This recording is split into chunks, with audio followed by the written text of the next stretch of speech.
Pride and Prejudice, by Jane Austen, with a preface by George Saintsbury, illustrations by Hugh Thompson. Preface. Walt Whitman has somewhere a fine and just distinction between loving by allowance and loving with personal love. This distinction applies to books as well as to men and women, and in the case of the not very numerous authors who are the objects of the personal affection. It brings a curious consequence with it. There is much more difference as to their best work than in the case of those others who are loved by allowance by convention. And because it is felt to be the right and proper thing to love them, and in the sect fairly large and yet unusually choice of Austenians or Janites, there would probably be found partisans of the claim to primacy of almost every one of the novels. To some, the delightful freshness and humour of Northanger Abbey, its completeness, finish, and entrain, obscure the undoubted critical facts that its scale is small, and its scheme, after all, that of burlesque or parody, a kind in which the first rank is reached with difficulty. Persuasion, relatively faint in tone, and not enthralling in interest, has devotees who exalt above all the others its exquisite delicacy in keeping. The catastrophe of Mansfield Park is admittedly theatrical, the hero and heroine are insipid, and the author has almost wickedly destroyed all romantic interest by expressly admitting that Edmund only took Fanny because Mary shocked him. And that Fanny might very likely have taken Crawford if he had been a little more assiduous, yet the matchless rehearsal scenes and the characters of Mrs. Norris and others have secured, I believe, a considerable party for it. Sense and Sensibility has perhaps the fewest out-and-out admirers, but it does not want them. I suppose, however, that the majority of at least competent votes would, all things considered, be divided between Emma and the present book. And perhaps the vulgar verdict, if indeed a fondness for Miss Austen, be not of itself a patent of exemption from any possible charge of vulgarity, would go for Emma. It is the larger, the more varied, the more popular the author had by the time of its composition seen rather more of the world, and had improved her general, though not her most peculiar and characteristic dialogue, such figures as Miss Bates, as the Eltons, cannot but unite the suffrages of everybody. On the other hand, I, for my part, declare for Pride and Prejudice unhesitatingly. It seems to me the most perfect, the most characteristic, the most eminently quintessential of its author's works, and for this contention in such narrow space as is permitted to me, I propose here to show cause. In the first place, the book, it may be barely necessary to remind the reader, was in its first shape written very early, somewhere about 1796, when Miss Austen was barely 21, though it was revised and finished at Chawton some 15 years later, and was not published till 1813, only 4 years before her death. I do not know whether, in this combination of the fresh and vigorous projection of youth and the critical revision of middle life, there may be traced the distinct superiority in point of construction, which, as it seems to me, it possesses over all the others. The plot, though not elaborate, is almost regular enough for Fielding. Hardly a character, hardly an incident could be retrenched without loss to the story. The elopement of Lydia and Wickham is not, like that of Crawford and Mrs.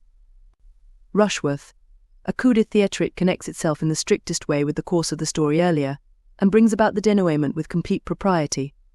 All the minor passages, the loves of Jane and Bingley, the advent of Mr. Collins, the visit to Hunsford, the Derbyshire tour, fit in after the same unostentatious but masterly fashion. There is no attempt at the hide-and-seek, in-and-out business, which in the transactions between Frank Churchill and Jane Fairfax contributes no doubt a good deal to the intrigue of Emma, but contributes it in a fashion which I do not think the best feature of that otherwise admirable book.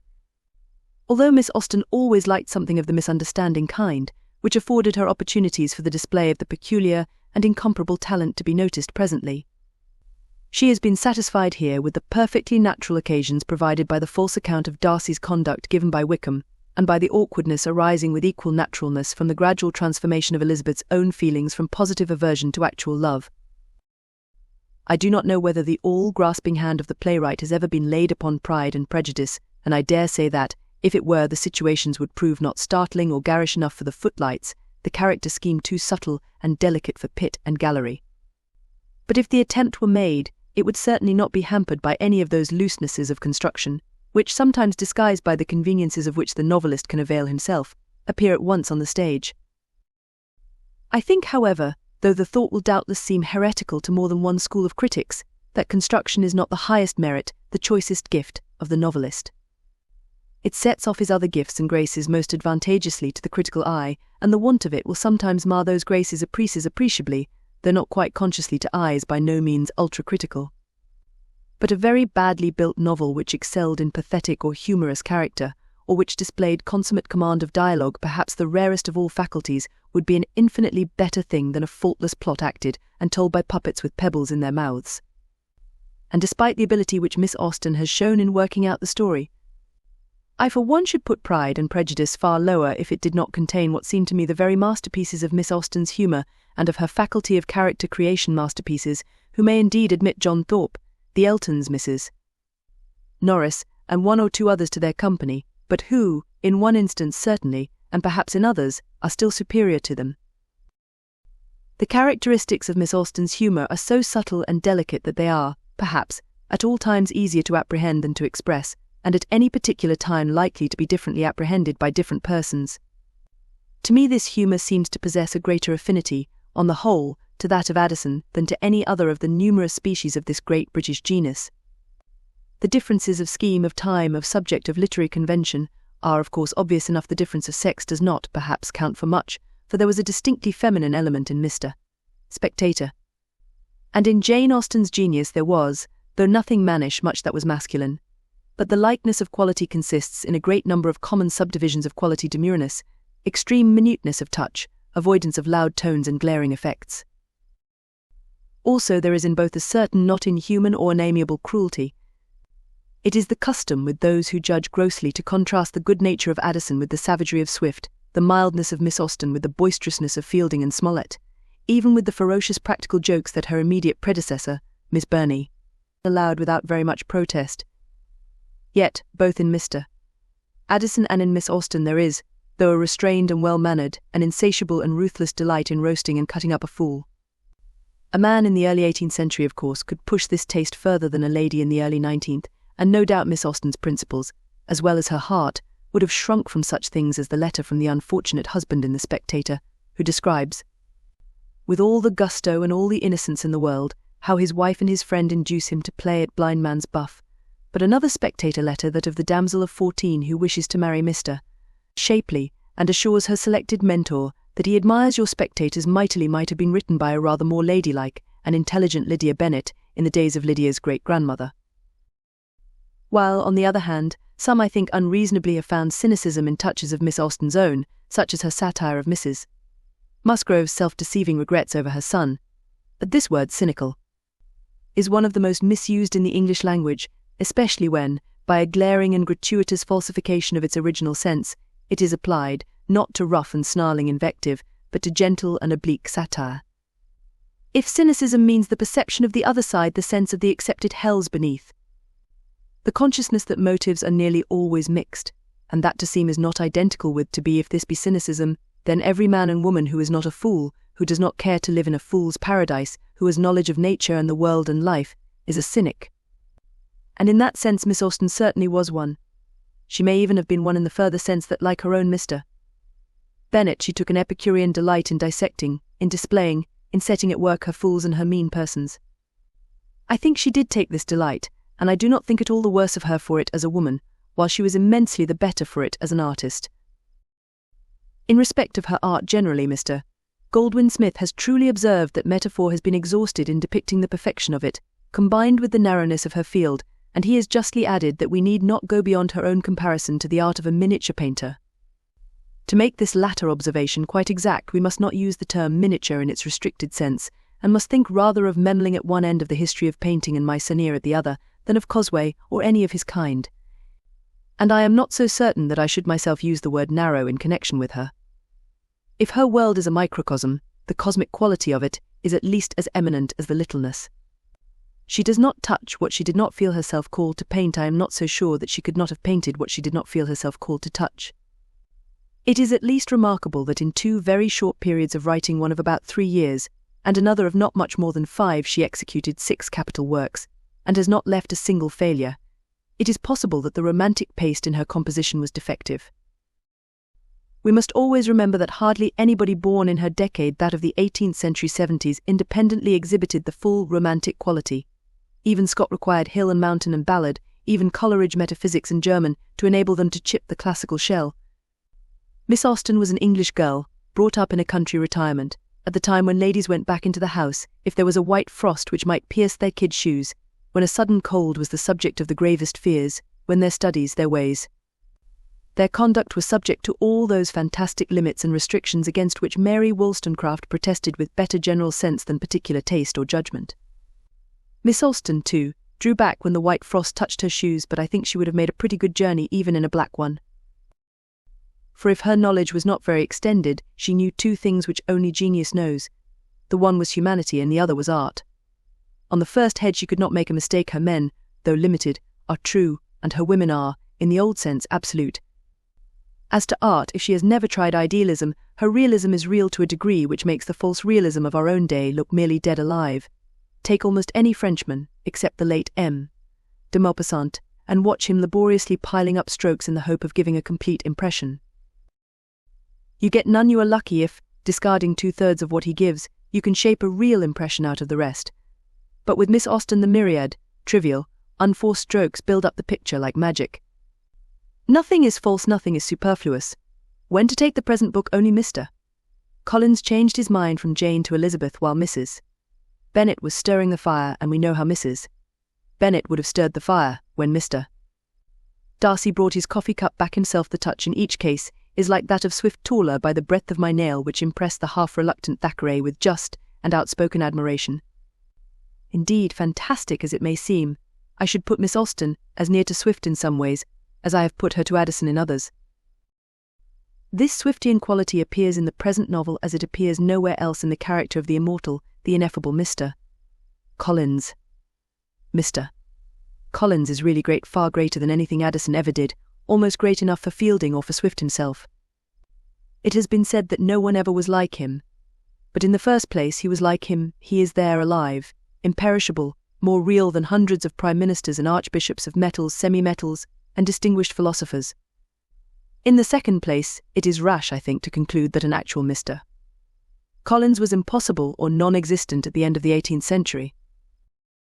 It is very interesting that we possess, in this same gallery, what may be called a spoiled first draft or an unsuccessful study of him in John Dashwood.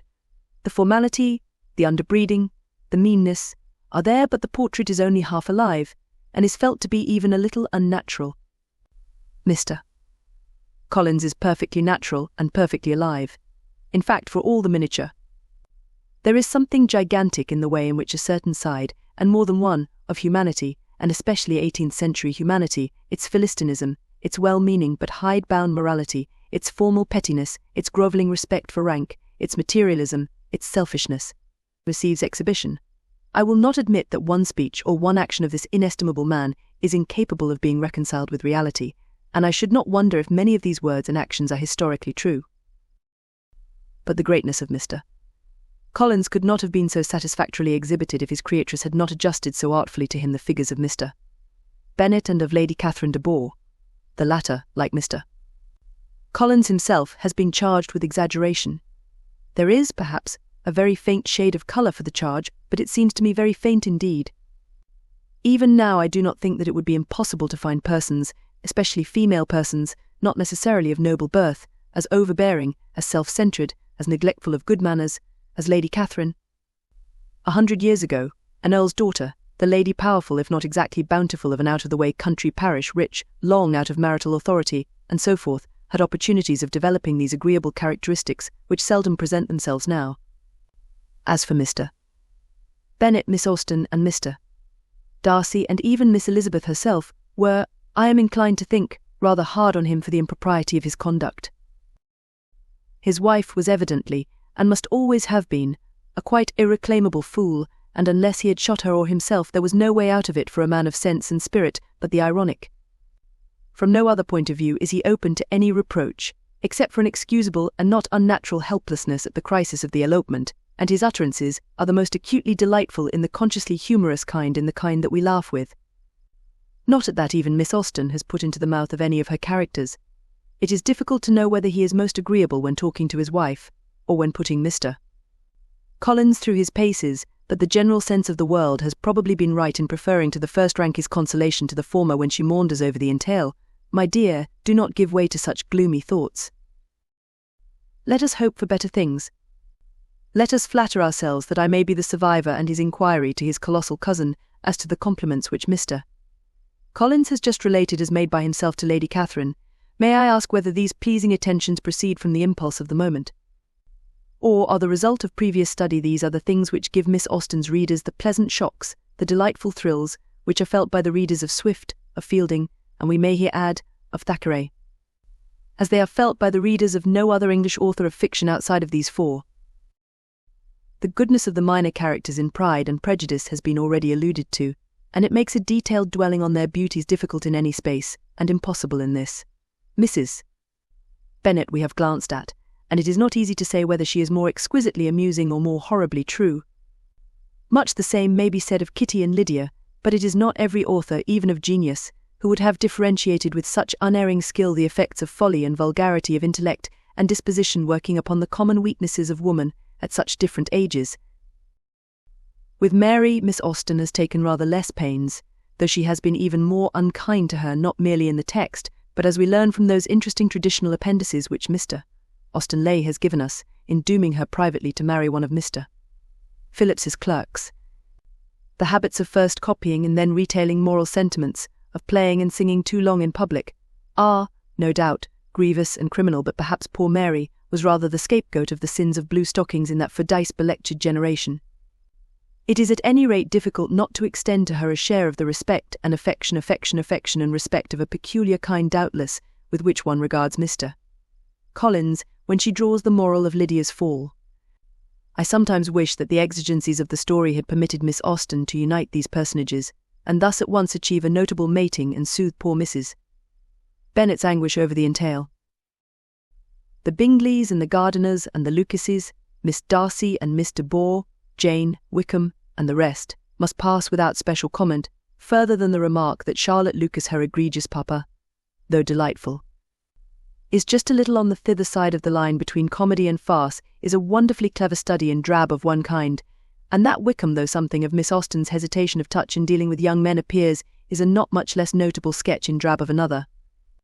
Only genius could have made Charlotte what she is, yet not disagreeable Wickham what he is, without investing him either with a cheap Don Juanish attractiveness or a disgusting rascality. But the hero and the heroine are not tints to be dismissed. Darcy has always seemed to me by far the best and most interesting of Miss Austen's heroes, the only possible competitor being Henry Tilney, whose part is so slight and simple that it hardly enters into comparison. It has sometimes, I believe, been urged that his pride is unnatural at first in its expression and later in its yielding, while his falling in love at all is not extremely probable. Here again I cannot go with the objectors. Darcy's own account of the way in which his pride had been pampered is perfectly rational and sufficient, and nothing could be, psychologically speaking, a causa varia for its sudden restoration to healthy conditions than the shock of Elizabeth's scornful refusal acting on a nature ex hypothesi generis. Nothing in even our author is finer and more delicately touched than the change of his demeanour at the sudden meeting in the grounds of Pemberley. Had he been a bad prig or a bad coxcomb, he might have been still smarting under his rejection, or suspicious that the girl had come husband-hunting. His being neither is exactly consistent with the probable feelings of a man spoilt in the common sense, but not really injured in disposition, and thoroughly in love. As for his being in love, Elizabeth has given as just an exposition of the causes of that phenomenon as Darcy has of the conditions of his unregenerate state, only she has of course not counted in what was due to her own personal charm. The secret of that charm many men and not a few women, from Miss Austen herself downwards, have felt, and like most charms it is a thing rather to be felt than to be explained. Elizabeth of course belongs to the Allegro or Allegra division of the army of Venus. Miss Austen was always provokingly chary of description in regard to her beauties, and except the fine eyes, and a hint or two that she had at any rate sometimes a bright complexion, and was not very tall, we hear nothing about her looks. But her chief difference from other heroines of the lively type seems to lie first in her being distinctly clever, almost strong-minded, in the better sense of that objectionable word, and secondly in her being entirely destitute of ill nature for all her propensity to tease and the sharpness of her tongue. Elizabeth can give at least as good as she gets when she is attacked, but she never scratches and she never attacks first. Some of the merest obsoletenesses of phrase and manner give one or two of her early speeches a slight pertness, but that is nothing, and when she comes to serious business, as in the great proposal scene with Darcy, which is, as it should be, the climax of the interest of the book, And in the final ladies' battle with Lady Catherine, she is unexceptionable. Then too, she is a perfectly natural girl. She does not disguise from herself or anybody that she resents Darcy's first ill-mannered personality with as personal a feeling. By the way, the reproach that the ill manners of this speech are overdone is certainly unjust for things of the same kind, expressed no doubt less stiltedly but more coarsely. Might have been heard in more than one ballroom during this very year from persons who ought to have been no worse bred than Darcy, and she lets the injury done to Jane and the contempt shown to the rest of her family aggravate this resentment in the healthiest way in the world. Still, all this does not explain her charm, which, taking beauty as a common form of all heroines, may perhaps consist in the addition to her playfulness, her wit, her affectionate and natural disposition, of a certain fearlessness, very uncommon in heroines of her type and age. Nearly all of them would have been in speechless awe of the magnificent Darcy, nearly all of them would have palpitated and fluttered at the idea of proposals, even naughty ones, from the fascinating Wickham. Elizabeth, with nothing offensive, nothing veraginous, nothing of the new woman about her, has by nature what the best modern not new women have by education and experience, a perfect freedom from the idea that all men may bully her, if they choose, and that most will away with her if they can. Though not in the least impudent and mannish grown, she has no mere sensibility, no nasty niceness about her. The form of passion common, and likely to seem natural in Miss Austen's day, was so invariably connected with the display of one or the other, or both of these qualities, that she has not made Elizabeth outwardly passionate. But I, at least, have not the slightest doubt that she would have married Darcy just as willingly without Pemberley as with it. And anybody who can read between lines will not find the lovers' conversations in the final chapters so frigid as they might have looked to the Della Cruscans of their own day, and perhaps do look to the Della Cruscans of this. And after all, what is the good of seeking for the reason of charm? It is there. There were better sense in the sad mechanic exercise of determining the reason of its absence where it is not. In the novels of the last 100 years there are vast numbers of young ladies with whom it might be a pleasure to fall in love. There are at least 5 with whom, as it seems to me, no man of taste and spirit can help doing so. Their names are, in chronological order, Elizabeth Bennet, Diana Vernon, Arjmone Lavington, Beatrix Esmond, and Barbara Grant. I should have been most in love with Beatrix and Arjmone. I should, I think, for mere occasional companionship, have preferred Diana and Barbara. But to live with and to marry, I do not know that any one of the 4 can come into competition with Elizabeth. George Saintsbury. Chapter 1. It is a truth universally acknowledged that a single man in possession of a good fortune must be in want of a wife. However little known the feelings or views of such a man may be on his first entering a neighbourhood, this truth is so well fixed in the minds of the surrounding families that he is considered as the rightful property of some one or other of their daughters. "My dear Mr. Bennet," said his lady to him one day, "have you heard that Netherfield Park is let at last?" Mr. Bennet replied that he had not. "But it is returned she for Mrs. Long has just been here, and she told me all about it." Mr. Bennet made no answer. "Do not you want to know who has taken it?" cried his wife, impatiently. "You want to tell me, and I have no objection to hearing it." This was invitation enough. "Why, my dear, you must know Mrs. Long says that Netherfield is taken by a young man of large fortune from the north of England, that he came down on Monday in a chaise and 4 to see the place, and was so much delighted with it that he agreed with Mr. Morris immediately. That he is to take possession before Michaelmas, and some of his servants are to be in the house by the end of next week." "What is his name?" "Bingley. Breary." "Is he married or single?" "Oh, single, my dear, to be sure." "A single man of large fortune, 4,000 or 5,000 a year. What a fine thing for our girls." "How so? How can it affect them?" "My dear Mr. Bennet," replied his wife, "how can you be so tiresome? You must know that I am thinking of his marrying one of them." "Is that his design in settling here?" "Design? Nonsense, how can you talk so? But it is very likely that he may fall in love with one of them, and therefore you must visit him as soon as he comes." "I see no occasion for that. You and the girls may go, or you may send them by themselves, which perhaps will be still better, for as you are as handsome as any of them, Mr. Bingley might like you the best of the party." "My dear, you flatter me. I certainly have had my share of beauty, but I do not pretend to be anything extraordinary now.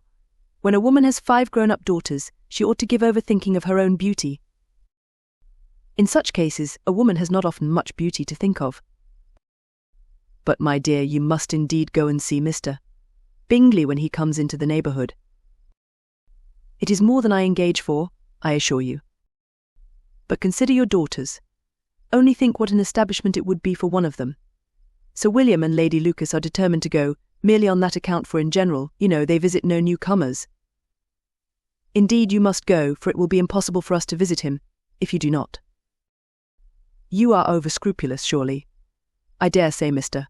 Bingley will be very glad to see you, and I will send a few lines by you to assure him of my hearty consent to his marrying whichever he chooses of the girls, though I must throw in a good word for my little Lizzie. I desire you will do no such thing. Lizzie is not a bit better than the others, and I am sure she is not half so handsome as Jane, nor half so good-humoured as Lydia. But you are always giving her the preference. They have none of them much to recommend them, replied he.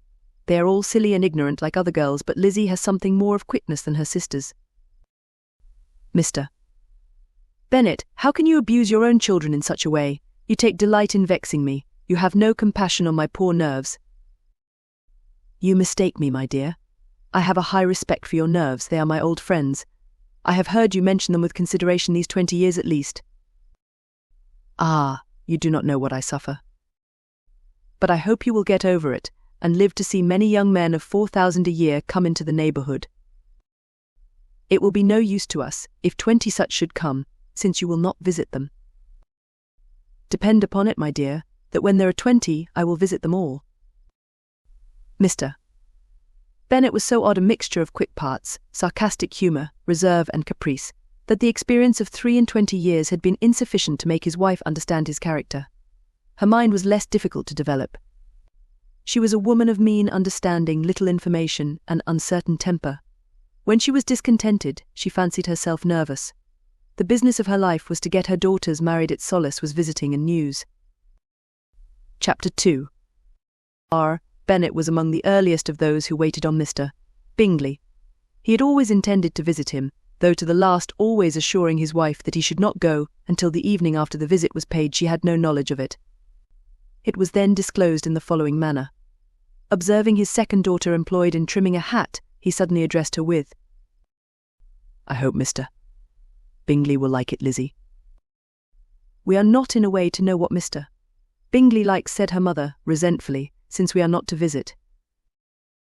But you forget, Mamma, said Elizabeth, that we shall meet him at the assemblies, and that Mrs. Long has promised to introduce him. I do not believe Mrs.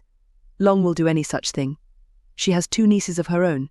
She is a selfish, hypocritical woman, and I have no opinion of her. No more have I said, Mr. Bennet, and I am glad to find that you do not depend on her serving you. Mrs. Bennet deigned not to make any reply, but, unable to contain herself, began scolding one of her daughters.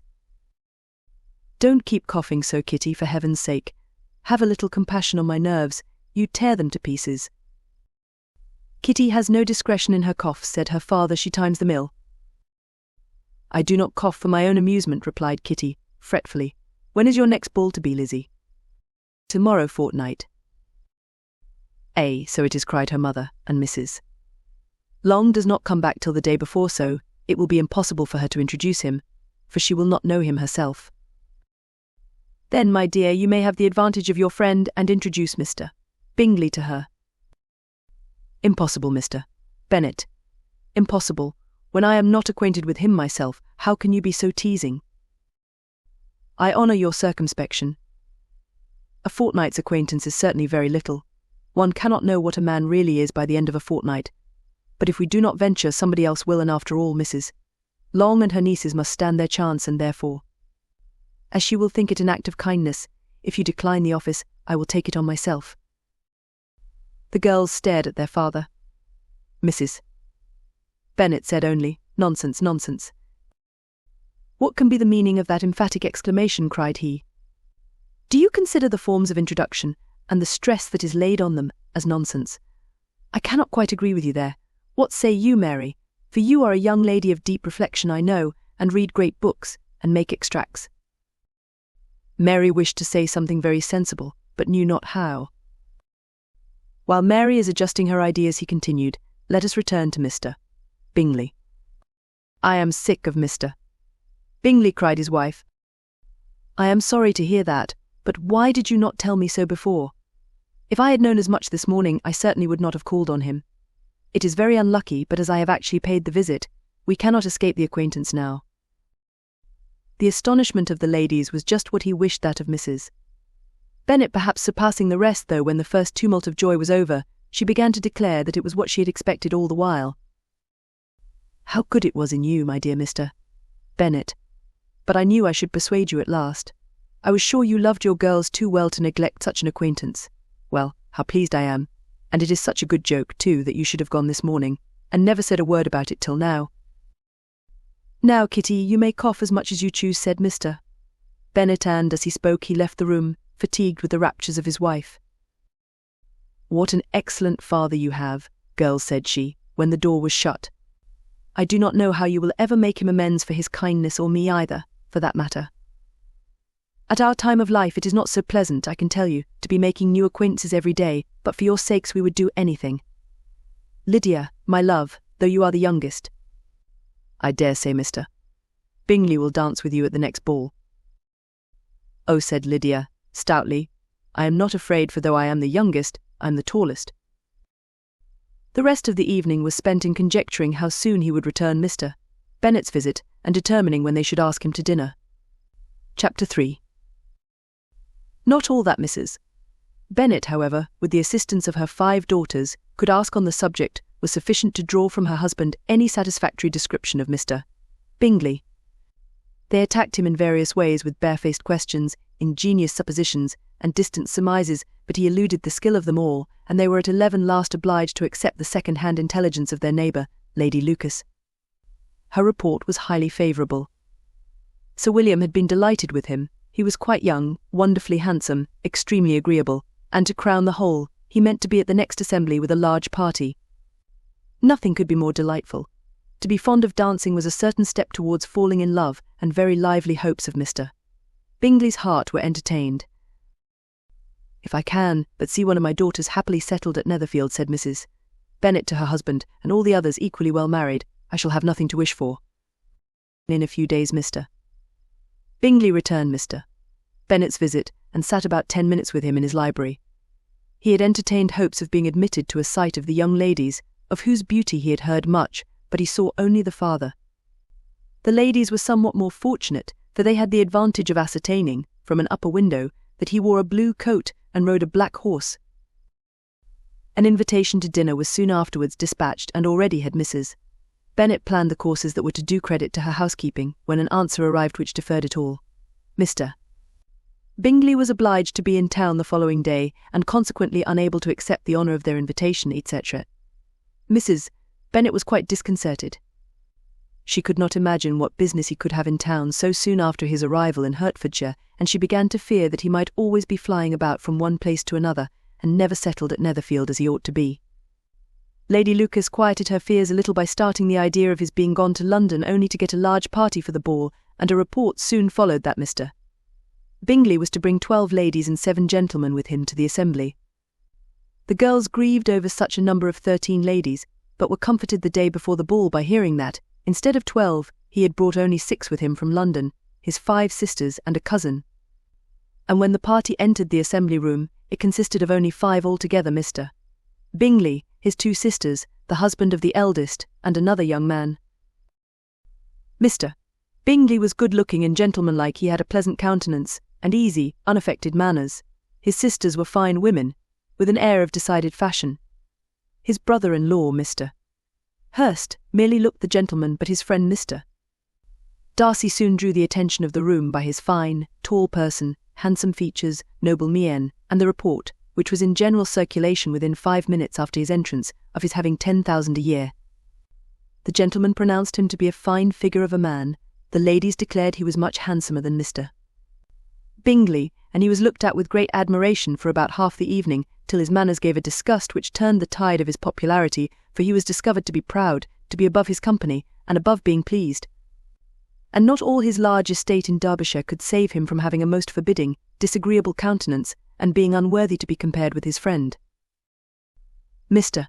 Bingley had soon made himself acquainted with all the principal people in the room. He was lively and unreserved, danced every dance, was angry that the ball closed so early, and talked of giving one himself at Netherfield. Such amiable qualities must speak for themselves.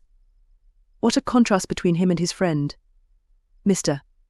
Darcy danced only once with Mrs. Hurst and once with Miss Bingley, declined being introduced to 14 any other lady, and spent the rest of the evening in walking about the room, speaking occasionally to one of his own party. His character was decided. He was the proudest, most disagreeable man in the world, and everybody hoped that he would never come there again. Amongst the most violent against him was Mrs. Bennet, whose dislike of his general behaviour was sharpened into particular resentment by his having slighted one of her daughters. Elizabeth Bennet had been obliged, by the scarcity of gentlemen, to sit down for 2 dances, and during part of that time Mr. Darcy had been standing near enough for her to overhear a conversation between him and Mr. Bingley, who came from the dance for a few minutes to press his friend to join it. "Come, Darcy," said he, "I must have you dance. I hate to see you standing about by yourself in this stupid manner. You had much better dance." "I certainly shall not. You know how I detest it, unless I am particularly acquainted with my partner. At such an assembly as this, it would be insupportable. Your sisters are engaged, and there is not another woman in the room whom it would not be a punishment to me to stand up with." "I would not be so fastidious as you are," cried Bingley, "for a kingdom. Upon my honour, I never met with so many pleasant girls in my life as I have this evening, and there are several of them, you see, uncommonly pretty." "You are dancing with the only handsome girl in the room," said Mr. Darcy, looking at the eldest Miss Bennet. "Oh, she is the most beautiful creature I ever beheld.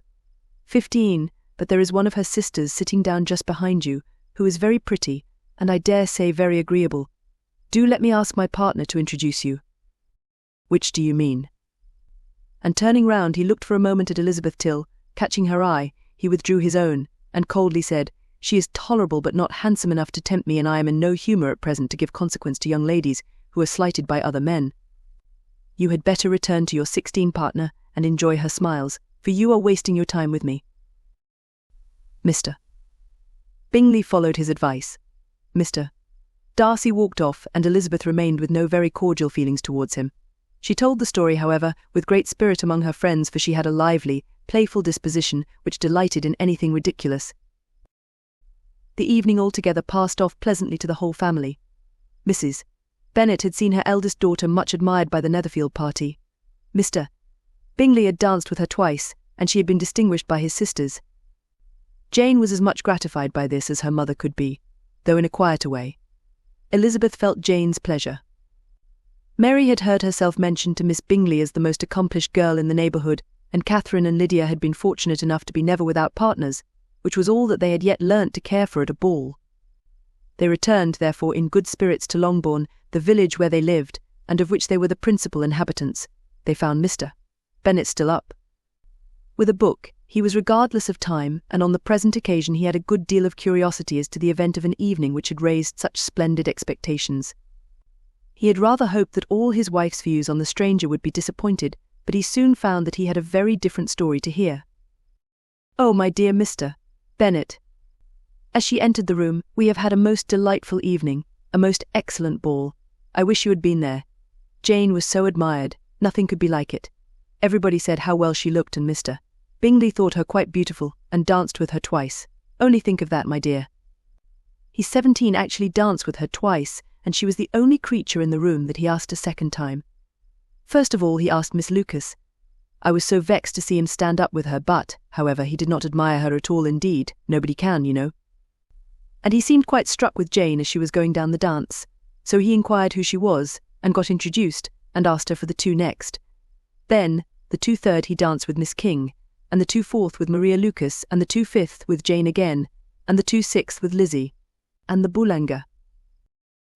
If he had had any compassion for me, cried her husband impatiently, he would not have danced half so much. For God's sake, say no more of his partners. Oh, that he had sprained his ankle in the first dance. Oh, my dear, continued Mrs. Bennet, I am quite delighted with him.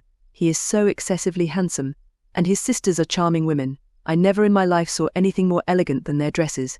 I dare say the lace upon Mrs. Hurst's gown. Here she was interrupted again. Mr. Bennet protested against any description of finery. She was therefore obliged to seek another branch of the subject, and related, with much bitterness of spirit and some exaggeration, the shocking rudeness of Mr. Darcy. But I can assure you, she added, that Lizzie does not lose much by not suiting his fancy, for he is a most disagreeable, horrid man, not at all worth pleasing, so high and so conceited that there was no enduring him. He walked here and he walked there, fancying himself so very great, not handsome enough to dance with. I wish you had been there, my dear, to have given him one of your set downs. I quite detest the man. 18. Chapter 4. When Jane and Elizabeth were alone, the former, who had been cautious in her praise of Mr. Bingley before, expressed to her sister how very much she admired him. He is just what a young man ought to be, said she, sensible, good-humoured, lively, and I never saw such happy manners, so much ease, with such perfect good breeding. He is also handsome, replied Elizabeth, which a young man ought likewise to be if he possibly can. His character is thereby complete. I was very much flattered by his asking me to dance a second time. I did not expect such a compliment. Did not you? I did for you. But that is one great difference between us. Compliments always take you by surprise. And me never. What could be more natural than his asking you again? He could not help seeing that you 19 were about 5 times as pretty as every other woman in the room. No thanks to his gallantry for that. Well, he certainly is very agreeable. And I give you leave to like him. You have liked many a stupider person. Dear Lizzie. Oh, you are a great deal too apt. You know, to like people in general. You never see a fault in anybody. All the world are good and agreeable in your eyes. I never heard you speak ill of a human being in my life. I would wish not to be hasty in censuring anyone, but I always speak what I think. I know you do, and it is that which makes the wonder. With your good sense, to be so honestly blind to the follies and nonsense of others. Affectation of candour is common enough, one meets with it everywhere. But to be candid without ostentation or design, to take the good of everybody's character and make it still better, and say nothing of the bad, belongs to you alone. And so, you like this man's sisters too, do you? Their manners are not equal to his. Certainly not, at first, but they are very pleasing women when you converse with them. Miss Bingley is to live with her brother, and keep his house, and I am much mistaken if we shall not find a very charming neighbour in her. Elizabeth listened in silence, but was not convinced their behaviour at the assembly had not been calculated to please in general, and with more quickness of observation, and less pliancy of temper than her sister, and with a judgment, too, unassailed by any attention to herself. She was very little disposed to approve them. They were, in fact, very fine ladies, not deficient in good humour when they were pleased, nor in the power 20 of being agreeable where they chose it, but proud and conceited. They were rather handsome, had been educated in one of the first private seminaries in town, had a fortune of £20,000, were in the habit of spending more than they ought, and of associating with people of rank, and were therefore, in every respect, entitled to think well of themselves and meanly of others. They were of a respectable family in the north of England, a circumstance more deeply impressed on their memories than that their brother's fortune and their own had been acquired by trade. Mr. Bingley inherited property to the amount of nearly £100,000 from his father, who had intended to purchase an estate, but did not live to do it. Mr. Bingley intended it likewise, and sometimes made choice of his county, but, as he was now provided with a good house and the liberty of a manor, it was doubtful to many of those who best knew the easiness of his temper, whether he might not spend the remainder of his days at Netherfield, and leave the next generation to purchase. His sisters were very anxious for his having an estate of his own, but though he was now established only as a tenant, Miss Bingley was by no means unwilling to preside at his table, nor was Mrs. Hurst, who had married a man of more fashion than fortune, less disposed to consider his house as her home when it suited her. Mr. Bingley had not been of age 2 years when he was tempted, by an accidental recommendation, to look at Netherfield House. He did look at it, and into it, for half an hour, was pleased with the situation and the principal rooms, satisfied with what the owner said in its praise, and took it immediately. Between him and Darcy there was a very steady 21 friendship, in spite of a great opposition of character. Bingley was endeared to Darcy by the easiness, openness, and ductility of his temper, though no disposition could offer a greater contrast to his own, and though with his own he never appeared dissatisfied. On the strength of Darcy's regard, Bingley had the firmest reliance, and of his judgment the highest opinion. In understanding, Darcy was the superior. Bingley was by no means deficient, but Darcy was clever. He was at the same time haughty, reserved, and fastidious, and his manners, though well-bred, were not inviting. In that respect his friend had greatly the advantage. Bingley was sure of being liked wherever he appeared. Darcy was continually giving offence. The manner in which they spoke of the Meryton assembly was sufficiently characteristic. Bingley had never met with pleasanter people, or prettier girls in his life. Everybody had been most kind and attentive to him. There had been no formality, no stiffness. He had soon felt acquainted with all the room, and as to Miss Bennet, he could not conceive an angel more beautiful. Darcy, on the contrary, had seen a collection of people in whom there was little beauty and no fashion, for none of whom he had felt the smallest interest, and from none received either attention or pleasure. Miss Bennet he acknowledged to be pretty, but she smiled too much. Mrs. Hurst and her sister allowed it to be so, but still they admired her and liked her, and pronounced her to be a sweet girl, and one whom they should not object to know more of. Miss Bennet was therefore established as a sweet girl, and their brother felt authorised by such commendation to think of her as he chose. Chapter 5. Within a short walk of Longbourn lived a family with whom the Bennets were particularly intimate. Sir William Lucas had been formerly in trade in Meryton, where he had made a tolerable fortune, and risen to the honour of knighthood by an address to the king during his mayoralty. The distinction had, perhaps, been felt too strongly. It had given him a disgust to his business, and to his residence in a small market town, and quitting them both, he had removed with his family to a house about a mile from Meryton, denominated from that period Lucas Lodge, where he could think with pleasure of his own importance, and, unshackled by business, occupy himself solely in being civil to all the world. For, though elated by his rank, it did not render him supercilious. On the contrary, he was all attention to everybody. By nature inoffensive, friendly, and obliging, his presentation at St. James's had made him courteous. Lady Lucas was a very good kind of woman, not too clever to be a valuable neighbour to Mrs. Bennet. They had several children. The eldest of them, a sensible, intelligent young woman, about 27, was Elizabeth's intimate friend. That the Miss Lucases and the Miss Bennets should meet to talk over a ball was absolutely necessary, and the morning after the assembly brought the former to Longbourn to hear and to communicate. "You began the evening well," Charlotte said. Mrs. Bennet, with civil self-command, to Miss Lucas. "You were Mr. Bingley's first choice." "Yes, but he seemed to like his second better." "Oh, you mean Jane, I suppose, because he danced with her twice. To be sure, that did seem as if he admired her indeed.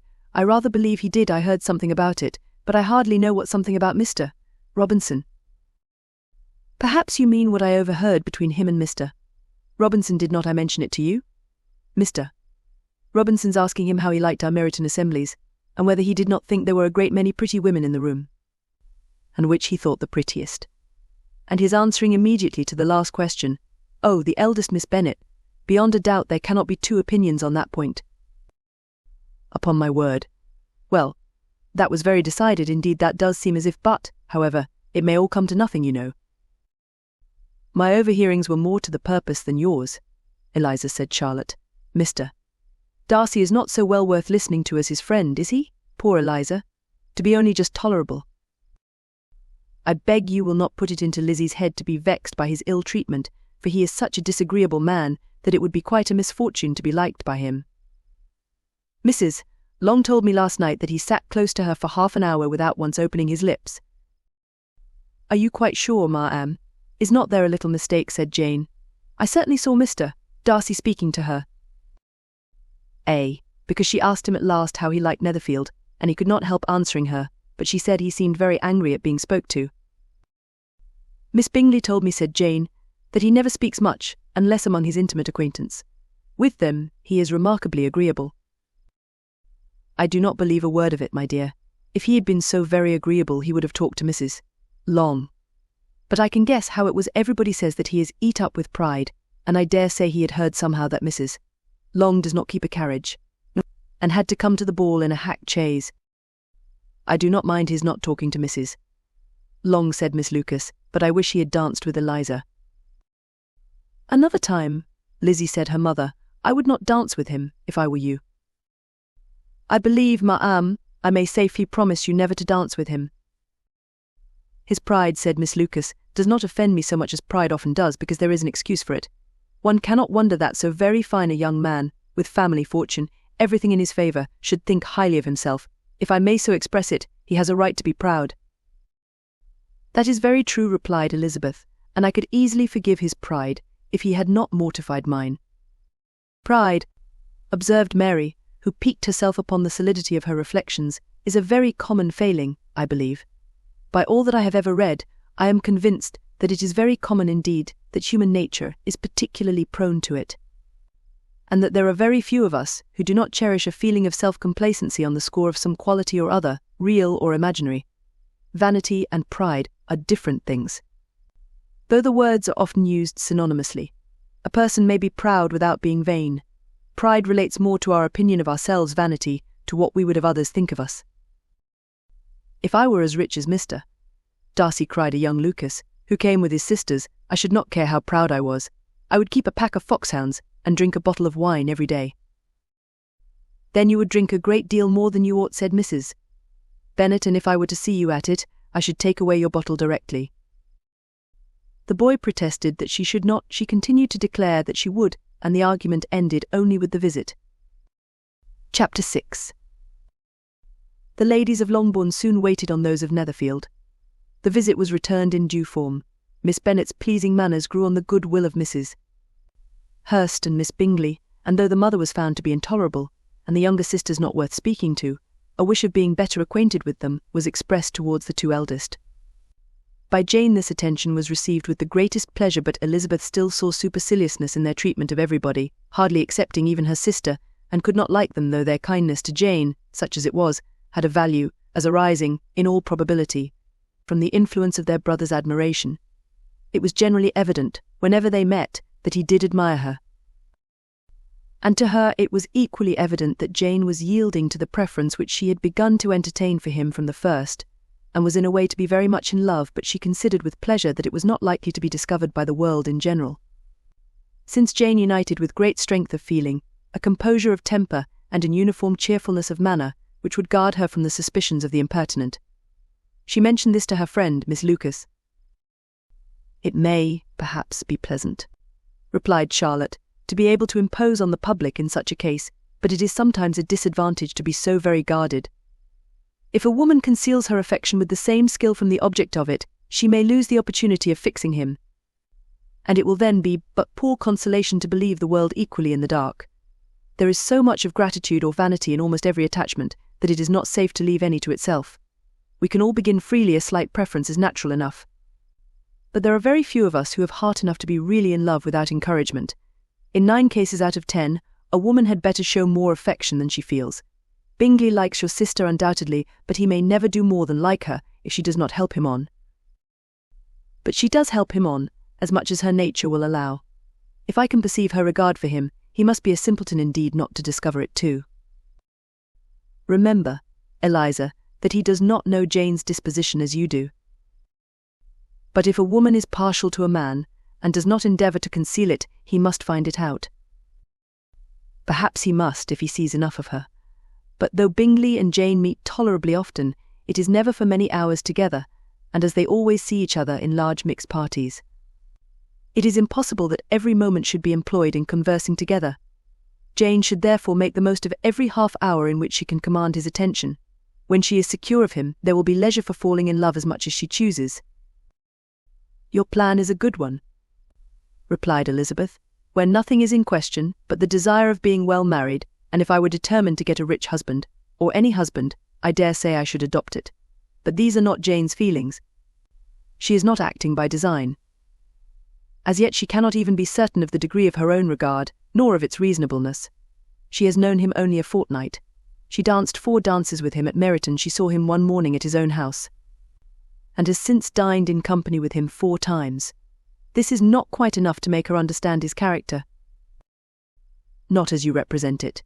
Had she merely dined with him, she might only have discovered whether he had a good appetite, but you must remember that 4 evenings have been also spent together, and 4 evenings may do a great deal.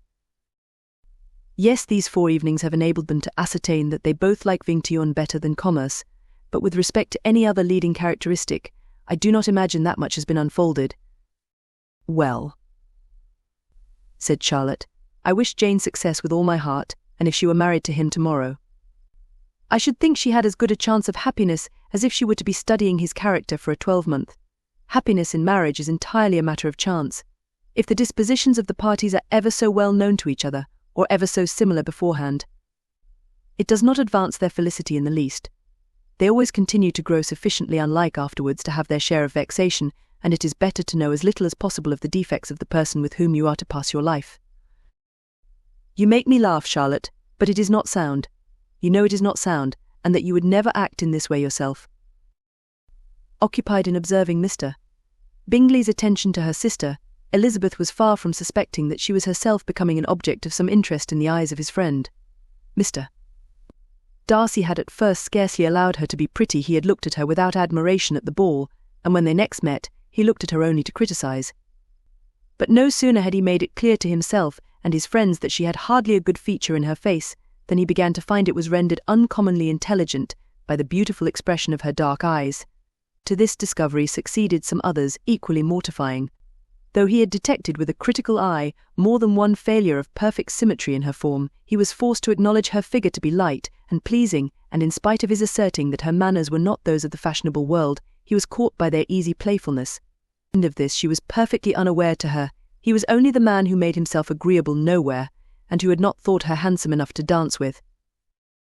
He began to wish to know more of her, and as a step towards conversing with her himself, attended to her conversation with others. His doing so drew her notice. It was at Sir William Lucas's, where a large party were assembled. "What does Mr. Darcy mean," said she to Charlotte, "by listening to my conversation with Colonel Forster?" "That is a question which Mr. Darcy only can answer. But if he does it any more, I shall certainly let him know that I see what he is about. He has a very satirical eye, and if I do not begin by being impertinent myself, I shall soon grow afraid of him."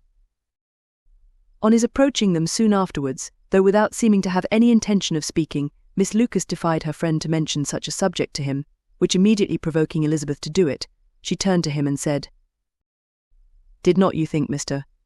Darcy, that I expressed myself uncommonly well just now, when I was teasing Colonel Forster to give us a ball at Meryton?" "With great energy, but it is a subject which always makes a lady energetic." "You are severe on us." "It will be her turn soon to be teased," said Miss Lucas. "I am going to open the instrument, Eliza, and you know what follows." "You are a very strange creature by way of a friend, always wanting me to play and sing before anybody and everybody.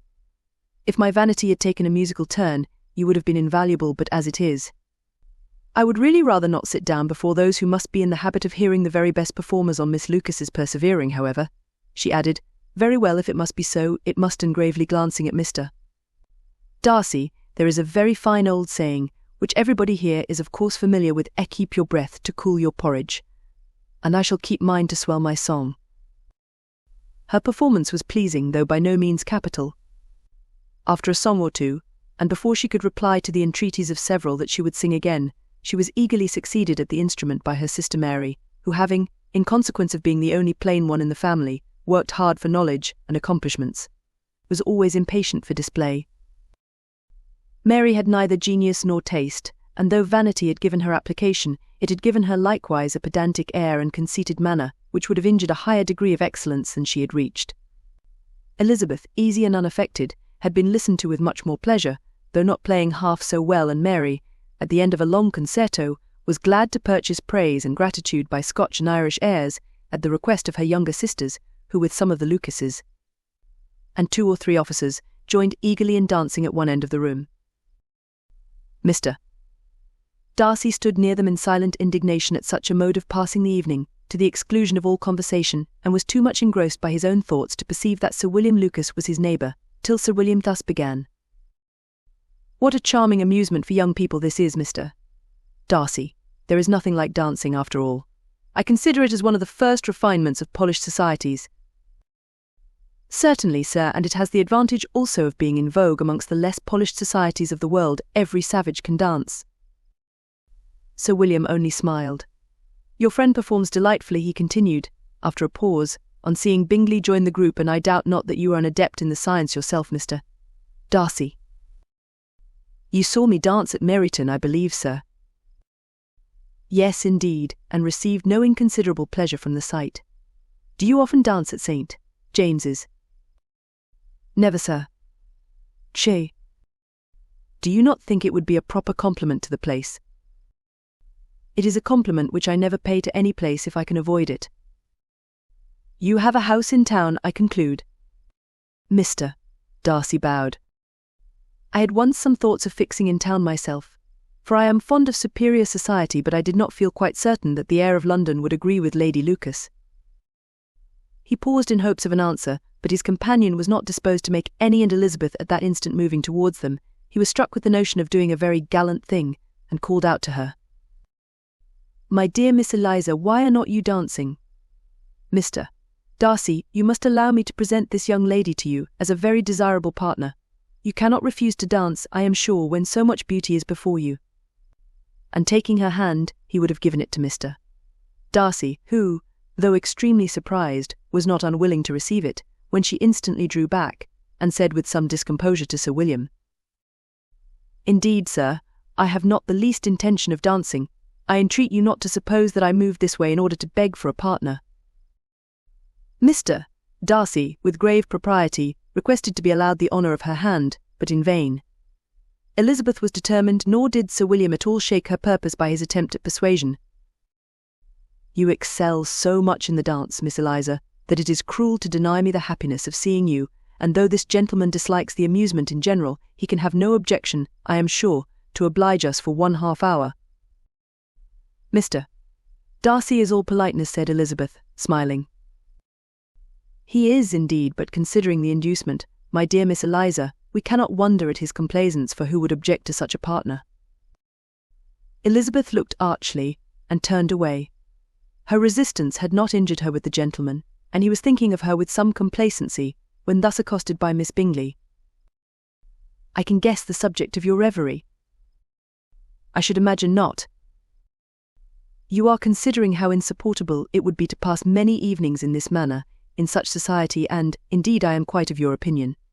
I was never more annoyed. The insipidity, and yet the noise, the nothingness, and yet the self-importance of all these people. What would I give to hear your strictures on them? Your conjecture is totally wrong, I assure you. My mind was more agreeably engaged. I have been meditating on the very great pleasure which a pair of fine eyes in the face of a pretty woman can bestow. Miss Bingley immediately fixed her eyes on his face, and desired he would tell her what lady had the credit of inspiring such reflections. Mr. Darcy replied, with great intrepidity. Miss Elizabeth Bennet. Miss Elizabeth Bennet, repeated Miss Bingley. I am all astonishment. How long has she been such a favourite? And pray, when am I to wish you joy? That is exactly the question which I expected you to ask. A lady's imagination is very rapid, it jumps from admiration to love, from love to matrimony, in a moment. I knew you would be wishing me joy. Nay, if you are so serious about it, I shall consider the matter as absolutely settled. You will have a charming mother-in-law, indeed, and of course she will be always at Pemberley with you. He listened to her with perfect indifference, while she chose to entertain herself in this manner, and as his composure convinced her that all was safe, her wit flowed along. Chapter 7. M.R.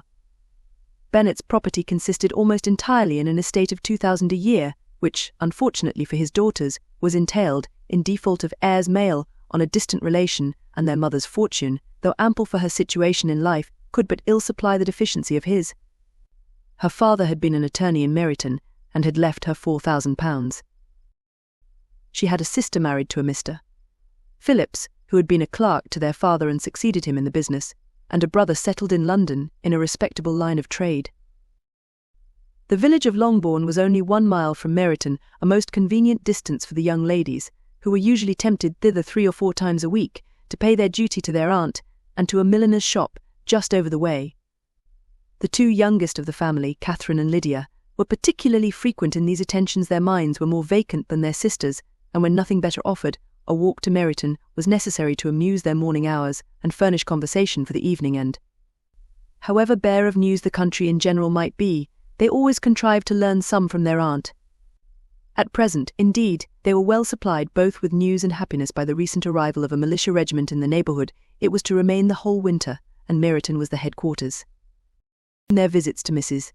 Phillips were now productive of the most interesting intelligence. Every day added something to their knowledge of the officers' names and connections.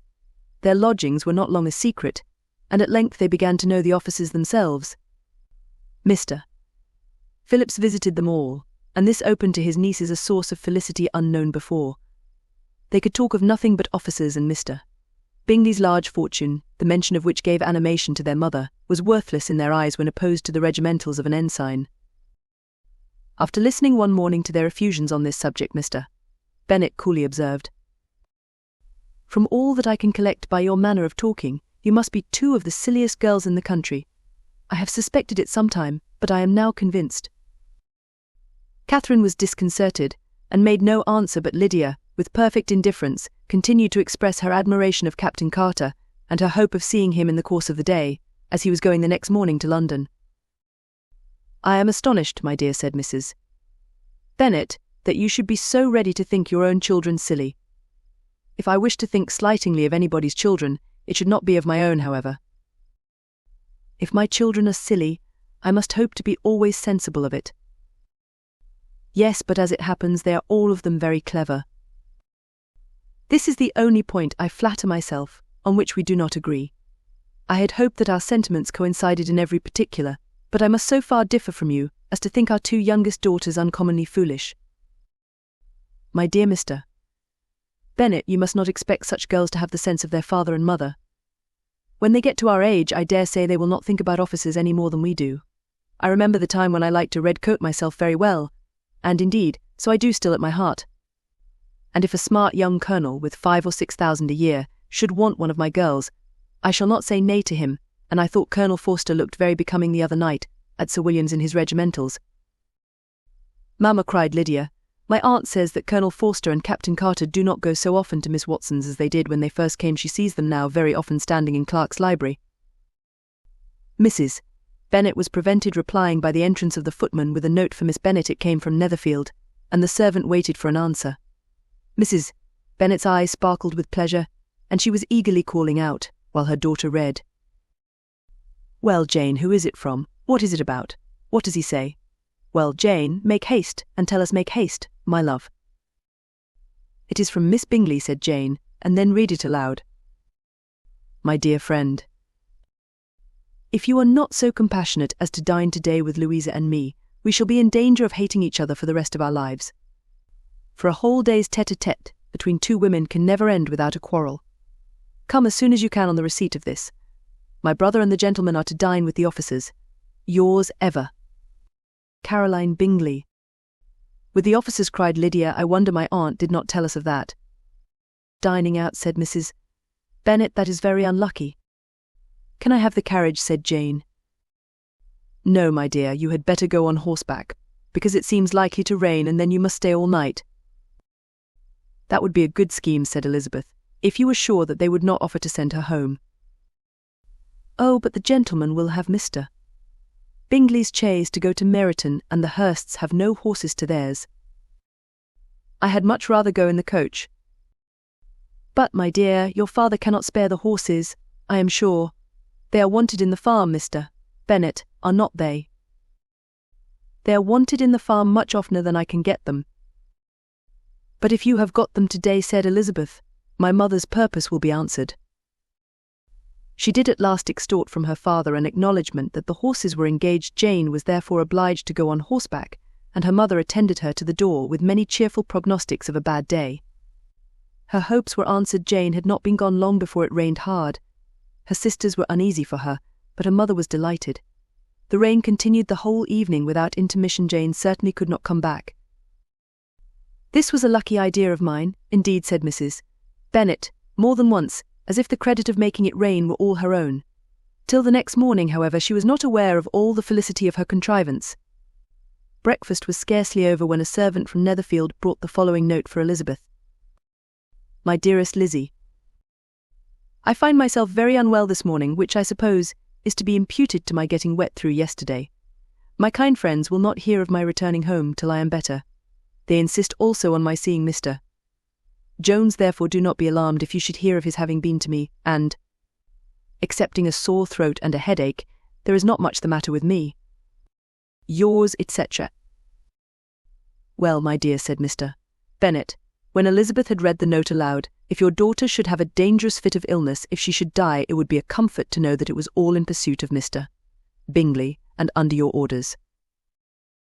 "Oh, I am not at all afraid of her dying. People do not die of little trifling colds. She will be taken good care of. As long as she stays there, it is all very well. I would go and see her if I could have the carriage." Elizabeth, feeling really anxious, determined to go to her, though the carriage was not to be had, and as she was no horsewoman, walking was her only alternative. She declared her resolution. "How can you be so silly," cried her mother, "as to think of such a thing, in all this dirt? You will not be fit to be seen when you get there."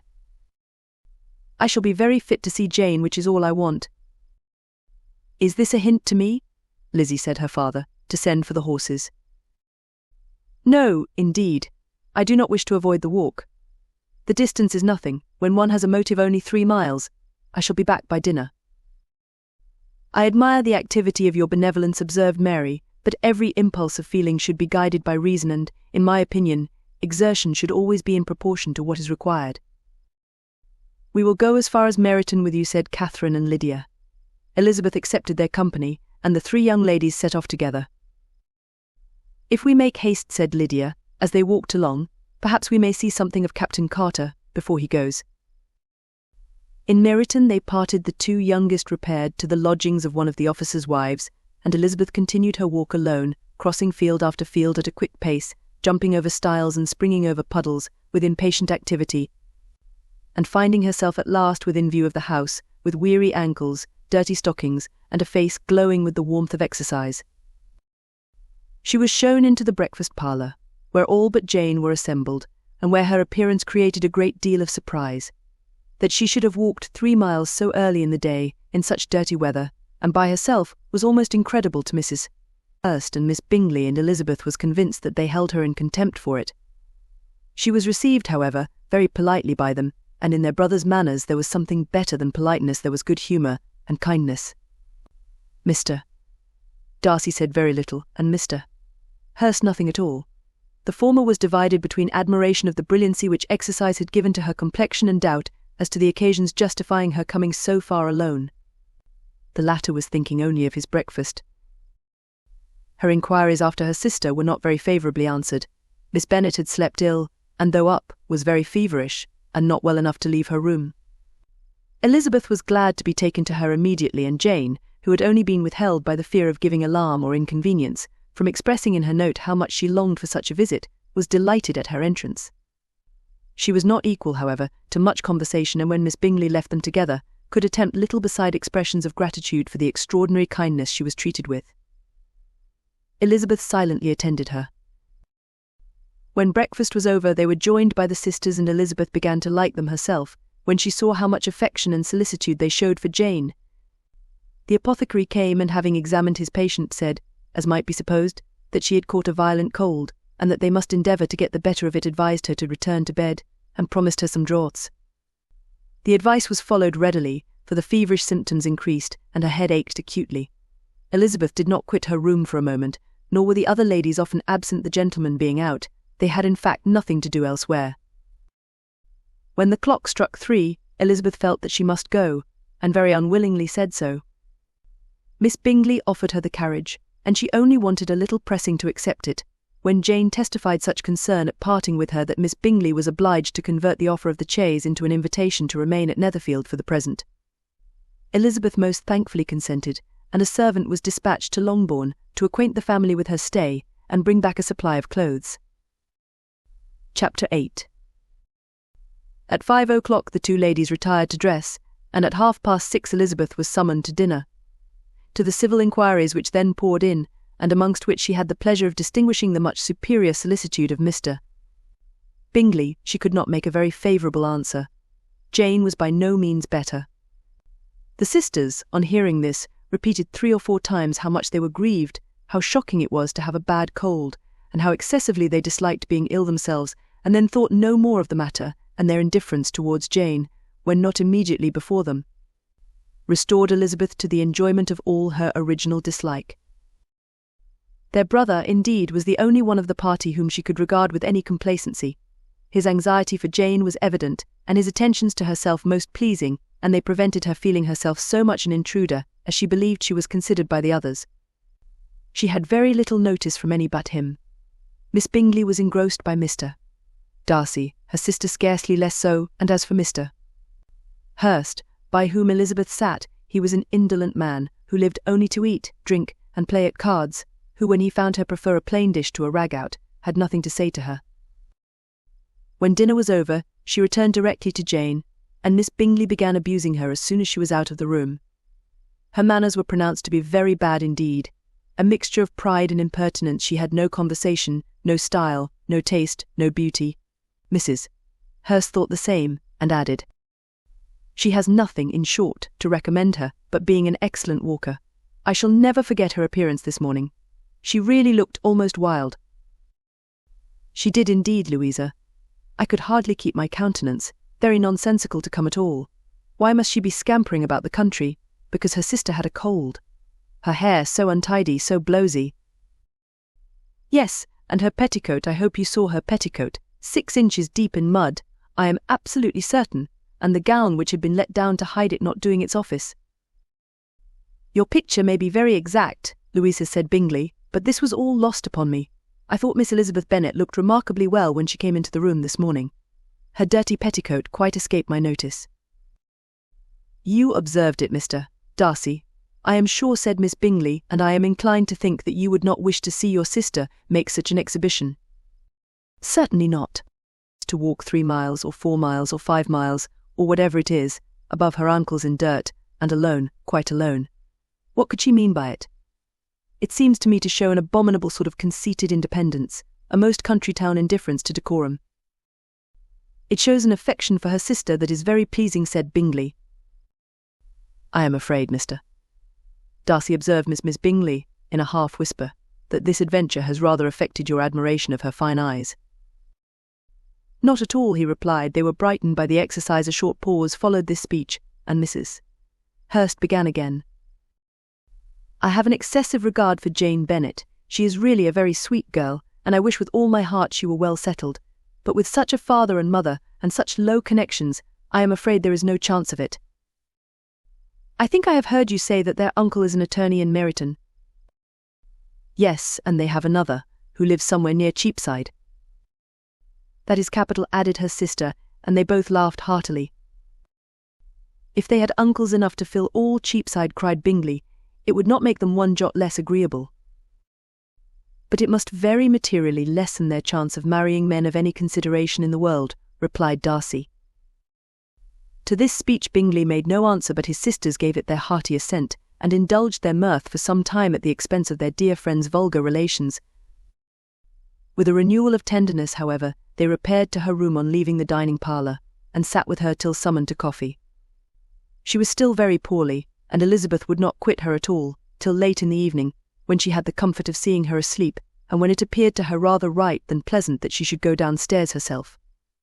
On entering the drawing-room, she found the whole party at loo, and was immediately invited to join them, but suspecting them to be playing high, she declined it, and making her sister the excuse, said she would amuse herself, for the short time she could stay below, with a book. Mr. Hurst looked at her with astonishment. "Do you prefer reading to cards?" said he. "That is rather singular." "Miss Eliza Bennet," said Miss Bingley, "despises cards. She is a great reader, and has no pleasure in anything else."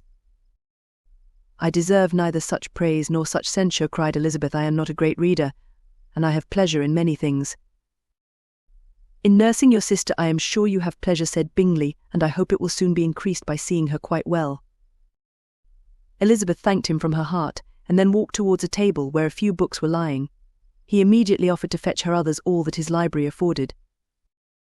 "And I wish my collection were larger for your benefit and my own credit, but I am an idle fellow, and though I have not many, I have more than I ever looked into." Elizabeth assured him that she could suit herself perfectly with those in the room. "I am astonished," said Miss Bingley, "that my father should have left so small a collection of books. What a delightful library you have at Pemberley, Mr. Darcy." "It ought to be good," he replied. "It has been the work of many generations. And then you have added so much to it yourself. You are always buying books." I cannot comprehend the neglect of a family library in such days as these. Neglect. I am sure you neglect nothing that can add to the beauties of that noble place. Charles, when you build your house, I wish it may be half as delightful as Pemberley. I wish it may. But I would really advise you to make your purchase in that neighbourhood and take Pemberley for a kind of model. There is not a finer county in England than Derbyshire. With all my heart I will buy Pemberley itself, if Darcy will sell it. I am talking of possibilities, Charles. Upon my word, Caroline, I should think it more possible to get Pemberley by purchase than by imitation. Elizabeth was so much caught by what passed as to leave her very little attention for her book, and soon laying it wholly aside, she drew near the card table and stationed herself between Mr. Bingley and his eldest sister to observe the game. Is Miss Darcy much grown since the spring, said Miss Bingley? Will she be as tall as I am? I think she will. She is now about Miss Elizabeth Bennet's height, or rather taller. How I long to see her again. I never met with anybody who delighted me so much. Such a countenance, such manners, and so extremely accomplished for her age. Her performance on the pianoforte is exquisite. It is amazing to me, said Bingley, how young ladies can have patience to be so very accomplished as they all are. All young ladies accomplished. My dear Charles, what do you mean? Yes, all of them, I think. They all paint tables, cover screens, and net purses. I scarcely know anyone who cannot do all this, and I am sure I never heard a young lady spoken of for the first time, without being informed that she was very accomplished. Your list of the common extent of accomplishments, said Darcy, has too much truth. The word is applied to many a woman who deserves it no otherwise than by netting a purse or covering a screen. But I am very far from agreeing with you in your estimation of ladies in general. I cannot boast of knowing more than half a dozen in the whole range of my acquaintance that are really accomplished. Nor I am sure, said Miss Bingley. Then observed Elizabeth, you must comprehend a great deal in your idea of an accomplished woman. Yes, I do comprehend a great deal in it. Oh, certainly, cried his faithful assistant. No one can be really esteemed accomplished who does not greatly surpass what is usually met with.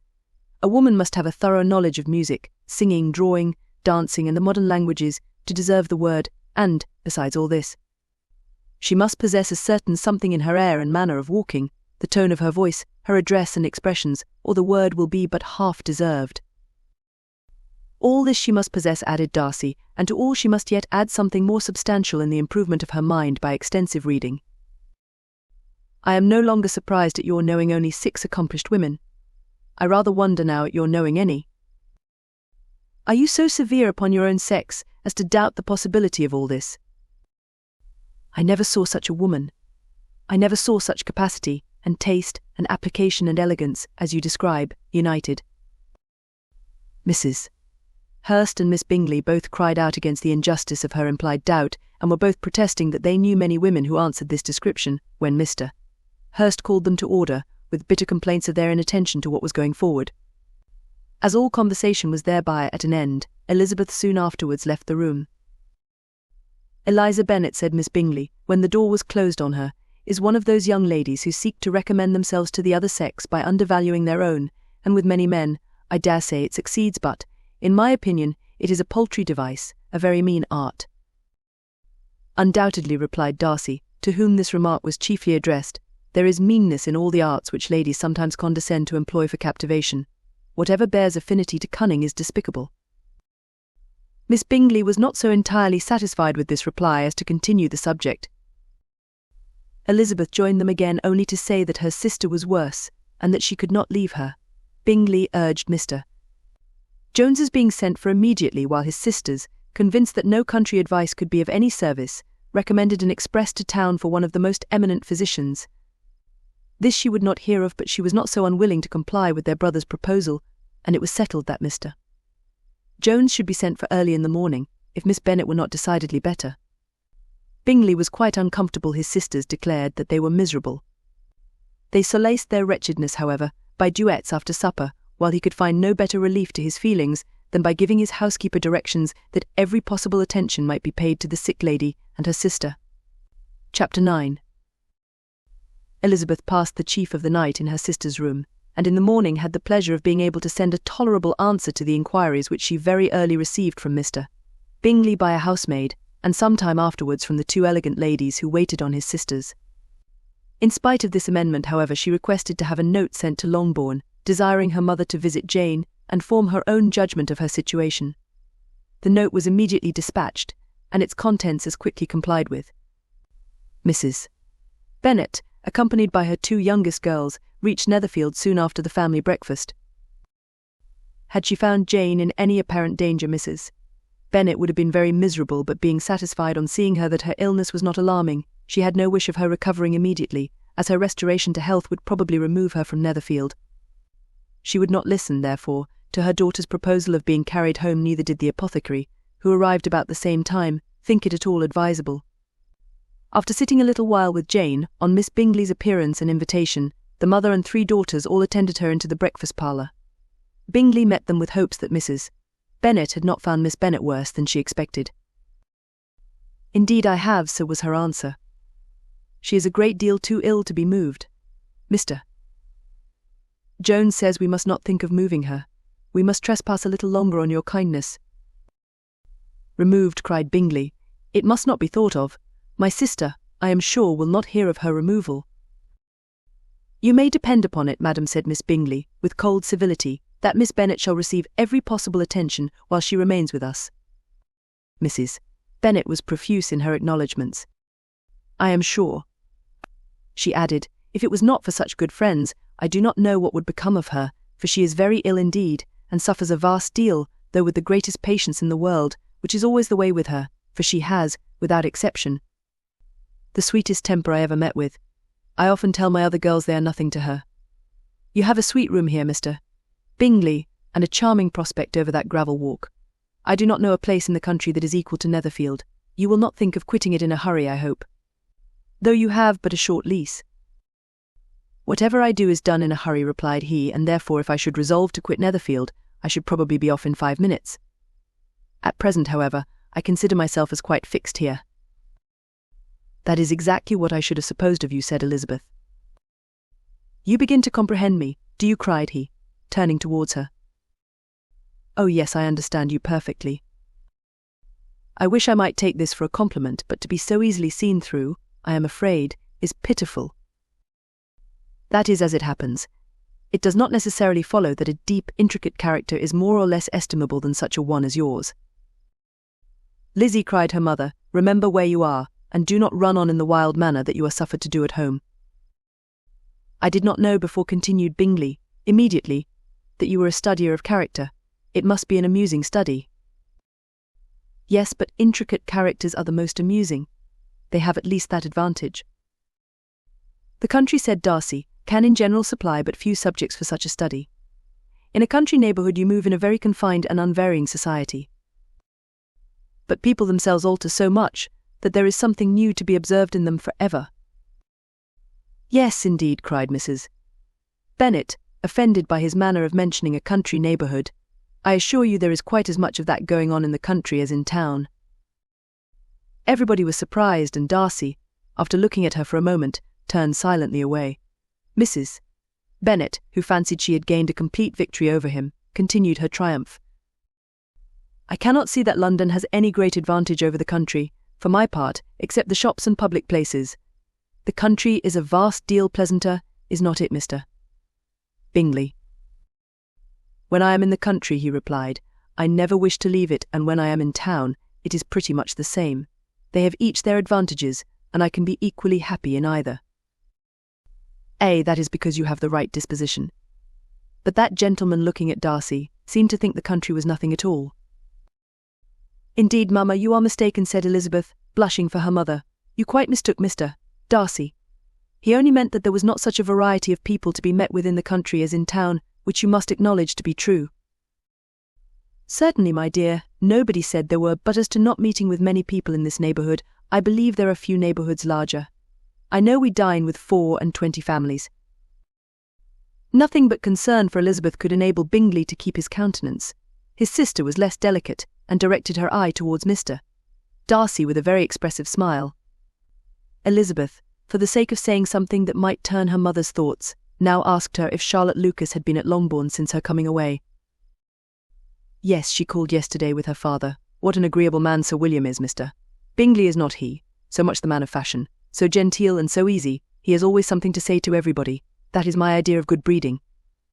And those persons who fancy themselves very important and never open their mouths quite mistake the matter. Did Charlotte dine with you? No, she would go home. I fancy she was wanted about the mince pies. For my part, Mr. Bingley, I always keep servants that can do their own work. My daughters are brought up differently. But everybody is to judge for themselves, and the Lucases are a very good sort of girls. I assure you, it is a pity they are not handsome. Not that I think Charlotte so very plain, but then she is our particular friend. She seems a very pleasant young woman, said Bingley. Oh dear, yes, but you must own she is very plain. Lady Lucas herself has often said so, and envied me Jane's beauty. I do not like to boast of my own child, but to be sure, Jane one does not often see anybody better looking. It is what everybody says. I do not trust my own partiality.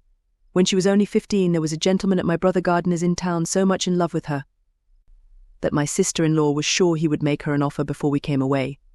But however, he did not. Perhaps he thought her too young. However, he wrote some verses on her, and very pretty they were. And so ended his affection, said Elizabeth, impatiently. There has been many a one, I fancy, overcome in the same way. I wonder who first discovered the efficacy of poetry in driving away love. I have been used to consider poetry as the food of love, said Darcy. Of a fine, stout, healthy love it may. Everything nourishes what is strong already, but if it be only a slight, thin sort of inclination, I am convinced that one good sonnet will starve it entirely away. Darcy only smiled, and the general pause which ensued made Elizabeth tremble lest her mother should be exposing herself again. She longed to speak, but could think of nothing to say, and after a short silence Mrs. Bennet began repeating her thanks to Mr. Bingley for his kindness to Jane, with an apology for troubling him also with Lizzie. Mr. Bingley was unaffectedly civil in his answer, and forced his younger sister to be civil also, and say what the occasion required. She performed her part, indeed, without much graciousness, but Mrs. Bennet was satisfied, and soon afterwards ordered her carriage. Upon this signal, the youngest of her daughters put herself forward. The two girls had been whispering to each other during the whole visit, and the result of it was that the youngest should tax Mr. Bingley with having promised on his first coming into the country to give a ball at Netherfield. Lydia was a stout, well-grown girl of 15, with a fine complexion and good-humoured countenance, a favourite with her mother, whose affection had brought her into public at an early age. She had high animal spirits, and a sort of natural self-consequence, which the attentions of the officers, to whom her uncle's good dinners and her own easy manners recommended her, had increased into assurance. She was very equal, therefore, to address Mr. Bingley on the subject of the ball, and abruptly reminded him of his promise, adding that it would be the most shameful thing in the world if he did not keep it. His answer to this sudden attack was delightful to her mother's ear. I am perfectly ready, I assure you, to keep my engagement, and, when your sister is recovered, you shall, if you please, name the very day of the ball. But you would not wish to be dancing while she is ill. Lydia declared herself satisfied. Oh yes, it would be much better to wait till Jane was well, and by that time, most likely Captain Carter would be at Meryton again. And when you have given your ball, she added, I shall insist on their giving one also. I shall tell Colonel Forster it will be quite a shame if he does not. Mrs. Bennet and her daughters then departed, and Elizabeth returned instantly to Jane, leaving her own and her relations' behaviour to the remarks of the two ladies and Mr. Darcy, the latter of whom, however, could not be prevailed on to join in their censure of her, in spite of all Miss Bingley's witticisms on fine eyes. Chapter 10. He day passed much as the day before had done. Mrs. Hurst and Miss Bingley had spent some hours of the morning with the invalid, who continued, though slowly, to mend, and, in the evening, Elizabeth joined their party in the drawing-room. The loo table, however, did not appear. Mr. Darcy was writing, and Miss Bingley, seated near him, was watching the progress of his letter, and repeatedly calling off his attention by messages to his sister. Mr. Hurst and Mr. Bingley were at piquet, and Mrs. Hurst was observing their game.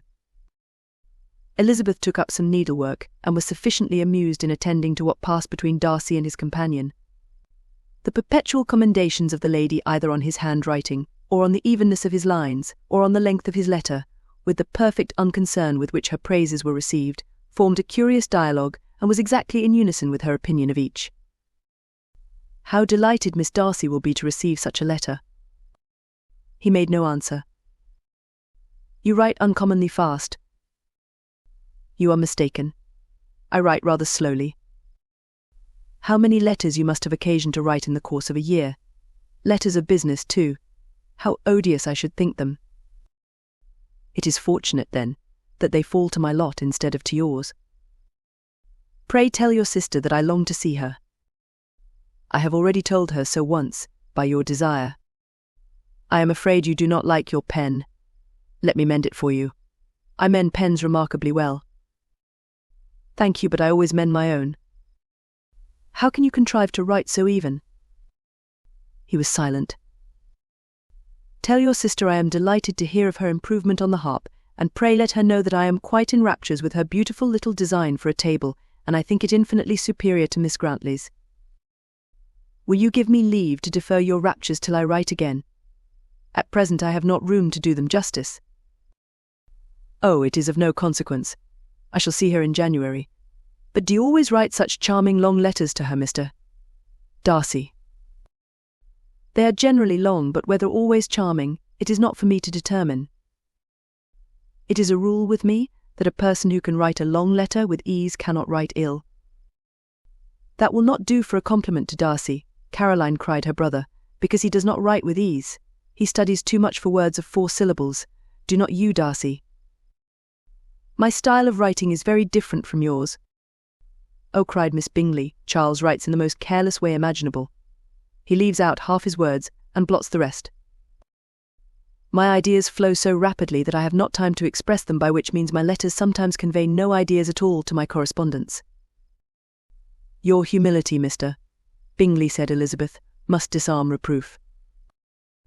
"Nothing is more deceitful," said Darcy, "than the appearance of humility. It is often only carelessness of opinion, and sometimes an indirect boast." "And which of the two do you call my little recent piece of modesty?"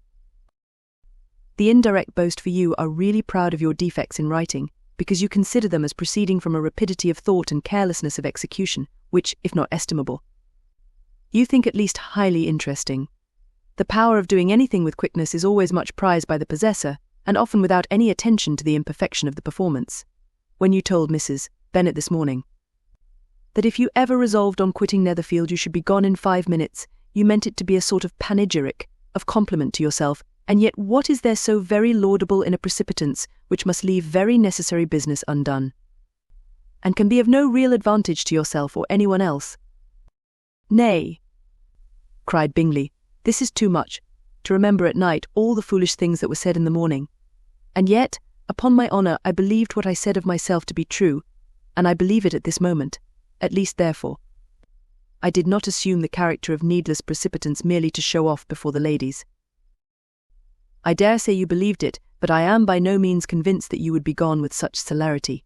Your conduct would be quite as dependent on chance as that of any man I know, and if, as you were mounting your horse, a friend were to say, 'Bingley, you had better stay till next week,' you would probably do it, you would probably not go, and, at another word, might stay a month." "You have only proved by this," cried Elizabeth, "that Mr. Bingley did not do justice to his own disposition. You have shown him off now much more than he did himself." "I am exceedingly gratified," said Bingley, "by your converting what my friend says into a compliment on the sweetness of my temper. But I am afraid you are giving it a turn which that gentleman did by no means intend, for he would certainly think the better of me, if, under such a circumstance, I were to give a flat denial, and ride off as fast as I could."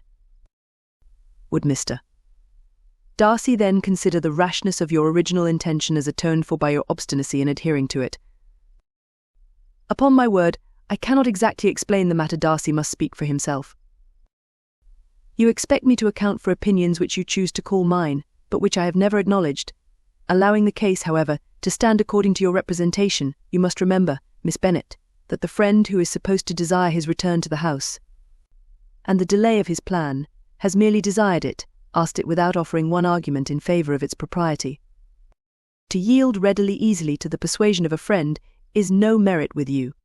To yield without conviction is no compliment to the understanding of either. You appear to me, Mr. Darcy, to allow nothing for the influence of friendship and affection. A regard for the requester would often make one readily yield to a request. without waiting for arguments to reason one into it. I am not particularly speaking of such a case as you have supposed about Mr. Bingley. We may as well wait, perhaps, till the circumstance occurs, before we discuss the discretion of his behaviour thereupon. But in general and ordinary cases, between friend and friend, where one of them is desired by the other to change a resolution of no very great moment, should you think ill of that person for complying with the desire, without waiting to be argued into it? Will it not be advisable, before we proceed on this subject, to arrange with rather more precision the degree of importance which is to appertain to this request, as well as the degree of intimacy subsisting between the parties? By all means, cried Bingley. Let us hear all the particulars, not forgetting their comparative height and size, for that will have more weight in the argument, Miss Bennet, than you may be aware of. I assure you that if Darcy were not such a great tall fellow, in comparison with myself, I should not pay him half so much deference. I declare I do not know a more awful object than Darcy on particular occasions, and in particular places at his own house especially, and of a Sunday evening, when he has nothing to do. Mr. Darcy smiled, but Elizabeth thought she could perceive that he was rather offended, and therefore checked her laugh. Miss Bingley warmly resented the indignity he had received, in an expostulation with her brother for talking such nonsense. I see your design, Bingley, said his friend. You dislike an argument, and want to silence this. Perhaps I do. Arguments are too much like disputes. If you and Miss Bennet will defer yours till I am out of the room, I shall be very thankful, and then you may say whatever you like of me. What you ask, said Elizabeth, is no sacrifice on my side, and Mr. Darcy had much better finish his letter. Mr. Darcy took her advice, and did finish his letter. When that business was over, he applied to Miss Bingley and Elizabeth for the indulgence of some music. Miss Bingley moved with alacrity to the pianoforte, and after a polite request that Elizabeth would lead the way, which the other as politely and more earnestly negatived, she seated herself. Mrs. Hurst sang with her sister, and while they were thus employed, Elizabeth could not help observing, as she turned over some music books that lay on the instrument, how frequently Mr. Darcy's eyes were fixed on her.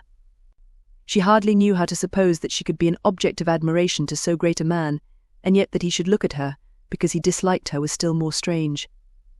She could only imagine, however, at last, that she drew his notice, because there was something about her more wrong and reprehensible, according to his ideas of right, than in any other person present. The supposition did not pain her. She liked him too little to care for his approbation. After playing some Italian songs, Miss Bingley varied the charm by a lively Scotch air, and soon afterwards Mr. Darcy, drawing near Elizabeth, said to her, "Do you not feel a great inclination, Miss Bennet, to seize such an opportunity of dancing a reel?" She smiled, but made no answer. He repeated the question, with some surprise at her silence. "Oh," said she, "I heard you before, but I could not immediately determine what to say in reply. You wanted me, I know, to say yes, that you might have the pleasure of despising my taste, but I always delight in overthrowing those kind of schemes, and cheating a person of their premeditated contempt. I have, therefore, made up my mind to tell you that I do not want to dance a reel at all, and now despise me if you dare." "Indeed, I do not dare." Elizabeth, having rather expected to affront him, was amazed at his gallantry, but there was a mixture of sweetness and archness in her manner which made it difficult for her to affront anybody, and Darcy had never been so bewitched by any woman as he was by her. He really believed that, were it not for the inferiority of her connections, he should be in some danger. Miss Bingley saw, or suspected, enough to be jealous, and her great anxiety for the recovery of her dear friend Jane received some assistance from her desire of getting rid of Elizabeth. She often tried to provoke Darcy into disliking her guest by talking of their supposed marriage, and planning his happiness in such an alliance. "I hope," said she, as they were walking together in the shrubbery the next day, "you will give your mother-in-law a few hints, when this desirable event takes place, as to the advantage of holding her tongue, and if you can compass it, to cure the younger girls of running after the officers, and, if I may mention so delicate a subject, endeavour to check that little something, bordering on conceit and impertinence, which your lady possesses. Have you anything else to propose for my domestic felicity? Oh yes. Do let the portraits of your uncle and Aunt Phillips be placed in the gallery at Pemberley. Put them next to your great uncle the judge. They are in the same profession, you know, only in different lines. As for your Elizabeth's picture, you must not attempt to have it taken. For what painter could do justice to those beautiful eyes? It would not be easy, indeed, to catch their expression, but their colour and shape, and the eyelashes, so remarkably fine, might be copied. At that moment they were met from another walk by Mrs. Hurst and Elizabeth herself. "I did not know that you intended to walk," said Miss Bingley, in some confusion, lest they had been overheard. "You used us abominably ill," answered Mrs. Hurst, "running away without telling us that you were coming out."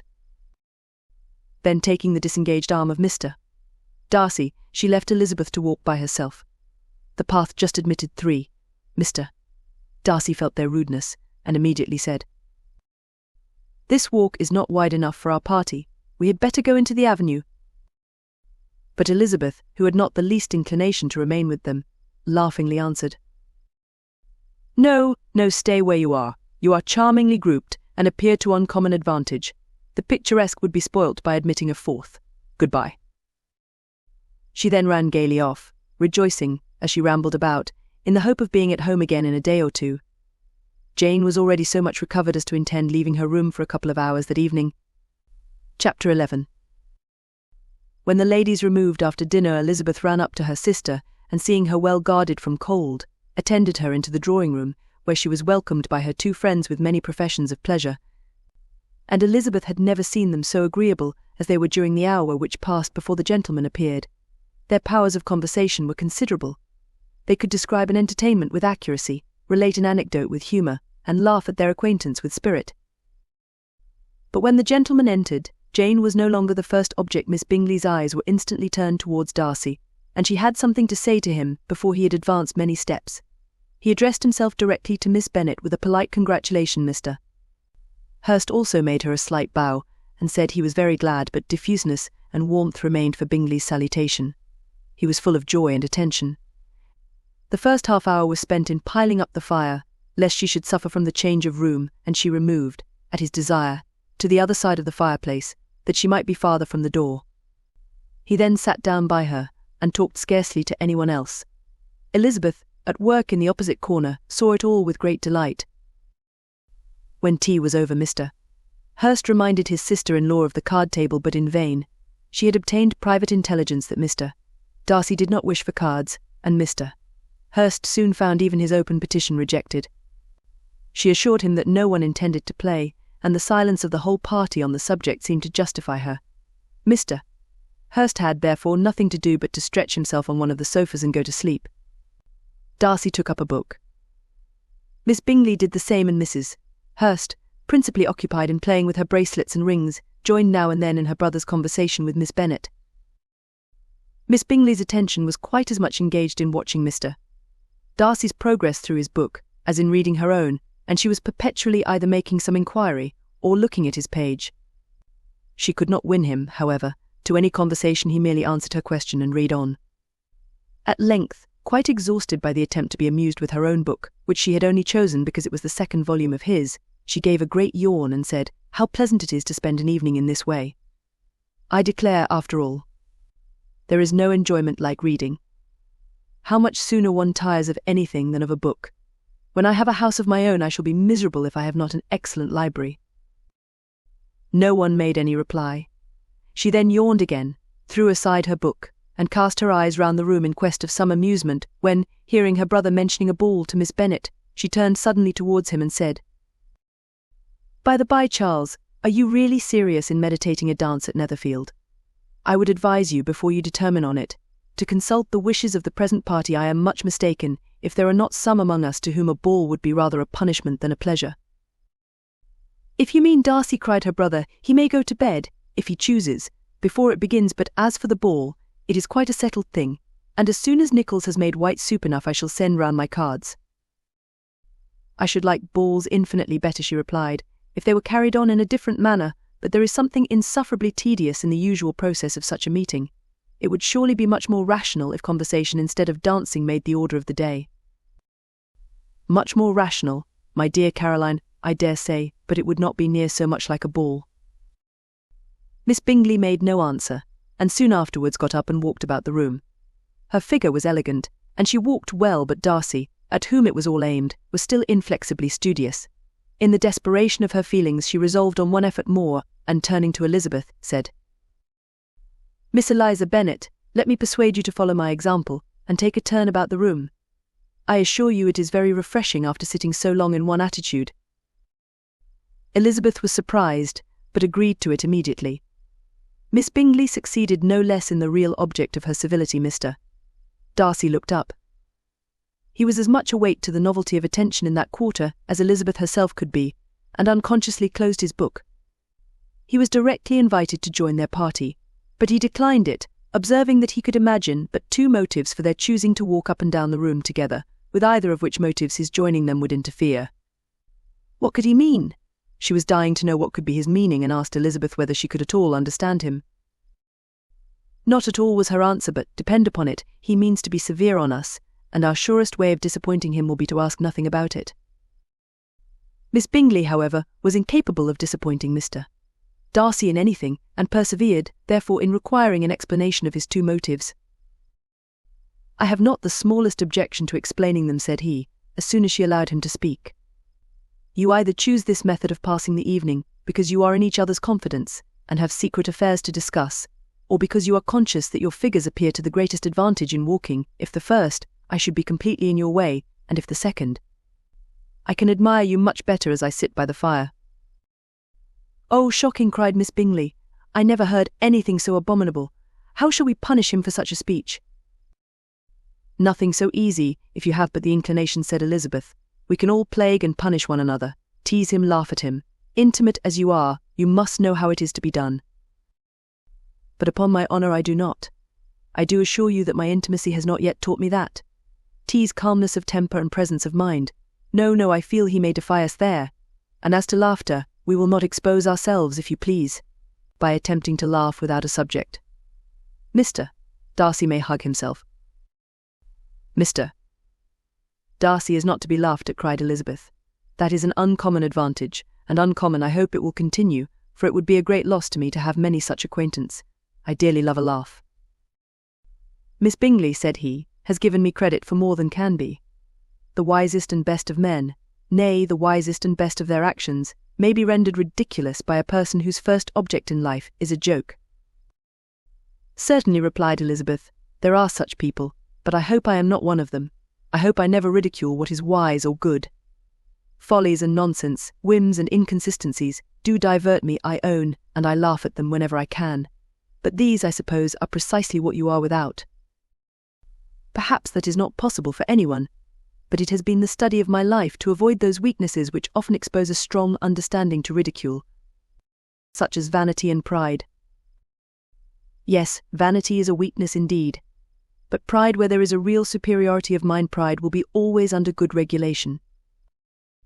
Elizabeth turned away to hide a smile. "Your examination of Mr.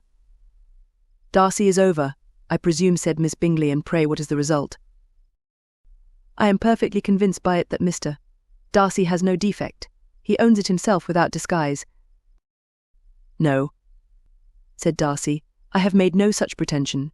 I have faults enough, but they are not, I hope, of understanding. My temper I dare not vouch for. It is, I believe, too little yielding, certainly too little for the convenience of the world. I cannot forget the follies and vices of others so soon as I ought, nor their offences against myself. My feelings are not puffed about with every attempt to move them. My temper would perhaps be called resentful. My good opinion once lost is lost for ever." "That is a failing, indeed," cried Elizabeth. "Implacable resentment is a shade in a character. But you have chosen your fault well. I really cannot laugh at it. You are safe from me. There is, I believe, in every disposition a tendency to some particular evil, a natural defect, which not even the best education can overcome. And your defect is a propensity to hate everybody." "And yours," he replied, with a smile, "is wilfully to misunderstand them." "Do let us have a little music," cried Miss Bingley, tired of a conversation in which she had no share.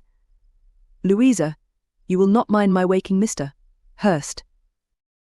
Her sister made not the smallest objection, and the pianoforte was opened, and Darcy, after a few moments' recollection, was not sorry for it.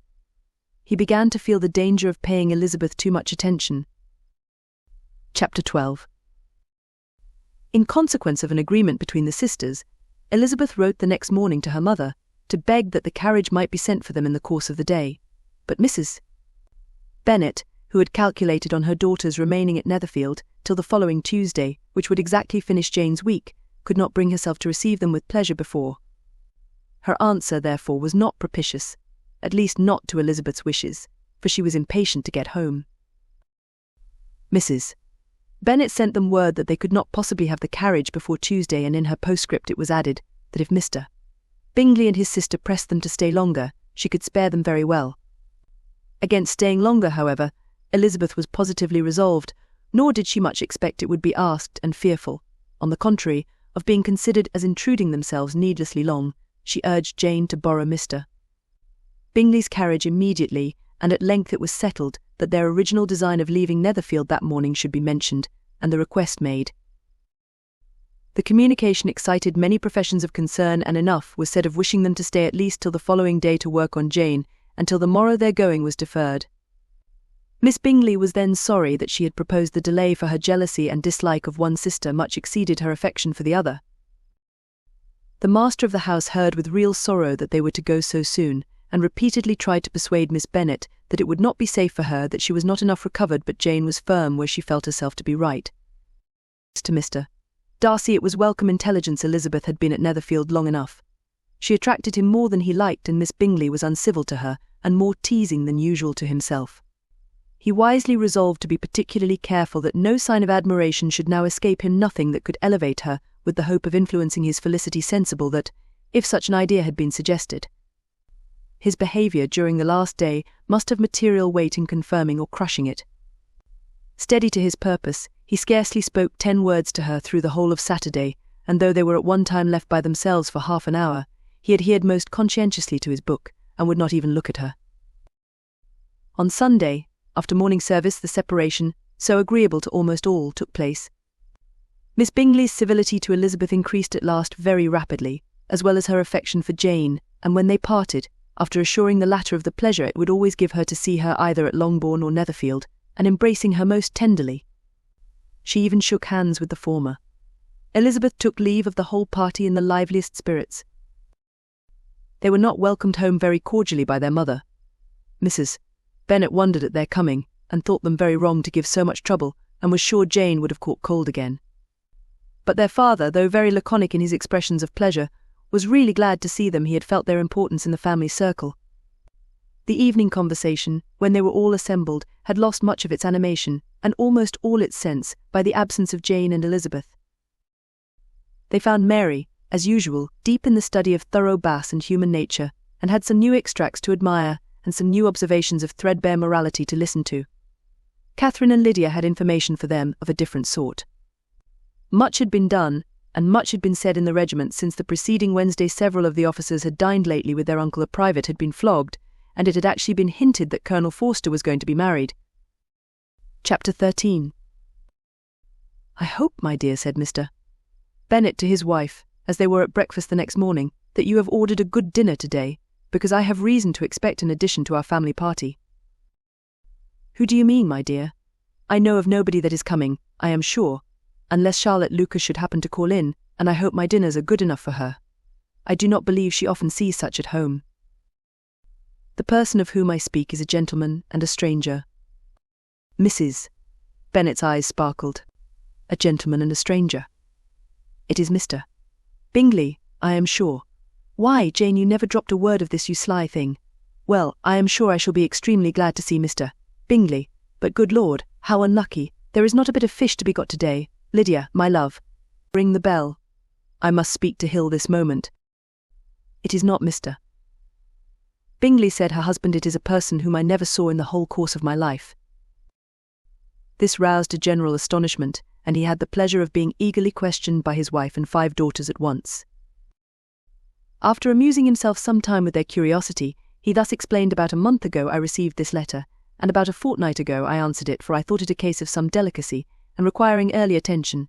It is from my cousin, Mr. Collins, who, when I am dead, may turn you all out of this house as soon as he pleases." "Oh, my dear!" cried his wife, "I cannot bear to hear that mentioned. Pray do not talk of that odious man.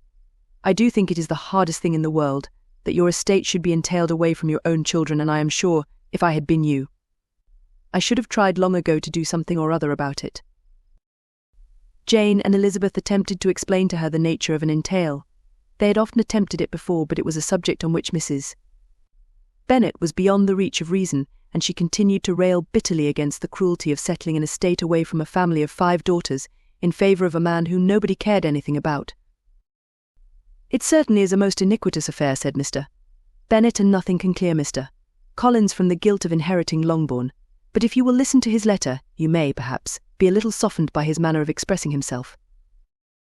"No, that I am sure I shall not, and I think it was very impertinent of him to write to you at all, and very hypocritical. I hate such false friends. Why could not he keep on quarrelling with you, as his father did before him?" "Why, indeed, he does seem to have had some filial scruples on that head, as you will hear."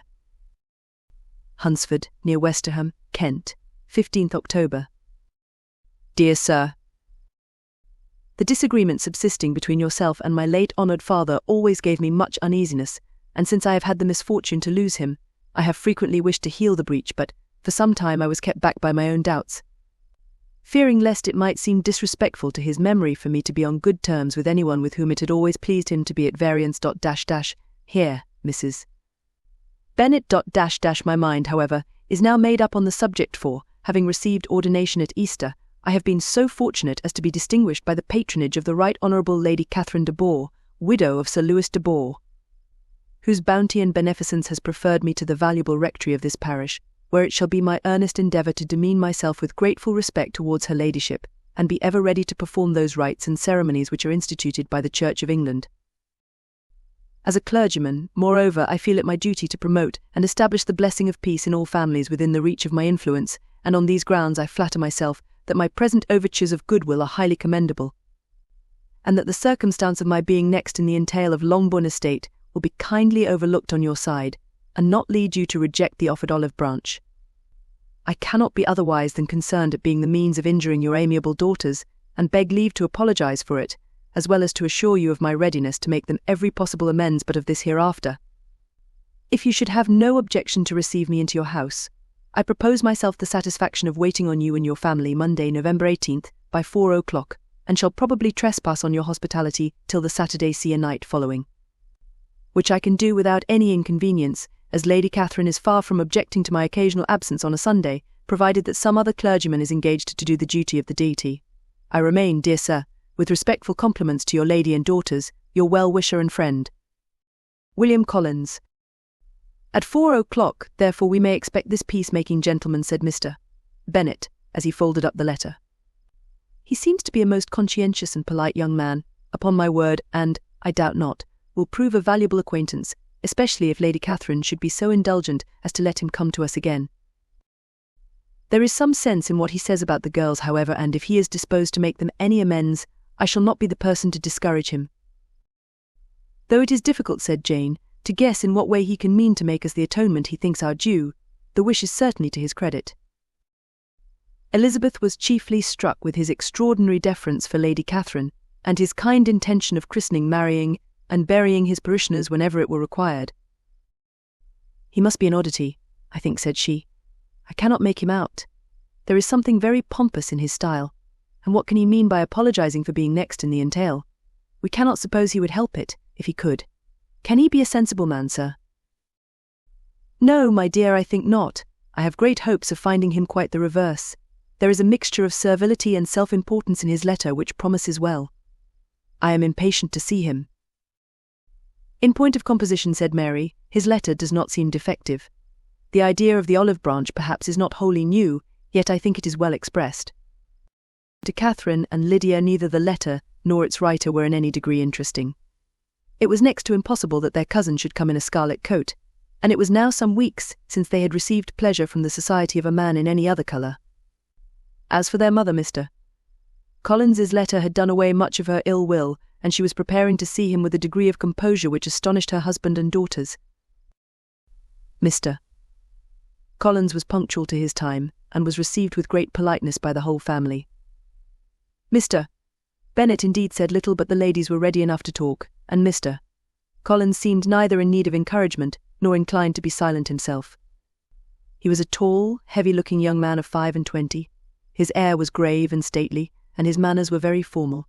He had not been long seated before he complimented Mrs. Bennet on having so fine a family of daughters, said he had heard much of their beauty, but that, in this instance, fame had fallen short of the truth, and added that he did not doubt her seeing them all in due time well disposed of in marriage. This gallantry was not much to the taste of some of his hearers, but Mrs. Bennet, who quarrelled with no compliments, answered most readily. "You are very kind, sir, I am sure, and I wish with all my heart it may prove so, for else they will be destitute enough. Things are settled so oddly.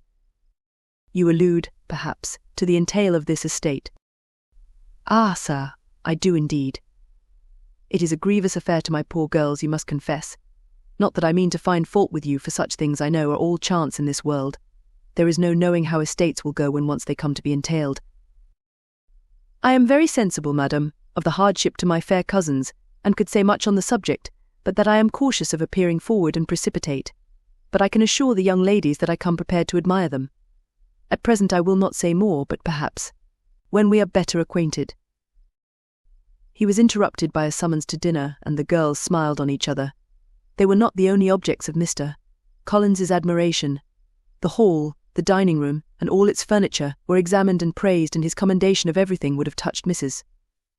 Bennet's heart, but for the mortifying supposition of his viewing it all as his own future property. The dinner, too, in its turn, was highly admired, and he begged to know to which of his fair cousins the excellence of its cookery was owing. But here he was set right by Mrs. Bennet, who assured him, with some asperity, that they were very well able to keep a good cook, and that her daughters had nothing to do in the kitchen. He begged pardon for having displeased her. In a softened tone she declared herself not at all offended, but he continued to apologize for about a quarter of an hour. Chapter 14. During dinner Mr. Bennet scarcely spoke at all, but when the servants were withdrawn, he thought it time to have some conversation with his guest, and therefore started a subject in which he expected him to shine, by observing that he seemed very fortunate in his patroness.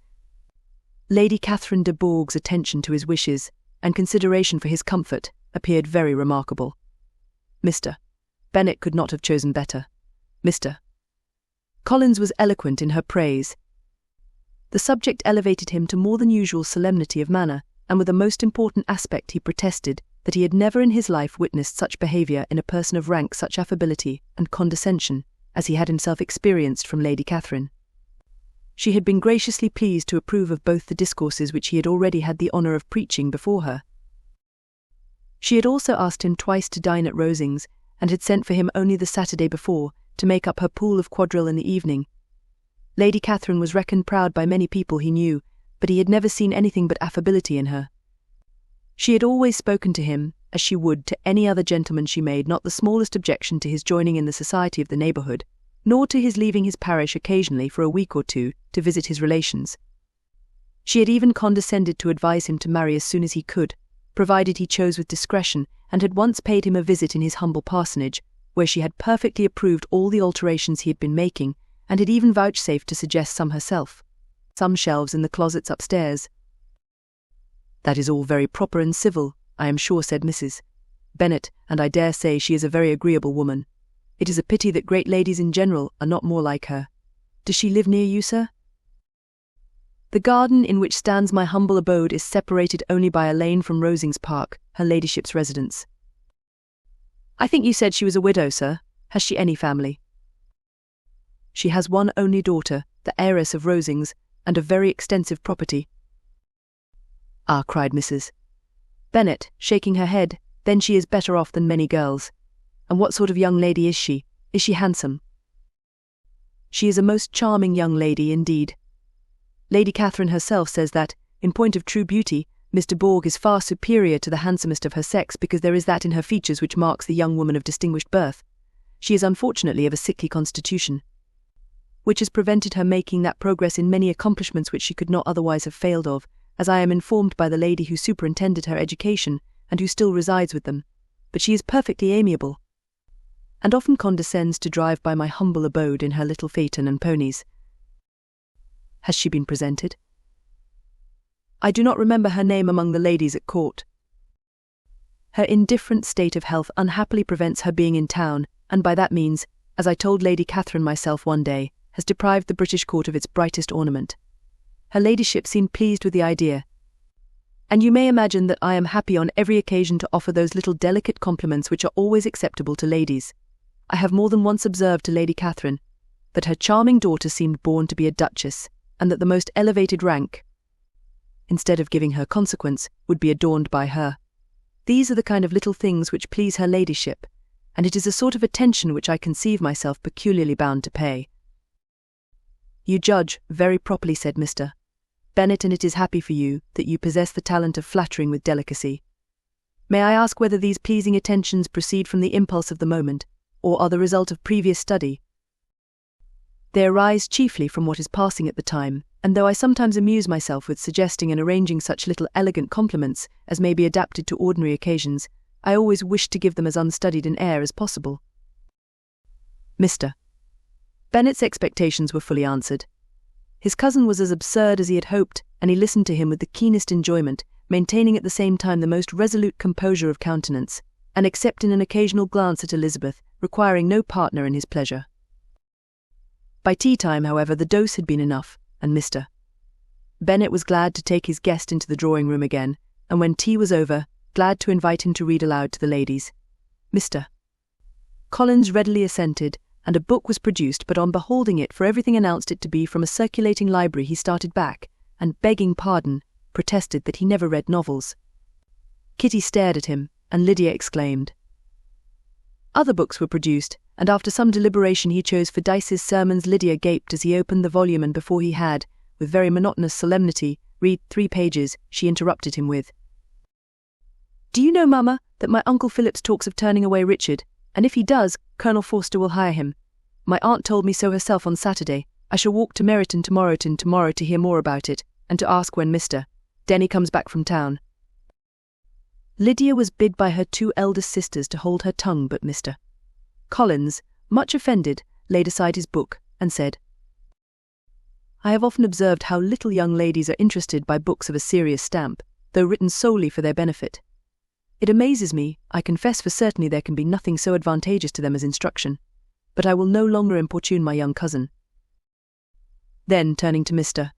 Bennet, he offered himself as his antagonist at backgammon. Mr. Bennet accepted the challenge, observing that he acted very wisely in leaving the girls to their own trifling amusements. Mrs. Bennet and her daughters apologized most civilly for Lydia's interruption, and promised that it should not occur again, if he would resume his book, but Mr. Collins, after assuring them that he bore his young cousin no ill will, and should never resent her behaviour as any affront, seated himself at another table with Mr. Bennet, and prepared for backgammon. Chapter 15. M.R. Collins was not a sensible man, and the deficiency of nature had been but little assisted by education or society, the greatest part of his life having been spent under the guidance of an illiterate and miserly father, and though he belonged to one of the universities, he had merely kept the necessary terms without forming at it any useful acquaintance. The subjection in which his father had brought him up had given him originally great humility of manner, but it was now a good deal counteracted by the self-conceit of a weak head, living in retirement, and the consequential feelings of early and unexpected prosperity. A fortunate chance had recommended him to Lady Catherine de Bourgh when the living of Hunsford was vacant, and the respect which he felt for her high rank, and his veneration for her as his patroness, mingling with a very good opinion of himself, of his authority as a clergyman, and his right as a rector, made him altogether a mixture of pride and obsequiousness, self-importance and humility.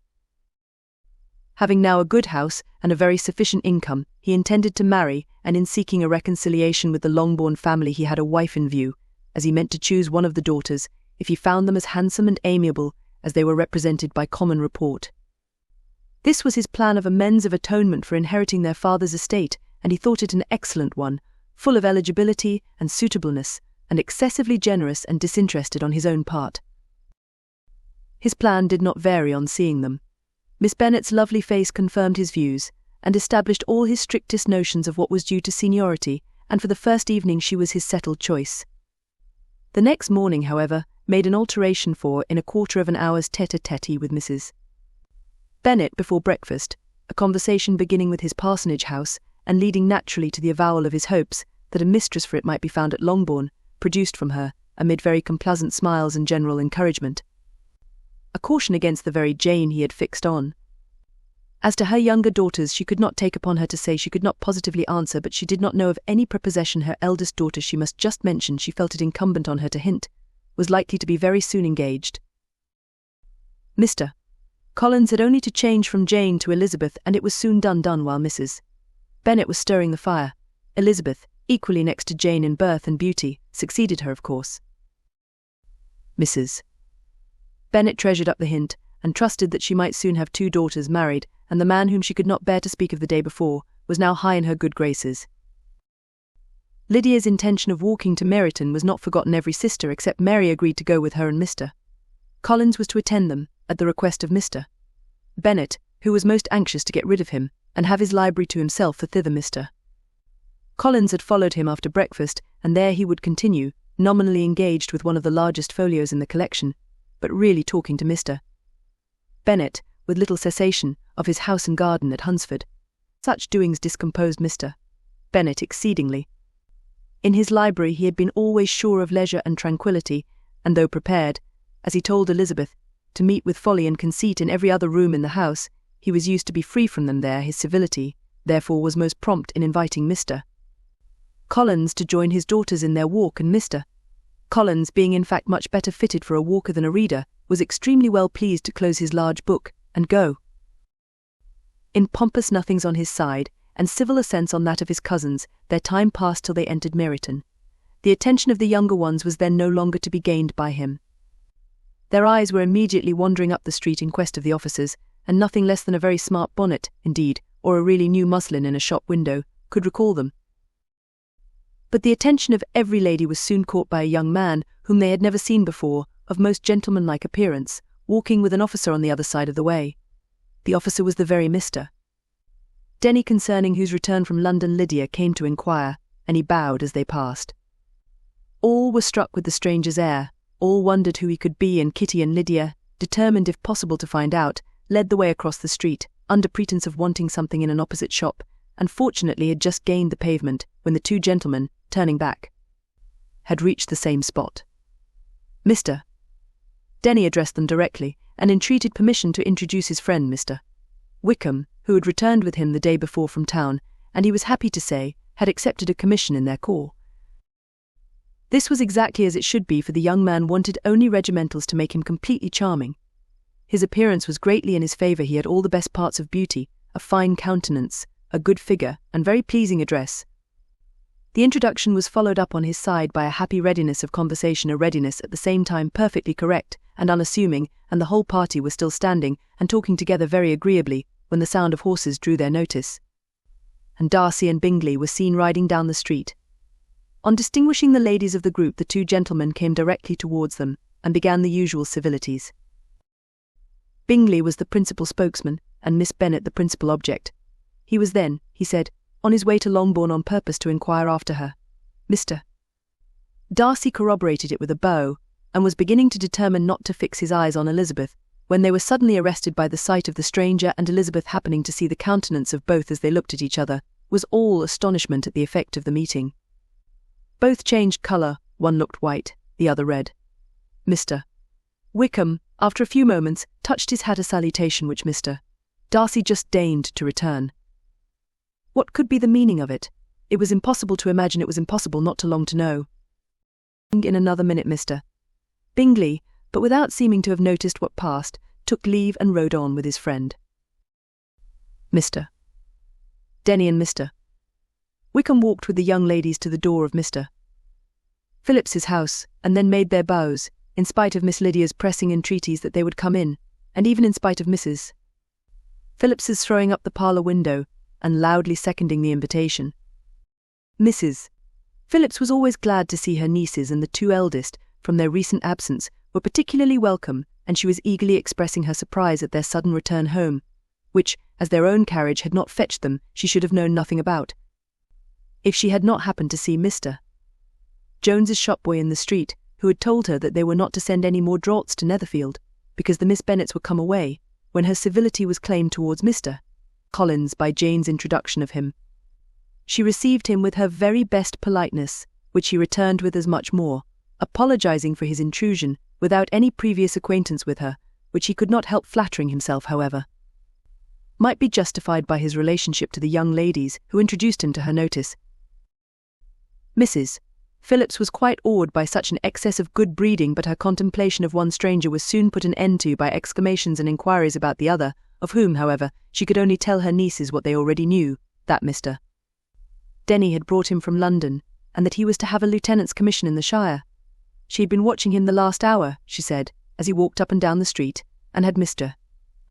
Wickham appeared, Kitty and Lydia would certainly have continued the occupation, but unluckily no one passed the windows now except a few of the officers, who, in comparison with the stranger, were become stupid, disagreeable fellows. Some of them were to dine with the Phillipses the next day, and their aunt promised to make her husband call on Mr. Wickham, and give him an invitation also, if the family from Longbourn would come in the evening. This was agreed to, and Mrs. Phillips protested that they would have a nice, comfortable, noisy game of lottery tickets, and a little bit of hot supper afterwards. The prospect of such delights was very cheering, and they parted in mutual good spirits. Mr. Collins repeated his apologies in quitting the room, and was assured with unwearying civility that they were perfectly needless. As they walked home, Elizabeth related to Jane what she had seen pass between the two gentlemen, but though Jane would have defended either or both, had they appeared to be wrong, she could no more explain such behaviour than her sister. Mr. Collins on his return highly gratified Mrs. Bennet by admiring Mrs. Phillips's manners and politeness. He protested that, except Lady Catherine and her daughter, he had never seen a more elegant woman, for she had not only received him with the utmost civility, but had even pointedly included him in her invitation for the next evening, although utterly unknown to her before. Something, he supposed, might be attributed to his connection with them, but yet he had never met with so much attention in the whole course of his life. Chapter 16. As no objection was made to the young people's engagement with their aunt, and all Mr. Collins's scruples of leaving Mr. and Mrs. Bennet for a single evening during his visit were most steadily resisted, the coach conveyed him and his 5 cousins at a suitable hour to Meryton, and the girls had the pleasure of hearing, as they entered the drawing-room, that Mr. Wickham had accepted their uncle's invitation, and was then in the house. When this information was given, and they had all taken their seats, Mr. Collins was at leisure to look around him and admire, and he was so much struck with the size and furniture of the apartment that he declared he might almost have supposed himself in the small summer breakfast parlour at Rosings, a comparison that did not at first convey much gratification. But when Mrs. Phillips understood from him what Rosings was, and who was its proprietor, when she had listened to the description of only one of Lady Catherine's drawing-rooms, and found that the chimney-piece alone had cost £800, she felt all the force of the compliment, and would hardly have resented a comparison with the housekeeper's room. In describing to her all the grandeur of Lady Catherine and her mansion, with occasional digressions in praise of his own humble abode, and the improvements it was receiving, he was happily employed until the gentleman joined them, and he found in Mrs. Phillips a very attentive listener, whose opinion of his consequence increased with what she heard, and who was resolving to retail it all among her neighbours as soon as she could. To the girls, who could not listen to their cousin, and who had nothing to do but to wish for an instrument, and examine their own indifferent imitations of china on the mantelpiece, the interval of waiting appeared very long. It was over at last, however. The gentleman did approach, and when Mr. Wickham walked into the room, Elizabeth felt that she had neither been seeing him before, nor thinking of him since, with the smallest degree of unreasonable admiration. The officers of the Shire were in general a very creditable, gentlemanlike set, and the best of them were of the present party, but Mr. Wickham was as far beyond them all in person, countenance, air, and walk, as they were superior to the broad-faced, stuffy Uncle Phillips, breathing port wine, who followed them into the room. Mr. Wickham was the happy man towards whom almost every female eye was turned, and Elizabeth was the happy woman by whom he finally seated himself, and the agreeable manner in which he immediately fell into conversation, though it was only on its being a wet night, and on the probability of a rainy season, made her feel that the commonest, dullest, most threadbare topic might be rendered interesting by the skill of the speaker. With such rivals for the notice of the fair as Mr. Wickham and the officers, Mr. Collins seemed to sink into insignificance. To the young ladies he certainly was nothing, but he had still at intervals a kind listener in Mrs. Phillips, and was by her watchfulness most abundantly supplied with coffee and muffin. When the card tables were placed, he had an opportunity of obliging her, in return, by sitting down to whist. "I know little of the game at present," said he, "but I shall be glad to improve myself in my situation of life, Mrs." Phillips was very thankful for his compliance, but could not wait for his reason. Mr. Wickham did not play at whist, and with ready delight was he received at the other table between Elizabeth and Lydia. At first there seemed danger of Lydia's engrossing him entirely, for she was a most determined talker, but being likewise extremely fond of lottery tickets, she soon grew too much interested in the game, too eager in making bets and exclaiming after prizes, to have attention for anyone in particular. Allowing for the common demands of the game, Mr. Wickham was therefore at leisure to talk to Elizabeth, and she was very willing to hear him, though what she chiefly wished to hear she could not hope to be told, the history of his acquaintance with Mr. Darcy. She dared not even mention that gentleman. Her curiosity, however, was unexpectedly relieved. Mr. Wickham began the subject himself. He inquired how far Netherfield was from Meryton, and after receiving her answer, asked in a hesitating manner how long Mr. Darcy had been staying there. "About a month," said Elizabeth, and then, unwilling to let the subject drop, added, "He is a man of very large property in Derbyshire, I understand." "Yes," replied Wickham, "his estate there is a noble one. A clear 10,000 per annum. You could not have met with a person more capable of giving you certain information on that head than myself, for I have been connected with his family, in a particular manner, from my infancy."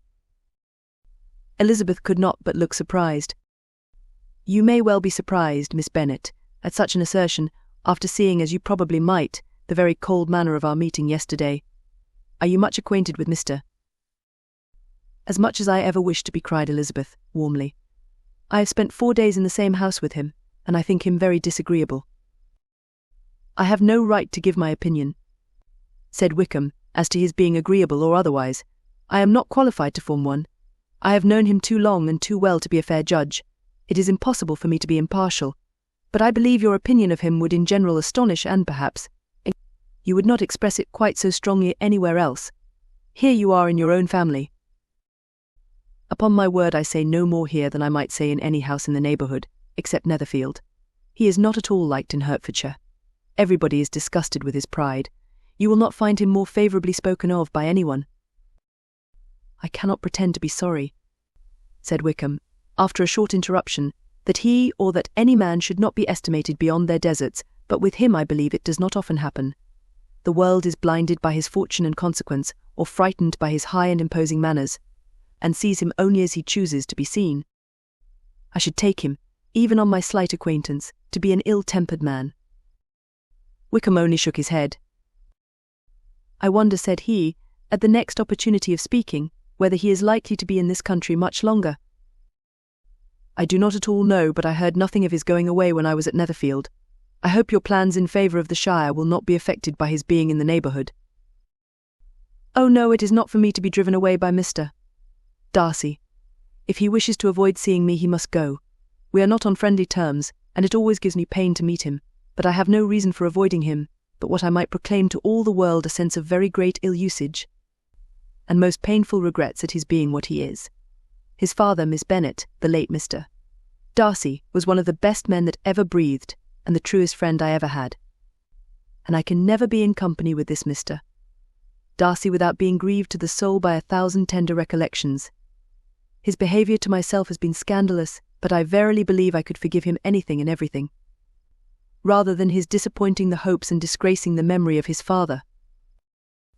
Elizabeth found the interest of the subject increase, and listened with all her heart, but the delicacy of it prevented further inquiry. Mr.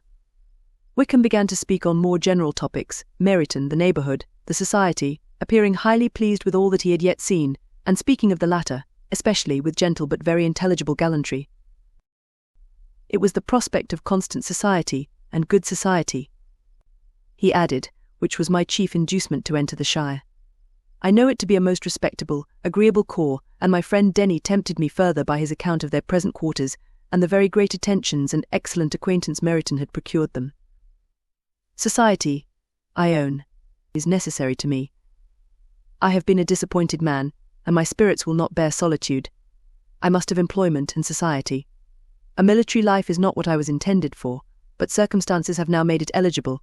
The church ought to have been my profession. I was brought up for the church, and I should at this time have been in possession of a most valuable living, had it pleased the gentleman we were speaking of just now. Indeed. Yes, the late Mr. Darcy bequeathed me the next presentation of the best living in his gift. He was my godfather, and excessively attached to me. I cannot do justice to his kindness. He meant to provide for me amply, and thought he had done it, but when the living fell, it was given elsewhere. Good heavens, cried Elizabeth, but how could that be? How could his will be disregarded?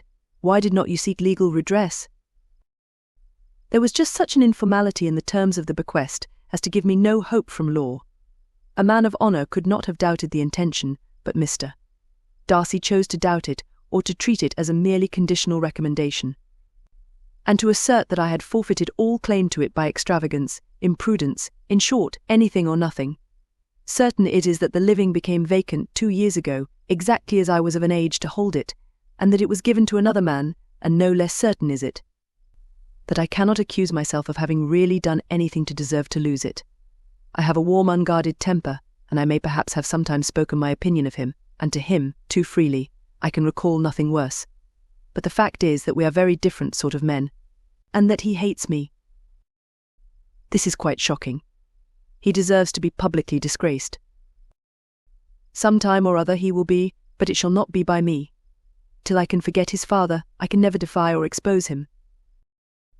Elizabeth honoured him for such feelings, and thought him handsomer than ever as he expressed them. But what, said she, after a pause, can have been his motive? What can have induced him to behave so cruelly? A thorough, determined dislike of me, a dislike which I cannot but attribute in some measure to jealousy. Had the late Mr. Darcy liked me less, his son might have borne with me better, but his father's uncommon attachment to me irritated him, I believe, very early in life. He had not a temper to bear the sort of competition in which we stood, the sort of preference which was often given me. I had not thought Mr. Darcy so bad as this, though I have never liked him. I had not thought so very ill of him. I had supposed him to be despising his fellow creatures in general, but did not suspect him of descending to such malicious revenge, such injustice, such inhumanity as this. After a few minutes' reflection, however, she continued, I do remember his boasting one day, at Netherfield, of the implacability of his resentments, of his having an unforgiving temper. His disposition must be dreadful. I will not trust myself on the subject, replied Wickham. I can hardly be just to him. Elizabeth was again deep in thought, and after a time exclaimed, to treat in such a manner the godson, the friend, the favourite of his father, she could have added, a young man, too, like you, whose very countenance may vouch for your being amiable. But she contented herself with an one, too, who had probably been his own companion from childhood, connected together, as I think you said, in the closest manner. We were born in the same parish, within the same park. The greatest part of our youth was passed together, inmates of the same house, sharing the same amusements, objects of the same parental care. My father began life in the profession which your uncle, Mr. Phillips, appears to do so much credit to, but he gave up everything to be of use to the late Mr. Darcy, and devoted all his time to the care of the Pemberley property. He was most highly esteemed by Mr. Darcy, a most intimate, confidential friend. Mr. Darcy often acknowledged himself to be under the greatest obligations to my father's active superintendence, and when, immediately before my father's death, Mr. Darcy gave him a voluntary promise of providing for me. I am convinced that he felt it to be as much a debt of gratitude to him as of affection to myself. How strange, cried Elizabeth. How abominable. I wonder that the very pride of this Mr. Darcy has not made him just to you. If from no better motive, that he should not have been too proud to be dishonest, for dishonesty I must call it. It is wonderful, replied Wickham, for almost all his actions may be traced to pride, and pride has often been his best friend. It has connected him nearer with virtue than any other feeling. But we are none of us consistent, and in his behaviour to me there were stronger impulses even than pride. Can such abominable pride as his have ever done him good? Yes, it has often led him to be liberal and generous, to give his money freely, to display hospitality, to assist his tenants, and relieve the poor. Family pride and filial pride, for he is very proud of what his father was, have done this. Not to appear to disgrace his family, to degenerate from the popular qualities, or lose the influence of the Pemberley house, is a powerful motive. He has also brotherly pride, which, with some brotherly affection, makes him a very kind and careful guardian of his sister. And you will hear him generally cried up as the most attentive and best of brothers. What sort of a girl is Miss Darcy? He shook his head. I wish I could call her amiable. It gives me pain to speak ill of a Darcy, but she is too much like her brother, very, very proud. As a child, she was affectionate and pleasing, and extremely fond of me. And I have devoted hours and hours to her amusement. But she is nothing to me now. She is a handsome girl, about 15 or 16, and I understand highly accomplished. Since her father's death her home has been London, where a lady lives with her and superintends her education. After many pauses and many trials of other subjects, Elizabeth could not help reverting once more to the first, and saying, I am astonished at his intimacy with Mr. Bingley. How can Mr. Bingley, who seems good humour itself and is, I really believe, truly amiable, be in friendship with such a man? How can they suit each other? Do you know Mr. Bingley? Not at all. He is a sweet-tempered, amiable, charming man. He cannot know what Mr. Darcy is. Probably not, but Mr. Darcy can please where he chooses. He does not want abilities. He can be a conversable companion if he thinks it worth his while, among those who are at all his equals in consequence. He is a very different man from what he is to the less prosperous. His pride never deserts him, but with the rich he is liberal-minded, just, sincere, rational, honourable, and perhaps agreeable, allowing something for fortune and figure. The whist party soon afterwards breaking up, the players gathered round the other table, and Mr. Collins took his station between his cousin Elizabeth and Mrs. Phillips. The usual inquiries as to his success were made by the latter. It had not been very great, he had lost every point, but when Mrs. Phillips began to express her concern thereupon, he assured her, with much earnest gravity, that it was not of the least importance, that he considered the money as a mere trifle, and begged she would not make herself uneasy. I know very well, madam, said he, that when persons sit down to a card-table they must take their chance of these things, and happily I am not in such circumstances as to make 5 shillings any object. There are, undoubtedly, many who could not say the same, but, thanks to Lady Catherine de Bourgh, I am removed far beyond the necessity of regarding little matters. Mr. Wickham's attention was caught, and after observing Mr. Collins for a few moments, he asked Elizabeth in a low voice whether her relations were very intimately acquainted with the family of de Bourgh. Lady Catherine de Bourgh, she replied, has very lately given him a living. I hardly know how Mr. Collins was first introduced to her notice, but he certainly has not known her long. You know, of course, that Lady Catherine de Bourgh and Lady Anne Darcy were sisters, consequently that she is aunt to the present Mr. Darcy. No, indeed, I did not. I knew nothing at all of Lady Catherine's connections. I never heard of her existence till the day before yesterday. Her daughter, Miss de Bourgh, will have a very large fortune, and it is believed that she and her cousin will unite the 2 estates. This information made Elizabeth smile, as she thought of poor Miss Bingley. Vain indeed must be all her attentions, vain and useless her affection for his sister and her praise of himself, if he were already self-destined to another. Mr. Collins, said she, speaks highly both of Lady Catherine and her daughter, but, from some particulars that he has related of her ladyship, I suspect his gratitude misleads him, and that, in spite of her being his patroness, she is an arrogant, conceited woman. I believe her to be both in a great degree, replied Wickham. I have not seen her for many years, but I very well remember that I never liked her, and that her manners were dictatorial and insolent. She has the reputation of being remarkably sensible and clever, but I rather believe she derives part of her abilities from her rank and fortune, part from her authoritative manner, and the rest from the pride of her nephew, who chooses that everyone connected with him should have an understanding of the first class. Elizabeth allowed that he had given a very rational account of it, and they continued talking together with mutual satisfaction till supper put an end to cards, and gave the rest of the ladies their share of Mr. Wickham's attentions. There could be no conversation in the noise of Mrs. Phillips's supper party, but his manners recommended him to everybody. Whatever he said was said well, and whatever he did, done gracefully. Elizabeth went away with her head full of him. She could think of nothing but of Mr. Wickham, and of what he had told her, all the way home, but there was not time for her even to mention his name as they went, for neither Lydia nor Mr. Collins were once silent. Lydia talked incessantly of lottery tickets, of the fish she had lost and the fish she had won, and Mr. Collins, in describing the civility of Mr. and Mrs.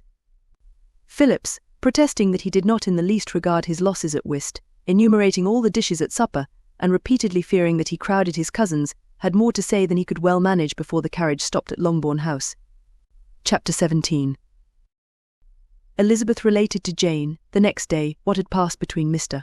Wickham and herself. Jane listened with astonishment and concern. She knew not how to believe that Mr. Darcy could be so unworthy of Mr. Bingley's regard, and yet it was not in her nature to question the veracity of a young man of such amiable appearance as Wickham. The possibility of his having really endured such unkindness was enough to interest all her tender feelings, and nothing therefore remained to be done but to think well of them both, to defend the conduct of each, and throw into the account of accident or mistake whatever could not be otherwise explained. "They have both," said she, "been deceived, I dare say, in some way or other, of which we can form no idea. Interested people have perhaps misrepresented each to the other. It is, in short, impossible for us to conjecture the causes or circumstances which may have alienated them, without actual blame on either side." "Very true, indeed. And now, my dear Jane, what have you got to say in behalf of the interested people who have probably been concerned in the business? Do clear them too, or we shall be obliged to think ill of somebody. Laugh as much as you choose, but you will not laugh me out of my opinion.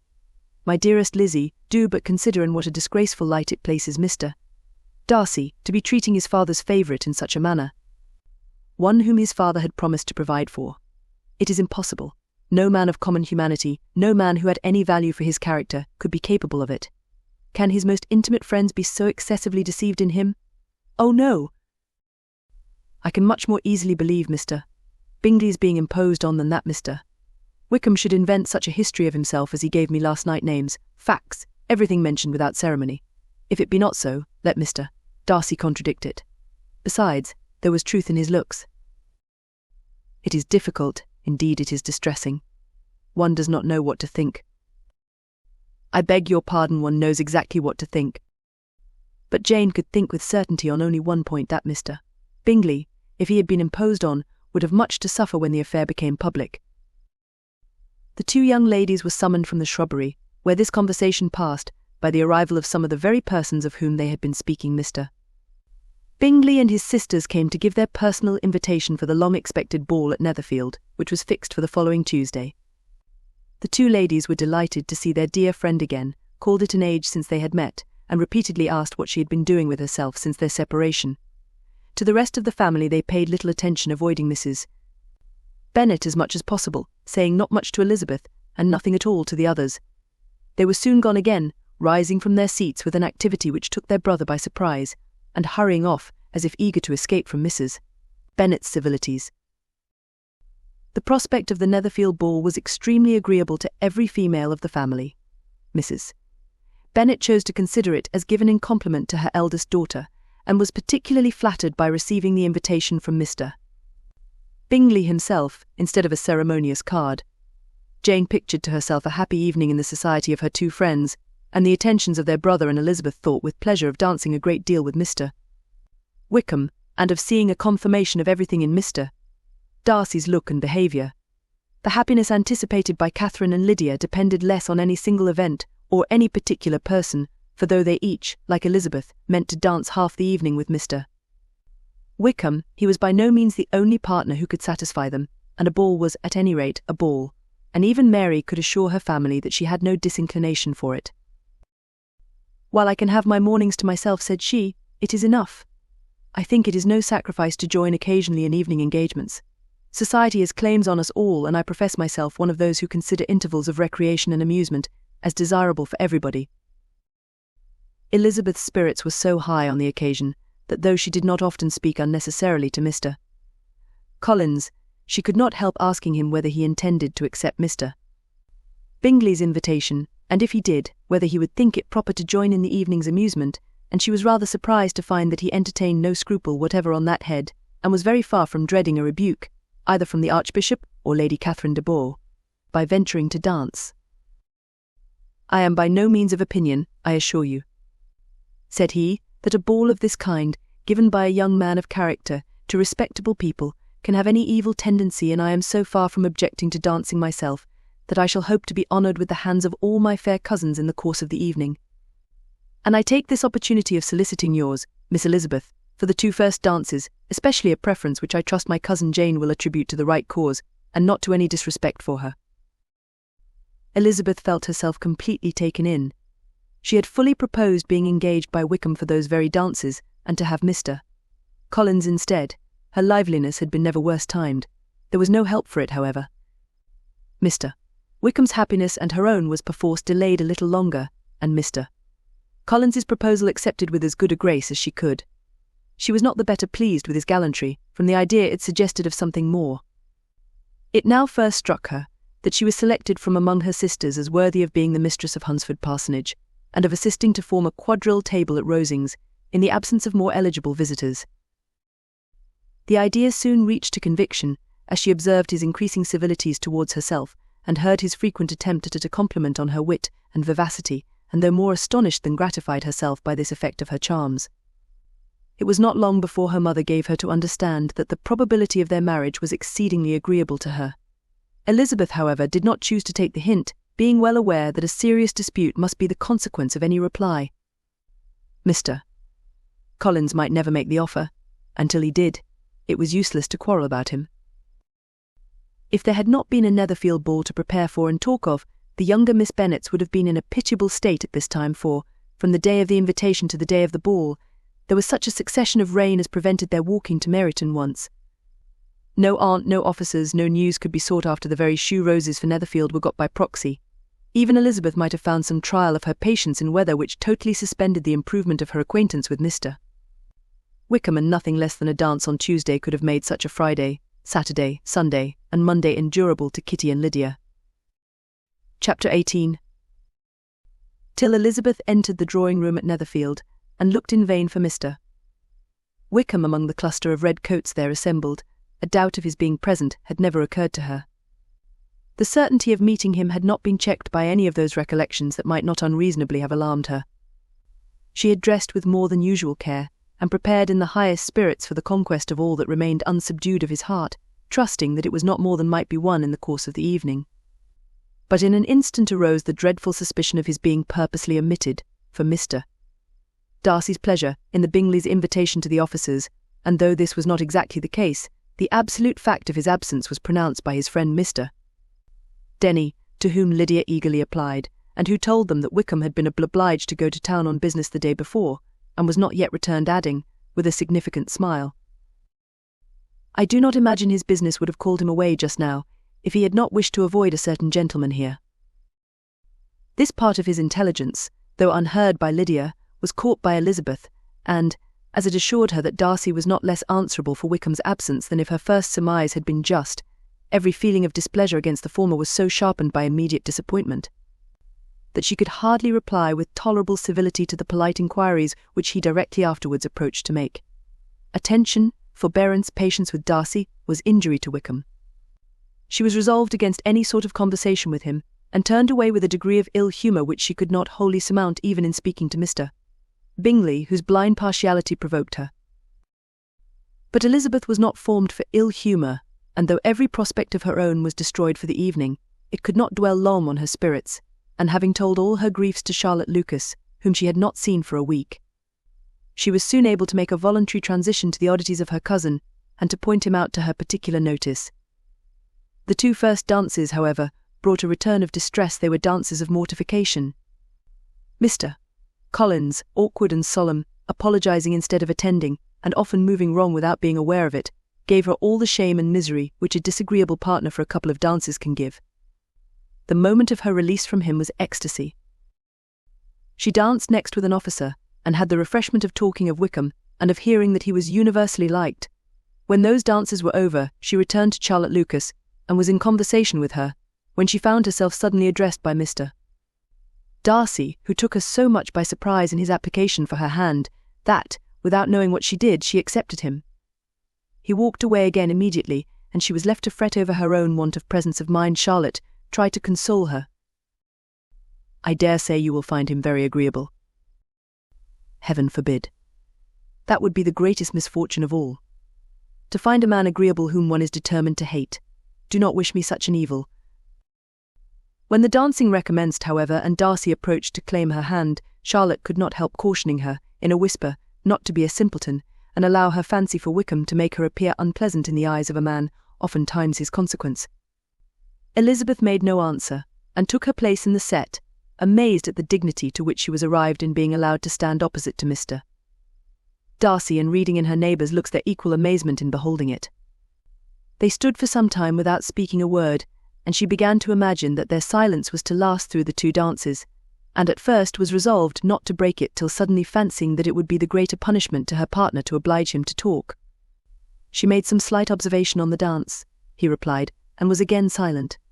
After a pause of some minutes, she addressed him a second time with, "It is your turn to say something now, Mr. Darcy.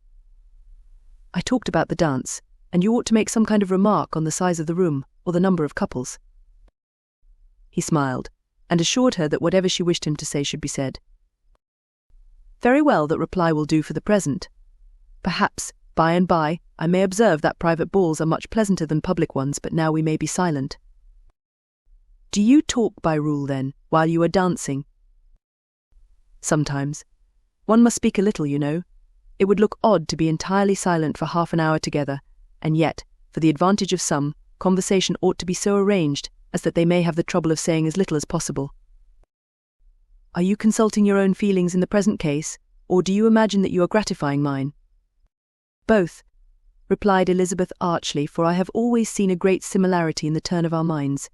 We are each of an unsocial, taciturn disposition, unwilling to speak, unless we expect to say something that will amaze the whole room, and be handed down to posterity with all the eclat of a proverb."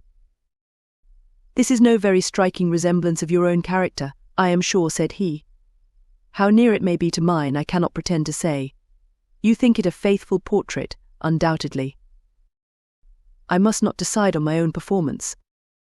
He made no answer, and they were again silent till they had gone down the dance, when he asked her if she and her sisters did not very often walk to Meryton. She answered in the affirmative, and, unable to resist the temptation, added, "When you met us there the other day, we had just been forming a new acquaintance." The effect was immediate.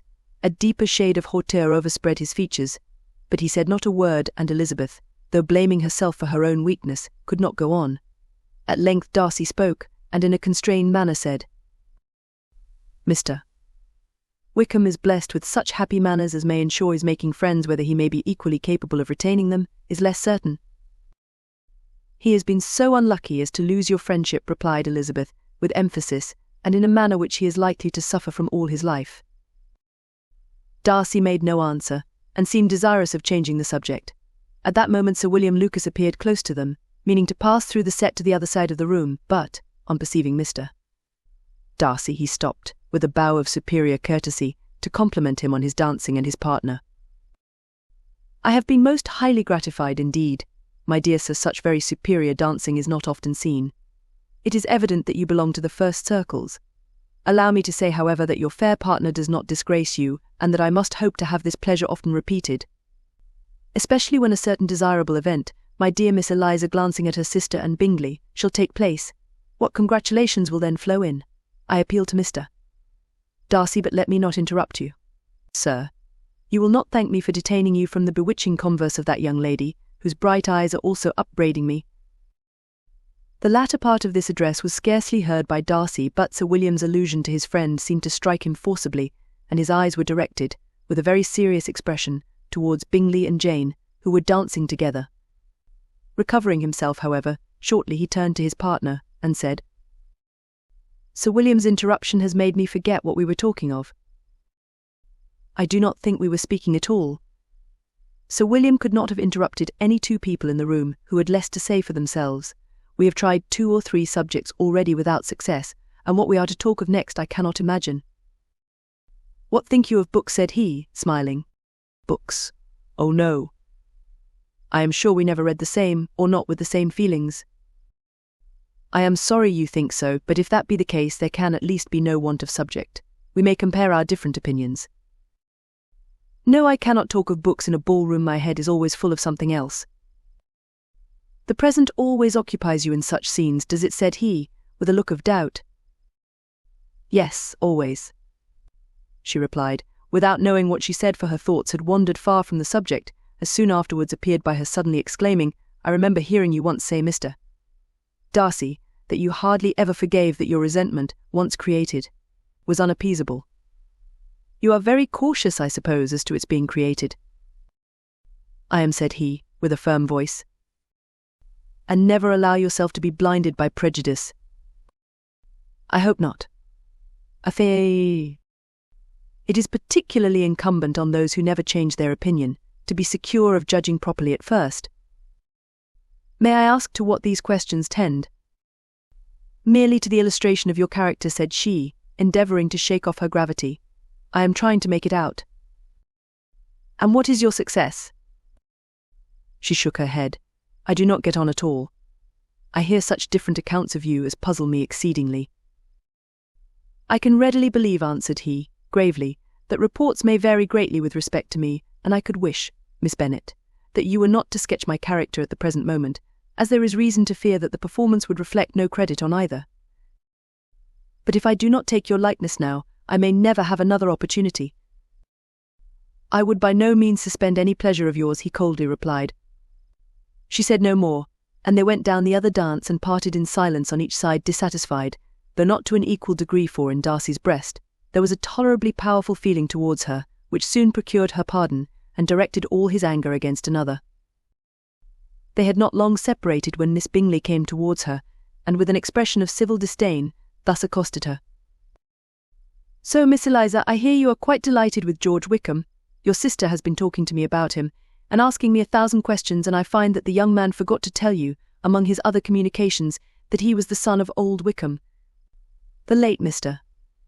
Darcy's steward. Let me recommend you, however, as a friend, not to give implicit confidence to all his assertions, for, as to Mr. Darcy's using him ill, it is perfectly false, for, on the contrary, he has been always remarkably kind to him. Though George Wickham has treated Mr. Darcy in a most infamous manner. I do not know the particulars, but I know very well that Mr. Darcy is not in the least to blame, that he cannot bear to hear George Wickham mentioned, and that though my brother thought he could not well avoid including him in his invitation to the officers, he was excessively glad to find that he had taken himself out of the way. His coming into the country at all is a most insolent thing, indeed, and I wonder how he could presume to do it. I pity you, Miss Eliza, for this discovery of your favourite's guilt, but really, considering his descent, one could not expect much better." "His guilt and his descent appear, by your account, to be the same," said Elizabeth, angrily, "for I have heard you accuse him of nothing worse than of being the son of Mr. Darcy's steward, and of that, I can assure you, he informed me himself." "I beg your pardon," replied Miss Bingley, turning away with a sneer. "Excuse my interference, it was kindly meant." "Insolent girl," said Elizabeth to herself, "you are much mistaken if you expect to influence me by such a paltry attack as this. I see nothing in it but your own wilful ignorance and the malice of Mr. Darcy." She then sought her eldest sister, who had undertaken to make inquiries on the same subject of Bingley. Jane met her with a smile of such sweet complacency, a glow of such happy expression, as sufficiently marked how well she was satisfied with the occurrences of the evening. Elizabeth instantly read her feelings, and, at that moment, solicitude for Wickham, resentment against his enemies, and everything else, gave way before the hope of Jane's being in the fairest way for happiness. "I want to know," said she, with a countenance no less smiling than her sister's, "what you have learnt about Mr. Wickham. But perhaps you have been too pleasantly engaged to think of any third person, in which case you may be sure of my pardon." "No, no," replied Jane. "I have not forgotten him, but I have nothing satisfactory to tell you. Mr. Bingley does not know the whole of his history, and is quite ignorant of the circumstances which have principally offended Mr. Darcy, but he will vouch for the good conduct, the probity and honour of his friend, and is perfectly convinced that Mr. Wickham has deserved much less attention from Mr. Darcy than he has received, and I am sorry to say that by his account, as well as his sister's, Mr. Wickham is by no means a respectable young man. I am afraid he has been very imprudent, and has deserved to lose Mr. Darcy's regard. Mr. Bingley does not know Mr. Wickham himself. No, he never saw him till the other morning at Meryton. This account, then, is what he has received from Mr. Darcy. I am perfectly satisfied. But what does he say of the living? He does not exactly recollect the circumstances, though he has heard them from Mr. Darcy more than once, but he believes that it was left to him conditionally only. I have not a doubt of Mr. Bingley's sincerity, said Elizabeth warmly, but you must excuse my not being convinced by assurances only. Mr. Bingley's defence of his friend was a very able one, I dare say, but since he is unacquainted with several parts of the story, and has learnt the rest from that friend himself. I shall venture still to think of both gentlemen as I did before." She then changed the discourse to one more gratifying to each, and on which there could be no difference of sentiment. Elizabeth listened with delight to the happy though modest hopes which Jane entertained of Bingley's regard, and said all in her power to heighten her confidence in it. On their being joined by Mr. Bingley himself, Elizabeth withdrew to Miss Lucas, to whose inquiry after the pleasantness of her last partner she had scarcely replied, before Mr. Collins came up to them, and told her with great exultation that he had just been so fortunate as to make a most important discovery. "I have found out," said he, "by a singular accident, that there is now in the room a near relation to my patroness. I happened to overhear the gentleman himself mentioning to the young lady who does the honours of this house the names of his cousin Mr. Bohr, and of her mother, Lady Catherine. How wonderfully these sort of things occur! Who would have thought of my meeting with perhaps a nephew of Lady Catherine de Bourgh in this assembly? I am most thankful that the discovery is made in time for me to pay my respects to him, which I am now going to do, and trust he will excuse my not having done it before. My total ignorance of the connection must plead my apology. You are not going to introduce yourself to Mr. Darcy?" "Indeed I am. I shall entreat his pardon for not having done it earlier. I believe him to be Lady Catherine's nephew. It will be in my power to assure him that her ladyship was quite well yesterday se'night." Elizabeth tried hard to dissuade him from such a scheme, assuring him that Mr. Darcy would consider his addressing him without introduction as an impertinent freedom, rather than a compliment to his aunt, that it was not in the least necessary there should be any notice on either side, and that if it were, it must belong to Mr. Darcy, the superior in consequence, to begin the acquaintance. Mr. Collins listened to her with the determined air of following his own inclination, and when she ceased speaking, replied thus: "My dear Miss Elizabeth, I have the highest opinion in the world of your excellent judgment in all matters within the scope of your understanding. But permit me to say that there must be a wide difference between the established forms of ceremony amongst the laity and those which regulate the clergy for. Give me leave to observe that I consider the clerical office as equal in point of dignity with the highest rank in the kingdom, provided that a proper humility of behaviour is at the same time maintained. You must, therefore, allow me to follow the dictates of my conscience on this occasion, which lead me to perform what I look on as a point of duty. Pardon me for neglecting to profit by your advice, which on every other subject shall be my constant guide, though in the case before us I consider myself more fitted by education and habitual study to decide on what is right than a young lady like yourself." And with a low bow he left her to attack Mr. Darcy, whose reception of his advances she eagerly watched, and whose astonishment at being so addressed was very evident. Her cousin prefaced his speech with a solemn bow, and though she could not hear a word of it, she felt as if hearing it all, and saw in the motion of his lips the words Apology Hunsford and Lady Catherine de Bourgh. It vexed her to see him expose himself to such a man. Mr. Darcy was eyeing him with unrestrained wonder, and when at last Mr.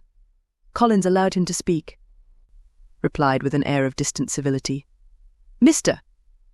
Collins, however, was not discouraged from speaking again, and Mr. Darcy's contempt seemed abundantly increasing with the length of his second speech, and at the end of it he only made him a slight bow, and moved another way.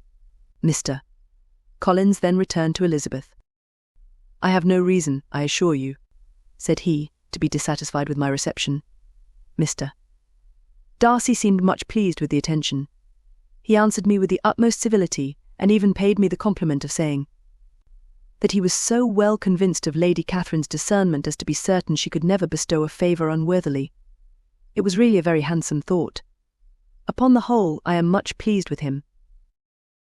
As Elizabeth had no longer any interest of her own to pursue, she turned her attention almost entirely on her sister and Mr. Bingley, and the train of agreeable reflections which her observations gave birth to made her perhaps almost as happy as Jane. She saw her in ideas settled in that very house, in all the felicity which a marriage of true affection could bestow, and she felt capable, under such circumstances, of endeavouring even to like Bingley's two sisters. Her mother's thoughts she plainly saw were bent the same way, and she determined not to venture near her, lest she might hear too much. When they sat down to supper, therefore, she considered it a most unlucky perverseness which placed them within one of each other, and deeply was she vexed to find that her mother was talking to that one person, Lady Lucas, freely, openly, and of nothing else but of her expectation that Jane would be soon married to Mr. Bingley. It was an animating subject, and Mrs.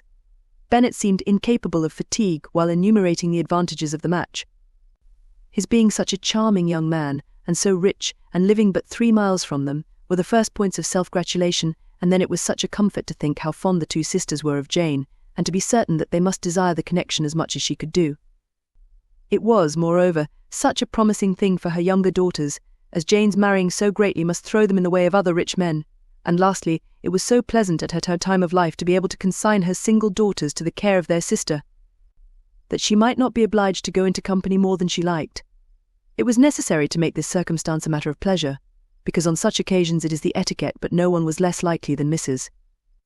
Bennet to find comfort in staying at home at any period of her life.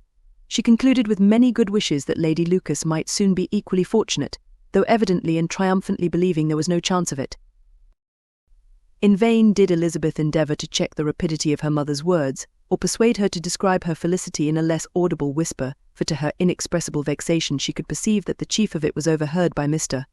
Darcy, who sat opposite to them. Her mother only scolded her for being nonsensical. "What is Mr. Darcy to me, pray, that I should be afraid of him? I am sure we owe him no such particular civility as to be obliged to say nothing he may not like to hear." "For heaven's sake, madam, speak lower. What advantage can it be to you to offend Mr. Darcy?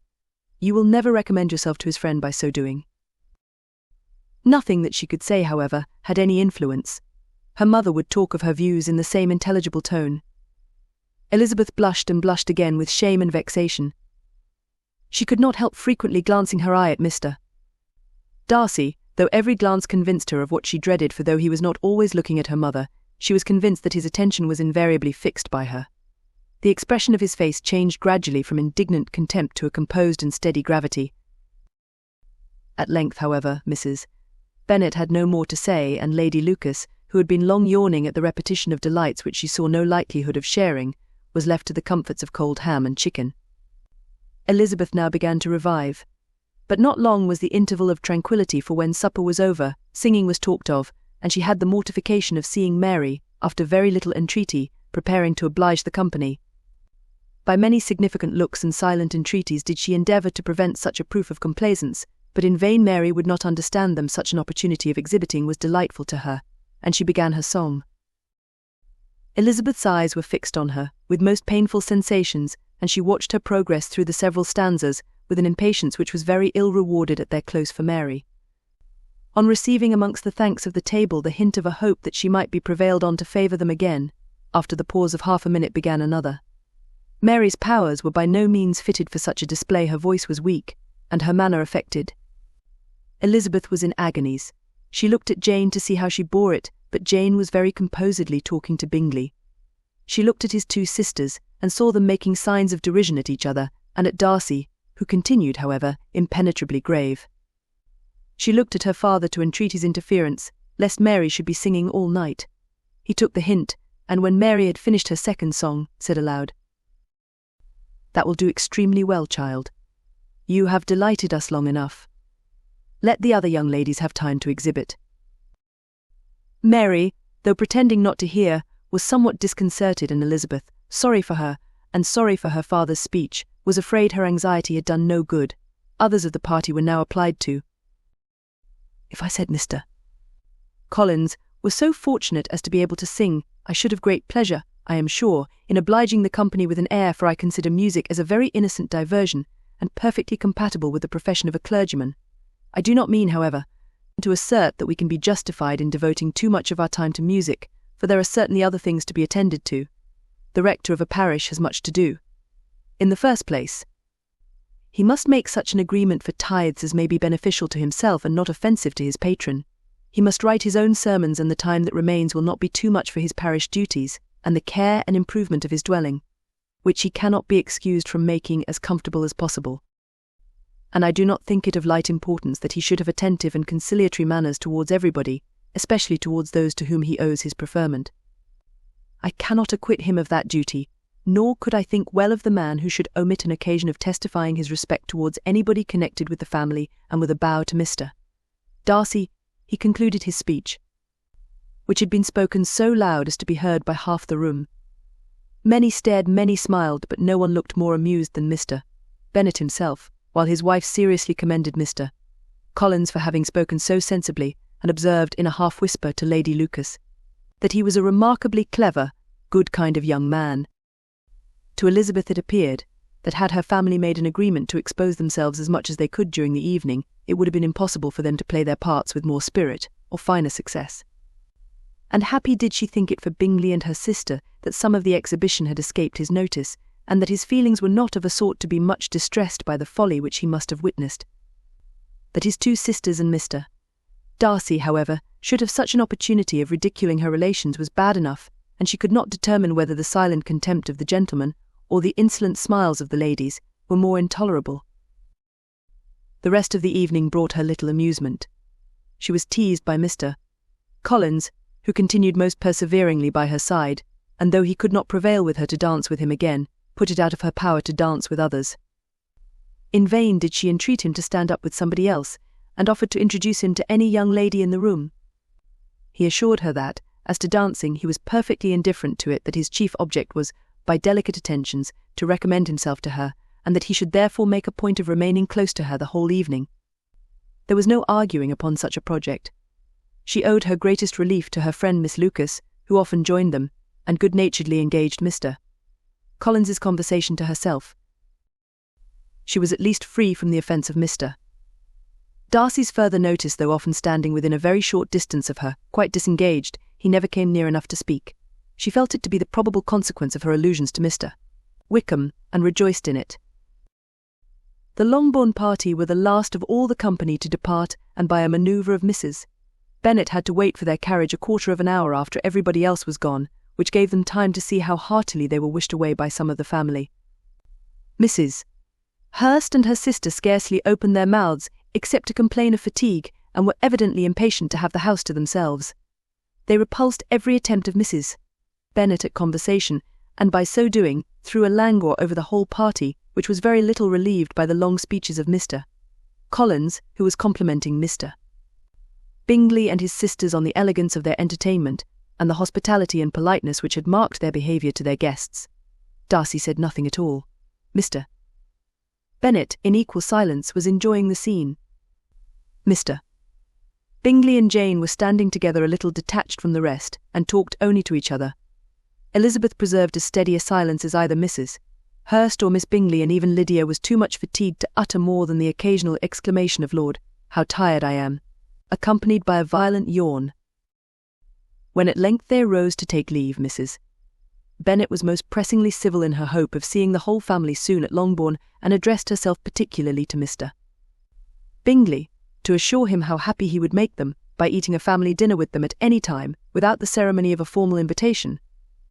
Bingley was all grateful pleasure, and he readily engaged for taking the earliest opportunity of waiting on her after his return from London, whither he was obliged to go the next day for a short time. Mrs.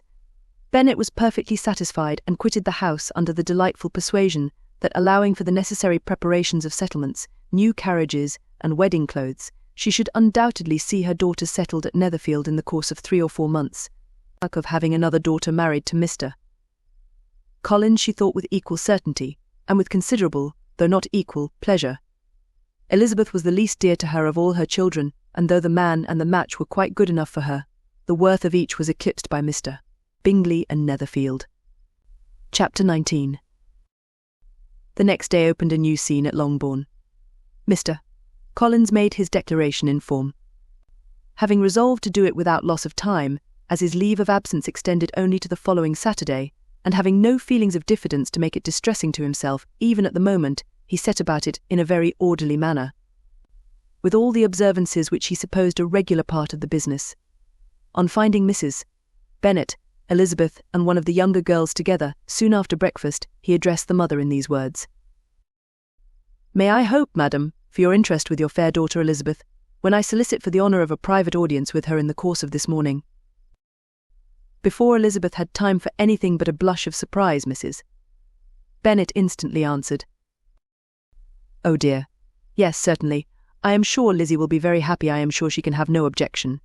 Come, Kitty, I want you upstairs," and gathering her work together, she was hastening away, when Elizabeth called out, "Dear ma'am, do not go. I beg you will not go. Mr. Collins must excuse me. He can have nothing to say to me that anybody need not hear. I am going away myself. No nonsense, Lizzie.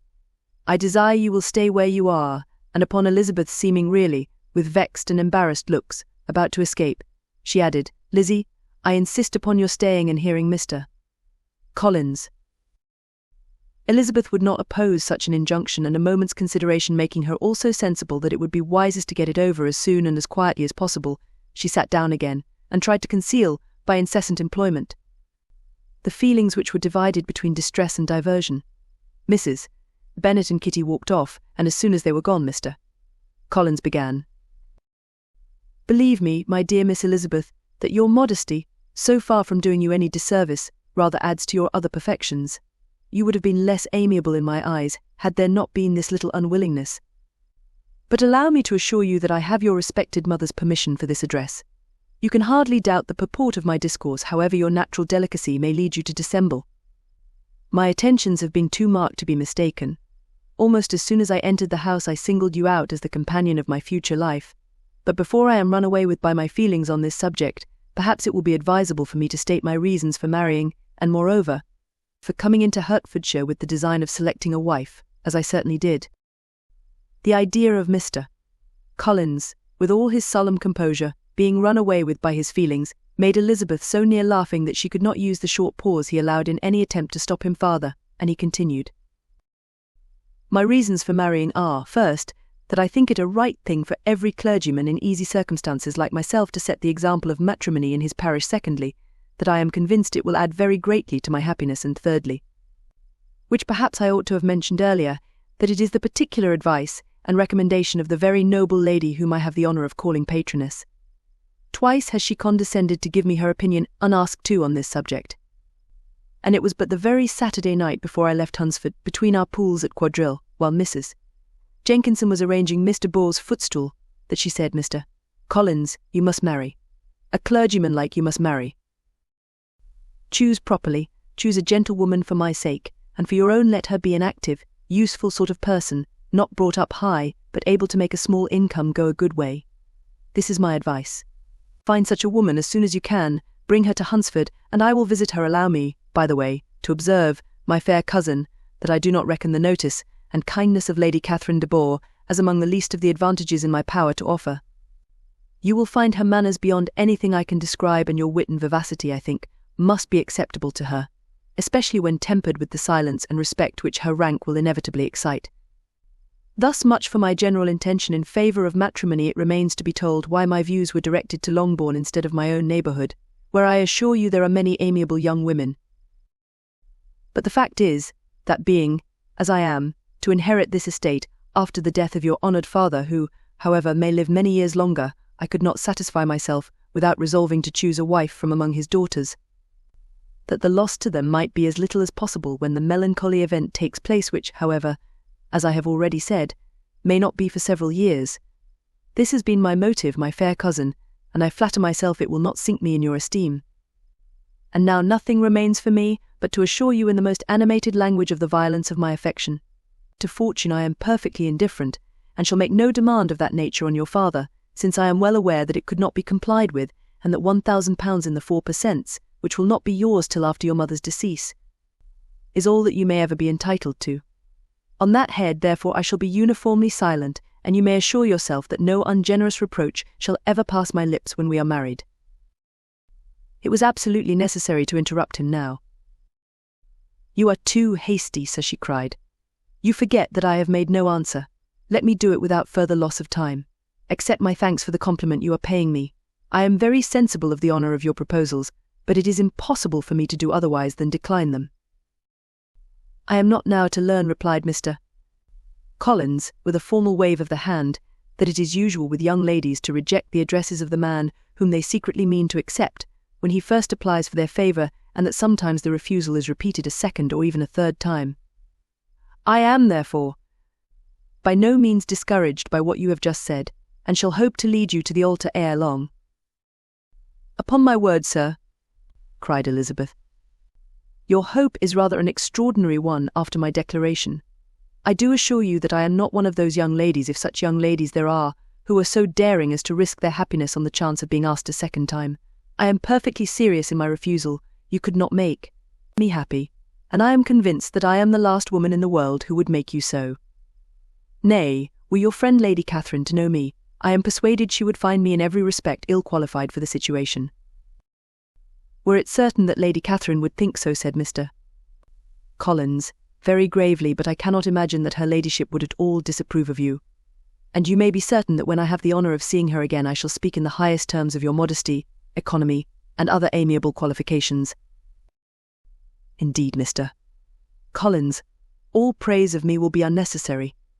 You must give me leave to judge for myself, and pay me the compliment of believing what I say. I wish you very happy and very rich, and by refusing your hand, do all in my power to prevent your being otherwise. In making me the offer, you must have satisfied the delicacy of your feelings with regard to my family, and may take possession of Longbourn estate whenever it falls, without any self-reproach. This matter may be considered, therefore, as finally settled. And rising as she thus spoke, she would have quitted the room, had not Mr. Collins thus addressed her. When I do myself the honour of speaking to you next on the subject, I shall hope to receive a more favourable answer than you have now given me, though I am far from accusing you of cruelty at present. Because I know it to be the established custom of your sex to reject a man on the first application, and perhaps you have even now said as much to encourage my suit as would be consistent with the true delicacy of the female character. Really, Mr. Collins, cried Elizabeth, with some warmth, you puzzle me exceedingly. If what I have hitherto said can appear to you in the form of encouragement, I know not how to express my refusal in such a way as may convince you of its being one. You must give me leave to flatter myself, my dear cousin, that your refusal of my addresses are merely words of course. My reasons for believing it are briefly these: it does not appear to me that my hand is unworthy of your acceptance, or that the establishment I can offer would be any other than highly desirable.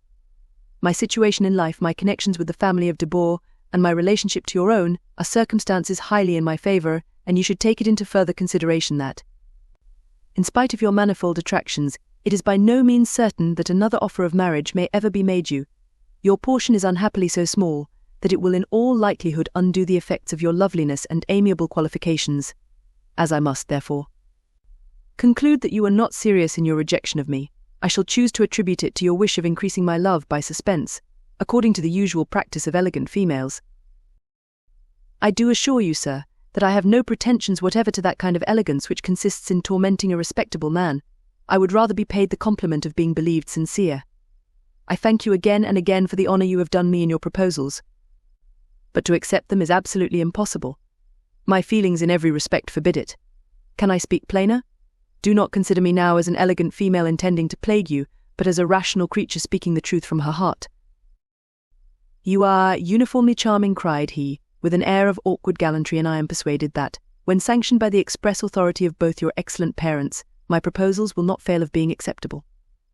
To such perseverance in wilful self-deception Elizabeth would make no reply, and immediately and in silence withdrew, determined that if he persisted in considering her repeated refusals as flattering encouragement, to apply to her father, whose negative might be uttered in such a manner as must be decisive, and whose behaviour at least could not be mistaken for the affectation and coquetry of an elegant female.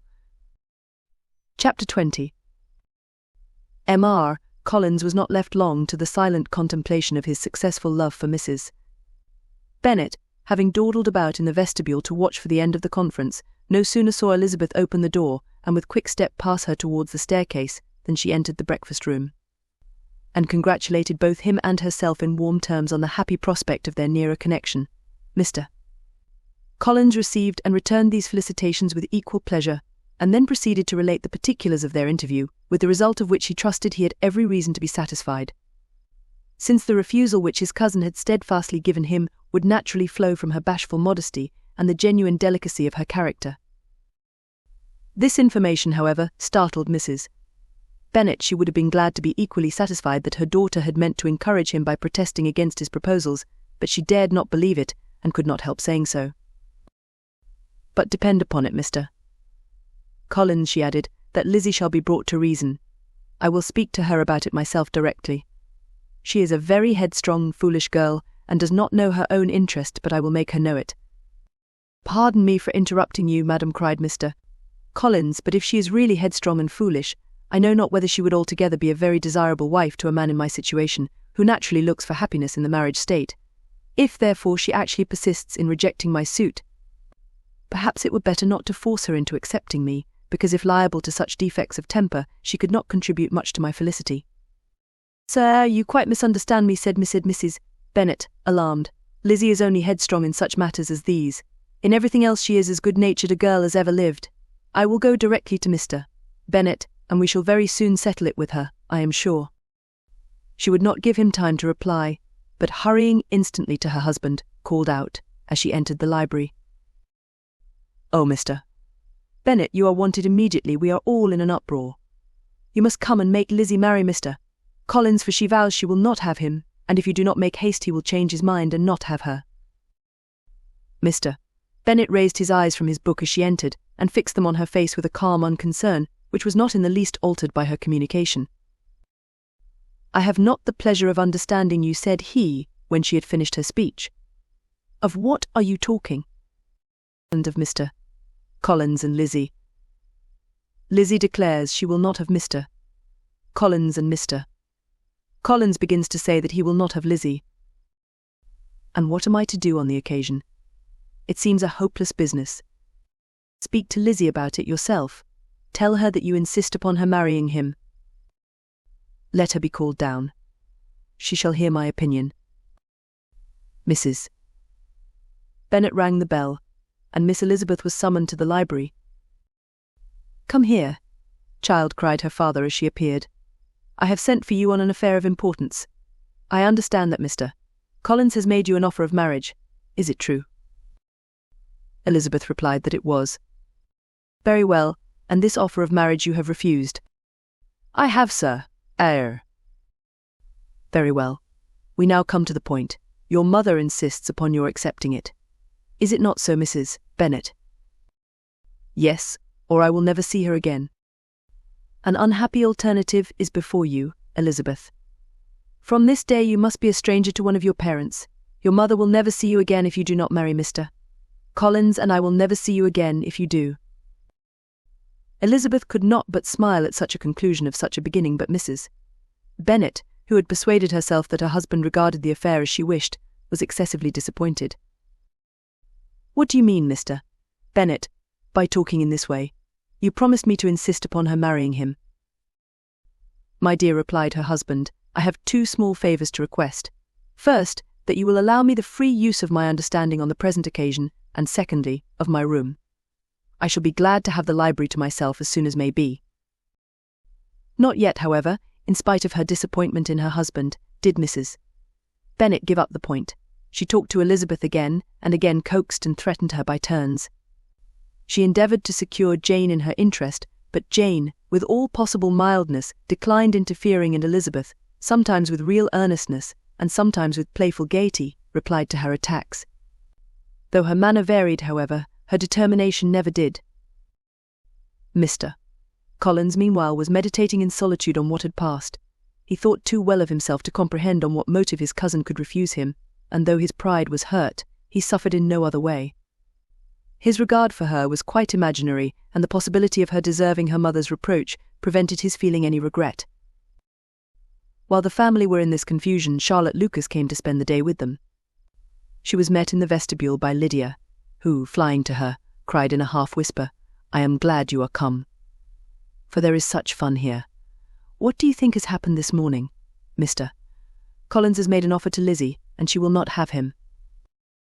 Charlotte had hardly time to answer before they were joined by Kitty, who came to tell the same news, and no sooner had they entered the breakfast-room, where Mrs.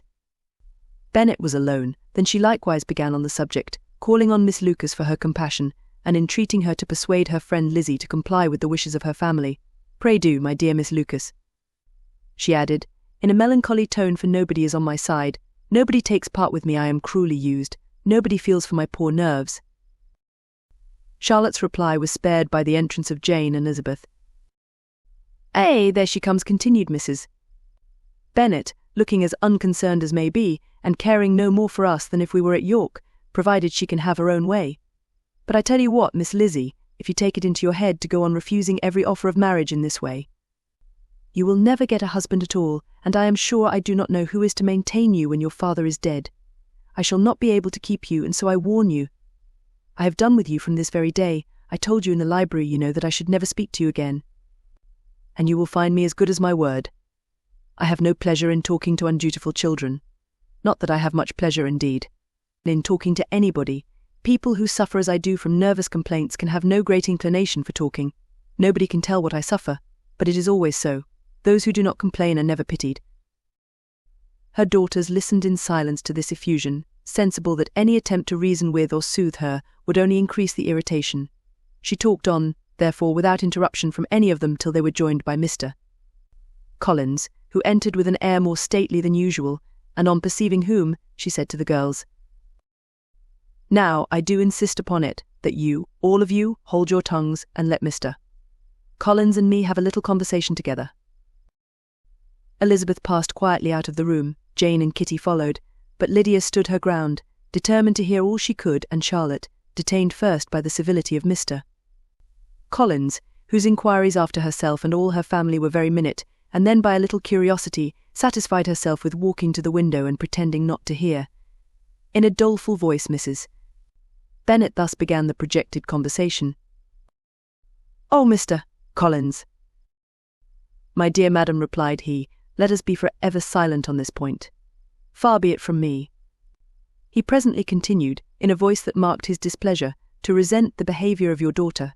Resignation to inevitable evils is the duty of us all, the peculiar duty of a young man who has been so fortunate, as I have been, in early preferment, and I trust. I am resigned. Perhaps not the less so from feeling a doubt of my positive happiness had my fair cousin honoured me with her hand, for I have often observed that resignation is never so perfect as when the blessing denied begins to lose somewhat of its value in our estimation. You will not, I hope, consider me as showing any disrespect to your family, my dear madam, by thus withdrawing my pretensions to your daughter's favour, without having paid yourself and Mr. Bennet the compliment of requesting you to interpose your authority in my behalf. My conduct may, I fear, be objectionable in having accepted my dismission from your daughter's lips instead of your own, but we are all liable to error. I have certainly meant well through the whole affair. My object has been to secure an amiable companion for myself, with due consideration for the advantage of all your family, and if my manner has been at all reprehensible, I here beg leave to apologise. Chapter 21.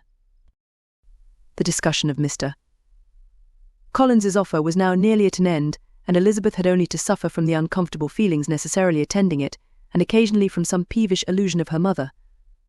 As for the gentleman himself, his feelings were chiefly expressed, not by embarrassment or dejection, or by trying to avoid her, but by stiffness of manner and resentful silence. He scarcely ever spoke to her, and the assiduous attentions which he had been so sensible of himself were transferred for the rest of the day to Miss Lucas, whose civility in listening to him was a seasonable relief to them all, and especially to her friend. The morrow produced no abatement of Mrs. Bennet's ill humour or ill health. Mr. Collins was also in the same state of angry pride. Elizabeth had hoped that his resentment might shorten his visit, but his plan did not appear in the least affected by it. He was always to have gone on Saturday, and to Saturday he still meant to stay. After breakfast the girls walked to Meryton to inquire if Mr.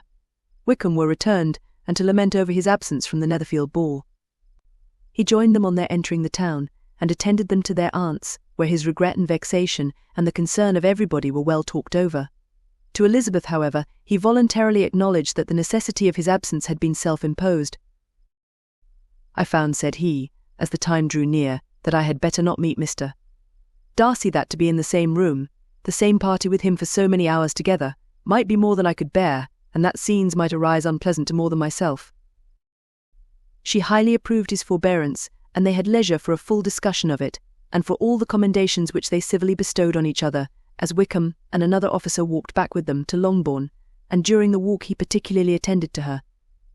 His accompanying them was a double advantage. She felt all the compliment it offered to herself, and it was most acceptable as an occasion of introducing him to her father and mother.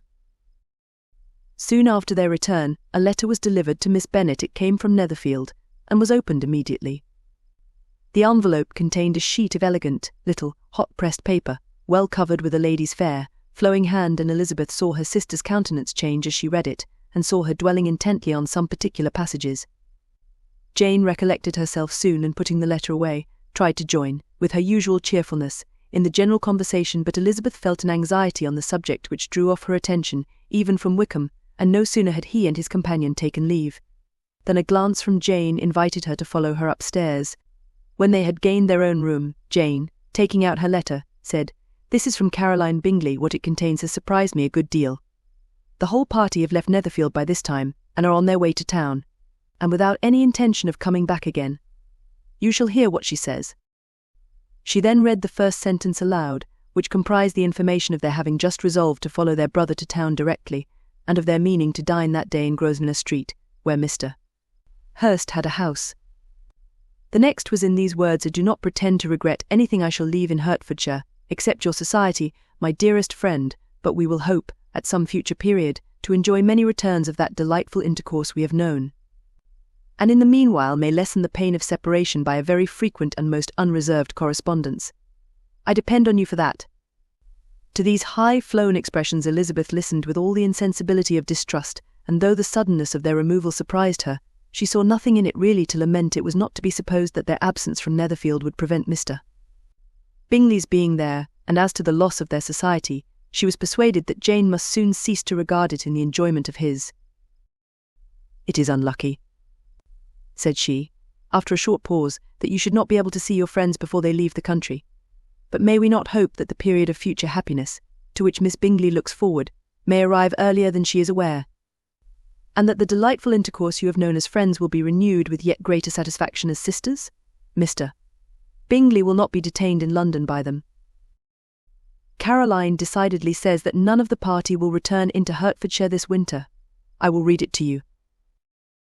When my brother left us yesterday, he imagined that the business which took him to London might be concluded in 3 or 4 days, but as we are certain it cannot be so, and at the same time convinced that when Charles gets to town he will be in no hurry to leave it again, we have determined on following him thither, that he may not be obliged to spend his vacant hours in a comfortless hotel. Many of my acquaintance are already there for the winter. I wish I could hear that you, my dearest friend, had any intention of making one in the crowd, but of that I despair. I sincerely hope your Christmas in Hertfordshire may abound in the gaieties which that season generally brings, and that your beaux will be so numerous as to prevent your feeling the loss of the 3 of whom we shall deprive you. It is evident by this," added Jane, "that he comes back no more this winter." "It is only evident that Miss Bingley does not mean he should." "Why will you think so? It must be his own doing. He is his own master. But you do not know all. I will read you the passage which particularly hurts me. I will have no reserves from you. Mr. Darcy is impatient to see his sister and to confess the truth. We are scarcely less eager to meet her again. I really do not think Georgiana Darcy has her equal for beauty, elegance, and accomplishments, and the affection she inspires in Louisa and myself is heightened into something still more interesting from the hope we dare to entertain of her being hereafter our sister. I do not know whether I ever before mentioned to you my feelings on this subject, but I will not leave the country without confiding them, and I trust you will not esteem them unreasonable. My brother admires her greatly already. He will have frequent opportunity now of seeing her on the most intimate footing. Her relations all wish the connection as much as his own, and a sister's partiality is not misleading me, I think, when I call Charles most capable of engaging any woman's heart. With all these circumstances to favour an attachment, and nothing to prevent it, am I wrong, my dearest Jane, in indulging the hope of an event which will secure the happiness of so many? What think you of this sentence? My dear Lizzie, said Jane, as she finished it. Is it not clear enough? Does it not expressly declare that Caroline neither expects nor wishes me to be her sister, that she is perfectly convinced of her brother's indifference, and that if she suspects the nature of my feelings for him she means most kindly to put me on my guard? Can there be any other opinion on the subject? Yes, there can, for mine is totally different. Will you hear it? Most willingly. You shall have it in a few words. Miss Bingley sees that her brother is in love with you and wants him to marry Miss Darcy. She follows him to town in the hope of keeping him there, and tries to persuade you that he does not care about you. Jane shook her head. Indeed, Jane, you ought to believe me. No one who has ever seen you together can doubt his affection. Miss Bingley, I am sure, cannot. She is not such a simpleton. Could she have seen half as much love in Mr. Darcy for herself, she would have ordered her wedding clothes. But the case is this. We are not rich enough or grand enough for them, and she is the more anxious to get Miss Darcy for her brother, from the notion that when there has been one intermarriage, she may have less trouble in achieving a second, in which there is certainly some ingenuity. And I dare say it would succeed if Mr. Ball were out of the way. But my dearest Jane, you cannot seriously imagine that, because Miss Bingley tells you her brother greatly admires Miss Darcy, he is in the smallest degree less sensible of your merit than when he took leave of you on Tuesday. Or that it will be in her power to persuade him that, instead of being in love with you, he is very much in love with her friend. If we thought alike of Miss Bingley, replied Jane, your representation of all this might make me quite easy. But I know the foundation is unjust. Caroline is incapable of wilfully deceiving anyone, and all that I can hope in this case is that she has deceived herself. That is right. You could not have started a more happy idea, since you will not take comfort in mine believe her to be deceived, by all means. You have now done your duty by her, and must fret no longer. But my dear sister, can I be happy, even supposing the best, in accepting a man whose sisters and friends are all wishing him to marry elsewhere? You must decide for yourself, said Elizabeth, and if, upon mature deliberation, you find that the misery of disobliging his two sisters is more than equivalent to the happiness of being his wife, I advise you, by all means, to refuse him. How can you talk so, said Jane, faintly smiling. You must know, that though I should be exceedingly grieved at their disapprobation, I could not hesitate. I did not think you would, and that being the case, I cannot consider your situation with much compassion. But if he returns no more this winter, my choice will never be required. 1,000 things may arise in 6 months. The idea of his returning no more Elizabeth treated with the utmost contempt. It appeared to her merely the suggestion of Caroline's interested wishes, and she could not for a moment suppose that those wishes, however openly or artfully spoken, could influence a young man so totally independent of everyone. She represented to her sister, as forcibly as possible, what she felt on the subject, and had soon the pleasure of seeing its happy effect. Jane's temper was not desponding, and she was gradually led to hope, though the diffidence of affection sometimes overcame the hope, that Bingley would return to Netherfield and answer every wish of her heart. They agreed that Mrs. Bennet should only hear of the departure of the family without being alarmed on the score of the gentleman's conduct, but even this partial communication gave her a great deal of concern. And she bewailed it as exceedingly unlucky that the lady should happen to go away just as they were all getting so intimate together. After lamenting it, however, at some length, she had the consolation of thinking that Mr. Bingley would be soon down again, and soon dining at Longbourn, and the conclusion of all was the comfortable declaration that, though he had been invited only to a family dinner, she would take care to have 2 full courses. Chapter 22. The Bennets were engaged to dine with the Lucases, and again, during the chief of the day, was Miss Lucas so kind as to listen to Mr. Collins. Elizabeth took an opportunity of thanking her. It keeps him in good humour, said she, and I am more obliged to you than I can express. Charlotte assured her friend of her satisfaction in being useful, and that it amply repaid her for the little sacrifice of her time. This was very amiable, but Charlotte's kindness extended farther than Elizabeth had any conception of. Its object was nothing less than to secure her from any return of Mr. Collins's addresses, by engaging them towards herself. Such was Miss Lucas's scheme, and appearances were so favourable, that when they parted at night, she would have felt almost sure of success if he had not been to leave Hertfordshire so very soon. But here she did injustice to the fire and independence of his character, for it led him to escape out of Longbourn House the next morning with admirable slowness, and hasten to Lucas Lodge to throw himself at her feet. He was anxious to avoid the notice of his cousins, from a conviction that, if they saw him depart, they could not fail to conjecture his design, and he was not willing to have the attempt known till its success could be known likewise, for, though feeling almost secure, and with reason, for Charlotte had been tolerably encouraging, he was comparatively diffident since the adventure of Wednesday. His reception, however, was of the most flattering kind. Miss Lucas perceived him from an upper window as he walked towards the house, and instantly set out to meet him accidentally in the lane. But little had she dared to hope that so much love and eloquence awaited her there. In as short a time as Mr. Collins's long speeches would allow, everything was settled between them to the satisfaction of both, and as they entered the house, he earnestly entreated her to name the day that was to make him the happiest of men, and though such a solicitation must be waived for the present, the lady felt no inclination to trifle with his happiness. The stupidity with which he was favoured by nature must guard his courtship from any charm that could make a woman wish for its continuance, and Miss Lucas, who accepted him solely from the pure and disinterested desire of an establishment, cared not how soon that establishment were gained. Sir William and Lady Lucas were speedily applied to for their consent, and it was bestowed with a most joyful alacrity. Mr. Collins's present circumstances made it a most eligible match for their daughter, to whom they could give little fortune, and his prospects of future wealth were exceedingly fair. Lady Lucas began directly to calculate, with more interest than the matter had ever excited before, how many years longer Mr. Bennet was likely to live, and Sir William gave it as his decided opinion that whenever Mr. Collins should be in possession of the Longbourn estate, it would be highly expedient that both he and his wife should make their appearance at St. James's. The whole family, in short, were properly overjoyed on the occasion. The younger girls formed hopes of coming out a year or two sooner than they might otherwise have done, and the boys were relieved from their apprehension of Charlotte's dying an old maid. Charlotte herself was tolerably composed. She had gained her point, and had time to consider of it. Her reflections were in general satisfactory. Mr. Collins, to be sure, was neither sensible nor agreeable. His society was irksome, and his attachment to her must be imaginary. But still he would be her husband. Without thinking highly either of men or of matrimony, marriage had always been her object. It was the only honourable provision for well-educated young women of small fortune, and however uncertain of giving happiness, must be their pleasantest preservative from want. This preservative she had now obtained, and at the age of 27, without having ever been handsome, she felt all the good luck of it. The least agreeable circumstance in the business was the surprise it must occasion to Elizabeth Bennet, whose friendship she valued beyond that of any other person. Elizabeth would wonder, and probably would blame her, and though her resolution was not to be shaken, her feelings must be hurt by such a disapprobation.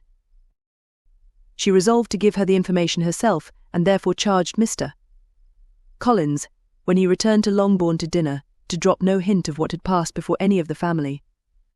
A promise of secrecy was of course very dutifully given, but it could not be kept without difficulty, for the curiosity excited by his long absence burst forth in such very direct questions on his return, as required some ingenuity to evade, and he was at the same time exercising great self-denial, for he was longing to publish his prosperous love. As he was to begin his journey too early on the morrow to see any of the family, the ceremony of leave-taking was performed when the ladies moved for the night, and Mrs. Bennet, with great politeness and cordiality, said how happy they should be to see him at Longbourn again, whenever his other engagements might allow him to visit them. "My dear madam," he replied, "this invitation is particularly gratifying, because it is what I have been hoping to receive, and you may be very certain that I shall avail myself of it as soon as possible." They were all astonished, and Mr. Bennet, who could by no means wish for so speedy a return, immediately said, "But is there not danger of Lady Catherine's disapprobation here, my good sir? You had better neglect your relations than run the risk of offending your patroness." "My dear sir," replied Mr. Collins, "I am particularly obliged to you for this friendly caution, and you may depend upon my not taking so material a step without her ladyship's concurrence. You cannot be too much on your guard. Risk anything rather than her displeasure, and if you find it likely to be raised by your coming to us again, which I should think exceedingly probable, stay quietly at home, and be satisfied that we shall take no offence.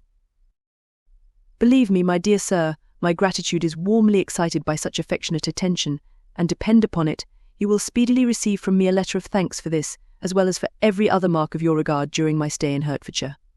As for my fair cousins, though my absence may not be long enough to render it necessary, I shall now take the liberty of wishing them health and happiness, not excepting my cousin Elizabeth." With proper civilities, the ladies then withdrew, all of them equally surprised to find that he meditated a quick return. Mrs. Bennet wished to understand by it that he thought of paying his addresses to one of her younger girls, and Mary might have been prevailed on to accept him. She rated his abilities much higher than any of the others. There was a solidity in his reflections which often struck her, and though by no means so clever as herself, she thought that, if encouraged to read and improve himself by such an example as hers, he might become a very agreeable companion. But on the following morning every hope of this kind was done away. Miss Lucas called soon after breakfast, and in a private conference with Elizabeth related the event of the day before. The possibility of Mr. Collins's fancying himself in love with her friend had once occurred to Elizabeth within the last day or two, but that Charlotte could encourage him seemed almost as far from possibility as that she could encourage him herself. And her astonishment was consequently so great as to overcome at first the bounds of decorum, and she could not help crying out, "Engaged to Mr. Collins. My dear Charlotte, impossible." The steady countenance which Miss Lucas had commanded in telling her story gave way to a momentary confusion here on receiving so direct a reproach, though, as it was no more than she expected, she soon regained her composure, and calmly replied. "Why should you be surprised, my dear Eliza? Do you think it incredible that Mr. Collins should be able to procure any woman's good opinion, because he was not so happy as to succeed with you?" But Elizabeth had now recollected herself, and making a strong effort for it, was able to assure her, with tolerable firmness, that the prospect of their relationship was highly grateful to her, and that she wished her all imaginable happiness. "I see what you are feeling," replied Charlotte. "You must be surprised, very much surprised, so lately as Mr. Collins was wishing to marry you, but when you have had time to think it all over, I hope you will be satisfied with what I have done. I am not romantic, you know, I never was. I ask only a comfortable home and, considering Mr. Collins's character, connections and situation in life, I am convinced that my chance of happiness with him is as fair as most people can boast on entering the marriage state." Elizabeth quietly answered undoubtedly, and after an awkward pause, they returned to the rest of the family. Charlotte did not stay much longer, and Elizabeth was then left to reflect on what she had heard. It was a long time before she became at all reconciled to the idea of so unsuitable a match. The strangeness of Mr. Collins's making 2 offers of marriage within 3 days was nothing in comparison of his being now accepted. She had always felt that Charlotte's opinion of matrimony was not exactly like her own, but she could not have supposed it possible that, when called into action, she would have sacrificed every better feeling to worldly advantage. Charlotte, the wife of Mr. Collins, was a most humiliating picture, and to the pang of a friend disgracing herself and sunk in her esteem was added the distressing conviction that it was impossible for that friend to be tolerably happy in the lot she had chosen. Chapter 23. Elizabeth was sitting with her mother and sisters, reflecting on what she had heard, and doubting whether she was authorized to mention it, when Sir William Lucas himself appeared, sent by his daughter to announce her engagement to the family. With many compliments to them, and much self-gratulation on the prospect of a connection between the houses, he unfolded the matter to an audience not merely wondering, but incredulous for Mrs. Bennet, with more perseverance than politeness, protested he must be entirely mistaken, and Lydia, always unguarded and often uncivil, boisterously exclaimed, "Good Lord! Sir William, how can you tell such a story? Do not you know that Mr. Collins wants to marry Lizzie?" Nothing less than the complaisance of a courtier could have borne without anger such treatment, but Sir William's good breeding carried him through it all, and though he begged leave to be positive as to the truth of his information, he listened to all their impertinence with the most forbearing courtesy. Elizabeth, feeling it incumbent on her to relieve him from so unpleasant a situation, now put herself forward to confirm his account, by mentioning her prior knowledge of it from Charlotte herself, and endeavoured to put a stop to the exclamations of her mother and sisters. By the earnestness of her congratulations to Sir William, in which she was readily joined by Jane, and by making a variety of remarks on the happiness that might be expected from the match, the excellent character of Mr. Collins, and the convenient distance of Hunsford from London, Mrs. Bennet was, in fact, too much overpowered to say a great deal while Sir William remained, but no sooner had he left them than her feelings found a rapid vent. In the first place, she persisted in disbelieving the whole of the matter. Secondly, she was very sure that Mr. Collins had been taken in. Thirdly, she trusted that they would never be happy together, and fourthly, that the match might be broken off. 2 inferences, however, were plainly deduced from the whole: one, that Elizabeth was the real cause of all the mischief, and the other, that she herself had been barbarously used by them all, and on these 2 points she principally dwelt during the rest of the day. Nothing could console and nothing appease her, nor did that day wear out her resentment.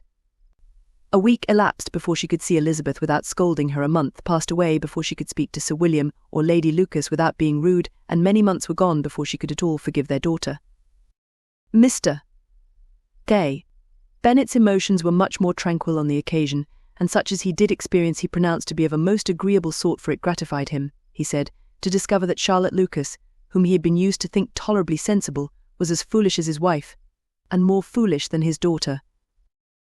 Jane confessed herself a little surprised at the match, but she said less of her astonishment than of her earnest desire for their happiness, nor could Elizabeth persuade her to consider it as improbable. Kitty and Lydia were far from envying Miss Lucas, for Mr. Collins was only a clergyman, and it affected them in no other way than as a piece of news to spread at Meryton.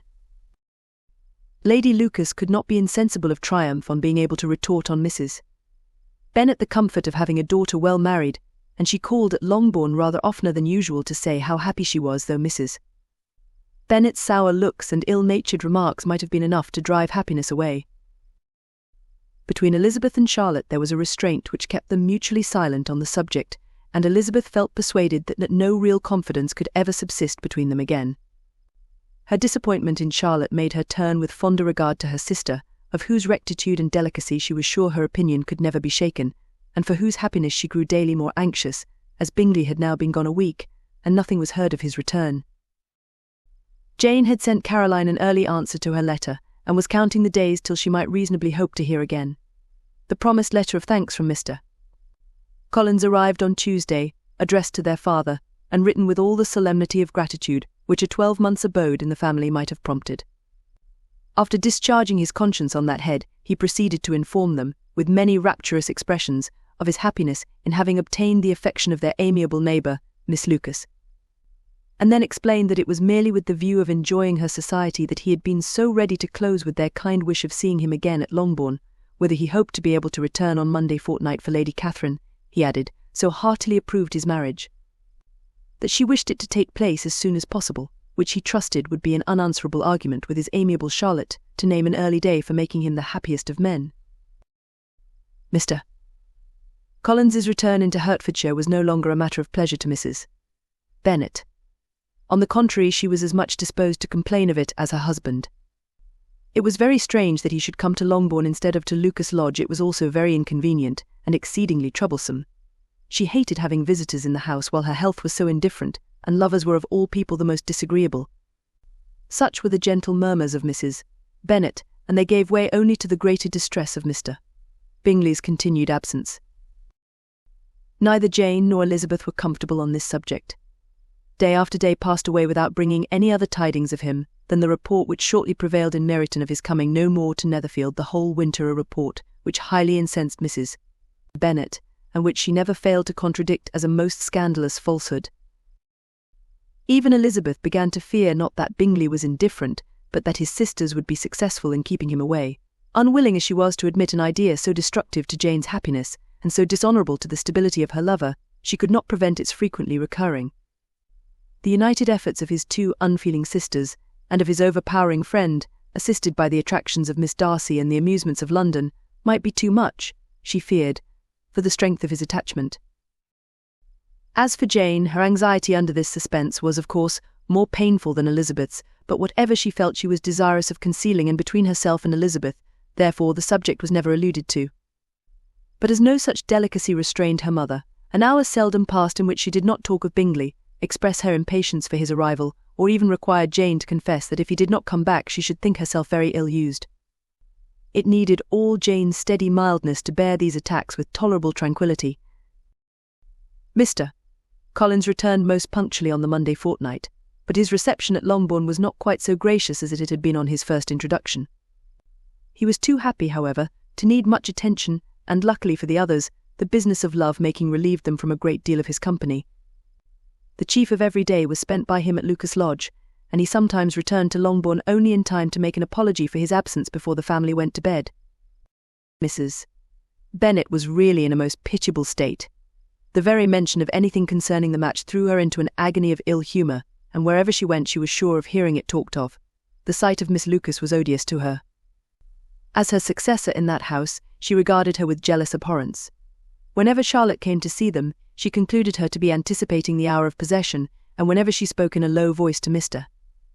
Collins, was convinced that they were talking of the Longbourn estate, and resolving to turn herself and her daughters out of the house as soon as Mr. Bennet was dead. She complained bitterly of all this to her husband. "Indeed, Mr. Bennet," said she, "it is very hard to think that Charlotte Lucas should ever be mistress of this house, that I should be forced to make way for her, and live to see her take my place in it. My dear, do not give way to such gloomy thoughts. Let us hope for better things. Let us flatter ourselves that I may be the survivor." This was not very consoling to Mrs. Bennet, and therefore, instead of making any answer, she went on as before. "I cannot bear to think that they should have all this estate. If it was not for the entail, I should not mind it." "What should not you mind?" "I should not mind anything at all." Let us be thankful that you are preserved from a state of such insensibility.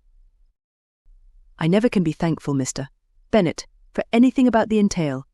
How anyone could have the conscience to entail away an estate from one's own daughters I cannot understand, and all for the sake of Mr. Collins, too. Why should he have it more than anybody else? I leave it to yourself to determine, said Mr. Bennet. Chapter 24. Miss Bingley's letter arrived, and put an end to doubt. The very first sentence conveyed the assurance of their being all settled in London for the winter, and concluded with her brother's regret at not having had time to pay his respects to his friends in Hertfordshire before he left the country. Hope was over, entirely over, and when Jane could attend to the rest of the letter, she found little, except the professed affection of the writer, that could give her any comfort. Miss Darcy's praise occupied the chief of it. Her many attractions were again dwelt on, and Caroline boasted joyfully of their increasing intimacy, and ventured to predict the accomplishment of the wishes which had been unfolded in her former letter. She wrote also with great pleasure of her brother's being an inmate of Mr. Darcy's house, and mentioned with rapture some plans of the latter with regard to new furniture. Elizabeth, to whom Jane very soon communicated the chief of all this, heard it in silent indignation. Her heart was divided between concern for her sister and resentment against all others. To Caroline's assertion of her brother's being partial to Miss Darcy, she paid no credit. That he was really fond of Jane, she doubted no more than she had ever done, and much as she had always been disposed to like him, she could not think without anger, hardly without contempt, on that easiness of temper, that want of proper resolution, which now made him the slave of his designing friends, and led him to sacrifice his own happiness to the caprice of their inclinations. Had his own happiness, however, been the only sacrifice, he might have been allowed to sport with it, in whatever manner he thought best, but her sister's was involved in it, as she thought he must be sensible himself. It was a subject, in short, on which reflection would be long indulged, and must be unavailing. She could think of nothing else, and yet, whether Bingley's regard had really died away, or was suppressed by his friend's interference, whether he had been aware of Jane's attachment, or whether it had escaped his observation, whichever were the case. Though her opinion of him must be materially affected by the difference, her sister's situation remained the same, her peace equally wounded. A day or two passed before Jane had courage to speak of her feelings to Elizabeth, but at last, on Mrs. Bennet's leaving them together, after a longer irritation than usual about Netherfield and its master, she could not help saying, "Oh, that my dear mother had more command over herself. She can have no idea of the pain she gives me by her continual reflections on him. But I will not repine. It cannot last long. He will be forgot, and we shall all be as we were before." Elizabeth looked at her sister with incredulous solicitude, but said nothing. "You doubt me," cried Jane, slightly colouring indeed. "You have no reason. He may live in my memory as the most amiable man of my acquaintance, but that is all. I have nothing either to hope or fear, and nothing to reproach him with. Thank God I have not that pain. A little time. Therefore I shall certainly try to get the better." With a stronger voice she soon added, "I have this comfort immediately, that it has not been more than an error of fancy on my side, and that it has done no harm to anyone but myself." "My dear Jane," exclaimed Elizabeth, "you are too good. Your sweetness and disinterestedness are really angelic. I do not know what to say to you. I feel as if I had never done you justice, or loved you as you deserve." Miss Bennet eagerly disclaimed all extraordinary merit, and threw back the praise on her sister's warm affection. "Nay," said Elizabeth, "this is not fair. You wish to think all the world respectable, and are hurt if I speak ill of anybody. I only want to think you perfect, and you set yourself against it. Do not be afraid of my running into any excess, of my encroaching on your privilege of universal goodwill. You need not. There are few people whom I really love, and still fewer of whom I think well. The more I see of the world, the more am I dissatisfied with it, and every day confirms my belief of the inconsistency of all human characters, and of the little dependence that can be placed on the appearance of either merit or sense. I have met with 2 instances lately. One I will not mention, the other is Charlotte's marriage. It is unaccountable. In every view it is unaccountable. My dear Lizzie, do not give way to such feelings as these. They will ruin your happiness. You do not make allowance enough for difference of situation and temper. Consider Mr. Collins's respectability, and Charlotte's prudent, steady character. Remember that she is one of a large family. That as to fortune it is a most eligible match, and be ready to believe, for everybody's sake, that she may feel something like regard and esteem for our cousin. To oblige you, I would try to believe almost anything, but no one else could be benefited by such a belief as this, for were I persuaded that Charlotte had any regard for him, I should only think worse of her understanding than I now do of her heart. My dear Jane, Mr. Collins is a conceited, pompous, narrow-minded, silly man. You know he is, as well as I do, and you must feel, as well as I do, that the woman who marries him cannot have a proper way of thinking. You shall not defend her, though it is Charlotte Lucas. You shall not, for the sake of one individual, change the meaning of principle and integrity, nor endeavour to persuade yourself or me that selfishness is prudence and insensibility of danger security for happiness. I must think your language too strong in speaking of both, replied Jane, and I hope you will be convinced of it by seeing them happy together. But enough of this. You allude to something else. You mentioned 2 instances. I cannot misunderstand you, but I entreat you, dear Lizzie, not to pain me by thinking that person to blame, and saying your opinion of him is sunk. We must not be so ready to fancy ourselves intentionally injured. We must not expect a lively young man to be always so guarded and circumspect. It is very often nothing but our own vanity that deceives us. Women fancy admiration means more than it does, and men take care that they should. If it is designedly done, they cannot be justified, but I have no idea of there being so much design in the world as some persons imagine.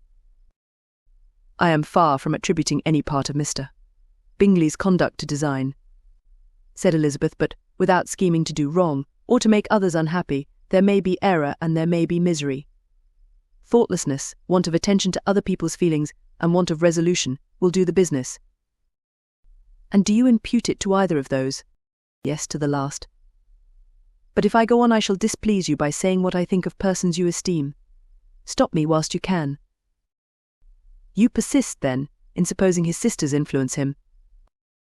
Yes, in conjunction with his friend. I cannot believe it. Why should they try to influence him? They can only wish his happiness, and if he is attached to me no other woman can secure it. Your first position is false. They may wish many things besides his happiness. They may wish his increase of wealth, and consequence they may wish him to marry a girl who has all the importance of money, great connections and pride. Beyond a doubt they do wish him to choose Miss Darcy, replied Jane, but this may be from better feelings than you are supposing. They have known her much longer than they have known me. No wonder if they love her better. But whatever may be their own wishes, it is very unlikely they should have opposed their brothers. What sister would think herself at liberty to do it, unless there was something very objectionable? If they believed him attached to me, they would not try to part us if he were so. They could not succeed. By supposing such an affection, you make everybody acting unnaturally and wrong, and me most unhappy. Do not distress me by the idea. I am not ashamed of having been mistaken, or at least it is slight. It is nothing in comparison of what I should feel in thinking ill of him or his sisters. Let me take it in the best light, in the light in which it may be understood. Elizabeth could not oppose such a wish, and from this time Mr. Bingley's name was scarcely ever mentioned between them. Mrs. Bennet still continued to wonder and repine at his returning no more, and though a day seldom passed in which Elizabeth did not account for it clearly, there seemed little chance of her ever considering it with less perplexity. Her daughter endeavoured to convince her of what she did not believe herself, that his attentions to Jane had been merely the effect of a common and transient liking, which ceased when he saw her no more, but though the probability of the statement was admitted at the time, she had the same story to repeat every day. Mrs. Bennet's best comfort was that Mr. Bingley must be down again in the summer. Mr. Bennet treated the matter differently. So, Lizzie, said he, one day your sister is crossed in love, I find. I congratulate her. Next to being married, a girl likes to be crossed in love a little now and then. It is something to think of, and gives her a sort of distinction among her companions. When is your turn to come? You will hardly bear to be long outdone by Jane. Now is your time. Here are officers enough at Meryton to disappoint all the young ladies in the country. Let Wickham be your man. He is a pleasant fellow, and would jilt you creditably. Thank you, sir, but a less agreeable man would satisfy me. We must not all expect Jane's good fortune. True, said Mr. Bennet, but it is a comfort to think that, whatever of that kind may befall you, you have an affectionate mother who will always make the most of it. Mr. Wickham's society was of material service in dispelling the gloom which the late perverse occurrences had thrown on many of the Longbourn family. They saw him often, and to his other recommendations was now added that of general unreserve. The whole of what Elizabeth had already heard, his claims on Mr. Darcy, and all that he had suffered from him, was now openly acknowledged and publicly canvassed, and everybody was pleased to think how much they had always disliked Mr. Darcy before they had known anything of the matter. Miss Bennet was the only creature who could suppose there might be any extenuating circumstances in the case unknown to the society of Hertfordshire. Her mild and steady candour always pleaded for allowances, and urged the possibility of mistakes, but by everybody else Mr. Darcy was condemned as the worst of men. Chapter 25. After a week spent in professions of love and schemes of felicity, Mr. Collins was called from his amiable Charlotte by the arrival of Saturday. The pain of separation, however, might be alleviated on his side by preparations for the reception of his bride, as he had reason to hope that shortly after his next return into Hertfordshire, the day would be fixed that was to make him the happiest of men. He took leave of his relations at Longbourn with as much solemnity as before, wished his fair cousin's health and happiness again, and promised their father another letter of thanks. On the following Monday, Mrs. Bennet had the pleasure of receiving her brother and his wife, who came, as usual, to spend the Christmas at Longbourn. Mr. Gardiner was a sensible, gentlemanlike man, greatly superior to his sister, as well by nature as education. The Netherfield ladies would have had difficulty in believing that a man who lived by trade, and within view of his own warehouses, could have been so well bred and agreeable. Mrs. Gardiner, who was several years younger than Mrs. Bennet and Mrs. Phillips, was an amiable, intelligent, elegant woman, and a great favourite with her Longbourn nieces. Between the two eldest and herself especially, there subsisted a very particular regard. They had frequently been staying with her in town. The first part of Mrs. Gardiner's business on her arrival was to distribute her presents and describe the newest fashions. When this was done, she had a less active part to play. It became her turn to listen. Mrs. Bennet had many grievances to relate and much to complain of. They had all been very ill-used since she last saw her sister. 2 of her girls had been on the point of marriage, and after all there was nothing in it. "I do not blame Jane," she continued, for Jane would have got Mr. Bingley if she could. But Lizzie, oh sister, it is very hard to think that she might have been Mr. Collins's wife by this time, had not it been for her own perverseness. He made her an offer in this very room, and she refused him. The consequence of it is that Lady Lucas will have a daughter married before I have, and that Longbourn estate is just as much entailed as ever. The Lucases are very artful people, indeed, sister. They are all for what they can get. I am sorry to say it of them. But so it is. It makes me very nervous and poorly to be thwarted so in my own family, and to have neighbours who think of themselves before anybody else. However, your coming just at this time is the greatest of comforts, and I am very glad to hear what you tell us of long sleeves. Mrs. Gardiner, to whom the chief of this news had been given before, in the course of Jane and Elizabeth's correspondence with her, made her sister a slight answer, and in compassion to her nieces, turned the conversation. When alone with Elizabeth afterwards, she spoke more on the subject. "It seems likely to have been a desirable match for Jane," said she. "I am sorry it went off. But these things happen so often. A young man, such as you describe Mr. Bingley, so easily falls in love with a pretty girl for a few weeks, and when accident separates them, so easily forgets her, that these sort of inconstancies are very frequent." "An excellent consolation in its way," said Elizabeth, "but it will not do for us. We do not suffer by accident. It does not often happen that the interference of friends will persuade a young man of independent fortune to think no more of a girl whom he was violently in love with only a few days before. But that expression of violently in love is so hackneyed, so doubtful, so indefinite, that it gives me very little idea. It is as often applied to feelings which arise only from a half-hour's acquaintance, as to a real, strong attachment. Pray, how violent was Mr. Bingley's love? I never saw a more promising inclination. He was growing quite inattentive to other people, and wholly engrossed by her. Every time they met, it was more decided and remarkable. At his own ball he offended 2 or 3 young ladies by not asking them to dance. And I spoke to him twice myself without receiving an answer. Could there be finer symptoms? Is not general incivility the very essence of love? Oh yes, of that kind of love which I suppose him to have felt. Poor Jane. I am sorry for her, because with her disposition she may not get over it immediately. It had better have happened to you, Lizzie. You would have laughed yourself out of it sooner. But do you think she would be prevailed on to go back with us? Change of scene might be of service, and perhaps a little relief from home may be as useful as anything. Elizabeth was exceedingly pleased with this proposal, and felt persuaded of her sister's ready acquiescence. "I hope," added Mrs. Gardiner, "that no consideration with regard to this young man will influence her. We live in so different a part of town, all our connections are so different, and as you well know we go out so little, that it is very improbable they should meet at all, unless he really comes to see her. And that is quite impossible, for he is now in the custody of his friend, and Mr. Darcy would no more suffer him to call on Jane in such a part of London. My dear aunt, how could you think of it? Mr. Darcy may, perhaps, have heard of such a place as Gracechurch Street. But he would hardly think a month's ablution enough to cleanse him from its impurities, were he once to enter it, and depend upon it, Mr. Bingley never stirs without him. So much the better. I hope they will not meet at all. But does not Jane correspond with his sister? She will not be able to help calling. She will drop the acquaintance entirely." But in spite of the certainty in which Elizabeth affected to place this point, as well as the still more interesting one of Bingley's being withheld from seeing Jane, she felt a solicitude on the subject which convinced her, on examination, that she did not consider it entirely hopeless. It was possible, and sometimes she thought it probable, that his affection might be reanimated, and the influence of his friends successfully combated by the more natural influence of Jane's attractions. Miss Bennet accepted her aunt's invitation with pleasure, and the Bingleys were no otherwise in her thoughts at the same time than as she hoped, by Caroline's not living in the same house with her brother, she might occasionally spend a morning with her, without any danger of seeing him.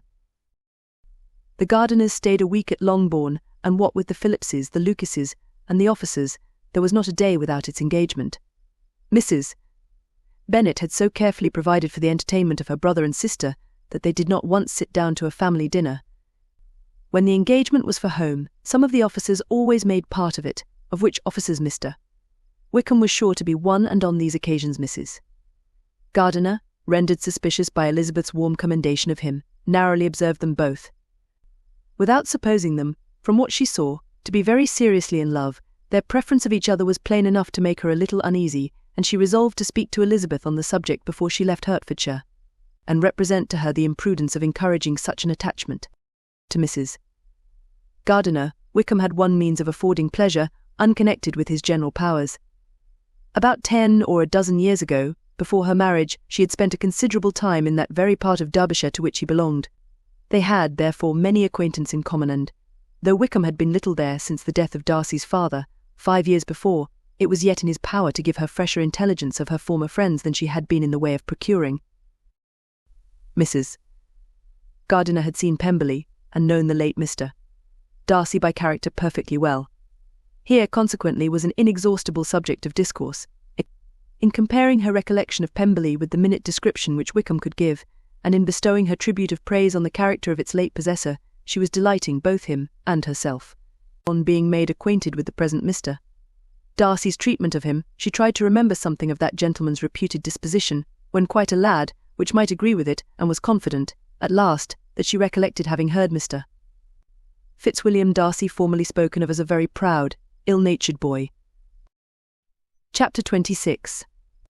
M.R.S.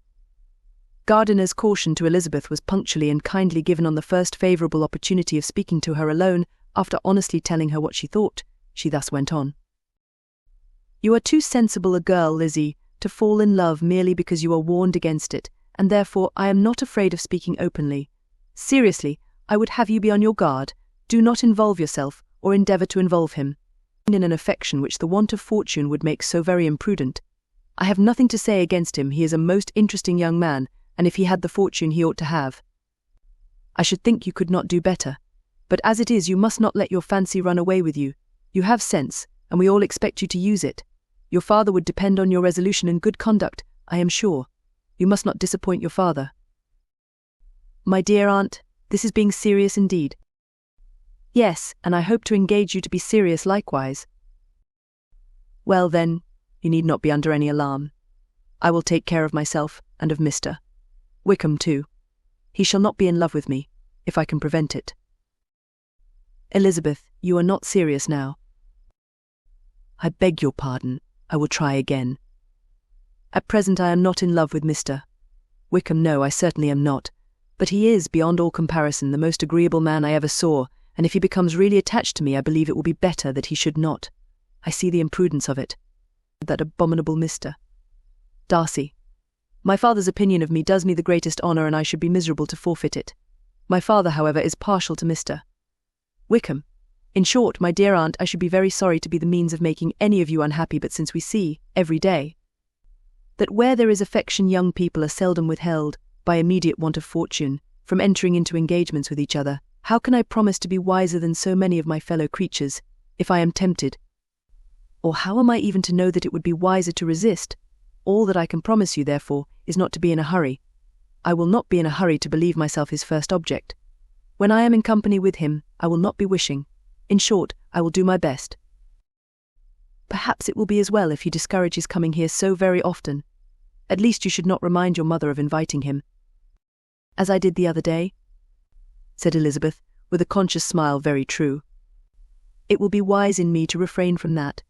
But do not imagine that he is always here so often. It is on your account that he has been so frequently invited this week. You know my mother's ideas as to the necessity of constant company for her friends. But really, and upon my honour, I will try to do what I think to be wisest, and now I hope you are satisfied. Her aunt assured her that she was, and Elizabeth, having thanked her for the kindness of her hints, they parted, a wonderful instance of advice being given on such a point without being resented.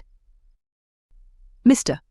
Collins returned into Hertfordshire soon after it had been quitted by the Gardiners and Jane, but, as he took up his abode with the Lucases, his arrival was no great inconvenience to Mrs. Bennet. His marriage was now fast approaching, and she was at length so far resigned as to think it inevitable, and even repeatedly to say, in an ill-natured tone, that she wished they might be happy. Thursday was to be the wedding day, and on Wednesday Miss Lucas paid her farewell visit, and when she rose to take leave, Elizabeth, ashamed of her mother's ungracious and reluctant good wishes, and sincerely affected herself, accompanied her out of the room. As they went downstairs together, Charlotte said, "I shall depend on hearing from you very often, Eliza." "That you certainly shall. And I have another favour to ask. Will you come and see me? We shall often meet, I hope, in Hertfordshire. I am not likely to leave Kent for some time. Promise me, therefore, to come to Hunsford." Elizabeth could not refuse, though she foresaw little pleasure in the visit. "My father and Maria are to come to me in March," added Charlotte, "and I hope you will consent to be of the party. Indeed, Eliza, you will be as welcome to me as either of them." The wedding took place. The bride and bridegroom set off for Kent from the church door, and everybody had as much to say or to hear on the subject as usual. Elizabeth soon heard from her friend, and their correspondence was as regular and frequent as it ever had been. That it should be equally unreserved was impossible. Elizabeth could never address her without feeling that all the comfort of intimacy was over, and though determined not to slacken as a correspondent, it was for the sake of what had been rather than what was. Charlotte's first letters were received with a good deal of eagerness. There could not but be curiosity to know how she would speak of her new home, how she would like Lady Catherine, and how happy she would dare pronounce herself to be, though, when the letters were read. Elizabeth felt that Charlotte expressed herself on every point exactly as she might have foreseen. She wrote cheerfully, seemed surrounded with comforts, and mentioned nothing which she could not praise. The house, furniture, neighbourhood, and roads were all to her taste, and Lady Catherine's behaviour was most friendly and obliging. It was Mr. Collins's picture of Hunsford and Rosings rationally softened, and Elizabeth perceived that she must wait for her own visit there, to know the rest. Jane had already written a few lines to her sister to announce their safe arrival in London, and when she wrote again, Elizabeth hoped it would be in her power to say something of the Bingleys. Her impatience for this second letter was as well rewarded as impatience generally is. Jane had been a week in town, without either seeing or hearing from Caroline. She accounted for it, however, by supposing that her last letter to her friend from Longbourn had by some accident been lost. "My aunt," she continued, "is going tomorrow into that part of the town, and I shall take the opportunity of calling in Grosvenor Street." She wrote again when the visit was paid, and she had seen Miss Bingley. "I did not think Caroline in spirits," were her words, "but she was very glad to see me, and reproached me for giving her no notice of my coming to London. I was right, therefore my last letter had never reached her. I inquired after their brother, of course. He was well, but so much engaged with Mr. Darcy that they scarcely ever saw him. I found that Miss Darcy was expected to dinner. I wish I could see her. My visit was not long, as Caroline and Mrs. Hurst were going out. I dare say I shall soon see them here." Elizabeth shook her head over this letter. It convinced her that accident only could discover to Mr. Bingley her sister's being in town. 4 weeks passed away, and Jane saw nothing of him. She endeavoured to persuade herself that she did not regret it, but she could no longer be blind to Miss Bingley's inattention. After waiting at home every morning for a fortnight, and inventing every evening a fresh excuse for her, the visitor did at last appear, but the shortness of her stay, and yet more, the alteration of her manner, would allow Jane to deceive herself no longer. The letter which she wrote on this occasion to her sister will prove what she felt. My dearest Lizzie will, I am sure, be incapable of triumphing in her better judgment, at my expense, when I confess myself to have been entirely deceived in Miss Bingley's regard for me. But, my dear sister, though the event has proved you right, do not think me obstinate if I still assert that. Considering what her behaviour was, my confidence was as natural as your suspicion. I do not at all comprehend her reason for wishing to be intimate with me, but, if the same circumstances were to happen again, I am sure I should be deceived again. Caroline did not return my visit till yesterday, and not a note, not a line, did I receive in the meantime. When she did come, it was very evident that she had no pleasure in it. She made a slight, formal apology for not calling before, said not a word of wishing to see me again, and was, in every respect, so altered a creature, that when she went away I was perfectly resolved to continue the acquaintance no longer. I pity, though I cannot help blaming her. She was very wrong in singling me out as she did. I can safely say that every advance to intimacy began on her side. But I pity her, because she must feel that she has been acting wrong, and because I am very sure that anxiety for her brother is the cause of it. I need not explain myself farther, and though we know this anxiety to be quite needless, yet if she feels it, it will easily account for her behaviour to me, and so deservedly dear as he is to his sister, whatever anxiety she may feel on his behalf is natural and amiable. I cannot but wonder, however, at her having any such fears now, because if he had at all cared about me, we must have met long, long ago. He knows of my being in town, I am certain, from something she said herself, and yet it would seem, by her manner of talking, as if she wanted to persuade herself that he is really partial to Miss Darcy. I cannot understand it. If I were not afraid of judging harshly, I should be almost tempted to say that there is a strong appearance of duplicity in all this. I will endeavour to banish every painful thought, and think only of what will make me happy, your affection, and the invariable kindness of my dear uncle and aunt. Let me hear from you very soon. Miss Bingley said something of his never returning to Netherfield again, of giving up the house, but not with any certainty. We had better not mention it. I am extremely glad that you have such pleasant accounts from our friends at Hunsford. Pray go to see them with Sir William and Maria. I am sure you will be very comfortable there. Yours, etc. This letter gave Elizabeth some pain, but her spirits returned, as she considered that Jane would no longer be duped, by the sister at least. All expectation from the brother was now absolutely over. She would not even wish for any renewal of his attentions. His character sunk on every review of it, and as a punishment for him, as well as a possible advantage to Jane, she seriously hoped he might really soon marry Mr. Darcy's sister, as by Wickham's account, she would make him abundantly regret what he had thrown away. Mrs. Gardiner about this time reminded Elizabeth of her promise concerning that gentleman, and required information, and Elizabeth had such to send as might rather give contentment to her aunt than to herself. His apparent partiality had subsided, his attentions were over, he was the admirer of someone else. Elizabeth was watchful enough to see it all, but she could see it and write of it without material pain. Her heart had been but slightly touched, and her vanity was satisfied with believing that she would have been his only choice, had fortune permitted it. The sudden acquisition of £10,000 was the most remarkable charm of the young lady to whom he was now rendering himself agreeable, but Elizabeth, less clear-sighted perhaps in this case than in Charlotte's, did not quarrel with him for his wish of independence. Nothing, on the contrary, could be more natural, and, while able to suppose that it cost him a few struggles to relinquish her, she was ready to allow it a wise and desirable measure for both, and could very sincerely wish him happy. All this was acknowledged to Mrs.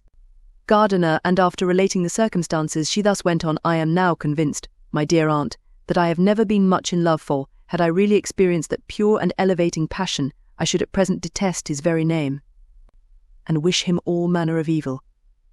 But my feelings are not only cordial towards him, they are even impartial towards Miss King. The first cannot find out that I hate her at all, or that I am in the least unwilling to think her a very good sort of girl.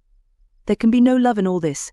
My watchfulness has been effectual, and though I should certainly be a more interesting object to all my acquaintance, were I distractedly in love with him.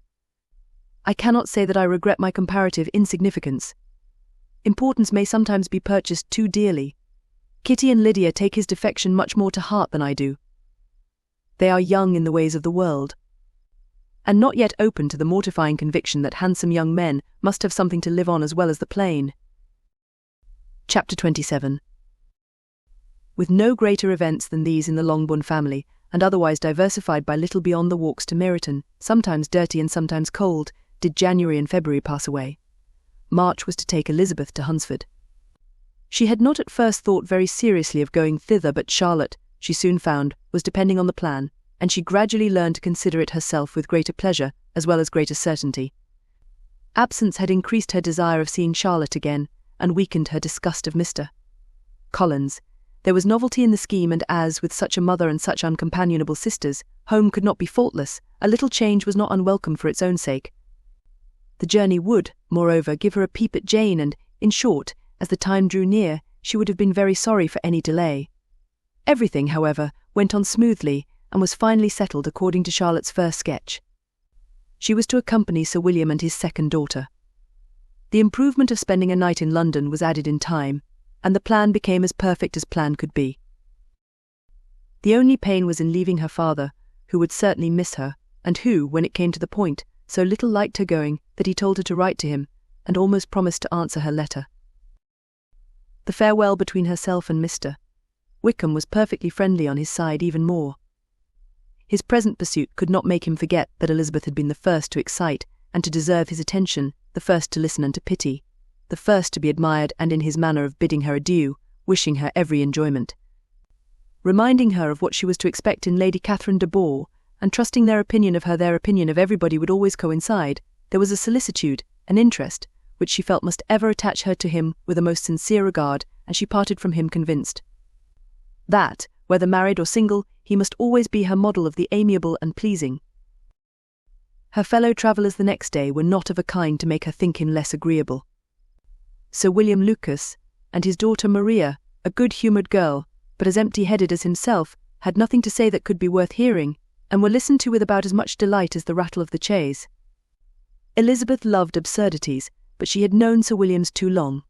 He could tell her nothing new of the wonders of his presentation and knighthood, and his civilities were worn out, like his information. It was a journey of only 24 miles, and they began it so early as to be in Gracechurch Street by noon. As they drove to Mr.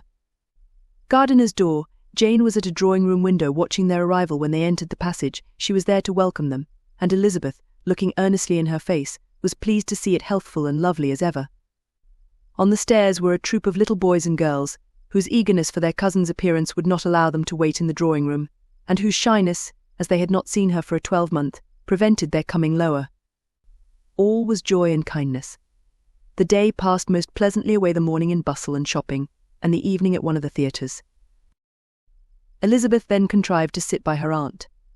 Their first subject was her sister, and she was more grieved than astonished to hear, in reply to her minute inquiries, that though Jane always struggled to support her spirits, there were periods of dejection. It was reasonable, however, to hope that they would not continue long. Mrs. Gardiner gave her the particulars also of Miss Bingley's visit in Gracechurch Street, and repeated conversations occurring at different times between Jane and herself, which proved that the former had, from her heart, given up the acquaintance. Mrs. Gardiner then rallied her niece on Wickham's desertion, and complimented her on bearing it so well. "But, my dear Elizabeth," she added, "what sort of girl is Miss King? The first should be sorry to think our friend mercenary." "Pray, my dear aunt, what is the difference in matrimonial affairs between the mercenary and the prudent motive? Where does discretion end and avarice begin? Last Christmas you were afraid of his marrying me, because it would be imprudent, and now, because he is trying to get a girl with only £10,000, you want to find out that he is mercenary. If you will only tell me what sort of girl Miss King is, I shall know what to think. She is a very good kind of girl, I believe. I know no harm of her. But he paid her not the smallest attention till her grandfather's death made her mistress of this fortune. No, why should he?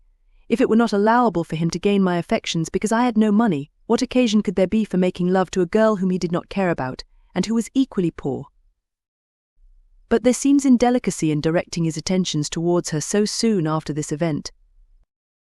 A man in distressed circumstances has not time for all those elegant decorums which other people may observe. If she does not object to it, why should we? Her not objecting does not justify him. It only shows her being deficient in something herself sense or feeling. "Well," cried Elizabeth, "have it as you choose. He shall be mercenary, and she shall be foolish." "No, Lizzie, that is what I do not choose. I should be sorry, to think ill of a young man who has lived so long in Derbyshire." "Oh, if that is all, I have a very poor opinion of young men who live in Derbyshire, and their intimate friends who live in Hertfordshire are not much better. I am sick of them all. Thank heaven, I am going tomorrow where I shall find a man who has not one agreeable quality, who has neither manners nor sense to recommend him. Stupid men are the only ones worth knowing, after all." Take care, Lizzie, that speech savours strongly of disappointment. Before they were separated by the conclusion of the play, she had the unexpected happiness of an invitation to accompany her uncle and aunt in a tour of pleasure which they proposed taking in the summer. "We have not quite determined how far it shall carry us," said Mrs. Gardiner, "but perhaps to the lakes." No scheme could have been more agreeable to Elizabeth, and her acceptance of the invitation was most ready and grateful. "My dear, dear aunt," she rapturously cried, "what delight, what felicity! You give me fresh life and vigour. Adieu to disappointment and spleen. What are men to rocks and mountains? Oh, what hours of transport we shall spend, and when we do return it shall not be like other travellers, without being able to give one accurate idea of anything. We will know where we have gone, we will recollect what we have seen. Lakes, mountains, and rivers shall not be jumbled together in our imaginations, nor, when we attempt to describe any particular scene, will we begin quarrelling about its relative situation. Let our first effusions be less insupportable than those of the generality of travellers." Chapter 28. Every object in the next day's journey was new and interesting to Elizabeth, and her spirits were in a state of enjoyment, for she had seen her sister looking so well as to banish all fear for her health, and the prospect of her northern tour was a constant source of delight. When they left the high road for the lane to Hunsford, every eye was in search of the parsonage, and every turning expected to bring it in view. The paling of Rosings Park was their boundary on one side. Elizabeth smiled at the recollection of all that she had heard of its inhabitants. At length the parsonage was discernible. The garden sloping to the road, the house standing in it, the green pales and the laurel hedge, everything declared they were arriving. Mr. Collins and Charlotte appeared at the door, and the carriage stopped at the small gate, which led by a short gravel walk to the house, amidst the nods and smiles of the whole party. In a moment they were all out of the chaise, rejoicing at the sight of each other. Mrs. Collins welcomed her friend with the liveliest pleasure, and Elizabeth was more and more satisfied with coming, when she found herself so affectionately received. She saw instantly that her cousin's manners were not altered by his marriage. His formal civility was just what it had been, and he detained her some minutes at the gate to hear and satisfy his inquiries after all her family. They were then, with no other delay than his pointing out the neatness of the entrance, taken into the house, and as soon as they were in the parlour, he welcomed them a second time, with ostentatious formality, to his humble abode, and punctually repeated all his wife's offers of refreshment.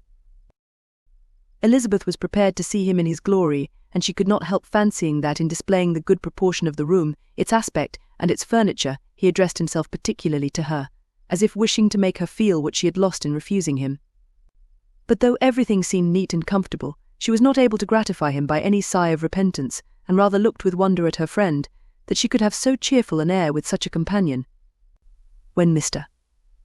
Collins said anything of which his wife might reasonably be ashamed, which certainly was not seldom, she involuntarily turned her eye on Charlotte. Once or twice she could discern a faint blush, but in general Charlotte wisely did not hear. After sitting long enough to admire every article of furniture in the room, from the sideboard to the fender, to give an account of their journey, and of all that had happened in London, Mr. Collins invited them to take a stroll in the garden, which was large and well laid out, and to the cultivation of which he attended himself. To work in his garden was one of his most respectable pleasures, and Elizabeth admired the command of countenance with which Charlotte talked of the healthfulness of the exercise, and owned she encouraged it as much as possible. Here, leading the way through every walk and cross-walk, and scarcely allowing them an interval to utter the praises he asked for, every view was pointed out with a minuteness which left beauty entirely behind. He could number the fields in every direction and could tell how many trees there were in the most distant clump. But of all the views which his garden, or which the country or the kingdom could boast, none were to be compared with the prospect of Rosings, afforded by an opening in the trees that bordered the park nearly opposite the front of his house. It was a handsome modern building, well situated on rising ground. From his garden, Mr. Collins would have led them round his 2 meadows, but the ladies, not having shoes to encounter the remains of a white frost, turned back, and while Sir William accompanied him, Charlotte took her sister and friend over the house, extremely well pleased, probably, to have the opportunity of showing it without her husband's help. It was rather small, but well built and convenient, and everything was fitted up and arranged with a neatness and consistency, of which Elizabeth gave Charlotte all the credit. When Mr. Collins could be forgotten, there was really a great air of comfort throughout, and by Charlotte's evident enjoyment of it, Elizabeth supposed he must be often forgotten. She had already learnt that Lady Catherine was still in the country. It was spoken of again while they were at dinner, when Mr. Collins, joining in, observed, "Yes, Miss Elizabeth, you will have the honour of seeing Lady Catherine de Bourgh on the ensuing Sunday at church, and I need not say you will be delighted with her. She is all affability and condescension. And I doubt not but you will be honoured with some portion of her notice when service is over.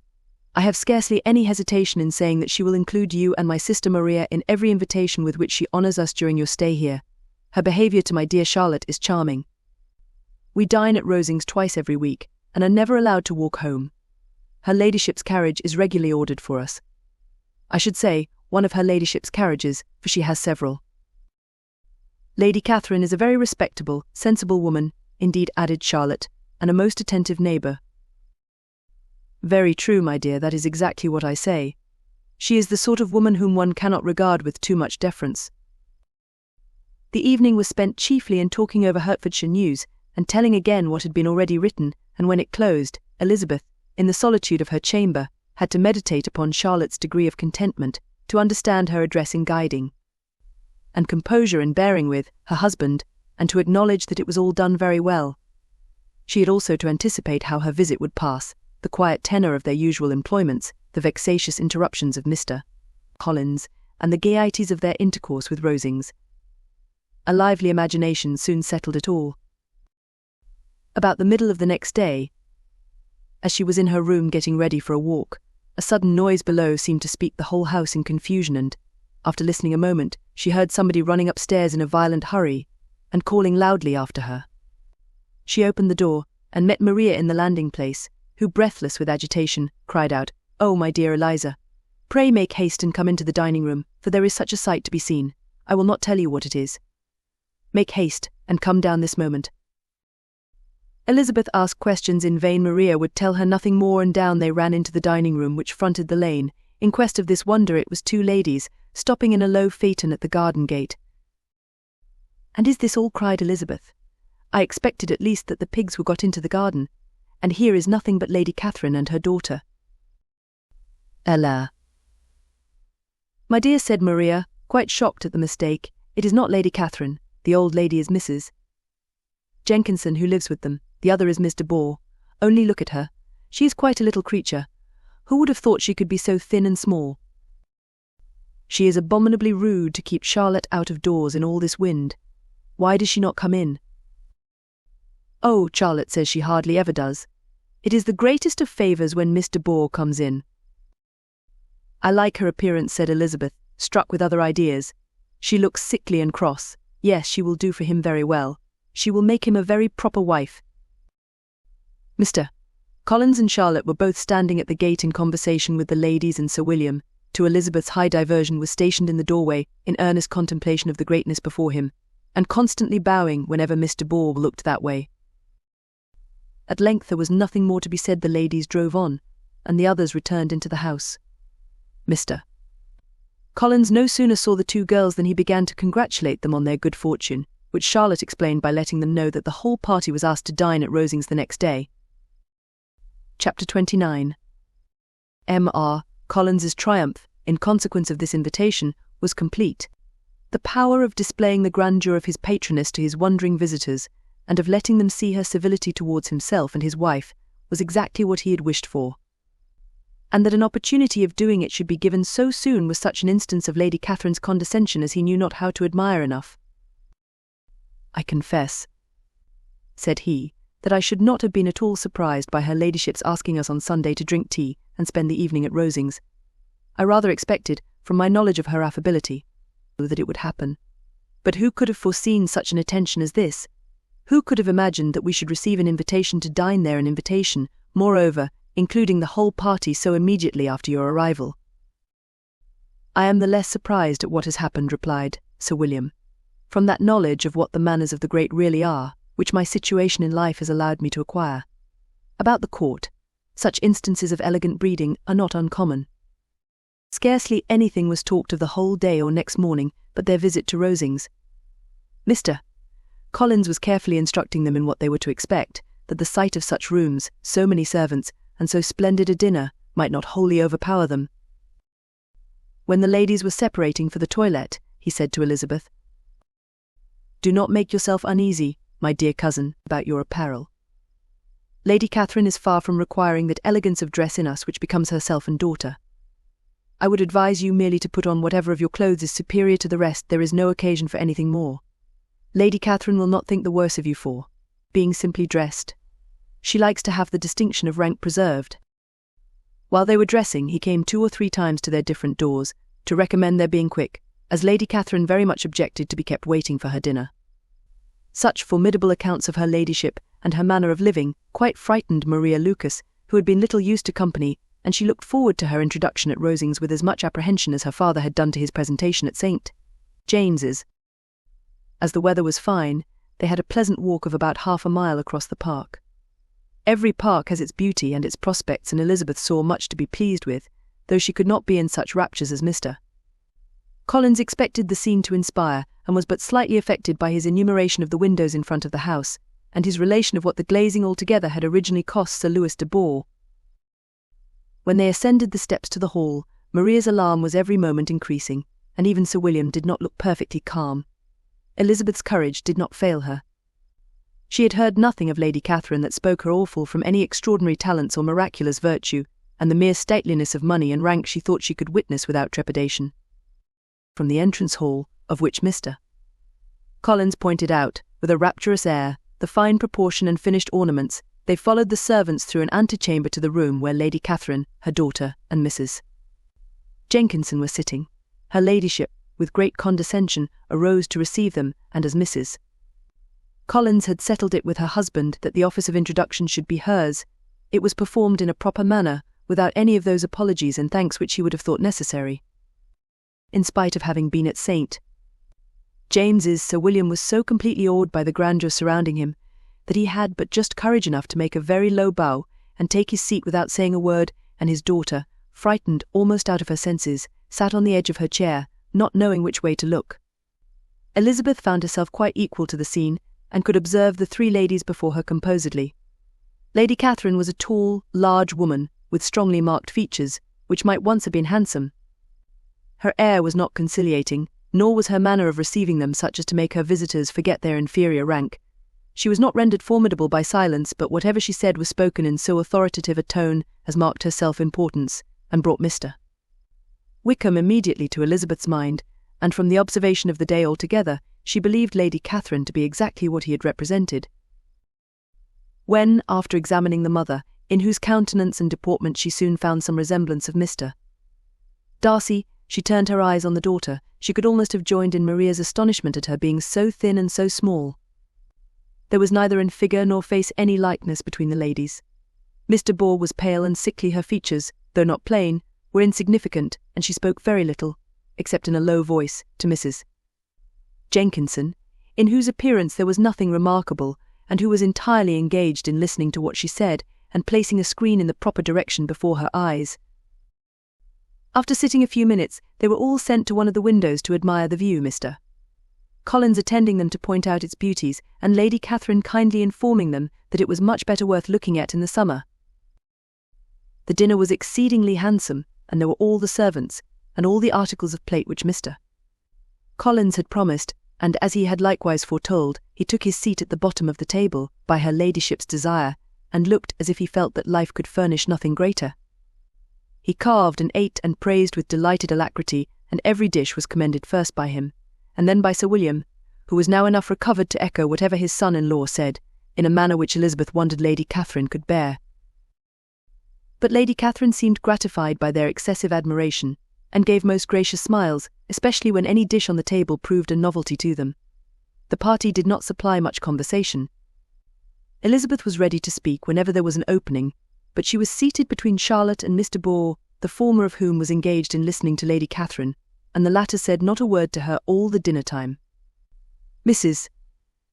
Jenkinson was chiefly employed in watching how little Mr. Bore ate, pressing her to try some other dish, and fearing she was indisposed. Maria thought speaking out of the question, and the gentlemen did nothing but eat and admire. When the ladies returned to the drawing-room, there was little to be done but to hear Lady Catherine talk, which she did without any intermission till coffee came in, delivering her opinion on every subject in so decisive a manner as proved that she was not used to have her judgment controverted. She inquired into Charlotte's domestic concerns familiarly and minutely, and gave her a great deal of advice as to the management of them all, told her how everything ought to be regulated in so small a family as hers, and instructed her as to the care of her cows and her poultry. Elizabeth found that nothing was beneath this great lady's attention which could furnish her with an occasion for dictating to others. In the intervals of her discourse with Mrs. Collins, she addressed a variety of questions to Maria and Elizabeth, but especially to the latter, of whose connections she knew the least, and who, she observed to Mrs. Collins, was a very genteel, pretty kind of girl. She asked her at different times how many sisters she had, whether they were older or younger than herself, whether any of them were likely to be married, whether they were handsome, where they had been educated, what carriage her father kept, and what had been her mother's maiden name. Elizabeth felt all the impertinence of her questions, but answered them very composedly. Lady Catherine then observed, "Your father's estate is entailed on Mr. Collins, I think? For your sake, turning to Charlotte, I am glad of it, but otherwise I see no occasion for entailing estates from the female line. It was not thought necessary in Sir Lewis de Bourgh's family. Do you play and sing, Miss Bennet?" "A little." "Oh, then some time or other we shall be happy to hear you. Our instrument is a capital one, probably superior to you. Shall try it some day. Do your sisters play and sing?" "One of them does." "Why did not you all learn? You ought all to have learned. The Miss Webbs all play, and their father has not so good an income as yours. Do you draw?" "No, not at all." "What, none of you?" "Not one." "That is very strange. But I suppose you had no opportunity. Your mother should have taken you to town every spring for the benefit of masters." "My mother would have no objection, but my father hates London." "Has your governess left you?" "We never had any governess." "No governess. How was that possible? 5 daughters brought up at home without a governess." "I never heard of such a thing. Your mother must have been quite a slave to your education." Elizabeth could hardly help smiling, as she assured her that had not been the case. "Then who taught you? Who attended to you? Without a governess you must have been neglected." "Compared with some families, I believe we were but such of us as wished to learn never wanted the means. We were always encouraged to read, and had all the masters that were necessary. Those who chose to be idle certainly might." "No doubt, but that is what a governess will prevent, and if I had known your mother, I should have advised her most strenuously to engage one. I always say that nothing is to be done in education without steady and regular instruction. And nobody but a governess can give it. It is wonderful how many families I have been the means of supplying in that way.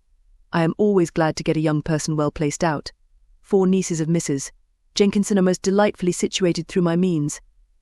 And it was but the other day that I recommended another young person who was merely accidentally mentioned to me, and the family are quite delighted with her.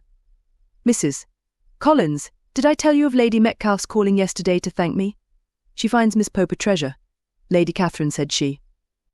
You have given me a treasure. Are any of your younger sisters out, Miss Bennet? Yes, ma'am, all. All? What, all 5 out at once? Very odd. And you only the second? The younger ones out before the elder are married. Your younger sisters must be very young.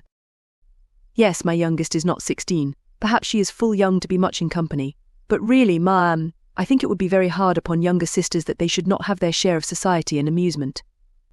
Because the elder may not have the means or inclination to marry early. The The last-born has as good a right to the pleasures of youth as the first, and to be kept back on such a motive, I think it would not be very likely to promote sisterly affection or delicacy of mind. Upon my word, said her ladyship, you give your opinion very decidedly for so young a person. Pray, what is your age? With 3 younger sisters grown up, replied Elizabeth, smiling, your ladyship can hardly expect me to own it. Lady Catherine seemed quite astonished at not receiving a direct answer, and Elizabeth suspected herself to be the first creature who had ever dared to trifle with so much dignified impertinence. You cannot be more than 20, I am sure, therefore you need not conceal your age. I am not 21. When the gentlemen had joined them, and tea was over, the card tables were placed. Lady Catherine, Sir William, and Mr. and Mrs. Collins sat down to quadrille, and as Mr. Bore chose to play at casino, the 2 girls had the honour of assisting Mrs. Jenkinson to make up her party. Their table was superlatively stupid. Scarcely a syllable was uttered that did not relate to the game, except when Mrs. Jenkinson expressed her fears of Mr. Borg's being too hot or too cold, or having too much or too little light. A great deal more passed at the other table. Lady Catherine was generally speaking stating the mistakes of the 3 others, or relating some anecdote of herself. Mr. Collins was employed in agreeing to everything her ladyship said, thanking her for every fish he won, and apologizing if he thought he won too many. Sir William did not say much. He was storing his memory with anecdotes and noble names. When Lady Catherine and her daughter had played as long as they chose, the tables were broken up, the carriage was offered to Mrs. Collins, gratefully accepted, and immediately ordered. The party then gathered round the fire to hear Lady Catherine determine what weather they were to have on the morrow.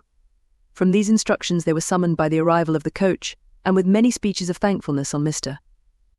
Collins's side, and as many bows on Sir William's, they departed.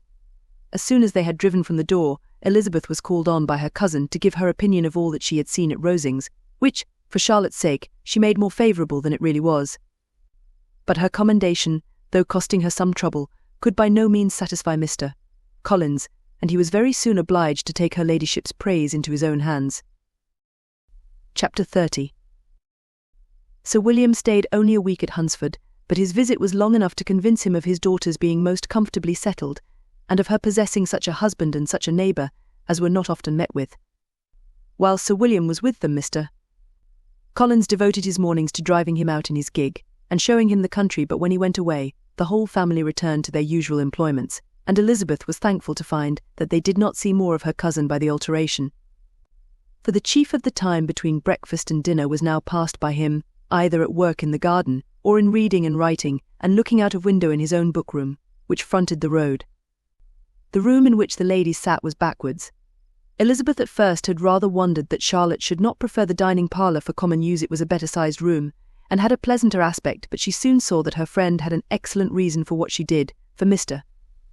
Collins would undoubtedly have been much less in his own apartment had they sat in one equally lively, and she gave Charlotte credit for the arrangement.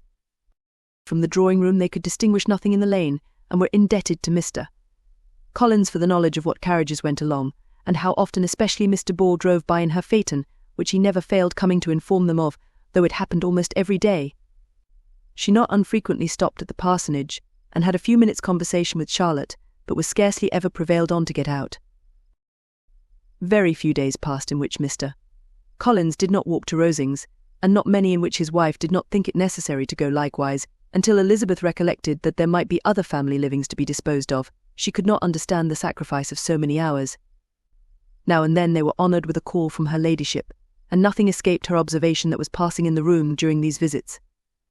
She examined into their employments, looked at their work, and advised them to do it differently, found fault with the arrangement of the furniture, or detected the housemaid in negligence, and if she accepted any refreshment, seemed to do it only for the sake of finding out that Mrs.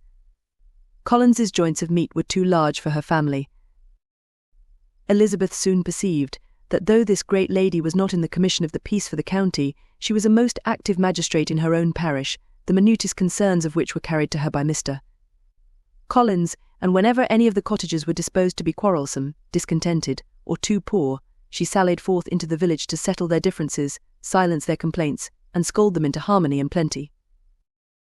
The entertainment of dining at Rosings was repeated about twice a week, and allowing for the loss of Sir William, and there being only one card table in the evening, every such entertainment was the counterpart of the first. Their other engagements were few, as the style of living of the neighbourhood in general was beyond the Collinses' reach. This, however, was no evil to Elizabeth, and upon the whole she spent her time comfortably enough. There were half hours of pleasant conversation with Charlotte, and the weather was so fine for the time of year that she had often great enjoyment out of doors. Her favourite walk, and where she frequently went while the others were calling on Lady Catherine, was along the open grove which edged that side of the park, where there was a nice sheltered path, which no one seemed to value but herself, and where she felt beyond the reach of Lady Catherine's curiosity. In this quiet way the first fortnight of her visit soon passed away. Easter was approaching, and the week preceding it was to bring an addition to the family at Rosings, which in so small a circle must be important. Elizabeth had heard, soon after her arrival, that Mr. Darcy was expected there in the course of a few weeks, and though there were not many of her acquaintance whom she did not prefer, his coming would furnish one comparatively new to look at in their Rosings parties, and she might be amused in seeing how hopeless Miss Bingley's designs on him were. By his behaviour to his cousin, for whom he was evidently destined by Lady Catherine, who talked of his coming with the greatest satisfaction, spoke of him in terms of the highest admiration, and seemed almost angry to find that he had already been frequently seen by Miss Lucas and herself. His arrival was soon known at the parsonage, for Mr. Collins was walking the whole morning within view of the lodges opening into Hunsford Lane, in order to have the earliest assurance of it, and after making his bow as the carriage turned into the park, hurried home with the great intelligence. On the following morning he hastened to Rosings to pay his respects. There were 2 nephews of Lady Catherine to require them, for Mr. Darcy had brought with him a Colonel Fitzwilliam, the younger son of his uncle, Lord, and, to the great surprise of all the party, when Mr. Collins returned, the gentleman accompanied him. Charlotte had seen them from her husband's room, crossing the road, and immediately running into the other, told the girls what an honour they might expect, adding, "I may thank you, Eliza, for this piece of civility. Mr. Darcy would never have come so soon to wait upon me." Elizabeth had scarcely time to disclaim all right to the compliment before their approach was announced by the door-bell, and shortly afterwards the 3 gentlemen entered the room. Colonel Fitzwilliam, who led the way, was about 30, not handsome, but in person and addressed most truly the gentleman. Mr. Darcy looked just as he had been used to look in Hertfordshire, paid his compliments, with his usual reserve, to Mrs.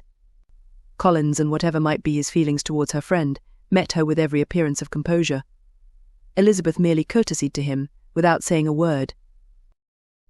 Colonel Fitzwilliam entered into conversation directly, with the readiness and ease of a well-bred man, and talked very pleasantly, but his cousin, after having addressed a slight observation on the house and garden to Mrs. Collins, sat for some time without speaking to anybody. At length, however, his civility was so far awakened as to inquire of Elizabeth after the health of her family. She answered him in the usual way, and after a moment's pause added, "My eldest sister has been in town these 3 months. Have you never happened to see her there?" She was perfectly sensible that he never had, but she wished to see whether he would betray any consciousness of what had passed between the Bingleys and Jane, and she thought he looked a little confused as he answered that he had never been so fortunate as to meet Miss Bennet. The subject was pursued no further, and the gentlemen soon afterwards went away. Chapter 31. Colonel Fitzwilliam's manners were very much admired at the parsonage, and the ladies all felt that he must add considerably to the pleasure of their engagements at Rosings. It was some days, however, before they received any invitation thither, for while there were visitors in the house they could not be necessary, and it was not till Easter Day, almost a week after the gentlemen's arrival, that they were honoured by such an attention. And then they were merely asked on leaving church to come there in the evening. For the last week they had seen very little of either Lady Catherine or her daughter. Colonel Fitzwilliam had called at the parsonage more than once during the time, but Mr. Darcy they had only seen at church. The invitation was accepted, of course, and at a proper hour they joined the party in Lady Catherine's drawing-room. Her ladyship received them civilly, but it was plain that their company was by no means so acceptable as when she could get nobody else, and she was, in fact, almost engrossed by her nephews, speaking to them, especially to Darcy, much more than to any other person in the room. Colonel Fitzwilliam seemed really glad to see them. Anything was a welcome relief to him at Rosings, and Mrs. Collins's pretty friend had, moreover, caught his fancy very much. He now seated himself by her, and talked so agreeably of Kent and Hertfordshire, of travelling and staying at home, of new books and music, that Elizabeth had never been half so well entertained in that room before. and they conversed with so much spirit and flow as to draw the attention of Lady Catherine herself, as well as of Mr. Darcy. His eyes had been soon and repeatedly turned towards them with a look of curiosity, and that her ladyship, after a while, shared the feeling, was more openly acknowledged, for she did not scruple to call out. "What is that you are saying, Fitzwilliam? What is it you are talking of? What are you telling Miss Bennet? Let me hear what it is." "We were talking of music, madam," said he, when no longer able to avoid a reply. "Of music. Then pray speak aloud. It is of all subjects my delight. I must have my share in the conversation if you are speaking of music.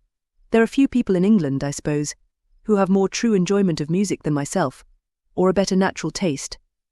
If I had ever learnt, I should have been a great proficient, and so would Anne if her health had allowed her to apply.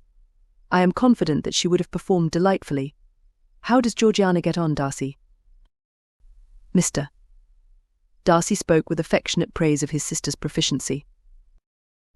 "I am very glad to hear such a good account of her," said Lady Catherine, "and pray tell her from me that she cannot expect to excel if she does not practise a great deal." "I assure you, madam," he replied, "that she does not need such advice. She practises very constantly. So much the better. It cannot be done too much, and when I next write to her, I shall charge her not to neglect it on any account. I often tell young ladies that no excellence in music is to be acquired without constant practice. I have told Miss Bennet several times that she will never play really well unless she practices more, and though Mrs. Collins has no instrument, she is very welcome, as I have often told her, to come to Rosings every day and play on the pianoforte in Mrs. Jenkinson's room. She would be in nobody's way, you know, in that part of the house." Mr. Darcy looked a little ashamed of his aunt's ill-breeding and made no answer. When coffee was over, Colonel Fitzwilliam reminded Elizabeth of having promised to play to him, and she sat down directly to the instrument. He drew a chair near her. Lady Catherine listened to half a song, and then talked, as before, to her other nephew till the latter walked away from her, and moving with his usual deliberation towards the pianoforte, stationed himself so as to command a full view of the fair performer's countenance. Elizabeth saw what he was doing, and at the first convenient pause turned to him with an arch smile, and said, "You mean to frighten me, Mr. Darcy, by coming in all this state to hear me. But I will not be alarmed, though your sister does play so well. There is a stubbornness about me that never can bear to be frightened at the will of others. My courage always rises with every attempt to intimidate me." "I shall not say that you are mistaken," he replied, "because you could not really believe me to entertain any design of alarming you, and I have had the pleasure of your acquaintance long enough to know that you find great enjoyment in occasionally professing opinions which, in fact, are not your own." Elizabeth laughed heartily at this picture of herself, and said to Colonel Fitzwilliam, "Your cousin will give you a very pretty notion of me, and teach you not to believe a word I say. I am particularly unlucky in meeting with a person so well able to expose my real character, in a part of the world where I had hoped to pass myself off with some degree of credit. Indeed, Mr. Darcy, it is very ungenerous in you to mention all that you knew to my disadvantage in Hertfordshire, and give me leave to say, very impolitic too, for it is provoking me to retaliate.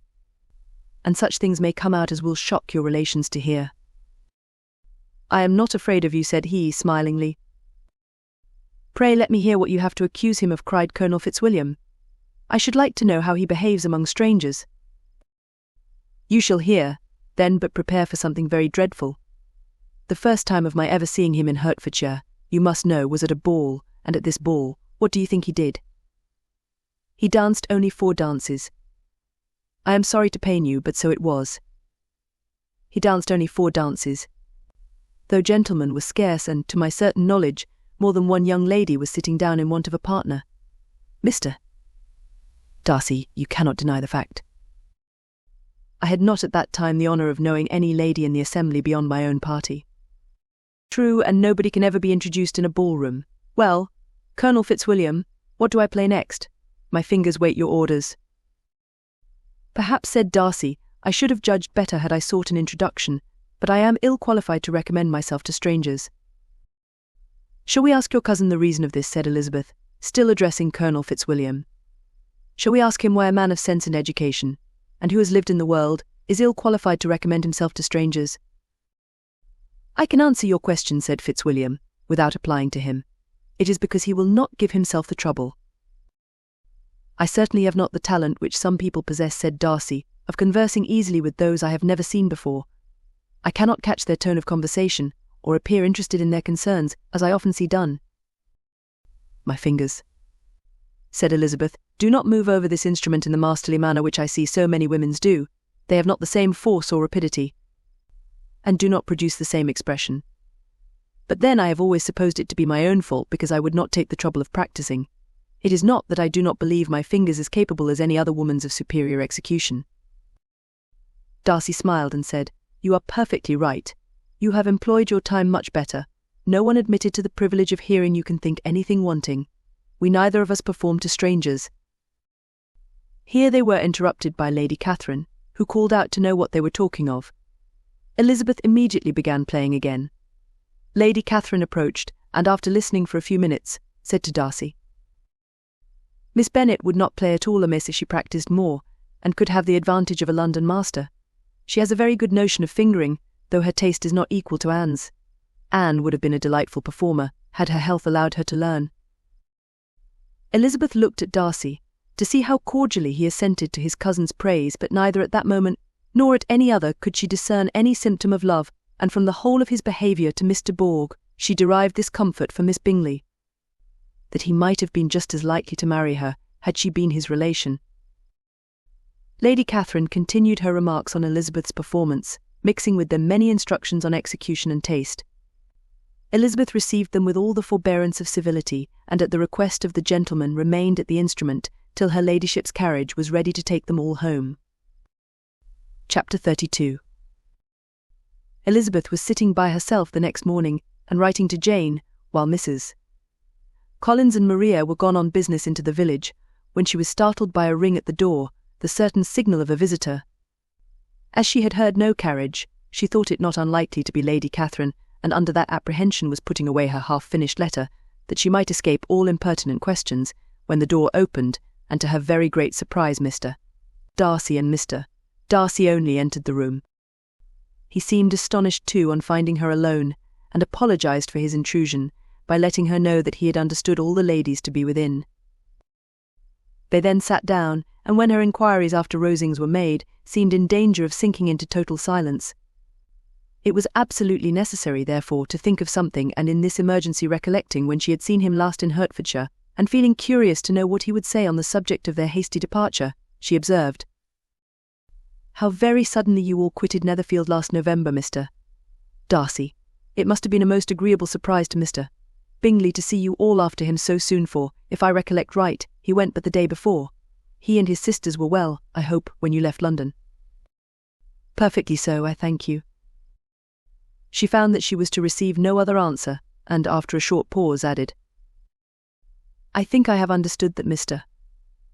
Bingley has not much idea of ever returning to Netherfield again. I have never heard him say so, but it is probable that he may spend very little of his time there in future. He has many friends, and he is at a time of life when friends and engagements are continually increasing.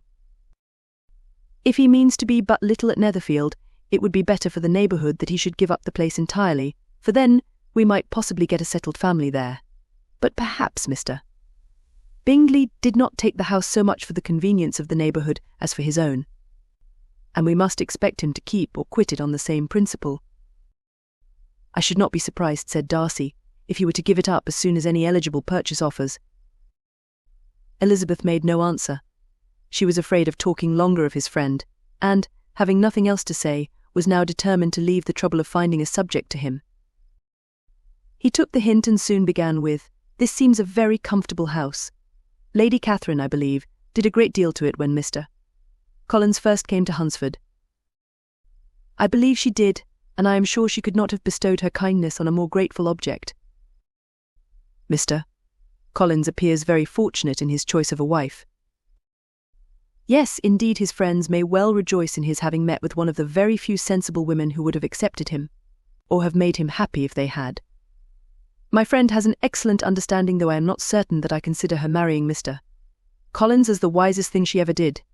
She seems perfectly happy, however, and, in a prudential light, it is certainly a very good match for her. It must be very agreeable to her to be settled within so easy a distance of her own family and friends. An easy distance, do you call it? It is nearly 50 miles. And what is 50 miles of good road? Little more than half a day's journey. Yes, I call it a very easy distance. I should never have considered the distance as one of the advantages of the match, cried Elizabeth. I should never have said Mrs. Collins was settled near her family. It is a proof of your own attachment to Hertfordshire. Anything beyond the very neighbourhood of Longbourn, I suppose, would appear far. As he spoke there was a sort of smile, which Elizabeth fancied she understood he must be supposing her to be thinking of Jane and Netherfield, and she blushed as she answered. I do not mean to say that a woman may not be settled too near her family. The far and the near must be relative, and depend on many varying circumstances. Where there is fortune to make the expense of travelling unimportant, distance becomes no evil. But that is not the case here. Mr. and Mrs. Collins have a comfortable income, but not such a one as will allow of frequent journeys, and I am persuaded my friend would not call herself near her family under less than half the present distance. Mr. Darcy drew his chair a little towards her, and said, You cannot have a right to such very strong local attachment. You cannot have been always at Longbourn. Elizabeth looked surprised. The gentleman experienced some change of feeling. He drew back his chair, took a newspaper from the table, and glancing over it said, in a colder voice, Are you pleased with Kent? A short dialogue on the subject of the country ensued, on either side calm and concise, and soon put an end to by the entrance of Charlotte and her sister, just returned from their walk. The tête-à-tête surprised them. Mr. Darcy related the mistake which had occasioned his intruding on Miss Bennet, and after sitting a few minutes longer, without saying much to anybody, went away. What can be the meaning of this? Said Charlotte, as soon as he was gone. My dear Eliza, he must be in love with you, or he would never have called on us in this familiar way. But when Elizabeth told of his silence, it did not seem very likely, even to Charlotte's wishes, to be the case, and after various conjectures, they could at last only suppose his visit to proceed from the difficulty of finding anything to do, which was the more probable from the time of year. All field sports were over. Within doors there was Lady Catherine books and a billiard table, but gentlemen cannot be always within doors and in the nearness of the parsonage, or the pleasantness of the walk to it, or of the people who lived in it. The two cousins found a temptation from this period of walking thither almost every day. They called at various times of the morning, sometimes separately, sometimes together, and now and then accompanied by their aunt. It was plain to them all that Colonel Fitzwilliam came because he had pleasure in their society, a persuasion which of course recommended him still more, and Elizabeth was reminded by her own satisfaction in being with him, as well as by his evident admiration, of her former favourite, George Wickham, and though, in comparing them, she saw there was less captivating softness in Colonel Fitzwilliam's manners, she believed he might have the best informed mind. But why Mr. Darcy came so often to the parsonage it was more difficult to understand. It could not be for society, as he frequently sat there 10 minutes together without opening his lips, and when he did speak, it seemed the effect of necessity, rather than of choice a sacrifice to propriety, not a pleasure to himself. He seldom appeared really animated. Mrs. Collins knew not what to make of him. Colonel Fitzwilliam's occasionally laughing at his stupidity proved that he was generally different, which her own knowledge of him could not have told her. And as she would have liked to believe this changed the effect of love, and the object of that love her friend Eliza, she set herself seriously to work to find it out. She watched him whenever they were at Rosings, and whenever he came to Hunsford, but without much success. He certainly looked at her friend a great deal, but the expression of that look was disputable. It was an earnest, steadfast gaze, but she often doubted whether there were much admiration in it, and sometimes it seemed nothing but absence of mind. She had once or twice suggested to Elizabeth the possibility of his being partial to her, but Elizabeth always laughed at the idea, and Mrs. Collins did not think it right to press the subject, from the danger of raising expectations which might only end in disappointment, for in her opinion it admitted not of a doubt that all her friend's dislike would vanish if she could suppose him to be in her power. In her kind schemes for Elizabeth, she sometimes planned her marrying Colonel Fitzwilliam. He was, beyond comparison, the pleasantest man. He certainly admired her, and his situation in life was most eligible, but, to counterbalance these advantages, Mr. Darcy had considerable patronage in the church, and his cousin could have none at all. Chapter 33. More than once did Elizabeth, in her ramble within the park, unexpectedly meet Mr. Darcy. She felt all the perverseness of the mischance that should bring him where no one else was brought, and, to prevent its ever happening again, took care to inform him, at first, that it was a favourite haunt of hers. How it could occur a second time, therefore, was very odd. Yet it did, and even the third. It seemed like wilful ill-nature, or a voluntary penance, for on these occasions it was not merely a few formal inquiries and an awkward pause, and then away, but he actually thought it necessary to turn back and walk with her. He never said a great deal, nor did she give herself the trouble of talking or of listening much, but it struck her in the course of their third encounter that he was asking some odd unconnected questions about her pleasure in being at Hunsford, her love of solitary walks, and her opinion of Mr. and Mrs. Collins's happiness, and that in speaking of Rosings, and her not perfectly understanding the house, he seemed to expect that whenever she came into Kent again she would be staying there too. His words seemed to imply it. Could he have Colonel Fitzwilliam in his thoughts? She supposed, if he meant anything, he must mean an allusion to what might arise in that quarter. It distressed her a little, and she was quite glad to find herself at the gate in the pales opposite the parsonage. She was engaged one day, as she walked, in re-perusing Jane's last letter, and dwelling on some passages which proved that Jane had not written in spirits, when, instead of being again surprised by Mr. Darcy, she saw, on looking up, that Colonel Fitzwilliam was meeting her. Putting away the letter immediately, and forcing a smile, she said, "I did not know before that you ever walked this way." "I have been making the tour of the park," he replied, "as I generally do every year, and intended to close it with a call at the parsonage. Are you going much farther?" "No, I should have turned in a moment." And accordingly she did turn, and they walked towards the parsonage together. "Do you certainly leave Kent on Saturday?" said she. "Yes, if Darcy does not put it off again. But I am at his disposal. He arranges the business just as he pleases.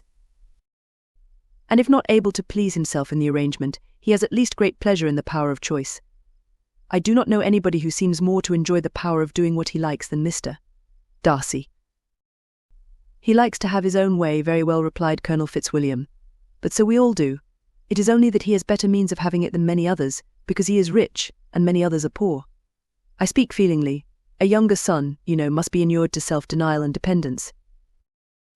In my opinion, the younger son of an earl can know very little of either. Now, seriously, what have you ever known of self-denial and dependence? When have you been prevented by want of money from going wherever you chose or procuring anything you had a fancy for? These are home questions, and perhaps I cannot say that I have experienced many hardships of that nature. But in matters of greater weight, I may suffer from the want of money. Younger sons cannot marry where they like. Unless where they like women of fortune, which I think they very often do. Our habits of expense make us too dependent, and there are not many in my rank of life who can afford to marry without some attention to money." "Is this," thought Elizabeth, "meant for me?" And she coloured at the idea, but recovering herself, said in a lively tone, "And pray, what is the usual price of an earl's younger son? Unless the elder brother is very sickly, I suppose you would not ask above £50,000. He answered her in the same style, and the subject dropped.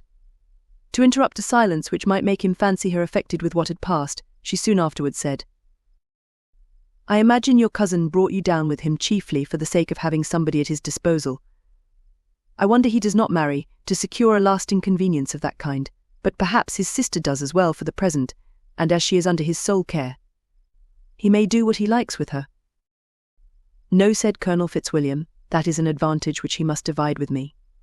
I am joined with him in the guardianship of Miss Darcy." "Are you, indeed? And pray what sort of a guardian do you make? Does your charge give you much trouble? Young ladies of her age are sometimes a little difficult to manage, and if she has the true Darcy spirit she may like to have her own way." As she spoke, she observed him looking at her earnestly, and the manner in which he immediately asked her why she supposed Miss Darcy likely to give them any uneasiness convinced her that she had somehow or other got pretty near the truth. She directly replied, "You need not be frightened. I never heard any harm of her, and I dare say she is one of the most tractable creatures in the world. She is a very great favourite with some ladies of my acquaintance, Mrs. Hurst and Miss Bingley. I think I have heard you say that you know them." "I know them a little. Their brother is a pleasant, gentlemanlike man. He is a great friend of Darcy's." "Oh yes," said Elizabeth dryly, "Mr. Darcy is uncommonly kind to Mr. Bingley, and takes a prodigious deal of care of him." "Care of him?" "Yes, I really believe Darcy does take care of him in those points where he most wants care. From something that he told me in our journey hither, I have reason to think Bingley very much indebted to him. but I ought to beg his pardon, for I have no right to suppose that Bingley was the person meant. It was all conjecture." "What is it you mean?"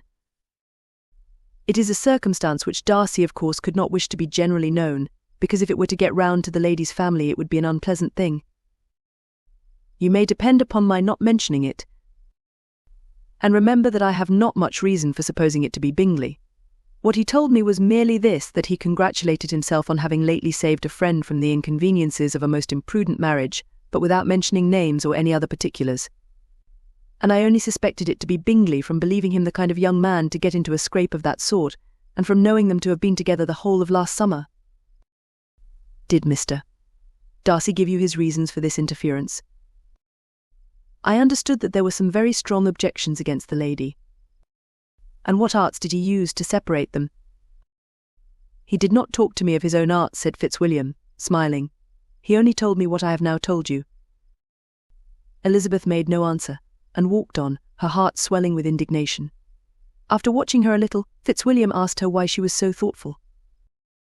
"I am thinking of what you have been telling me," said she. "Your cousin's conduct does not suit my feelings. Why was he to be the judge?"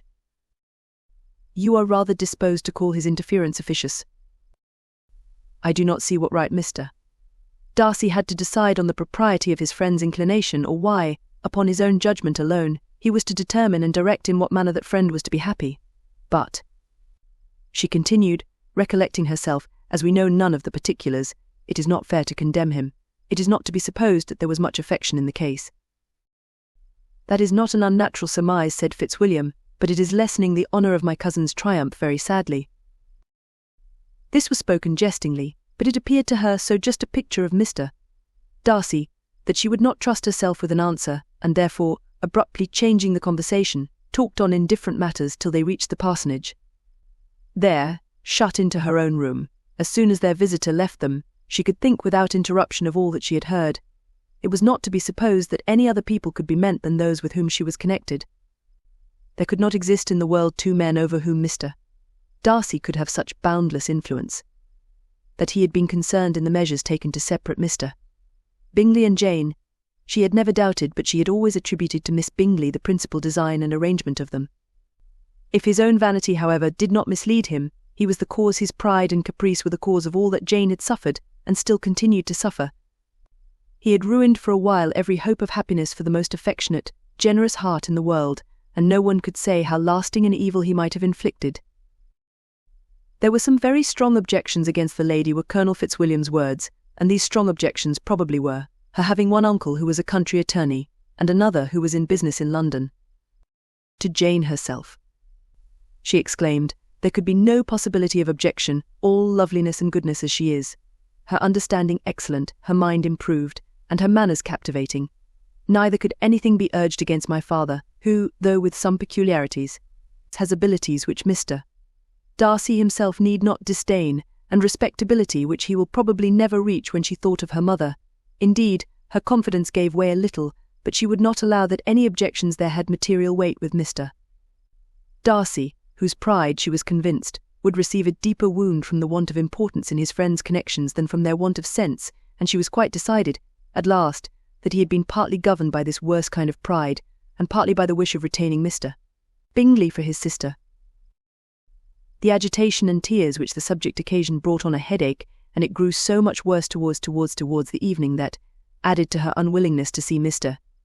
Darcy, it determined her not to attend her cousins to Rosings, where they were engaged to drink tea. Mrs. Collins, seeing that she was really unwell, did not press her to go, and as much as possible prevented her husband from pressing her, but Mr. Collins could not conceal his apprehension of Lady Catherine's being rather displeased by her staying at home. Chapter 34. When they were gone, Elizabeth, as if intending to exasperate herself as much as possible against Mr. Darcy, chose for her employment the examination of all the letters which Jane had written to her since her being in Kent. They contained no actual complaint, nor was there any revival of past occurrences, or any communication of present suffering. But in all, and in almost every line of each, there was a want of that cheerfulness which had been used to characterize her style, and which, proceeding from the serenity of a mind at ease with itself, and kindly disposed towards everyone, had been scarcely ever clouded. Elizabeth noticed every sentence conveying the idea of uneasiness, with an attention which it had hardly received on the first perusal. Mr. Darcy's shameful boast of what misery he had been able to inflict gave her a keener sense of her sister's sufferings.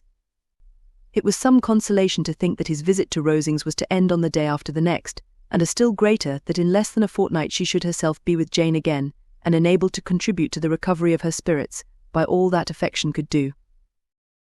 She could not think of Darcy's leaving Kent without remembering that his cousin was to go with him, but Colonel Fitzwilliam had made it clear that he had no intentions at all, and agreeable as he was, she did not mean to be unhappy about him. While settling this point, she was suddenly roused by the sound of the doorbell, and her spirits were a little fluttered by the idea of its being Colonel Fitzwilliam himself, who had once before called late in the evening, and might now come to inquire particularly after her. But this idea was soon banished, and her spirits were very differently affected, when, to her utter amazement, she saw Mr. Darcy walk into the room. In a hurried manner he immediately began an inquiry after her health, imputing his visit to a wish of hearing that she were better. She answered him with cold civility. He sat down for a few moments, and then getting up walked about the room. Elizabeth was surprised, but said not a word. After a silence of several minutes, he came towards her in an agitated manner, and thus began. In vain have I struggled. It will not do. My feelings will not be repressed. You must allow me to tell you how ardently I admire and love you. Elizabeth's astonishment was beyond expression.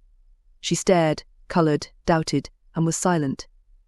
This he considered sufficient encouragement, and the avowal of all that he felt and had long felt for her immediately followed. He spoke well, but there were feelings besides those of the heart to be detailed, and he was not more eloquent on the subject of tenderness than of pride. His sense of her inferiority, of its being a degradation, of the family obstacles which judgment had always opposed to inclination, were dwelt on with a warmth which seemed due to the consequence he was wounding, but was very unlikely to recommend his suit. In spite of her deeply rooted dislike, she could not be insensible to the compliment of such a man's affection, and though her intentions did not vary for an instant, she was at first sorry for the pain he was to receive till roused to resentment by his subsequent language. She lost all compassion in anger. She tried, however, to compose herself to answer him with patience, when he should have done.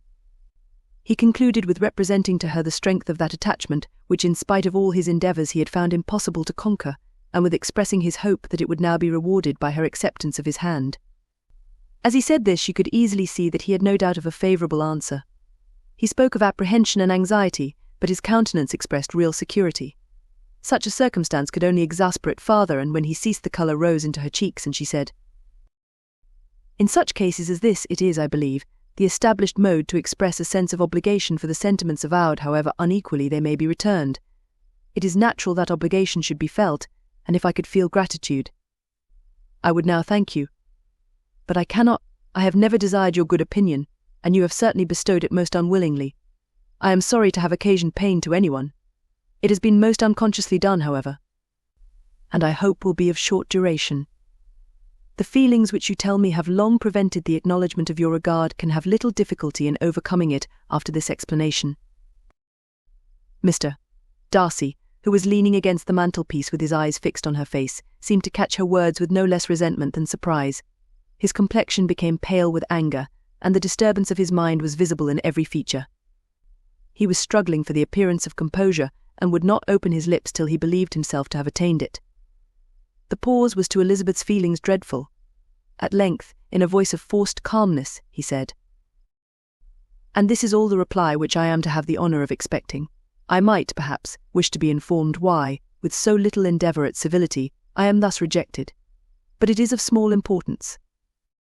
"I might as well inquire," replied she, "why, with so evident a design of offending and insulting me, you chose to tell me that you liked me against your will, against your reason, and even against your character. Was not this some excuse for incivility?" "If I was uncivil. But I have other provocations. You know I have. Had not my own feelings decided against you, had they been indifferent, or had they even been favourable, do you think that any consideration would tempt me to accept the man who has been the means of ruining, perhaps for ever, the happiness of a most beloved sister?" As she pronounced these words, Mr. Darcy changed colour, but the emotion was short, and he listened without attempting to interrupt her while she continued. "I have every reason in the world to think ill of you, No motive can excuse the unjust and ungenerous part you acted there. You dare not, you cannot deny that you have been the principal, if not the only means of dividing them from each other, of exposing one to the censure of the world for caprice and instability, the other to its derision for disappointed hopes, and involving them both in misery of the acutest kind. She paused, and saw with no slight indignation that he was listening with an air which proved him wholly unmoved by any feeling of remorse. He even looked at her with a smile of affected incredulity.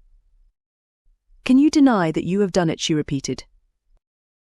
With assumed tranquillity he then replied, "I have no wish of denying that I did everything in my power to separate my friend from your sister, or that I rejoice in my success. Towards him I have been kinder than towards myself." Elizabeth disdained the appearance of noticing this civil reflection, but its meaning did not escape, nor was it likely to conciliate her. "But it is not merely this affair," she continued, "on which my dislike is founded. Long before it had taken place, my opinion of you was decided. Your character was unfolded in the recital which I received many months ago from Mr. Wickham on this subject. What can you have to say? In what imaginary act of friendship can you here defend yourself? Or under what misrepresentation can you here impose upon others?" "You take an eager interest in that gentleman's concerns," said Darcy, in a less tranquil tone, and with a heightened colour. "Who that knows what his misfortunes have been can help feeling an interest in him?" "His misfortunes," repeated Darcy, contemptuously. "Yes, his misfortunes have been great indeed." "And of your infliction," cried Elizabeth, with energy. "You have reduced him to his present state of poverty, comparative poverty. You have withheld the advantages which you must know to have been designed for him.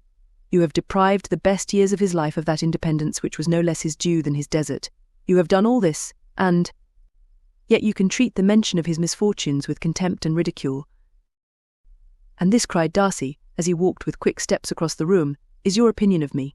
This is the estimation in which you hold me. I thank you for explaining it so fully. My faults, according to this calculation, are heavy indeed.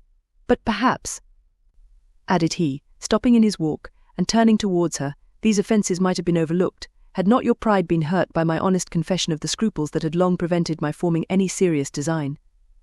These bitter accusations might have been suppressed, had I, with greater policy, concealed my struggles, and flattered you into the belief of my being impelled by unqualified, unalloyed inclination, by reason, by reflection, by everything. But disguise of every sort is my abhorrence. Nor am I ashamed of the feelings I related. They were natural and just. Could you expect me to rejoice in the inferiority of your connections? To congratulate myself on the hope of relations whose condition in life is so decidedly beneath my own?" Elizabeth felt herself growing more angry every moment, yet she tried to the utmost to speak with composure when she said, "You are mistaken, Mr. Darcy, if you suppose that the mode of your declaration affected me in any other way than as it spared me the concern which I might have felt in refusing you, had you behaved in a more gentlemanlike manner." She saw him start at this, but he said nothing, and she continued, "You could not have made me the offer of your hand in any possible way that would have tempted me to accept it." Again his astonishment was obvious, and he looked at her with an expression of mingled incredulity and mortification. She went on, "From the very beginning, from the first moment, I may almost say, of my acquaintance with you, your manners impressing me with the fullest belief of your arrogance, your conceit, and your selfish disdain of the feelings of others, were such as to form that groundwork of disapprobation, on which succeeding events have built so immovable a dislike, and I had not known you a month before I felt that you were the last man in the world whom I could ever be prevailed on to marry." "You have said quite enough, madam. I perfectly comprehend your feelings, and have now only to be ashamed of what my own have been. Forgive me for having taken up so much of your time, and accept my best wishes for your health and happiness." And with these words he hastily left the room, and Elizabeth heard him the next moment open the front door and quit the house. The tumult of her mind was now painfully great. She knew not how to support herself, and from actual weakness sat down and cried for half an hour. Her astonishment, as she reflected on what had passed, was increased by every review of it. That she should receive an offer of marriage from Mr. Darcy. That he should have been in love with her for so many months. So much in love as to wish to marry her in spite of all the objections which had made him prevent his friends marrying her sister, and which must appear at least with equal force in his own case, was almost incredible. It was gratifying to have inspired unconsciously so strong an affection. But his pride, his abominable pride, his shameless avowal of what he had done with respect to Jane, his unpardonable assurance in acknowledging, though he could not justify it, and the unfeeling manner which he had mentioned Mr. Wickham, his cruelty towards whom he had not attempted to deny, soon overcame the pity which the consideration of his attachment had for a moment excited. She continued in very agitating reflections till the sound of Lady Catherine's carriage made her feel how unequal she was to encounter Charlotte's observation, and hurried her away to her room. Chapter 35. Elizabeth awoke the next morning to the same thoughts and meditations which had at length closed her eyes. She could not yet recover from the surprise of what had happened. It was impossible to think of anything else, and totally indisposed for employment, she resolved soon after breakfast to indulge herself in air and exercise. She was proceeding directly to her favourite walk, when the recollection of Mr. Darcy sometimes coming there stopped her, and instead of entering the park she turned up the lane which led her farther from the turnpike road. The park paling was still the boundary on one side, and she soon passed one of the gates into the ground. After walking 2 or 3 times along that part of the lane, she was tempted, by the pleasantness of the morning, to stop at the gates and look into the park. The 5 weeks which she had now passed in Kent had made a great difference in the country, and every day was adding to the verdure of the early trees. She was on the point of continuing her walk, when she caught a glimpse of a gentleman within the sort of grove which edged the park. He was moving that way, and fearful of its being Mr. Darcy, she was directly retreating. But the person who advanced was now near enough to see her, and stepping forward with eagerness, pronounced her name. She had turned away, but on hearing herself called, though in a voice which proved it to be Mr. Darcy, she moved again towards the gate. He had by that time reached it also, and, holding out a letter, which she instinctively took, said, with a look of haughty composure, "I have been walking in the grove some time, in the hope of meeting you. Will you do me the honour of reading that letter?" And then, with a slight bow, turned again into the plantation, and was soon out of sight. With no expectation of pleasure, but with the strongest curiosity, Elizabeth opened the letter, and to her still increasing wonder, perceived an envelope containing 2 sheets of letter paper, written quite through, in a very close hand. The envelope itself was likewise full. Pursuing her way along the lane, she then began it. It was dated from Rosings, at 8 o'clock in the morning, and was as follows. "Be not alarmed, madam, on receiving this letter, by the apprehension of its containing any repetition of those sentiments, or renewal of those offers, which were last night so disgusting to you. I write without any intention of paining you, or humbling myself, by dwelling on wishes, which, for the happiness of both, cannot be too soon forgotten, and the effort which the formation and the perusal of this letter must occasion, should have been spared, had not my character required it to be written and read. You must, therefore, pardon the freedom with which I demand your attention. Your feelings, I know, will bestow it unwillingly, but I demand it of your justice. 2 offences of a very different nature, and by no means of equal magnitude, you last night laid to my charge.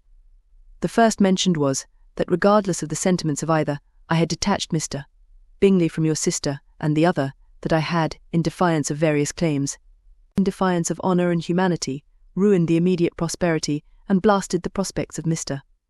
Wickham, wilfully and wantonly to have thrown off the companion of my youth, the acknowledged favourite of my father, a young man who had scarcely any other dependence than on our patronage, and who had been brought up to expect its exertion, would be a depravity to which the separation of 2 young persons whose affection could be the growth of only a few weeks, could bear no comparison.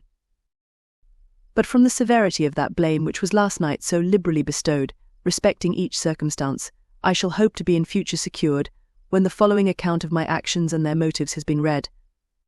If, in the explanation of them which is due to myself, I am under the necessity of relating feelings which may be offensive to yours, I can only say that I am sorry. The necessity must be obeyed, and further apology would be absurd. I had not been long in Hertfordshire before I saw, in common with others, that Bingley preferred your elder sister to any other young woman in the country. But it was not till the evening of the dance at Netherfield that I had any apprehension of his feeling a serious attachment. I had often seen him in love before. At that ball, while I had the honour of dancing with you, I was first made acquainted, by Sir William Lucas's accidental information, that Bingley's attentions to your sister had given rise to a general expectation of their marriage. He spoke of it as a certain event, of which the time alone could be undecided. From that moment I observed my friend's behaviour attentively, and I could then perceive that his partiality for Miss Bennet was beyond what I had ever witnessed in him. Your sister I also watched. Her look and manners were open, cheerful, and engaging as ever, but without any symptom of peculiar regard, and I remained convinced, from the evening's scrutiny, that though she received his attentions with pleasure, she did not invite them by any participation of sentiment. If you have not been mistaken here, I must have been in an error. Your superior knowledge of your sister must make the latter probable. If it be so, if I have been misled by such error to inflict pain on her, your resentment has not been unreasonable. But I shall not scruple to assert that the serenity of your sister's countenance and air was such as might have given the most acute observer a conviction that however amiable her temper, her heart was not likely to be easily touched. That I was desirous of believing her indifferent is certain, but I will venture to say that my investigations and decisions are not usually influenced by my hopes or fears. I did not believe her to be indifferent because I wished it, I believed it on impartial conviction, as truly as I wished it in reason. My objections to the marriage were not merely those which I last night acknowledged to have required the utmost force of passion to put aside. In my own case the want of connection could not be so great an evil to my friend as to me. But there were other causes of repugnance, causes which, though still existing, and existing to an equal degree in both instances, I had myself endeavoured to forget, because they were not immediately before me. These causes must be stated, though briefly. The situation of your mother's family, though objectionable, was nothing in comparison of that total want of propriety so frequently, so almost uniformly betrayed by herself, by your 3 younger sisters, and occasionally even by your father. Pardon me, it pains me to offend you. But amidst your concern for the defects of your nearest relations, and your displeasure at this representation of them, let it give you consolation to consider that to have conducted yourselves so as to avoid any share of the like censure is praise no less generally bestowed on you and your eldest sister than it is honourable to the sense and disposition of both. I will only say, Father, that from what passed that evening my opinion of all parties was confirmed, and every inducement heightened, which could have led me before to preserve my friend from what I esteemed a most unhappy connection. He left Netherfield for London on the day following, as you, I am certain, remember, with the design of soon returning. The part which I acted is now to be explained. His sister's uneasiness had been equally excited with my own. Our coincidence of feeling was soon discovered, and alike sensible that no time was to be lost in detaching their brother, we shortly resolved on joining him directly in London. We accordingly went, and there I readily engaged in the office of pointing out to my friend the certain evils of such a choice. I described and enforced them earnestly. But however this remonstrance might have staggered or delayed his determination, I do not suppose that it would ultimately have prevented the marriage, had it not been seconded by the assurance, which I hesitated not in giving, of your sister's indifference. He had before believed her to return his affection with sincere, if not with equal, regard. But Bingley has great natural modesty, with a stronger dependence on my judgment than on his own. To convince him, therefore, that he had deceived himself was no very difficult point. To persuade him against returning into Hertfordshire, when that conviction had been given, was scarcely the work of a moment. I cannot blame myself for having done thus much. There is but one part of my conduct in the whole affair on which I do not reflect with satisfaction. It is that I condescended to adopt the measures of art so far as to conceal from him your sister's being in town. I knew it myself, as it was known to Miss Bingley, but her brother is even yet ignorant of it.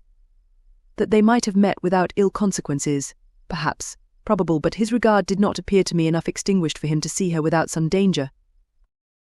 Perhaps this concealment, this disguise was beneath me. It is done, however, and it was done for the best. On this subject I have nothing more to say, no other apology to offer. If I have wounded your sister's feelings, it was unknowingly done, and though the motives which govern me may to you very naturally appear insufficient, I have not yet learnt to condemn them. With respect to that other, more weighty accusation of having injured Mr. Wickham, I can only refute it by laying before you the whole of his connection with my family. Of what he has particularly accused me I am ignorant, but of the truth of what I shall relate I can summon more than one witness of undoubted veracity. Mr. Wickham is the son of a very respectable man, who had for many years the management of all the Pemberley estates, and whose good conduct in the discharge of his trust naturally inclined my father to be of service to him and on George Wickham, who was his godson. His kindness was therefore liberally bestowed. My father supported him at school, and afterwards at Cambridge, most important assistance, as his own father, always poor from the extravagance of his wife, would have been unable to give him a gentleman's education. My father was not only fond of this young man's society, whose manners were always engaging, he had also the highest opinion of him, and hoping the church would be his profession, intended to provide for him in it. As for myself, it is many, many years since I first began to think of him in a very different manner.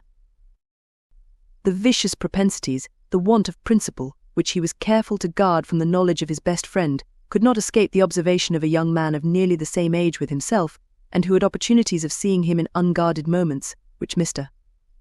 Darcy could not have.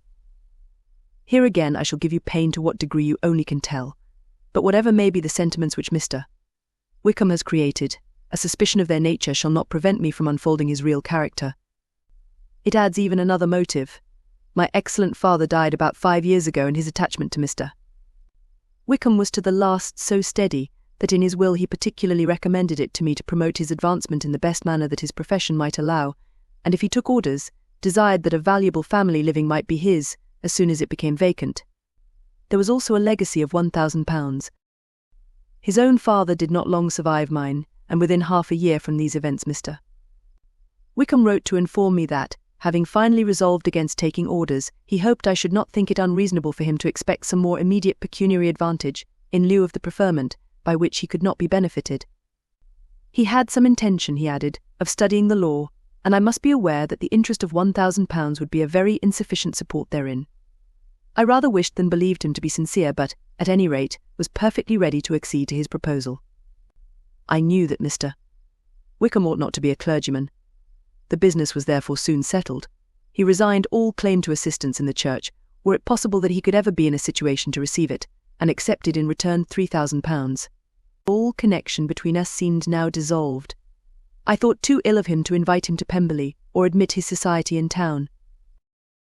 In town, I believe, he chiefly lived, but his studying the law was a mere pretence, and being now free from all restraint, his life was a life of idleness and dissipation. For about 3 years I heard little of him, but on the decease of the incumbent of the living which had been designed for him, he applied to me again by letter for the presentation. His circumstances, he assured me, and I had no difficulty in believing it, were exceedingly bad. He had found the law a most unprofitable study, and was now absolutely resolved on being ordained. If I would present him to the living in question, of which he trusted, there could be little doubt, as he was well assured that I had no other person to provide for. And I could not have forgotten my revered father's intentions. You will hardly blame me for refusing to comply with this entreaty, or for resisting every repetition of it. His resentment was in proportion to the distress of his circumstances, and he was doubtless as violent in his abuse of me to others as in his reproaches to myself. After this period, every appearance of acquaintance was dropped. How he lived, I know not. But last summer he was again most painfully obtruded on my notice. I must now mention a circumstance which I would wish to forget myself, and which no obligation less than the present should induce me to unfold to any human being. Having said thus much, I feel no doubt of your secrecy. My sister, who is more than 10 years my junior, was left to the guardianship of my mother's nephew, Colonel Fitzwilliam, and myself. About a year ago she was taken from school, and an establishment formed for her in London, and last summer she went with the lady who presided over it to Ramsgate, and thither also went Mr. Wickham, undoubtedly by design, for there proved to have been a prior acquaintance between him and Mrs.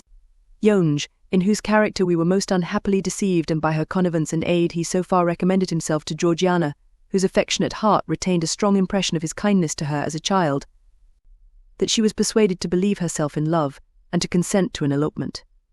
She was then but 15, which must be her excuse, and after stating her imprudence, I am happy to add that I owed the knowledge of it to herself.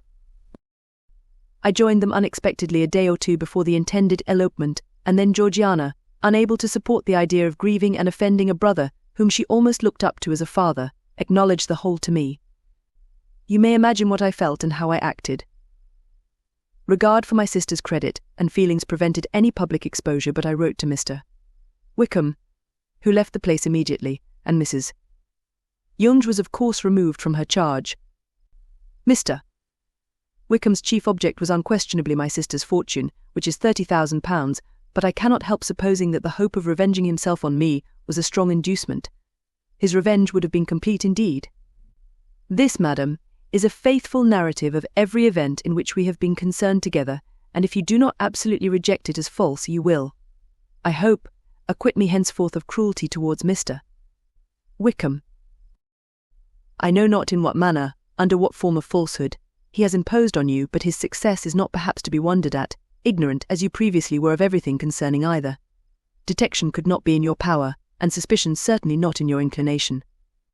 You may possibly wonder why all this was not told you last night, but I was not then master enough of myself to know what could or ought to be revealed.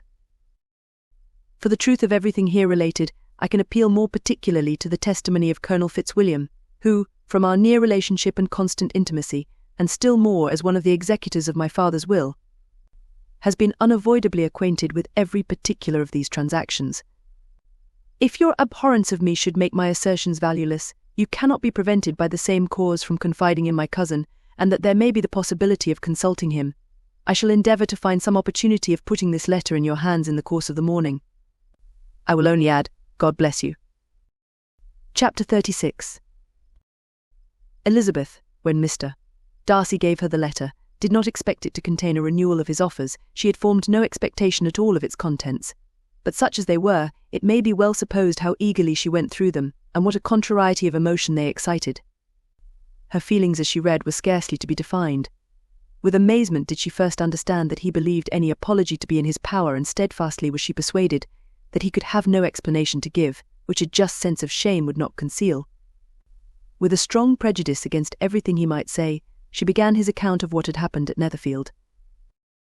She read with an eagerness which hardly left her power of comprehension, and from impatience of knowing what the next sentence might bring, was incapable of attending to the sense of the one before her eyes. His belief of her sister's insensibility she instantly resolved to be false, and his account of the real, the worst objections to the match, made her too angry to have any wish of doing him justice. He expressed no regret for what he had done, which satisfied her his style was not penitent, but haughty. It was all pride and insolence. But when this subject was succeeded by his account of Mr. Wickham, when she read, with somewhat clearer attention, a relation of events which, if true, must overthrow every cherished opinion of his worth, and which bore so alarming an affinity to his own history of himself, her feelings were yet more acutely painful and more difficult of definition.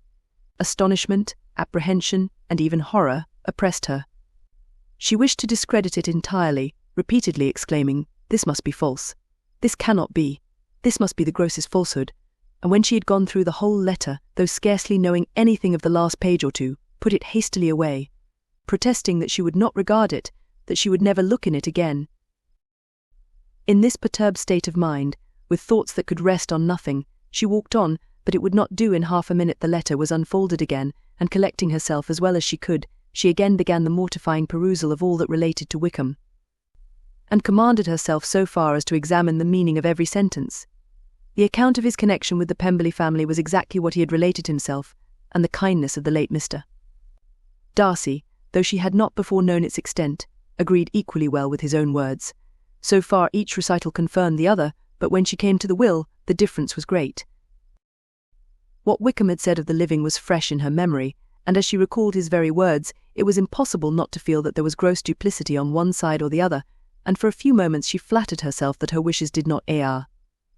But when she read and re-read, with the closest attention, the particulars immediately following of Wickham's resigning all pretensions to the living, of his receiving in lieu so considerable a sum as £3,000, again was she forced to hesitate.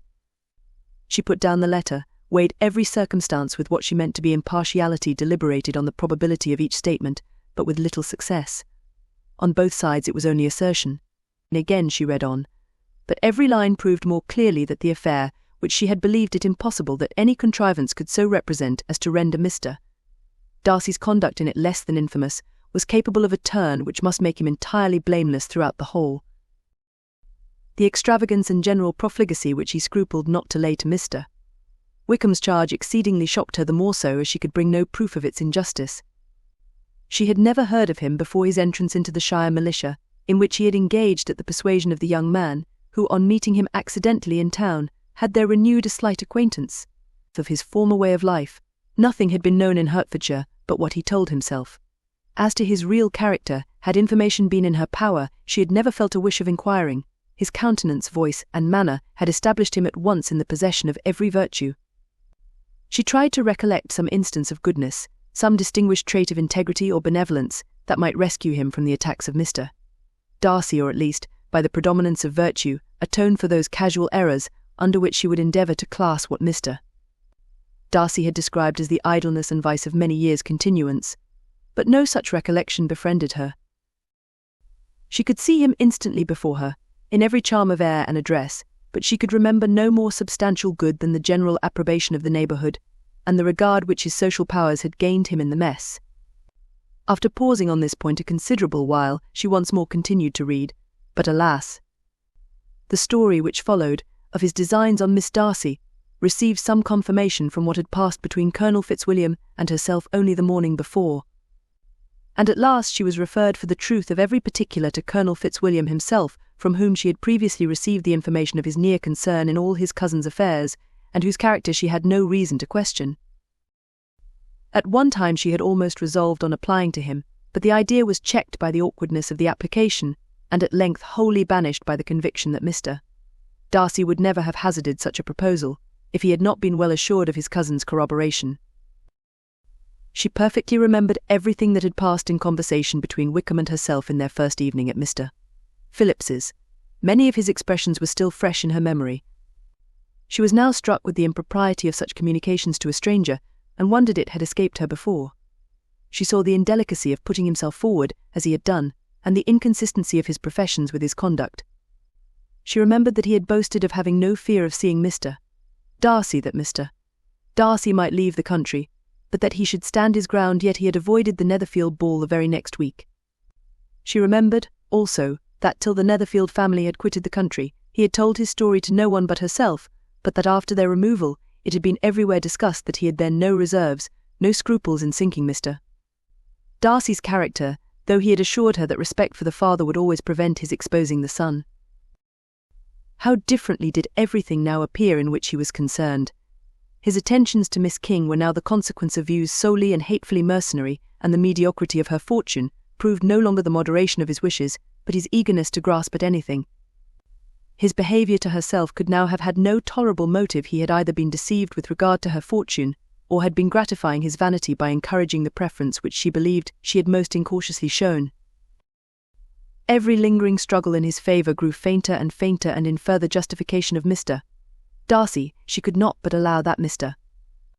Bingley, when questioned by Jane, had long ago asserted his blamelessness in the affair, that, proud and repulsive as were his manners, she had never, in the whole course of their acquaintance, an acquaintance which had latterly brought them much together, and given her a sort of intimacy with his ways, seen anything that betrayed him to be unprincipled or unjust, anything that spoke him of irreligious or immoral habits, that among his own connections he was esteemed and valued, that even Wickham had allowed him merit as a brother, and that she had often heard him speak so affectionately of his sister as to prove him capable of some amiable feeling, that had his actions been what Wickham represented them, so gross a violation of everything right could hardly have been concealed from the world. And that friendship between a person capable of it and such an amiable man as Mr. Bingley was incomprehensible. She grew absolutely ashamed of herself. Of neither Darcy nor Wickham could she think, without feeling that she had been blind, partial, prejudiced, absurd. "How despicably have I acted," she cried. "I, who have prided myself on my discernment. I, who have valued myself on my abilities. Who have often disdained the generous candour of my sister, and gratified my vanity in useless or blameless distrust. How humiliating is this discovery! Yet, how just a humiliation, had I been in love. I could not have been more wretchedly blind, but vanity, not love, has been my folly. Pleased with the preference of one, and offended by the neglect of the other, on the very beginning of our acquaintance, I have courted prepossession and ignorance, and driven reason away where either were concerned. Till this moment, I never knew myself." From herself to Jane, from Jane to Bingley, her thoughts were in a line which soon brought to her recollection that Mr. Darcy's explanation there had appeared very insufficient, and she read it again. Widely different was the effect of a second perusal. How could she deny that credit to his assertions, in one instance, which she had been obliged to give in the other? He declared himself to have been totally unsuspicious of her sister's attachment, and she could not help remembering what Charlotte's opinion had always been. Neither could she deny the justice of his description of Jane. She felt that Jane's feelings, though fervent, were little displayed, and that there was a constant complacency in her air and manner, not often united with great sensibility. When she came to that part of the letter in which her family were mentioned, in tones of such mortifying, yet merited, reproach, her sense of shame was severe. The justice of the charge struck her too forcibly for denial, and the circumstances to which he particularly alluded as having passed at the Netherfield ball, and as confirming all his first disapprobation, could not have made a stronger impression on his mind than on hers. The compliment to herself and her sister was not unfelt. It soothed, but it could not console her for the contempt which had been thus self-attracted by the rest of her family, and as she considered that Jane's disappointment had, in fact, been the work of her nearest relations, and reflected how materially the credit of both must be hurt by such impropriety of conduct, she felt depressed beyond anything she had ever known before. After wandering along the lane for 2 hours, giving way to every variety of thought, reconsidering events, determining probabilities, and reconciling herself, as well as she could, to a change so sudden and so important, fatigue, and a recollection of her long absence, made her at length return home, and she entered the house with the wish of appearing cheerful as usual, and the resolution of repressing such reflections as must make her unfit for conversation. She was immediately told that the 2 gentlemen from Rosings had each called during her absence Mr. Darcy, only for a few minutes, to take leave, but that Colonel Fitzwilliam had been sitting with them at least an hour, hoping for her return, and almost resolving to walk after her till she could be found. Elizabeth could but just affect concern in missing him. She really rejoiced at it. Colonel Fitzwilliam was no longer an object. She could think only of her letter. Chapter 37. The 2 gentlemen left Rosings the next morning, and Mr. Collins, having been in waiting near the lodges, to make them his parting obeisance, was able to bring home the pleasing intelligence of their appearing in very good health, and in as tolerable spirits as could be expected, after the melancholy scene so lately gone through at Rosings. To Rosings he then hastened to console Lady Catherine and her daughter, and on his return brought back, with great satisfaction, a message from her ladyship, importing that she felt herself so dull as to make her very desirous of having them all to dine with her. Elizabeth could not see Lady Catherine without recollecting that, had she chosen it, she might by this time have been presented to her as her future niece, nor could she think, without a smile, of what her ladyship's indignation would have been. What would she have said? How would she have behaved with the questions with which she amused herself? Their first subject was the diminution of the Rosings party. "I assure you I feel it exceedingly," said Lady Catherine. "I believe nobody feels the loss of friends so much as I do. But I am particularly attached to these young men, and know them to be so much attached to me. They were excessively sorry to go, but so they always are. The dear Colonel rallied his spirits tolerably till just at last, but Darcy seemed to feel it most acutely more, I think, than last year. His attachment to Rosings certainly increases." Mr. Collins had a compliment and an allusion to throw in here, which were kindly smiled on by the mother and daughter. Lady Catherine observed after dinner that Miss Bennet seemed out of spirits, and immediately accounting for it herself, by supposing that she did not like to go home again so soon, she added, "But if that is the case, you must write to your mother to beg that you may stay a little longer. Mrs. Collins will be very glad of your company, I am sure." "I am much obliged to your ladyship for your kind invitation," replied Elizabeth, "but it is not in my power to accept it. I must be in town next Saturday." "Why, at that rate, you will have been here only 6 weeks. I expected you to stay 2 months. I told Mrs. Collins so before you came. There can be no occasion for your going so soon. Mrs. Bennet could certainly spare you for another fortnight. But my father cannot. He wrote last week to hurry my return." "Oh, your father, of course, may spare you, if your mother can. Daughters are never of so much consequence to a father. And if you will stay another month complete, it will be in my power to take one of you as far as London, for I am going there early in June, for a week, and as Dawson does not object to the barouche box, there will be very good room for one of you, and indeed, if the weather should happen to be cool, I should not object to taking you both, as you are neither of you large." "You are all kindness, madam, but I believe we must abide by our original plan." Lady Catherine seemed resigned. "Mrs. Collins, you must send a servant with them. You know I always speak my mind. And I cannot bear the idea of 2 young women travelling post by themselves. It is highly improper. You must contrive to send somebody. I have the greatest dislike in the world to that sort of thing. Young women should always be properly guarded and attended, according to their situation in life. When my niece Georgiana went to Ramsgate last summer, I made a point of her having 2 men servants go with her. Miss Darcy, the daughter of Mr. Darcy of Pemberley, and Lady Anne, could not have appeared with propriety in a different manner. I am excessively attentive to all those things. You must send John with the young ladies, Mrs. Collins. I am glad it occurred to me to mention it, for it would really be discreditable to you to let them go alone. My uncle is to send a servant for us. Oh, your uncle. He keeps a manservant, does he? I am very glad you have somebody who thinks of those things. Where shall you change horses? Oh, Bromley, of course. If you mention my name at the bell, you will be attended to. Lady Catherine had many other questions to ask respecting their journey, and as she did not answer them all, her self-attention was necessary, which Elizabeth believed to be lucky for her, or, with a mind so occupied, she might have forgotten where she was. Reflection must be reserved for solitary hours whenever she was alone. She gave way to it as the greatest relief, and not a day went by without a solitary walk, in which she might indulge in all the delight of unpleasant recollections. Mr.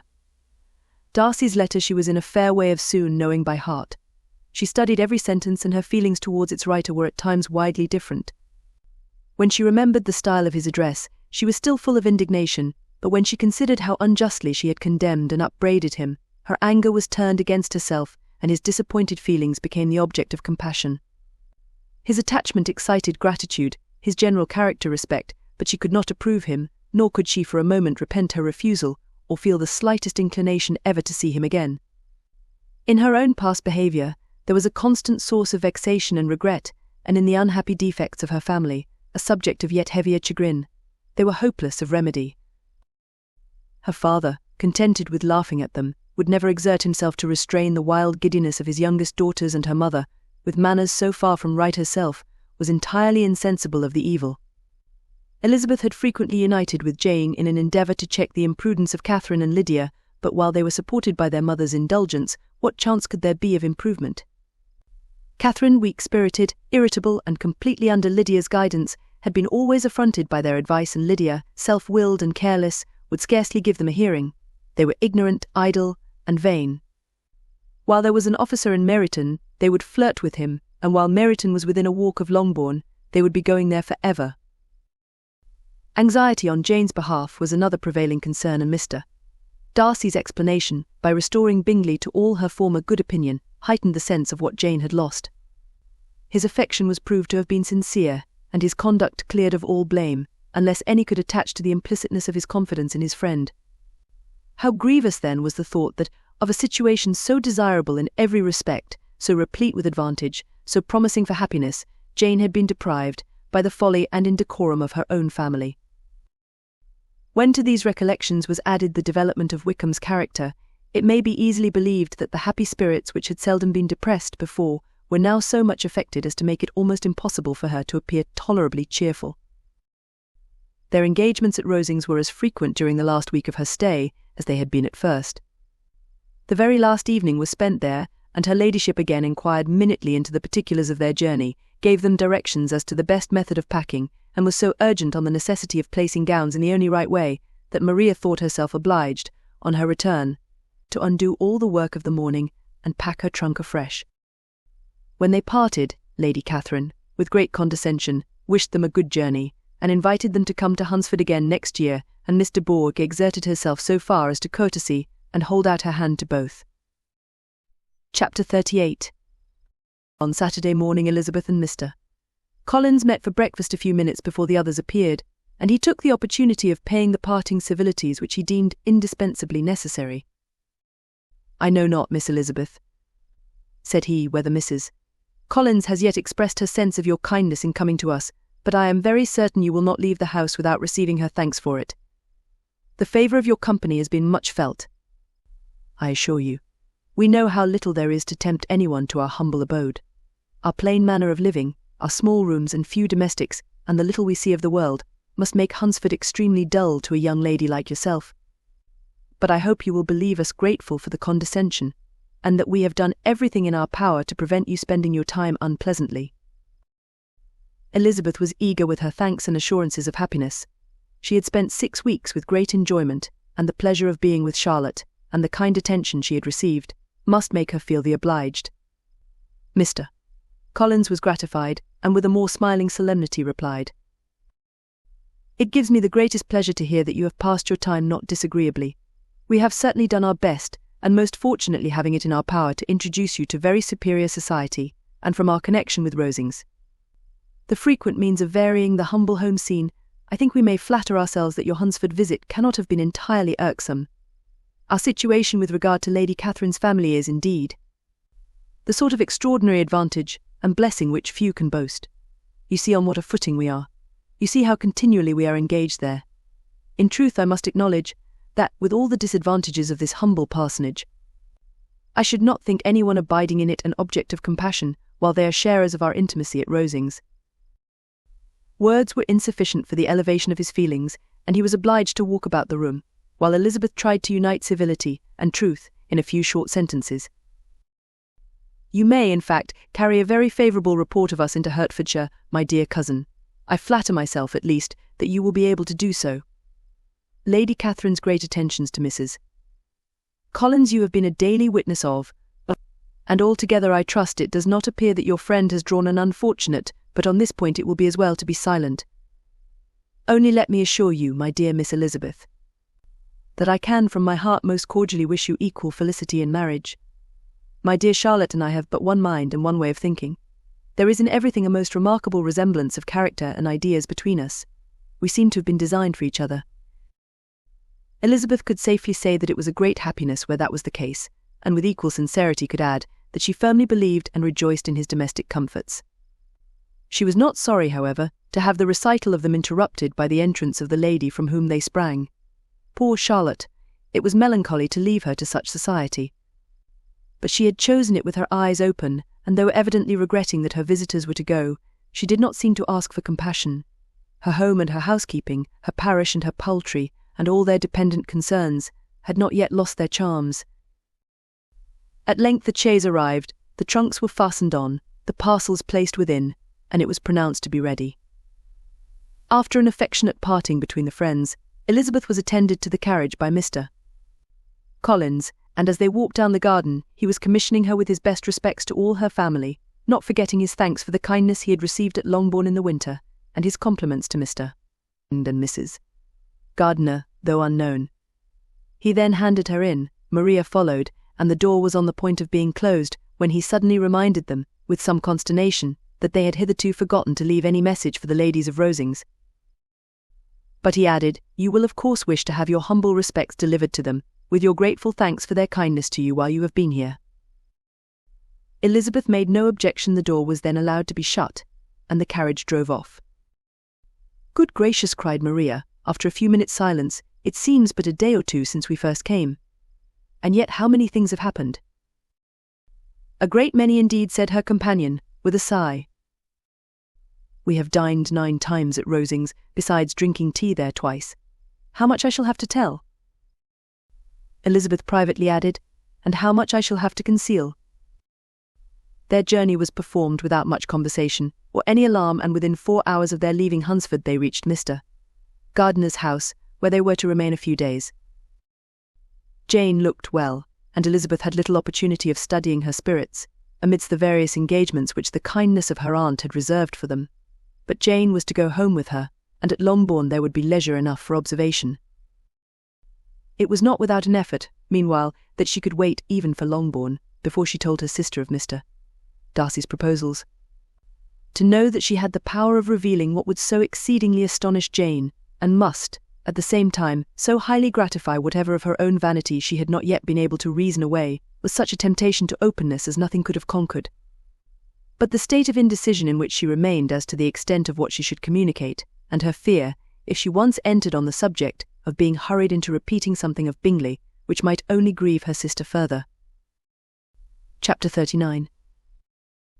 It was the 2nd week in May, in which the 3 young ladies set out together from Gracechurch Street for the town of, in Hertfordshire, and as they drew near the appointed inn where Mr.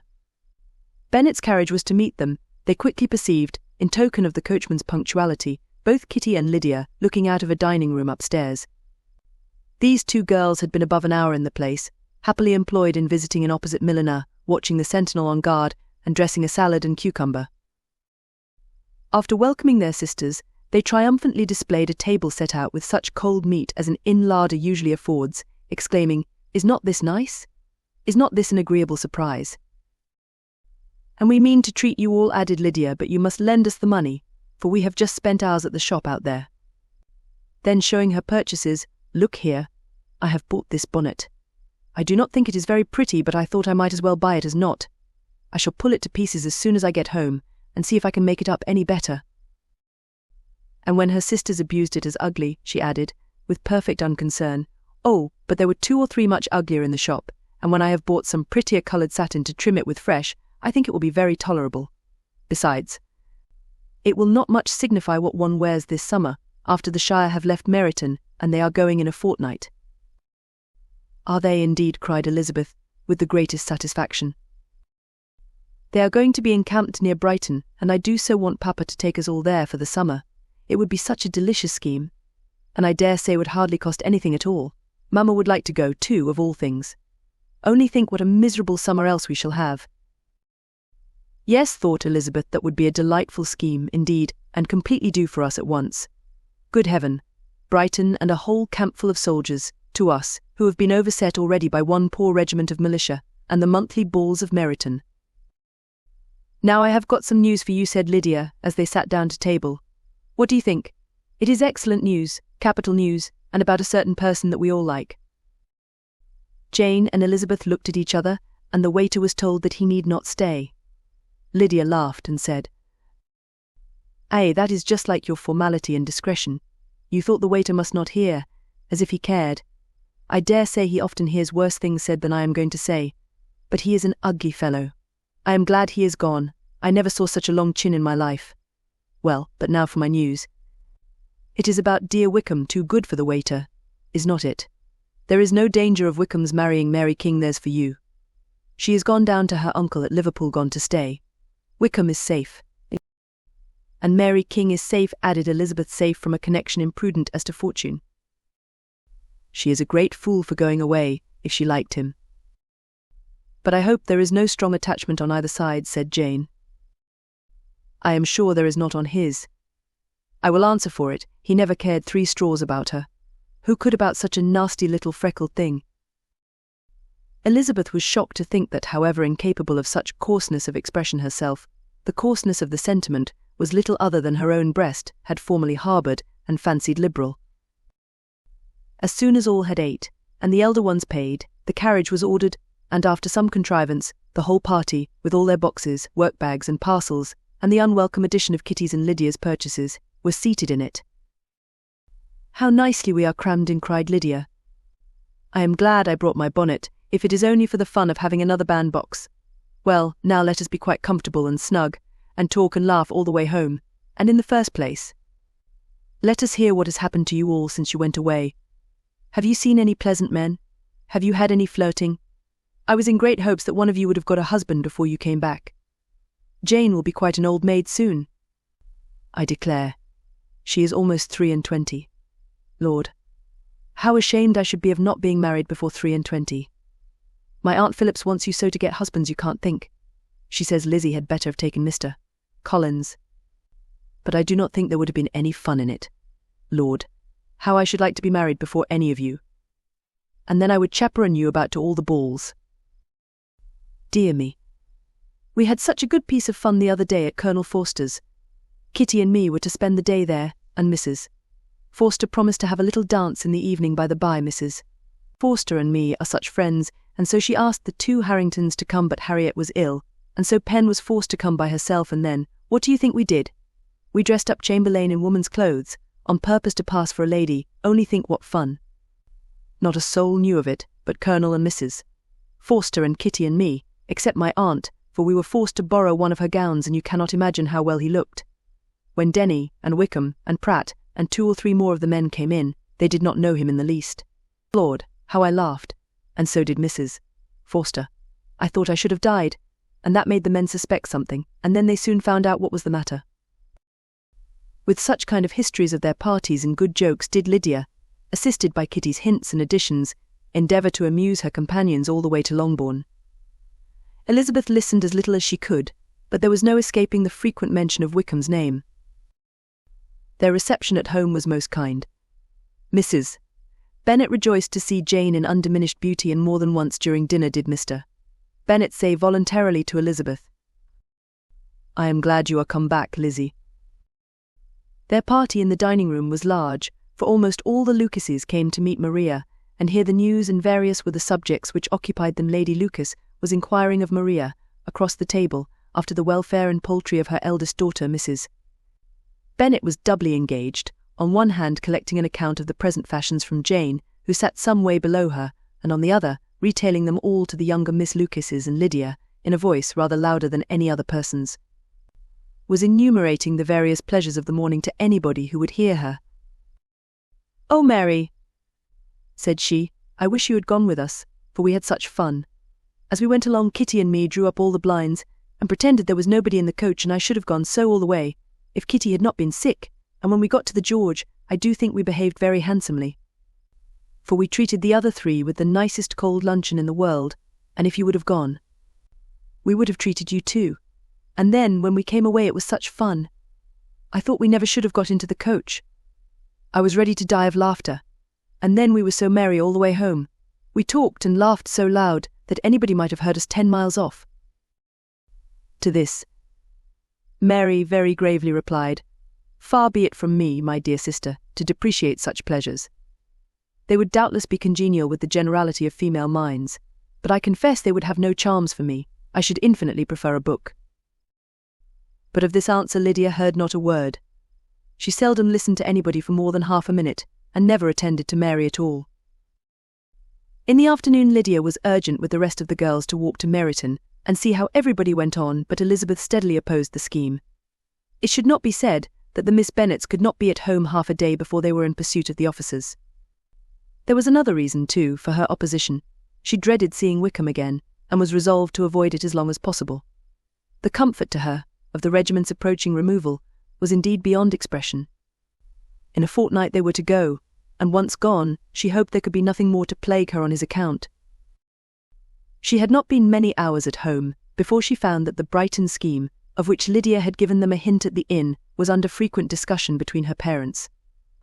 Elizabeth saw directly that her father had not the smallest intention of yielding, but his answers were at the same time so vague and equivocal that her mother, though often disheartened, had never yet despaired of succeeding at last.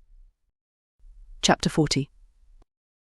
Elizabeth's impatience to acquaint Jane with what had happened could no longer be overcome, and at length resolving to suppress every particular in which her sister was concerned, and preparing her to be surprised, she related to her the next morning the chief of the scene between Mr.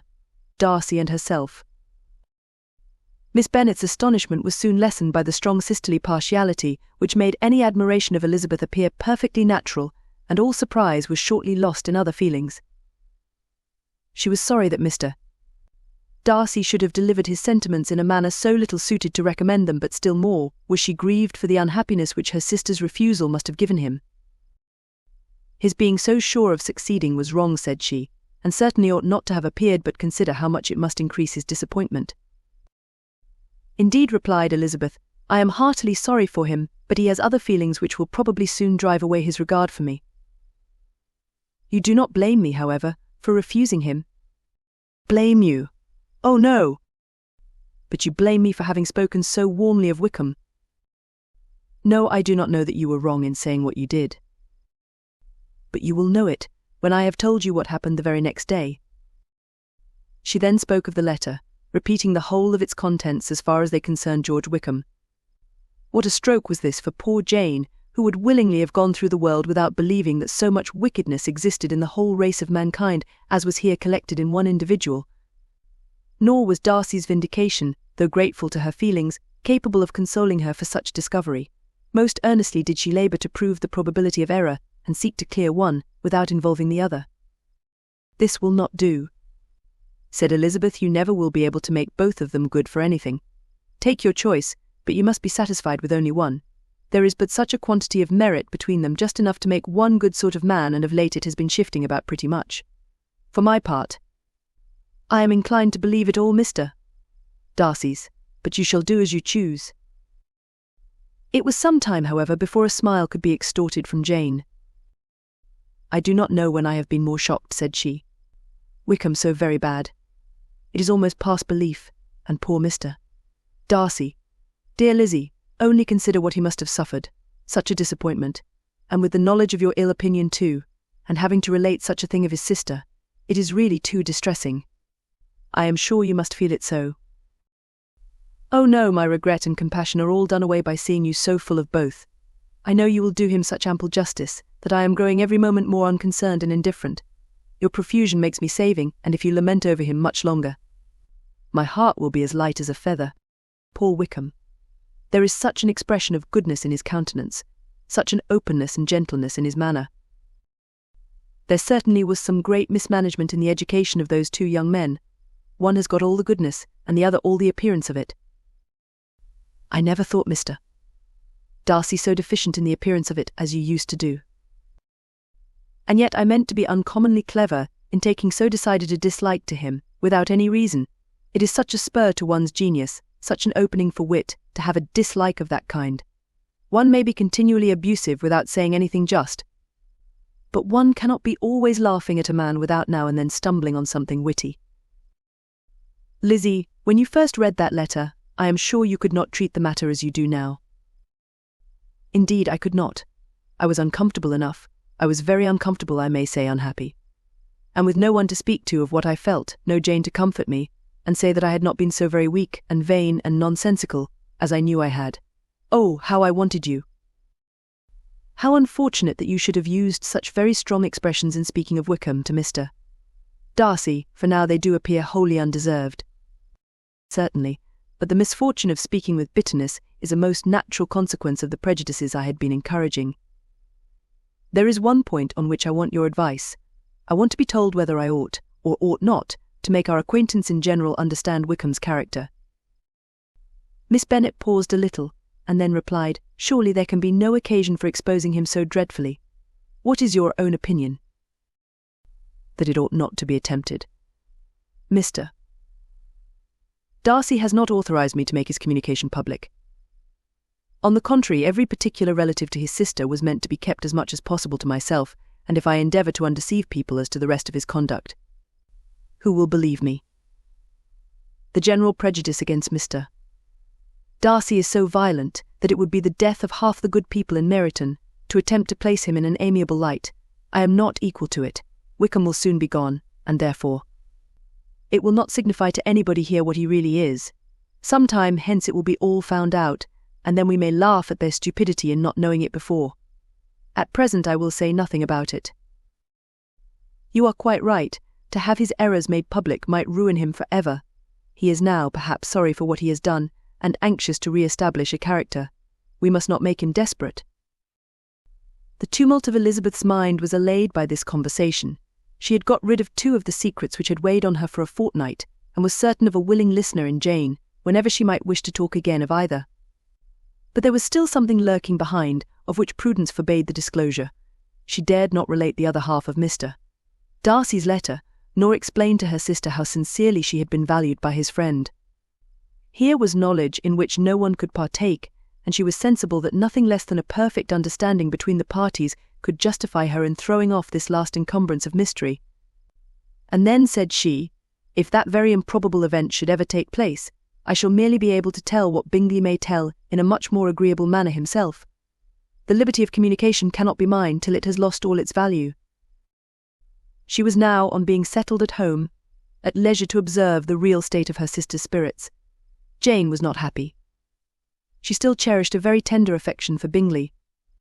Having never even fancied herself in love before, her regard had all the warmth of first attachment, and from her age and disposition greater steadiness than first attachments often boast, and so fervently did she value his remembrance, and prefer him to every other man, that all her good sense, and all her attention to the feelings of her friends, were requisite to check the indulgence of those regrets which must have been injurious to her own health and their tranquillity. Well, Lizzie, said Mrs. Bennet, one day, what is your opinion now of this sad business of Jane's? For my part, I am determined never to speak of it again to anybody. I told my sister Philip so the other day, but I cannot find out that Jane saw anything of him in London.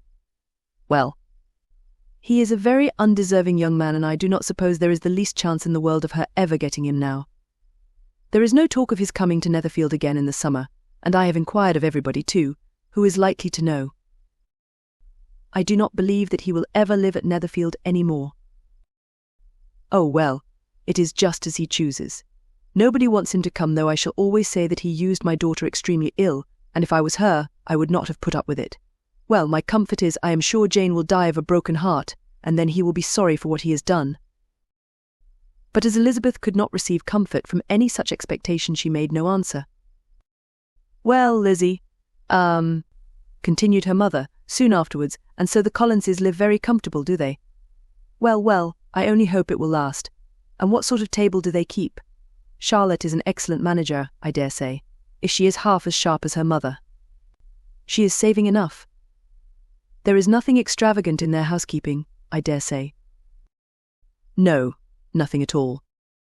A great deal of good management, depend upon it. Yes, they will take care not to outrun their income. They will never be distressed for money. Well, much good may it do them. And so, I suppose, they often talk of having Longbourn when your father is dead. They look upon it quite as their own.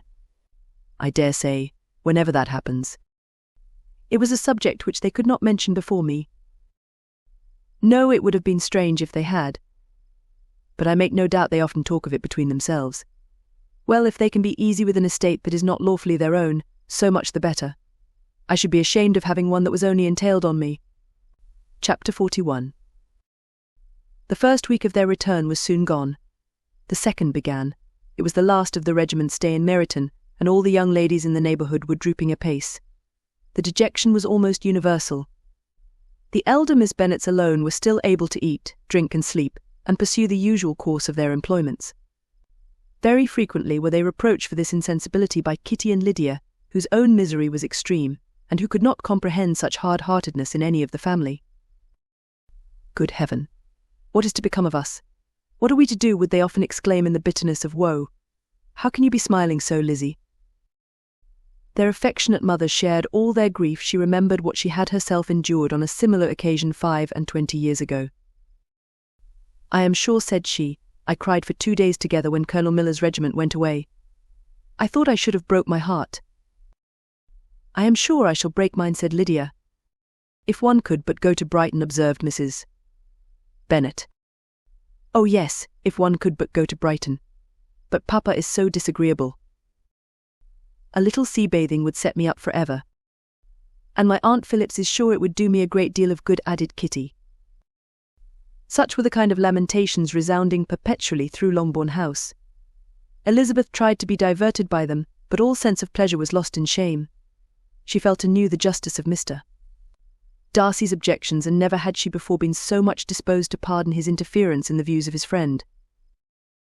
But the gloom of Lydia's prospect was shortly cleared away, for she received an invitation from Mrs. Forster, the wife of the colonel of the regiment, to accompany her to Brighton. This invaluable friend was a very young woman, and very lately married. A resemblance in good humour and good spirits had recommended her and Lydia to each other, and out of their 3 months' acquaintance they had been intimate too. The rapture of Lydia on this occasion, her adoration of Mrs. Forster, the delight of Mrs. Bennet, and the mortification of Kitty, are scarcely to be described.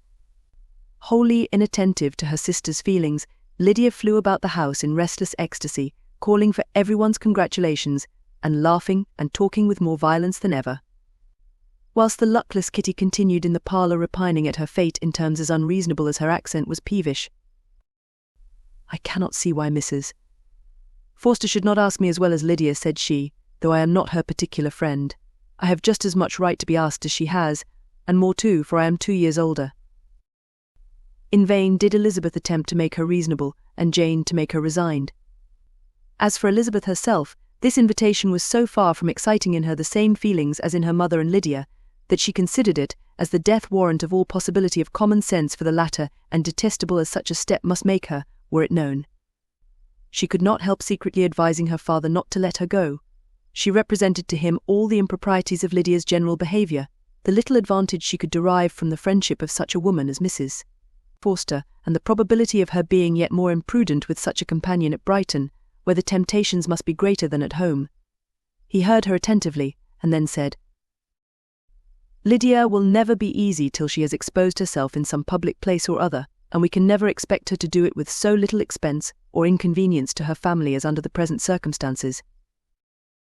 If you were aware, said Elizabeth, of the very great disadvantage to us all, which must arise from the public notice of Lydia's unguarded and imprudent manner, nay, which has already arisen from it, I am sure you would judge differently in the affair. Already arisen, repeated Mr. Bennet. What? Has she frightened away some of your lovers? Poor little Lizzie. But do not be cast down. Such squeamish youths as cannot bear to be connected with a little absurdity are not worth a regret. Come, let me see the list of the pitiful fellows who have been kept aloof by Lydia's folly. Indeed, you are mistaken. I have no such injuries to resent. It is not of peculiar, but of general evils which I am now complaining. Our importance, our respectability in the world, must be affected by the wild volatility, the assurance and disdain of all restraint which mark Lydia's character. Excuse me, for I must speak plainly. If you, my dear father, will not take the trouble of checking her exuberant spirits, and of teaching her that her present pursuits are not to be the business of her life, she will soon be beyond the reach of amendment. Her character will be fixed, and she will, at 16, be the most determined flirt that ever made herself and her family ridiculous a flirt, too, in the worst and meanest degree of flirtation, without any attraction beyond youth and a tolerable person, and, from the ignorance and emptiness of her mind, wholly unable to ward off any portion of that universal contempt which her rage for admiration will excite. In this danger Kitty is also comprehended. She will follow wherever Lydia leads, vain, ignorant, idle, and absolutely uncontrolled. Oh, my dear father, can you suppose it possible that they will not be censured and despised wherever they are known, and that their sisters will not be often involved in the disgrace? Mr. Bennet saw that her whole heart was in the subject, and affectionately taking her hand, said, in reply, "Do not make yourself uneasy, my love. Wherever you and Jane are known, you must be respected and valued, and you will not appear to less advantage for having a couple of, or I may say, 3 very silly sisters. We shall have no peace at Longbourn if Lydia does not go to Brighton. Let her go. Then, Colonel Forster is a sensible man, and will keep her out of any real mischief. And she is luckily too poor to be an object of prey to anybody. At Brighton she will be of less importance even as a common flirt than she has been here. The officers will find women better worth their notice. Let us hope, therefore, that her being there may teach her her own insignificance. At any rate, she cannot grow many degrees worse without authorizing us to lock her up for the rest of her life."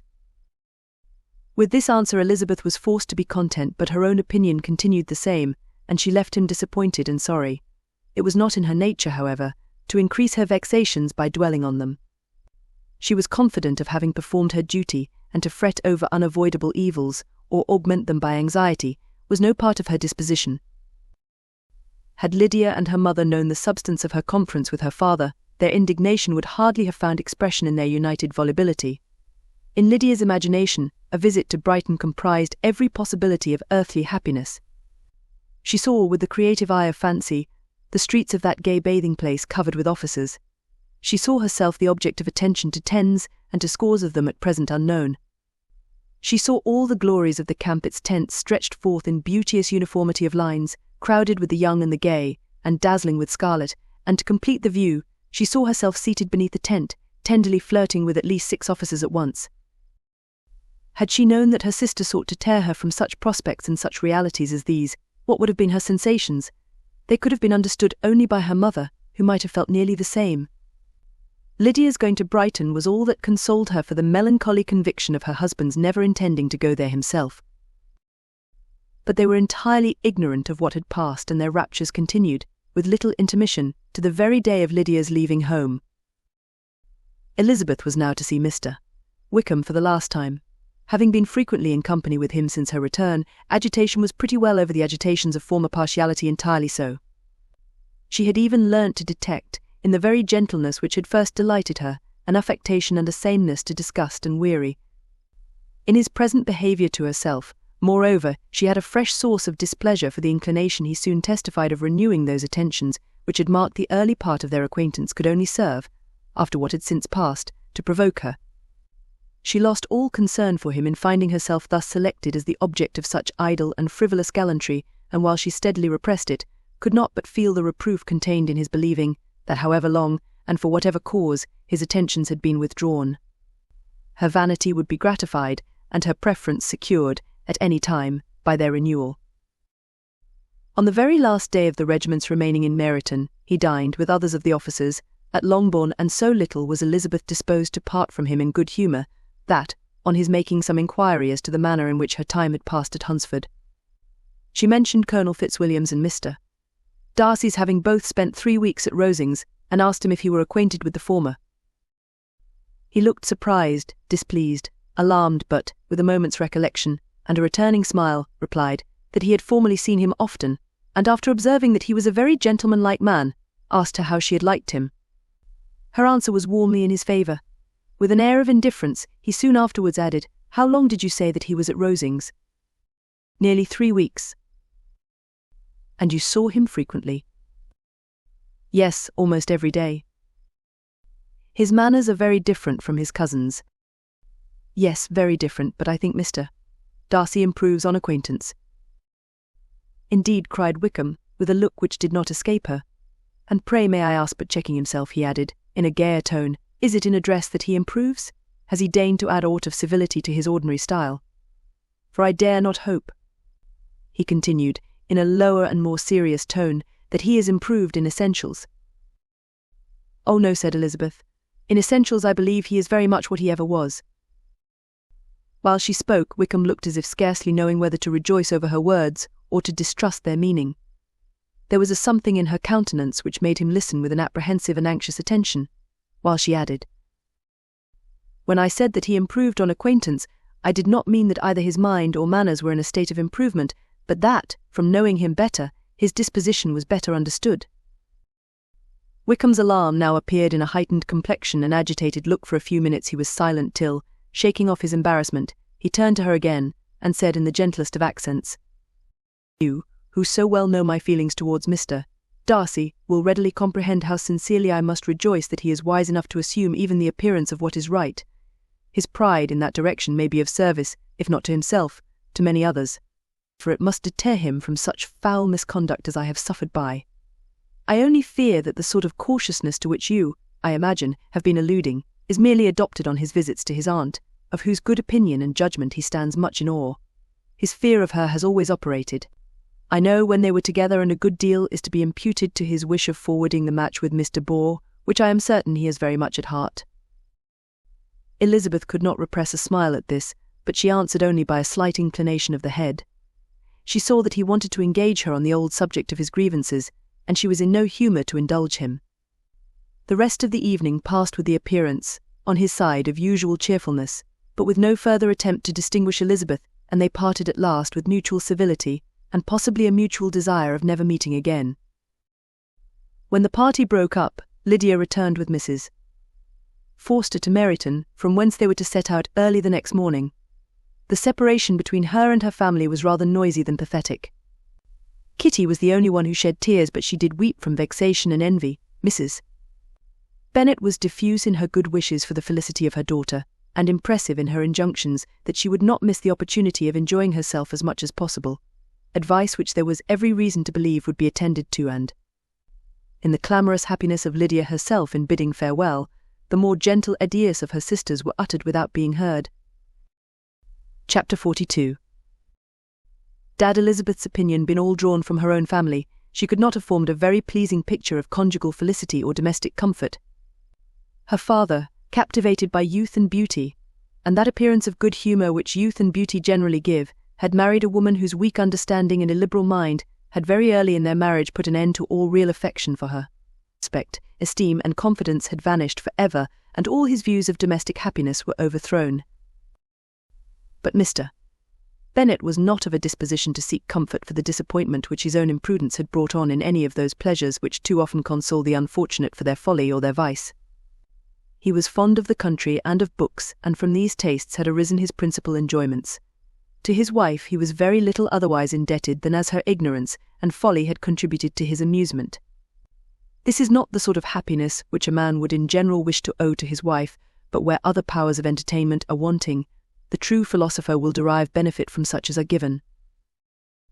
Elizabeth, however, had never been blind to the impropriety of her father's behaviour as a husband.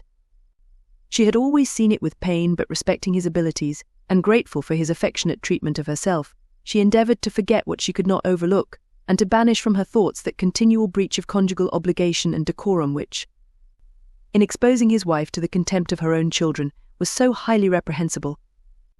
But she had never felt so strongly as now the disadvantages which must attend the children of so unsuitable a marriage, nor ever been so fully aware of the evils arising from so ill-judged a direction of talents which, rightly used, might at least have preserved the respectability of his daughters, even if incapable of enlarging the mind of his wife.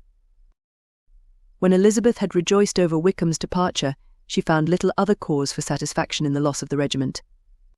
Their parties abroad were less varied than before, and at home she had a mother and sister, whose constant repinings at the dullness of everything around them threw a real gloom over their domestic circle, and, though Kitty might in time regain her natural degree of sense, since the disturbers of her brain were removed, her other sister, from whose disposition greater evil might be apprehended, was likely to be hardened in all her folly and assurance by a situation of such double danger as a watering-place and a camp.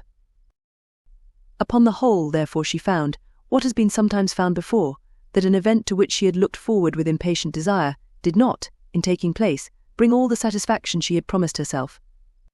It was consequently necessary to name some other period for the commencement of actual felicity, to have some other point on which her wishes and hopes might be fixed, and by again enjoying the pleasure of anticipation, console herself for the present, and prepare for another disappointment.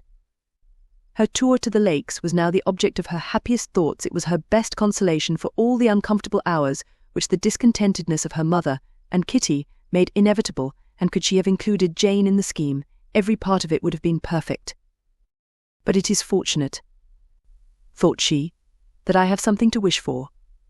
Were the whole arrangement complete, my disappointment would be certain, but here, by carrying with me one ceaseless source of regret in my sister's absence, I may reasonably hope to have all my expectations of pleasure realized. A scheme of which every part promises delight can never be successful, and general disappointment is only warded off by the defence of some little peculiar vexation. When Lydia went away, she promised to write very often and very minutely to her mother and Kitty, but her letters were always long expected, and always very short. Those to her mother contained little else than that they were just returned from the library, where such and such officers had attended them, and where she had seen such beautiful ornaments as made her quite wild that she had a new gown or a new parasol, which she would have described more fully, but was obliged to leave off in a violent hurry, as Mrs. Forster called her, and they were going to the camp, and from her correspondence with her sister there was still less to be learnt, for her letters to Kitty, though rather longer, were much too full of lines under the words to be made public. After the first fortnight or 3 weeks of her absence, health, good humour, and cheerfulness began to reappear at Longbourn. Everything wore a happier aspect. The families who had been in town for the winter came back again, and summer finery and summer engagements arose. Mrs.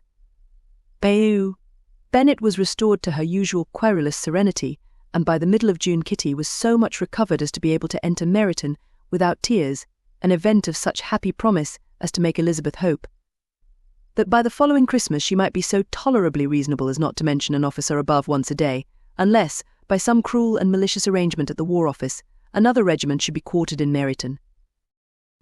The time fixed for the beginning of their northern tour was now fast approaching, and a fortnight only was wanting of it, when a letter arrived from Mrs. Gardiner, which at once delayed its commencement and curtailed its extent. Mr. Gardiner would be prevented by business from setting out till a fortnight later in July, and must be in London again within a month, and as that left too short a period for them to go so far, and see so much as they had proposed, or at least to see it with the leisure and comfort they had built on. They were obliged to give up the lakes, and substitute a more contracted tour, and according to the present plan, were to go no farther northward than Derbyshire. In that county there was enough to be seen to occupy the chief of their 3 weeks, and to Mrs. Gardiner it had a peculiarly strong attraction.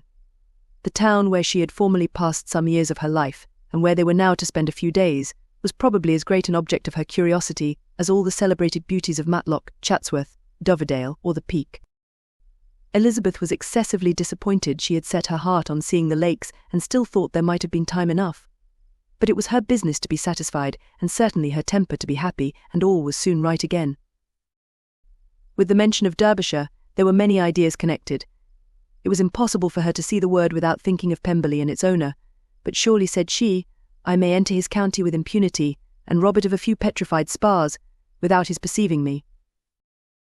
The period of expectation was now doubled. 4 weeks were to pass away before her uncle and aunt's arrival, but they did pass away, and Mr. and Mrs. Gardiner, with their 4 children, did at length appear at Longbourn.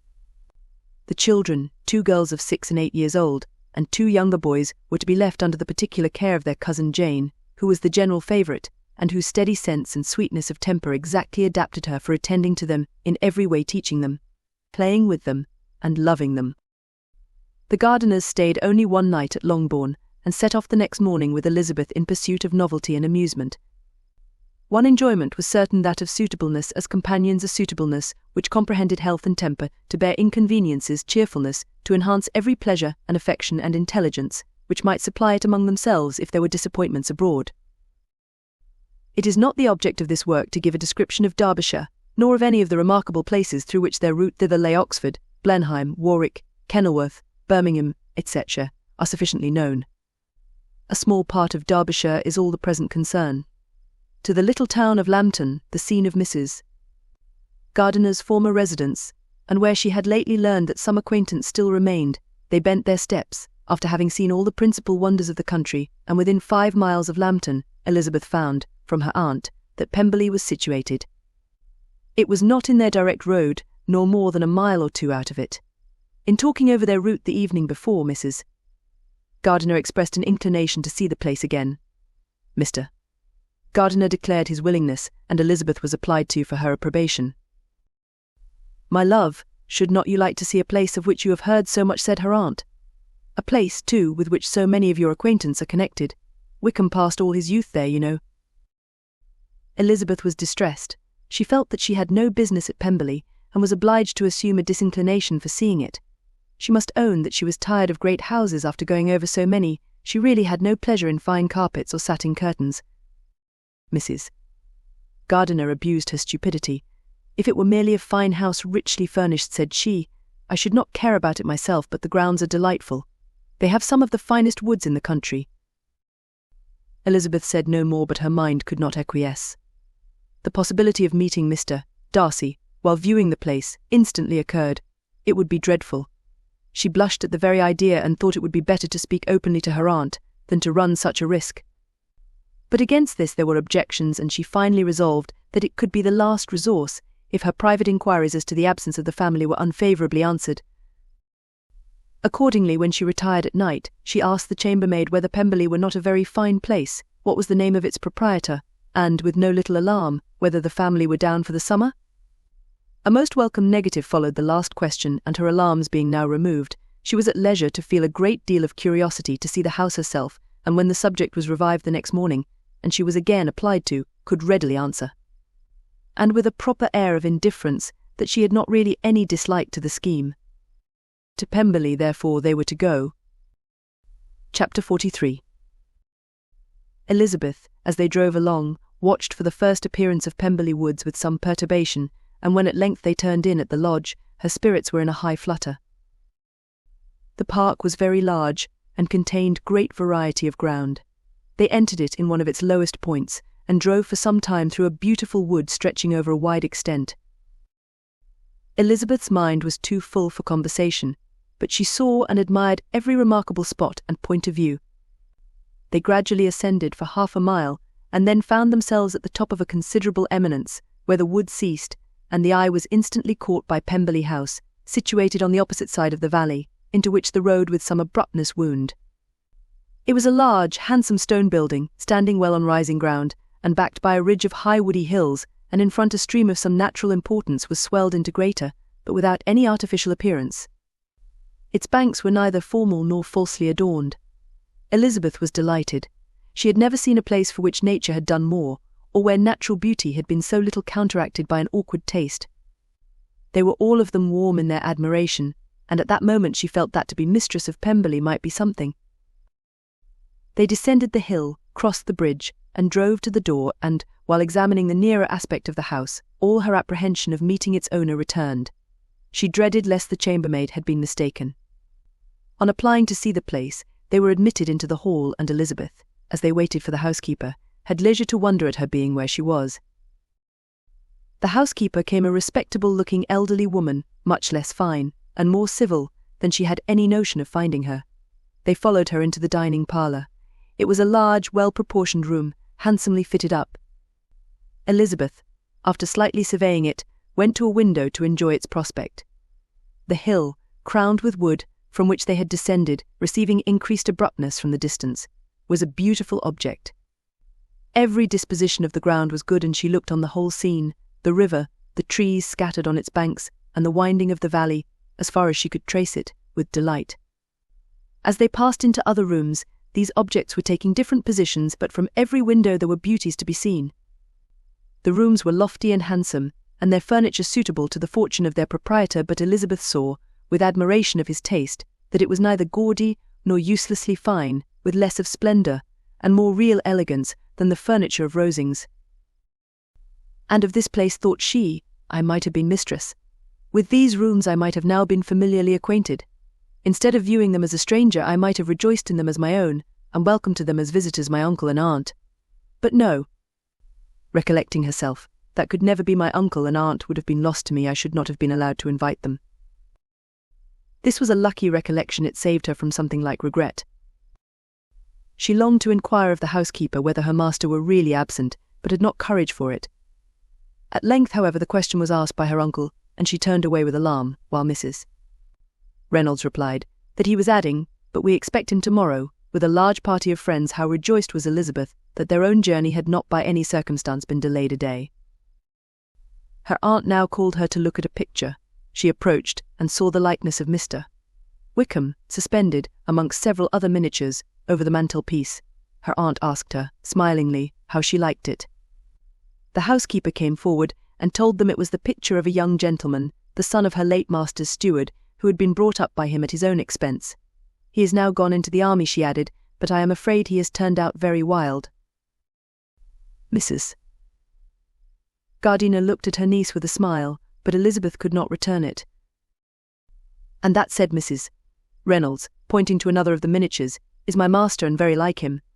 It was drawn at the same time as the other about 8 years ago. I have heard much of your master's fine person, said Mrs. Gardiner, looking at the picture. It is a handsome face. But Lizzie, you can tell us whether it is like or not. Mrs. Reynolds' respect for Elizabeth seemed to increase on this intimation of her knowing her master.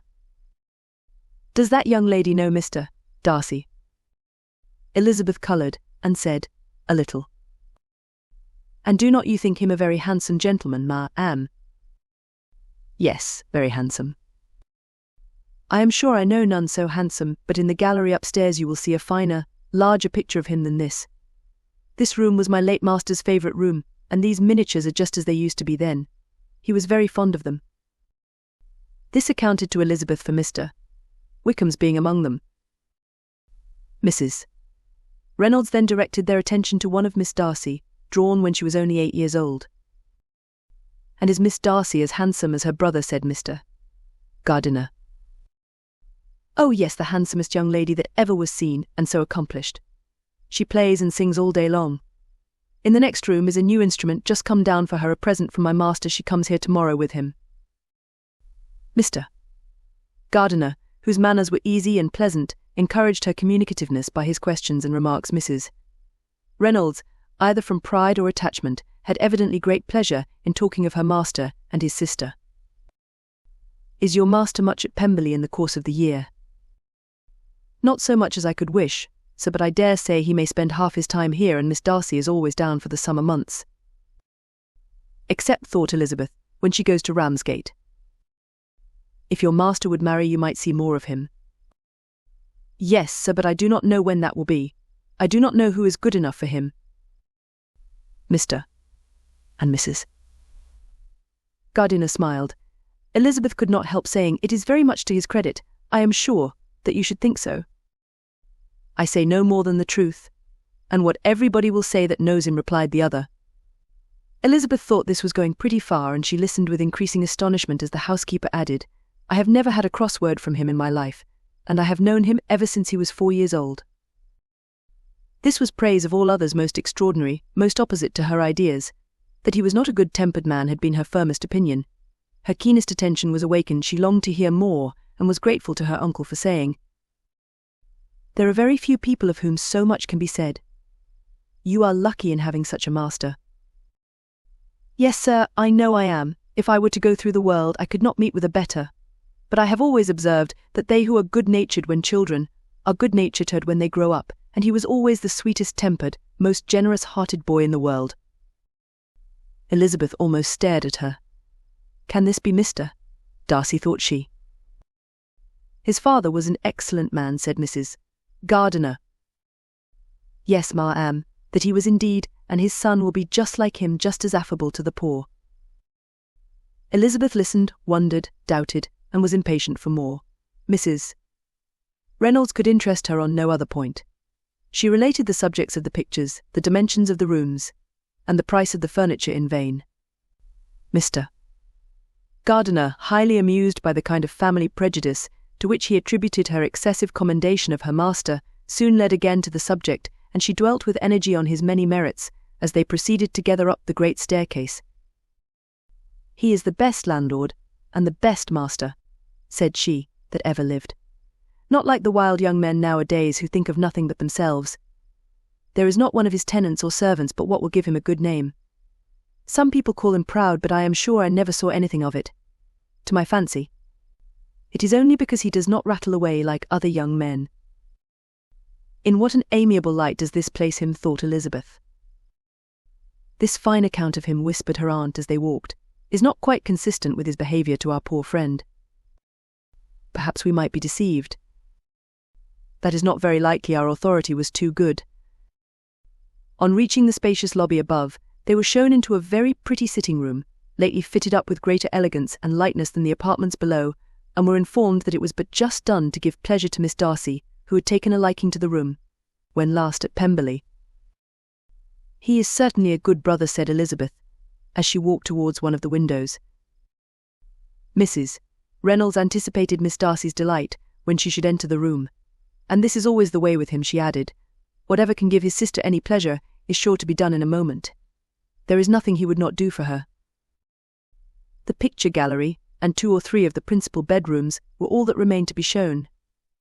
In the former were many good paintings, but Elizabeth knew nothing of the art, and from such as had been already visible below, she had willingly turned to look at some drawings of Miss Darcy's, in crayons, whose subjects were usually more interesting, and also more intelligible. In the gallery there were many family portraits, but they could have little to fix the attention of a stranger. Elizabeth walked on in quest of the only face whose features would be known to her. At last it arrested her, and she beheld a striking resemblance of Mr. Darcy, with such a smile over the face, as she remembered to have sometimes seen, when he looked at her. She stood several minutes before the picture, in earnest contemplation, and returned to it again before they quitted the gallery. Mrs. Reynolds informed them that it had been taken in his father's lifetime. There was certainly at this moment, in Elizabeth's mind, a more gentle sensation towards the original than she had ever felt in the height of their acquaintance. The commendation bestowed on him by Mrs. Reynolds was of no trifling nature. What praise is more valuable than the praise of an intelligent servant? As a brother, a landlord, a master, she considered how many people's happiness were in his guardianship. How much of pleasure or pain it was in his power to bestow. How much of good or evil must be done by him. Every idea that had been brought forward by the housekeeper was favourable to his character, and as she stood before the canvas, on which he was represented, and fixed his eyes upon herself, she thought of his regard with a deeper sentiment of gratitude than it had ever raised before. She remembered its warmth, and softened its impropriety of expression. When all of the house that was open to general inspection had been seen, they returned downstairs and, taking leave of the housekeeper, were consigned over to the gardener, who met them at the hall door. As they walked across the lawn towards the river, Elizabeth turned back to look again. Her uncle and aunt stopped also, and while the former was conjecturing as to the date of the building, the owner of it himself suddenly came forward from the road which led behind it to the stables. They were within 20 yards of each other, and so abrupt was his appearance that it was impossible to avoid his sight. Their eyes instantly met, and the cheeks of each were overspread with the deepest blush.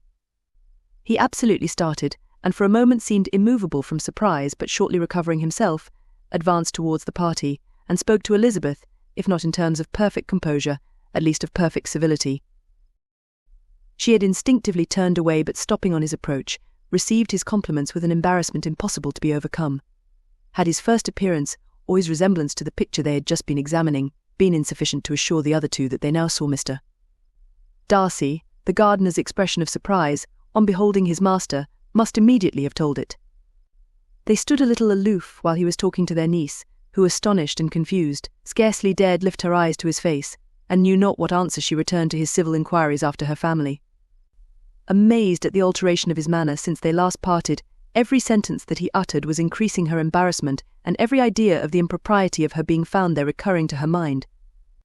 The few minutes in which they continued together were some of the most uncomfortable of her life. Nor did he seem much more at ease when he spoke. His accent had none of its usual sedateness, and he repeated his inquiries as to the time of her having left Longbourn, and of her stay in Derbyshire, so often, and in so hurried a way, as plainly spoke the distraction of his thoughts.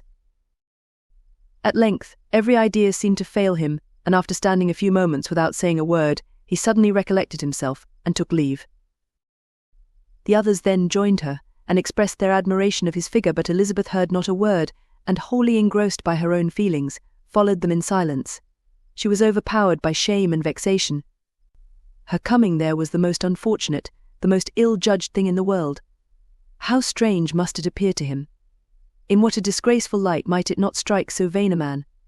It might seem as if she had purposely thrown herself in his way again. Oh, why did she come? Or why did he thus come a day before he was expected? Had they been only 10 minutes sooner, they should have been beyond the reach of his discrimination, for it was plain that he was that moment arrived, that moment alighted from his horse or his carriage. She blushed again and again over the perverseness of the meeting, and his behaviour, so strikingly altered, what could it mean? That he should even speak to her was amazing, but to speak with such civility, to inquire after her family. Never in her life had she seen his manners so little dignified, never had he spoken with such gentleness as on this unexpected meeting. What a contrast did it offer to his last address in Rosings Park, when he put his letter into her hand. She knew not what to think or how to account for it.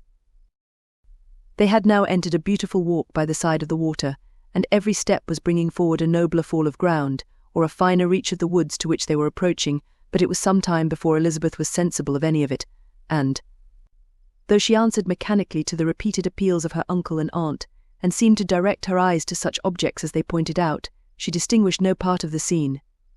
Her thoughts were all fixed on that one spot of Pemberley House, whichever it might be, where Mr. Darcy then was. She longed to know what at that moment was passing in his mind, in what manner he thought of her, and whether, in defiance of everything, she was still dear to him. Perhaps he had been civil only because he felt himself at ease, yet there had been that in his voice which was not like ease. Whether he had felt more of pain or of pleasure in seeing her, she could not tell, but he certainly had not seen her with composure. At length, however, the remarks of her companions on her absence of mind roused her, and she felt the necessity of appearing more like herself. They entered the woods, and bidding adieu to the river for a while, ascended some of the higher grounds whence, in spots where the opening of the trees gave the eye power to wander, were many charming views of the valley, the opposite hills, with the long range of woods overspreading many, and occasionally part of the stream. Mr. Gardiner expressed a wish of going round the whole park, but feared it might be beyond a walk. With a triumphant smile they were told that it was 10 miles round. It settled the matter, and they pursued the accustomed circuit which brought them again, after some time, in a descent among hanging woods, to the edge of the water, and one of its narrowest parts.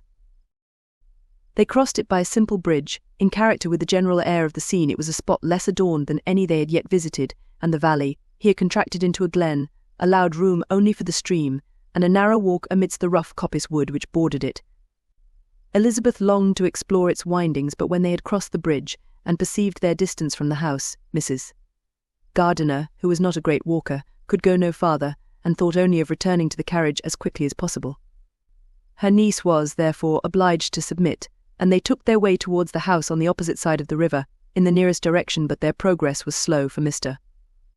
Gardiner, though seldom able to indulge the taste, was very fond of fishing, and was so much engaged in watching the occasional appearance of some trout in the water, and talking to the man about them, that he advanced but little. Whilst wandering on in this slow manner, they were again surprised, and Elizabeth's astonishment was quite equal to what it had been at first, by the sight of Mr. Darcy approaching them, and at no great distance. The walk being here less sheltered than on the other side, allowed them to see him before they met. Elizabeth, however astonished, was at least more prepared for an interview than before, and resolved to appear and to speak with calmness, if he really intended to meet them. For a few moments, indeed, she felt that he would probably strike into some other path. The idea lasted while a turning in the walk concealed him from their view. The turning past, he was immediately before them. With a glance she saw that he had lost none of his recent civility, and, to imitate his politeness, she began as they met to admire the beauty of the place, but she had not got beyond the words delightful and charming, when some unlucky recollections obtruded, and she fancied that praise of Pemberley from her might be mischievously construed. Her colour changed, and she said no more. Mrs. Gardiner was standing a little behind, and on her pausing, he asked her if she would do him the honour of introducing him to her friends. This was a stroke of civility for which she was quite unprepared, and she could hardly suppress a smile at his being now seeking the acquaintance of some of those very people, against whom his pride had revolted, in his offer to herself. What will be his surprise, thought she, when he knows who they are? He takes them now for people of fashion. The introduction, however, was immediately made, and as she named their relationship to herself, she stole a sly look at him, to see how he bore it, and was not without the expectation of his decamping as fast as he could from such disgraceful companions. That he was surprised by the connection was evident. He sustained it, however, with fortitude, and so far from going away, turned back with them, and entered into conversation with Mr. Gardiner. Elizabeth could not but be pleased, could not but triumph. It was consoling that he should know she had some relations for whom there was no need to blush. She listened most attentively to all that passed between them, and gloried in every expression, every sentence of her uncle, which marked his intelligence, his taste, or his good manners. The conversation soon turned upon fishing, and she heard Mr. Darcy invite him, with the greatest civility, to fish there as often as he chose, while he continued in the neighbourhood, offering at the same time to supply him with fishing tackle, and pointing out those parts of the stream where there was usually most sport. Mrs. Gardiner, who was walking arm in arm with Elizabeth, gave her a look expressive of her wonder.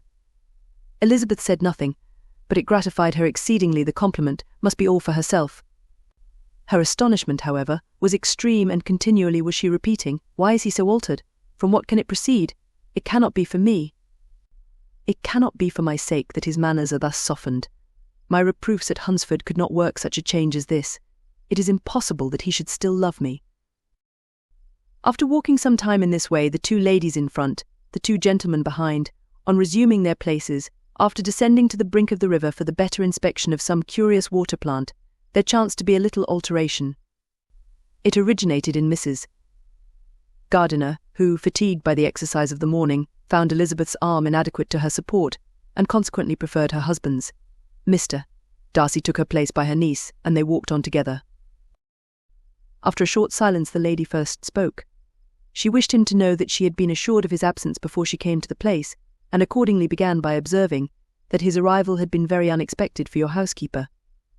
She added, "Informed us that you would certainly not be here till tomorrow, and indeed, before we left Bakewell, we understood that you were not immediately expected in the country." He acknowledged the truth of it all, and said that business with his steward had occasioned his coming forward a few hours before the rest of the party with whom he had been travelling. "They will join me early tomorrow," he continued, "and among them are some who will claim an acquaintance with you, Mr. Bingley and his sisters." Elizabeth answered only by a slight bow. Her thoughts were instantly driven back to the time when Mr. Bingley's name had been last mentioned between them, and if she might judge from his complexion, his mind was not very differently engaged. "There is also one other person in the party," he continued after a pause, "who more particularly wishes to be known to you. Will you allow me, or do I ask too much, to introduce my sister to your acquaintance during your stay at Lambton?"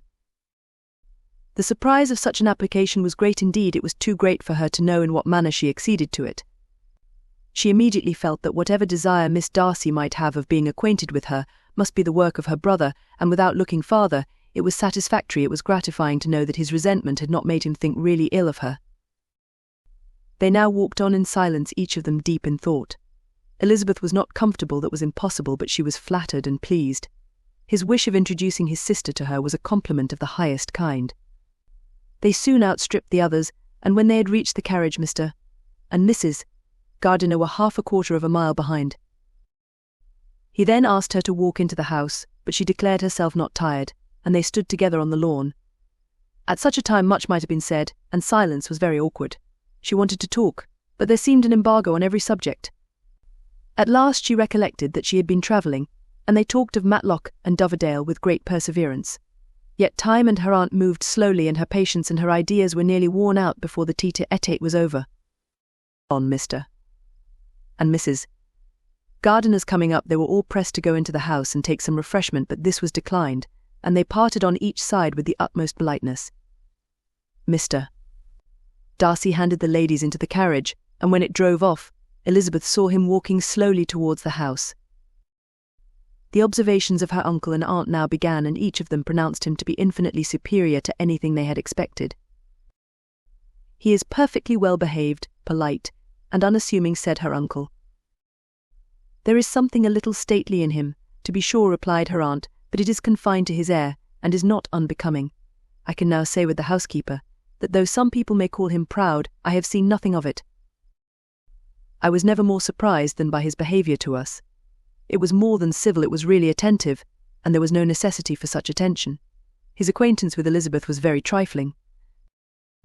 "To be sure," Lizzie said, her aunt, "he is not so handsome as Wickham, or rather he is not Wickham's countenance, for his features are perfectly good. But how came you to tell us that he was so disagreeable?" Elizabeth excused herself as well as she could, said that she had liked him better when they met in Kent than before, and that she had never seen him so pleasant as this morning. "But perhaps he may be a little whimsical in his civilities," replied her uncle. "Your great men often are, and therefore I shall not take him at his word about fishing, as he might change his mind another day, and warn me off his grounds." Elizabeth felt that they had entirely mistaken his character, but said nothing. "From what we have seen of him," continued Mrs. Gardiner, "I really should not have thought that he could have behaved in so cruel a way by anybody as he has done by poor Wickham. He has not an ill-natured look. On the contrary, there is something pleasing about his mouth when he speaks, and there is something of dignity in his countenance. That would not give one an unfavourable idea of his heart, but to be sure, the good lady who showed us the house did give him a most flaming character. I could hardly help laughing aloud sometimes. But he is a liberal master, I suppose, and that, in the eye of a servant, comprehends every virtue." Elizabeth here felt herself called on to say something in vindication of his behaviour to Wickham, and therefore gave them to understand, in as guarded a manner as she could, that by what she had heard from his relations in Kent, his actions were capable of a very different construction, and that his character was by no means so faulty, nor Wickham's so amiable, as they had been considered in Hertfordshire. In confirmation of this, she related the particulars of all the pecuniary transactions in which they had been connected, without actually naming her authority, but stating it to be such as might be relied on. Mrs. Gardiner was surprised and concerned, but as they were now approaching the scene of her former pleasures, every idea gave way to the charm of recollection, and she was too much engaged in pointing out to her husband all the interesting spots in its environs, to think of anything else. Fatigued as she had been by the morning's walk, they had no sooner dined than she set off again in quest of her former acquaintance, and the evening was spent in the satisfactions of an intercourse renewed after many years' discontinuance. The occurrences of the day were too full of interest to leave Elizabeth much attention for any of these new friends, and she could do nothing but think, and think with wonder, of Mr. Darcy's civility, and above all, of his wishing her to be acquainted with his sister. Chapter 44. Elizabeth had settled it that Mr. Darcy would bring his sister to visit her the very day after her reaching Pemberley, and was consequently resolved not to be out of sight of the inn the whole of that morning. But her conclusion was false, for, on the very morning after their own arrival at Lambton, these visitors came. They had been walking about the place with some of their new friends, and were just returned to the inn to dress themselves for dining with the same family, when the sound of a carriage drew them to a window, and they saw a gentleman and lady in a curricle driving up the street.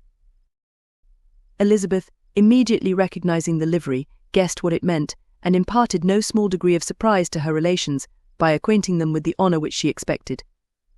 Her uncle and aunt were all amazement, and the embarrassment of her manner as she spoke, joined to the circumstance itself, and many of the circumstances of the preceding day, opened to them a new idea on the business. Nothing had ever suggested it before, but they now felt that there was no other way of accounting for such attentions from such a quarter than by supposing a partiality for their niece. While these newly born notions were passing in their heads, the perturbation of Elizabeth's feelings was every moment increasing. She was quite amazed at her own discomposure, but, amongst other causes of disquiet, she dreaded lest the partiality of the brother should have said too much in her favour, and more than commonly anxious to please, she naturally suspected that every power of pleasing would fail her. She retreated from the window, fearful of being seen, and as she walked up and down the room, endeavouring to compose herself, saw such looks of inquiring surprise in her uncle and aunt as made everything worse. Miss Darcy and her brother appeared, and this formidable introduction took place, With astonishment did Elizabeth see that her new acquaintance was at least as much embarrassed as herself. Since her being at Lambton, she had heard that Miss Darcy was exceedingly proud, but the observation of a very few minutes convinced her that she was only exceedingly shy. She found it difficult to obtain even a word from her beyond a monosyllable. Miss Darcy was tall, and on a larger scale than Elizabeth, and, though little more than 16, her figure was formed, and her appearance womanly and graceful. She was less handsome than her brother, but there was sense and good humour in her face, and her manners were perfectly unassuming and gentle. Elizabeth, who had expected to find in her as acute and unembarrassed an observer as ever Mr. Darcy had been, was much relieved by discerning such different feelings. They had not been long together before Darcy told her that Bingley was also coming to wait on her, and she had barely time to express her satisfaction and prepare for such a visitor, when Bingley's quick step was heard on the stairs, and in a moment he entered the room. All Elizabeth's anger against him had been long done away, but had she still felt any, it could hardly have stood its ground against the unaffected cordiality with which he expressed himself on seeing her again. He inquired in a friendly, though general, way after her family, and looked and spoke with the same good-humoured ease that he had ever done. To Mr. and Mrs. Gardiner he was scarcely a less interesting personage than to herself. They had long wished to see him. The whole party before them, indeed, excited a lively attention. The suspicions which had just arisen of Mr. Darcy and their niece directed their observation towards each with an earnest, though guarded, inquiry, and they soon drew from those inquiries the full conviction that one of them at least knew what it was to love. Of the lady's sensations they remained a little in doubt, but that the gentleman was overflowing with admiration was evident enough. Elizabeth, on her side, had much to do. She wanted to ascertain the feelings of each of her visitors, she wanted to compose her own, and to make herself agreeable to all, and in the latter object, where she feared most to fail, she was most sure of success. For those to whom she endeavoured to give pleasure were prepossessed in her favour. Bingley was ready, Georgiana was eager, and Darcy determined, to be pleased. In seeing Bingley, her thoughts naturally flew to her sister, and oh, how ardently did she long to know whether any of his were directed in a like manner. Sometimes she could fancy that he talked less than on former occasions, and once or twice pleased herself with the notion that, as he looked at her, he was trying to trace a resemblance. But though this might be imaginary, she could not be deceived as to his behaviour to Miss Darcy, who had been set up as a rival to Jane. No look appeared on either side that spoke particular regard. Nothing occurred between them that could justify the hopes of his sister. On this point she was soon satisfied, and 2 or 3 little circumstances occurred ere they parted, which, in her anxious interpretation, denoted a recollection of Jane, not untinctured by tenderness, and a wish of saying more that might lead to the mention of her, had he dared. He observed to her, at a moment when the others were talking together, and in a tone which had something of real regret, that it was a very long time since he had had the pleasure of seeing her. And before she could reply, he added, "It is above 8 months. We have not met since the 26th of November, when we were all dancing together at Netherfield." Elizabeth was pleased to find his memory so exact, and he afterwards took occasion to ask her, when unattended to by any of the rest, whether all her sisters were at Longbourn. There was not much in the question, nor in the preceding remark, but there was a look and a manner which gave them meaning. It was not often that she could turn her eyes on Mr. Darcy himself, but whenever she did catch a glimpse, she saw an expression of general complaisance, and in all that he said, she heard an accent so far removed from hauteur or disdain of his companions, as convinced her that the improvement of manners which she had yesterday witnessed, however temporary its existence might prove, had at least outlived one day. When she saw him thus seeking the acquaintance, and courting the good opinion of people with whom any intercourse a few months ago would have been a disgrace, when she saw him thus civil, not only to herself, but to the very relations whom he had openly disdained, and recollected their last lively scene in Hunsford Parsonage, the difference, the change was so great, and struck so forcibly on her mind, that she could hardly restrain her astonishment from being visible. Never, even in the company of his dear friends at Netherfield, or his dignified relations at Rosings, had she seen him so desirous to please, so free from self-consequence or unbending reserve, as now, when no importance could result from the success of his endeavours, and when even the acquaintance of those to whom his attentions were addressed would draw down the ridicule and censure of the ladies both of Netherfield and Rosings. Their visitors stayed with them above half an hour, and when they arose to depart, Mr. Darcy called on his sister to join him in expressing their wish of seeing Mr. and Mrs. Gardiner and Miss Bennet to dinner at Pemberley before they left the country. Miss Darcy, though with a diffidence which marked her little in the habit of giving invitations, readily obeyed. Mrs. Gardiner looked at her niece, desirous of knowing how she, whom the invitation most concerned, felt disposed as to its acceptance, but Elizabeth had turned away her head. Presuming, however, that this studied avoidance spoke rather a momentary embarrassment than any dislike of the proposal, and seeing in her husband, who was fond of society, a perfect willingness to accept it, she ventured to engage for her attendance, and the day after the next was fixed on. Bingley expressed great pleasure in the certainty of seeing Elizabeth again, having still a great deal to say to her, and many inquiries to make after all their Hertfordshire friends. Elizabeth, construing all this into a wish of hearing her speak of her sister, was pleased, and on this account, as well as some others, found herself, when their visitors left them, capable of considering the last half-hour with some satisfaction. Though while it was passing the enjoyment of it had been little. Eager to be alone, and fearful of inquiries or hints from her uncle and aunt, she stayed with them only long enough to hear their favourable opinion of Bingley, and then hurried away to dress. But she had no reason to fear Mr. and Mrs. Gardiner's curiosity. It was not their wish to force her communication. It was evident that she was much better acquainted with Mr. Darcy than they had before any idea of it. Was evident that he was very much in love with her. They saw much to interest, but nothing to justify inquiry. Of Mr. Darcy it was now a matter of anxiety to think well, and as far as their acquaintance reached, there was no fault to find. They could not be untouched by his politeness, and had they drawn his character from their own feelings and his servant's report, without any reference to any other account, the circle in Hertfordshire to which he was known would not have recognised it for Mr. Darcy. There was now an interest, however, in believing the housekeeper, and they soon became sensible that the authority of a servant, who had known him since he was 4 years old, and whose own manners indicated respectability, was not to be hastily rejected. Neither had anything occurred in the intelligence of their Lambton friends that could materially lessen its weight. They had nothing to accuse him of, but pride he probably had, and if not, it would certainly be imputed by the inhabitants of a small market town where the family did not visit. It was acknowledged, however, that he was a liberal man, and did much good among the poor. With respect to Wickham, the travellers soon found that he was not held there in much estimation, for though the chief of his concerns with the son of his patron were imperfectly understood, it was yet a well-known fact that, on his quitting Derbyshire, he had left many debts behind him, which Mr. Darcy afterwards discharged. As for Elizabeth, her thoughts were at Pemberley this evening more than the last, and the evening, though as it passed it seemed long, was not long enough to determine her feelings towards one in that mansion, and she lay awake 2 whole hours, endeavouring to make them out. She certainly did not hate him. No hatred had vanished long ago, and she had almost as long been ashamed of ever feeling a dislike against him, that could be so called. The respect created by the conviction of his valuable qualities, though at first unwillingly admitted, had for some time ceased to be repugnant to her feelings, and it was now heightened into somewhat of a friendlier nature by the testimony so highly in his favour, and bringing forward his disposition in so amiable a light, which yesterday had produced. But above all, above respect and esteem, there was a motive within her of goodwill which could not be overlooked. It was gratitude, not merely for having once loved her, but for loving her still well enough to forgive all the petulance and acrimony of her manner in rejecting him, and all the unjust accusations accompanying her rejection.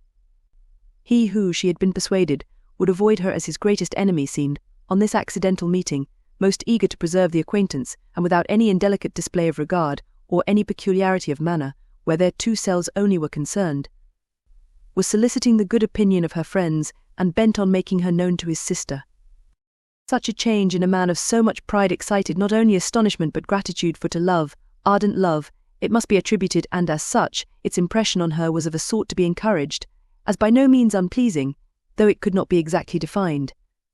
She respected, she esteemed, she was grateful to him, she felt a real interest in his welfare, and she only wanted to know how far she wished that welfare to depend upon herself, and how far it would be for the happiness of both that she should employ the power, which her fancy told her she still possessed, of bringing on the renewal of his addresses.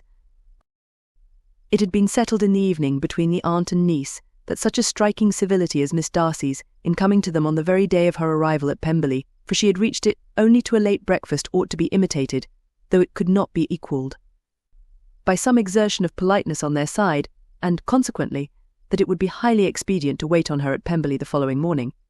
They were, therefore, to go, Elizabeth was pleased, though, when she asked herself the reason. She had very little to say in reply. Mr. Gardiner left them soon after breakfast.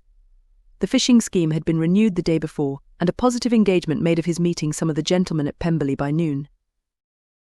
Chapter 45. Convinced as Elizabeth now was that Miss Bingley's dislike of her had originated in jealousy, she could not help feeling how very unwelcome her appearance at Pemberley must be to her, and was curious to know with how much civility on that lady's side the acquaintance would now be renewed. On reaching the house, they were shown through the hall into the saloon, whose northern aspect rendered it delightful for summer. Its windows, opening to the ground, admitted a most refreshing view of the high woody hills behind the house, and of the beautiful oaks and Spanish chestnuts which were scattered over the intermediate lawn. In this room they were received by Miss Darcy, who was sitting there with Mrs. Hurst and Miss Bingley, and the lady with whom she lived in London. Georgiana's reception of them was very civil, but attended with all that embarrassment which, though proceeding from shyness and the fear of doing wrong, would easily give to those who felt themselves inferior the belief of her being proud and reserved. Mrs. Gardiner and her niece, however, did her justice, and pitied her. By Mrs. Hurst and Miss Bingley they were noticed only by a courtesy, and on their being seated, a pause, awkward as such pauses must always be, succeeded for a few moments. It was first broken by Mrs. Annesley, a genteel, agreeable-looking woman, whose endeavour to introduce some kind of discourse proved her to be more truly well-bred than either of the others, and between her and Mrs. Gardiner, with occasional help from Elizabeth, the conversation was carried on.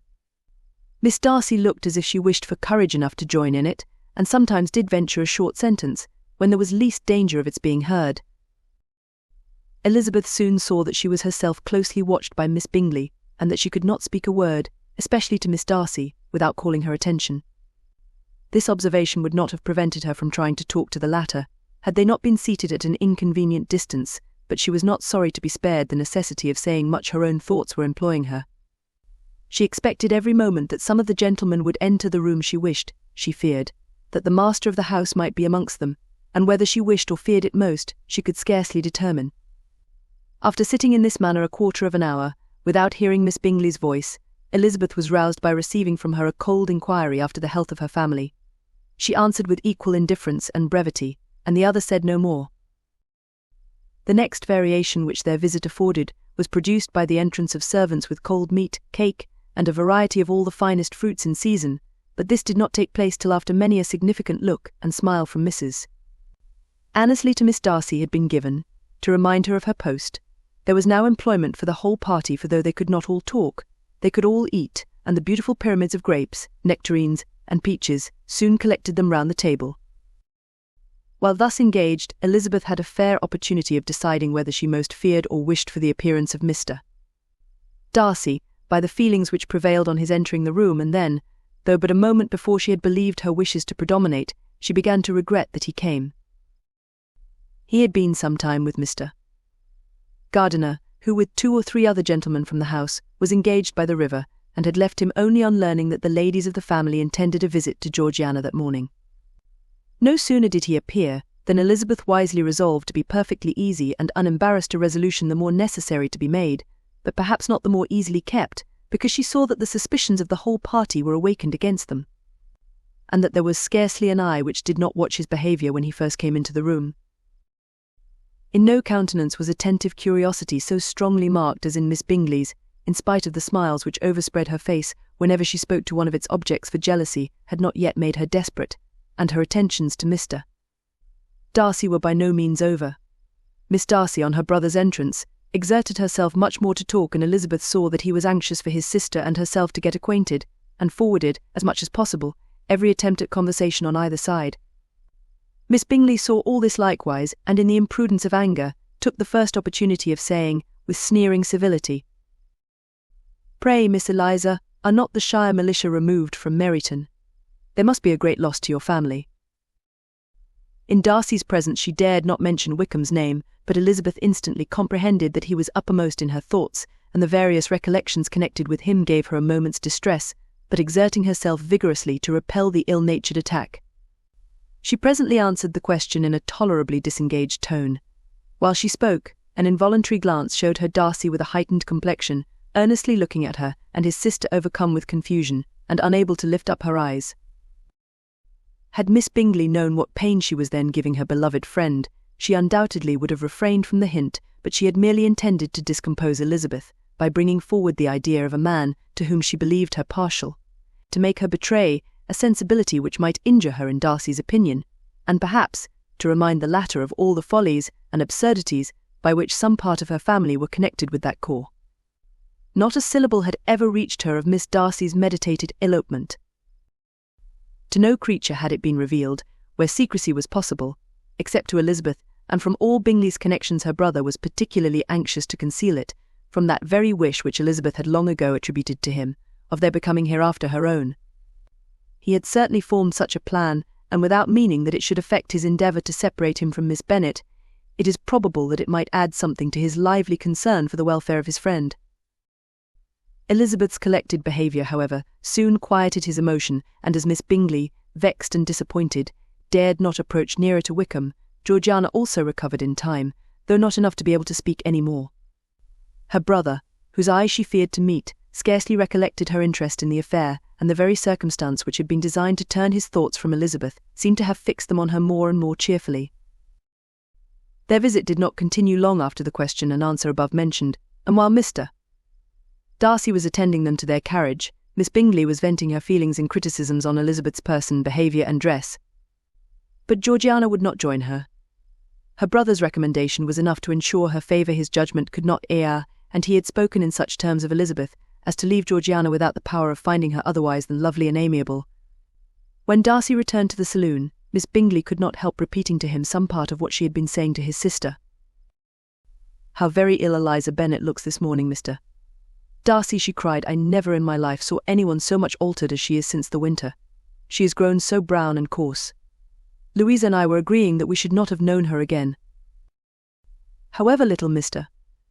Darcy might have liked such an address, he contented himself with coolly replying that he perceived no other alteration than her being rather tanned, no miraculous consequence of travelling in the summer. "For my own part," she rejoined, "I must confess that I never could see any beauty in her. Her face is too thin, her complexion has no brilliancy, and her features are not at all handsome. Her nose wants character, there is nothing marked in its lines. Her teeth are tolerable, but not out of the common way.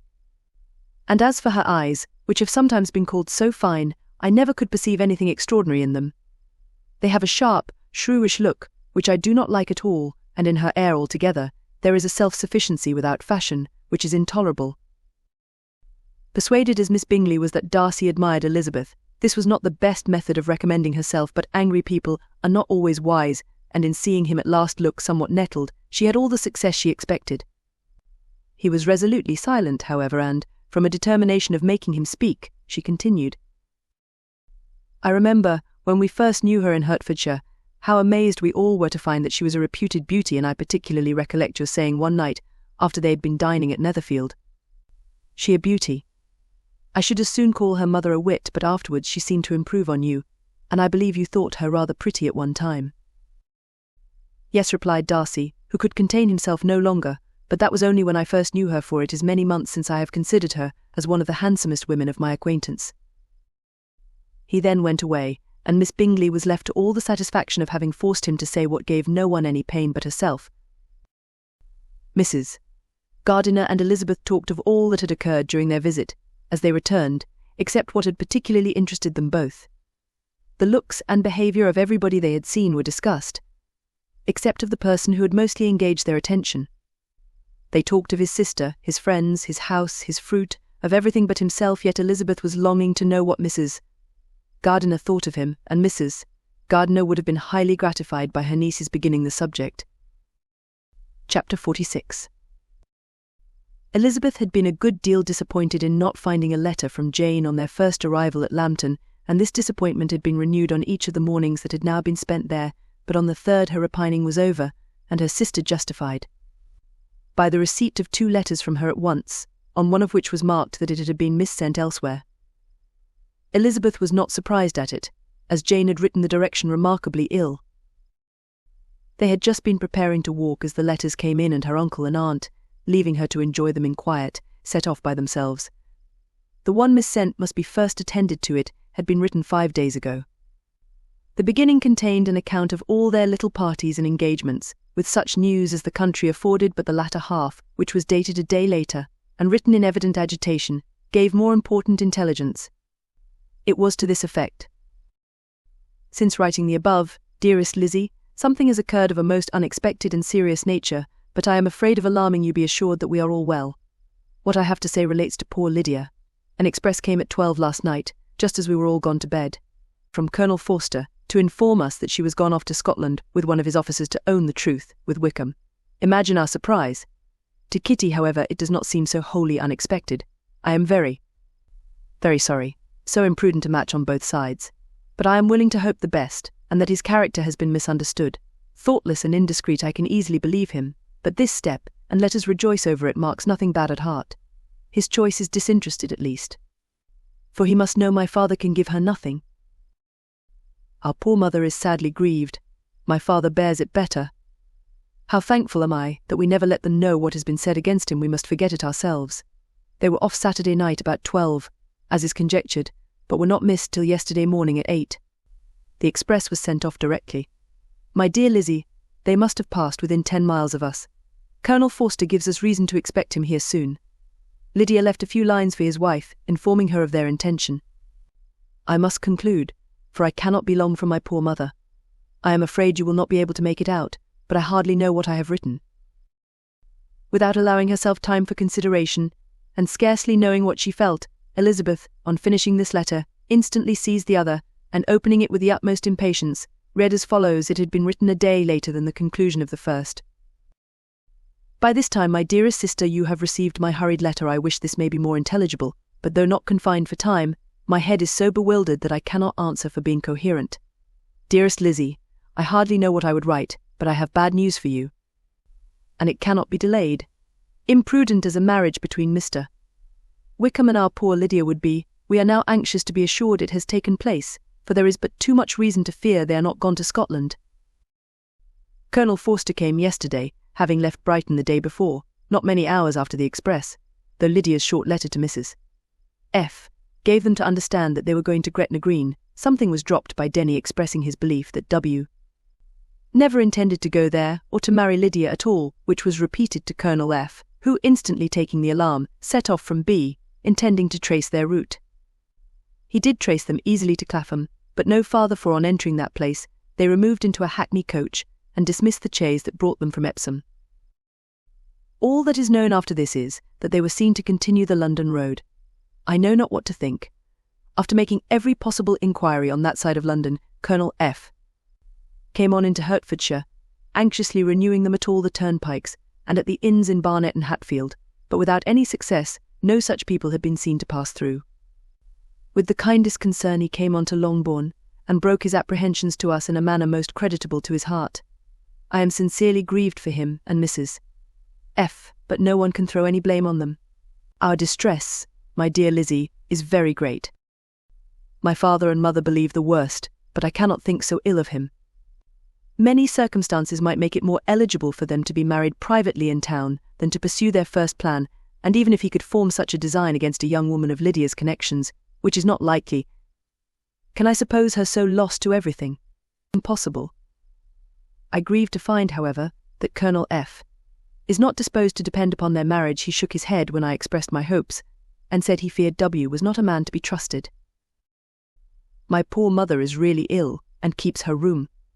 Could she exert herself, it would be better, but this is not to be expected, and as to my father, I never in my life saw him so affected. Poor Kitty has anger for having concealed their attachment, but as it was a matter of confidence, one cannot wonder.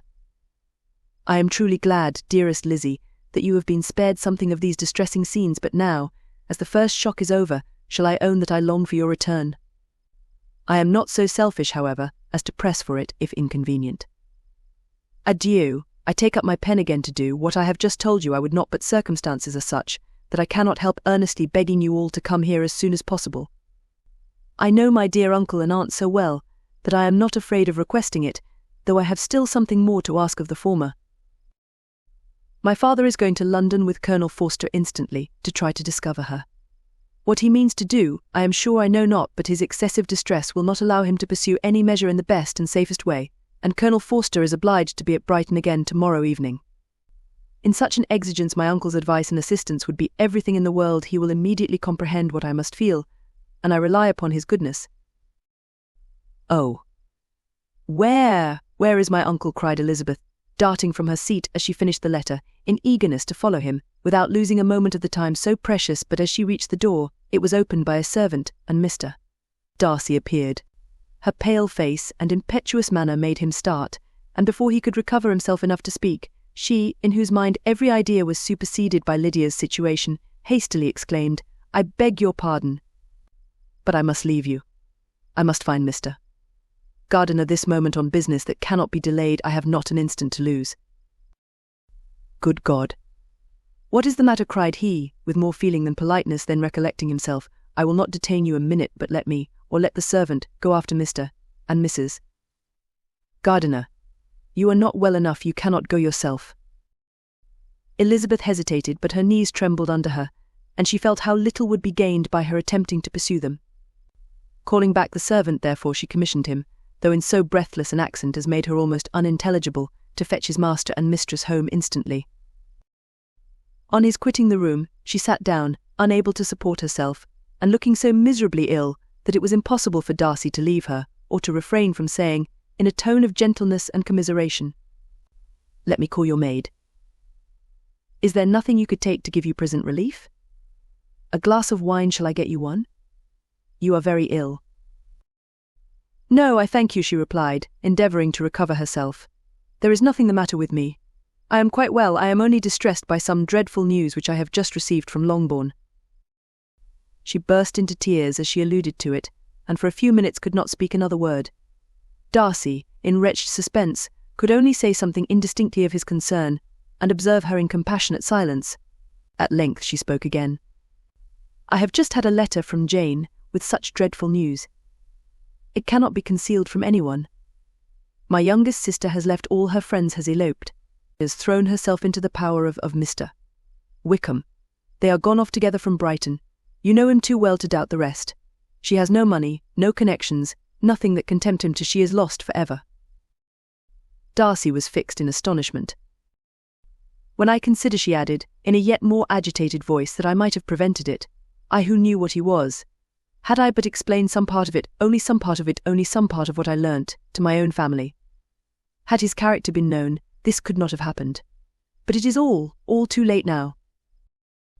"I am grieved, indeed," cried Darcy, grieved, shocked. "But is it certain, absolutely certain?" "Oh yes, they left Brighton together on Sunday night, and were traced almost to London, but not beyond. They are certainly not gone to Scotland." "And what has been done, what has been attempted, to recover her?" "My father has gone to London, and Jane has written to beg my uncle's immediate assistance, and we shall be off, I hope, in half an hour. But nothing can be done." "I know very well that nothing can be done. How is such a man to be worked on? How are they even to be discovered? I have not the smallest hope. It is every way horrible." Darcy shook his head in silent acquiescence. "When my eyes were opened to his real character, oh, had I known what I ought, what I dared to do. But I knew not, I was afraid of doing too much. Wretched, wretched mistake." Darcy made no answer. He seemed scarcely to hear her, and was walking up and down the room in earnest meditation, his brow contracted, his air gloomy. Elizabeth soon observed, and instantly understood it. Her power was sinking. Everything must sink under such a proof of family weakness, such an assurance of the deepest disgrace. She could neither wonder nor condemn, but the belief of his self-conquest brought nothing consolatory to her bosom, afforded no palliation of her distress. It was, on the contrary, exactly calculated to make her understand her own wishes, and never had she so honestly felt that she could have loved him, as now, when all love must be vain. But self, though it would intrude, could not engross her. Lydia, the humiliation, the misery she was bringing on them all soon swallowed up every private care, and covering her face with her handkerchief, Elizabeth was soon lost to everything else, and after a pause of several minutes, was only recalled to a sense of her situation by the voice of her companion, who, in a manner which, though it spoke compassion, spoke likewise restraint, said, "I am afraid you have been long desiring my absence, nor have I anything to plead in excuse of my stay, but real, though unavailing concern. Would to heaven that anything could be either said or done on my part." that might offer consolation to such distress. But I will not torment you with vain wishes, which may seem purposely to ask for your thanks. This unfortunate affair will, I fear, prevent my sister's having the pleasure of seeing you at Pemberley today. Oh yes, be so kind as to apologize for us to Miss Darcy. Say that urgent business calls us home immediately. Conceal the unhappy truth as long as it is possible. I know it cannot be long. He readily assured her of his secrecy, again expressed his sorrow for her distress, wished it a happier conclusion than there was at present reason to hope, and leaving his compliments for her relations, with only one serious parting look, went away. As he quitted the room, Elizabeth felt how improbable it was that they should ever see each other again on such terms of cordiality as had marked their several meetings in Derbyshire, and as she threw a retrospective glance over the whole of their acquaintance. So full of contradictions and varieties, sighed at the perverseness of those feelings which would now have promoted its continuance, and would formerly have rejoiced in its termination. If gratitude and esteem are good foundations of affection, Elizabeth's change of sentiment will be neither improbable nor faulty. But if otherwise, if the regard springing from such sources is unreasonable or unnatural in comparison of what is so often described as arising on a first interview with its object, and even before 2 words have been exchanged, nothing can be said in her defence. Except that she had given somewhat of a trial to the latter method, in her partiality for Wickham, and that its ill success might, perhaps, authorise her to seek the other less interesting mode of attachment. Be that as it may, she saw him go with regret, and in this early example of what Lydia's infamy must produce, found additional anguish as she reflected on that wretched business. Never since reading Jane's second letter had she entertained a hope of Wickham's meaning to marry her. No one but Jane, she thought, could flatter herself with such an expectation. Surprise was the least of all her feelings on this development. While the contents of the first letter remained on her mind, she was all surprise, all astonishment, that Wickham should marry a girl whom it was impossible he could marry for money, and how Lydia could ever have attached him had appeared incomprehensible. But now it was all too natural. For such an attachment as this, she might have sufficient charms, and though she did not suppose Lydia to be deliberately engaging in an elopement without the intention of marriage, she had no difficulty in believing that neither her virtue nor her understanding would preserve her from falling an easy prey.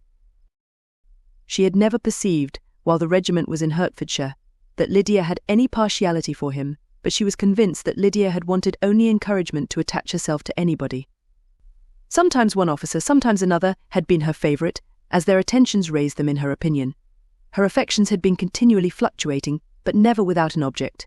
The mischief of neglect and mistaken indulgence towards such a girl, oh, how acutely did she now feel it! She was wild to be at home to hear, to see, to be upon the spot to share with Jane in the cares that must now fall wholly upon her, in a family so deranged, a father absent, a mother incapable of exertion, and requiring constant attendance. And though almost persuaded that nothing could be done for Lydia, her uncle's interference seemed of the utmost importance. Until he entered the room, the misery of her impatience was severe. Mr. and Mrs. Gardiner had hurried back in alarm, supposing, by the servant's account, that their niece was taken suddenly ill, but satisfying them instantly on that head, she eagerly communicated the cause of their summons, reading the 2 letters aloud, and dwelling on the postscript of the last with trembling energy. Though Lydia had never been a favourite with them, Mr. and Mrs. Gardiner could not but be deeply affected. Not Lydia only, but all were concerned in it, and after the first exclamations of surprise and horror, Mr. Gardiner readily promised every assistance in his power. Elizabeth, though expecting no less, thanked him with tears of gratitude, and all 3 being actuated by one spirit, everything relating to their journey was speedily settled. They were to be off as soon as possible. But what is to be done about Pemberley? Cried Mrs. Gardiner. John told us Mr. Darcy was here when you sent for us, was it so?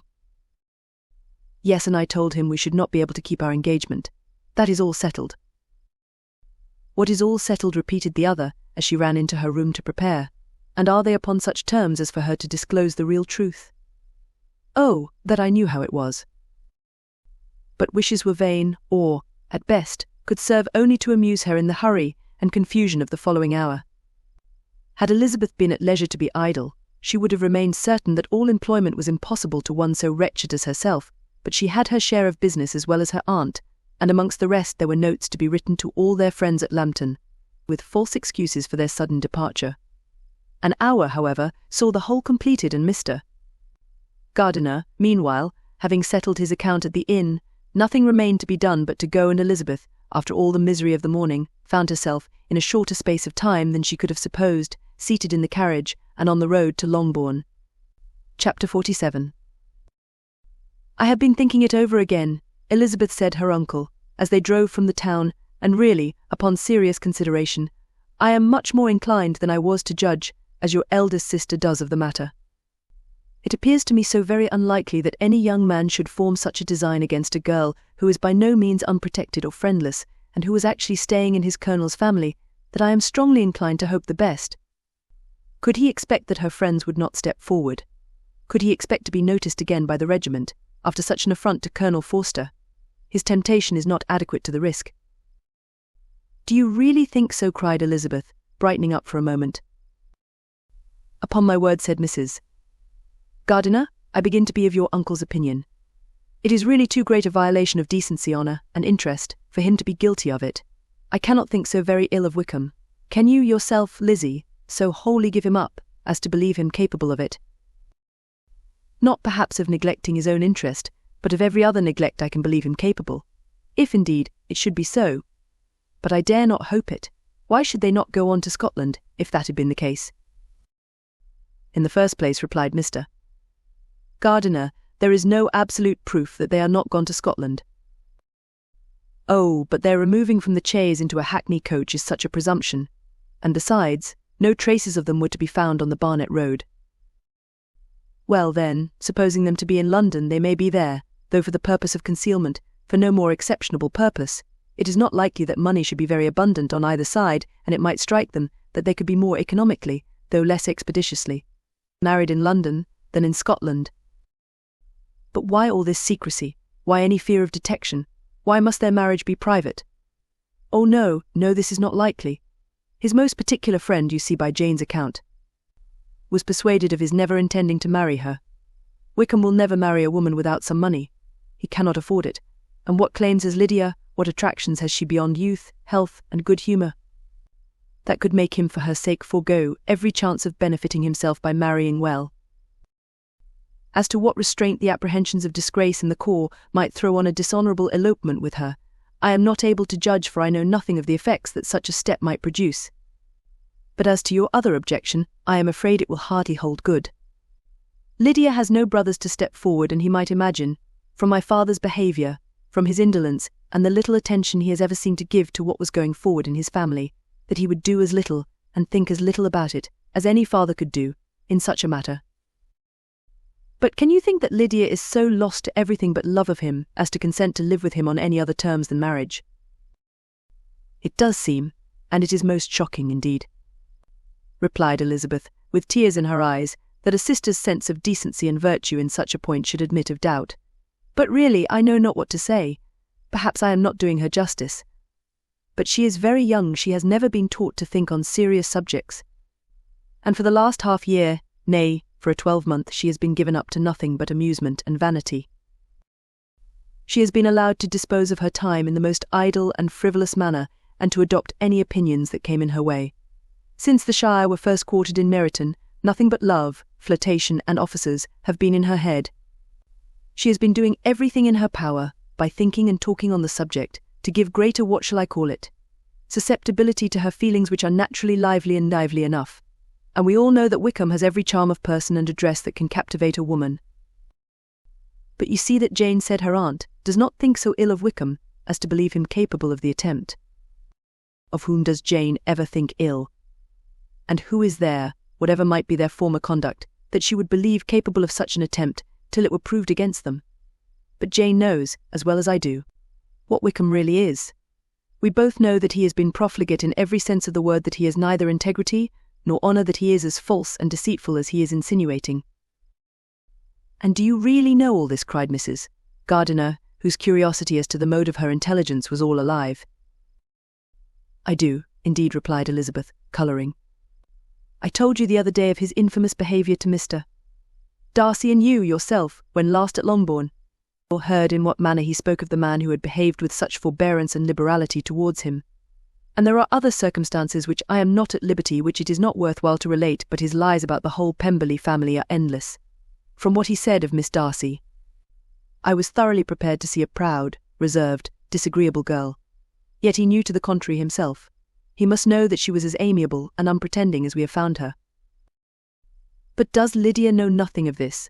Can she be ignorant of what you and Jane seem so well to understand? Oh yes, that is the worst of all. Till I was in Kent, and saw so much both of Mr. Darcy and his relation Colonel Fitzwilliam, I was ignorant of the truth myself. And when I returned home the Shire was to leave Meryton in a week or fortnight's time.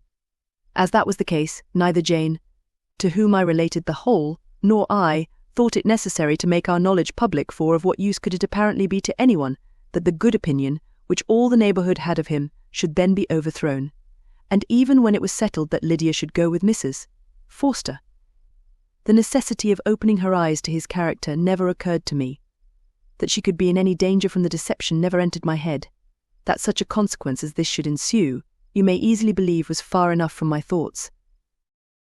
When they all removed to Brighton, therefore, you had no reason, I suppose, to believe them fond of each other. Not the slightest. I can remember no symptom of affection on either side, and had anything of the kind been perceptible, you must be aware that ours is not a family on which it could be thrown away. When first he entered the corps, she was ready enough to admire him. But so we all were.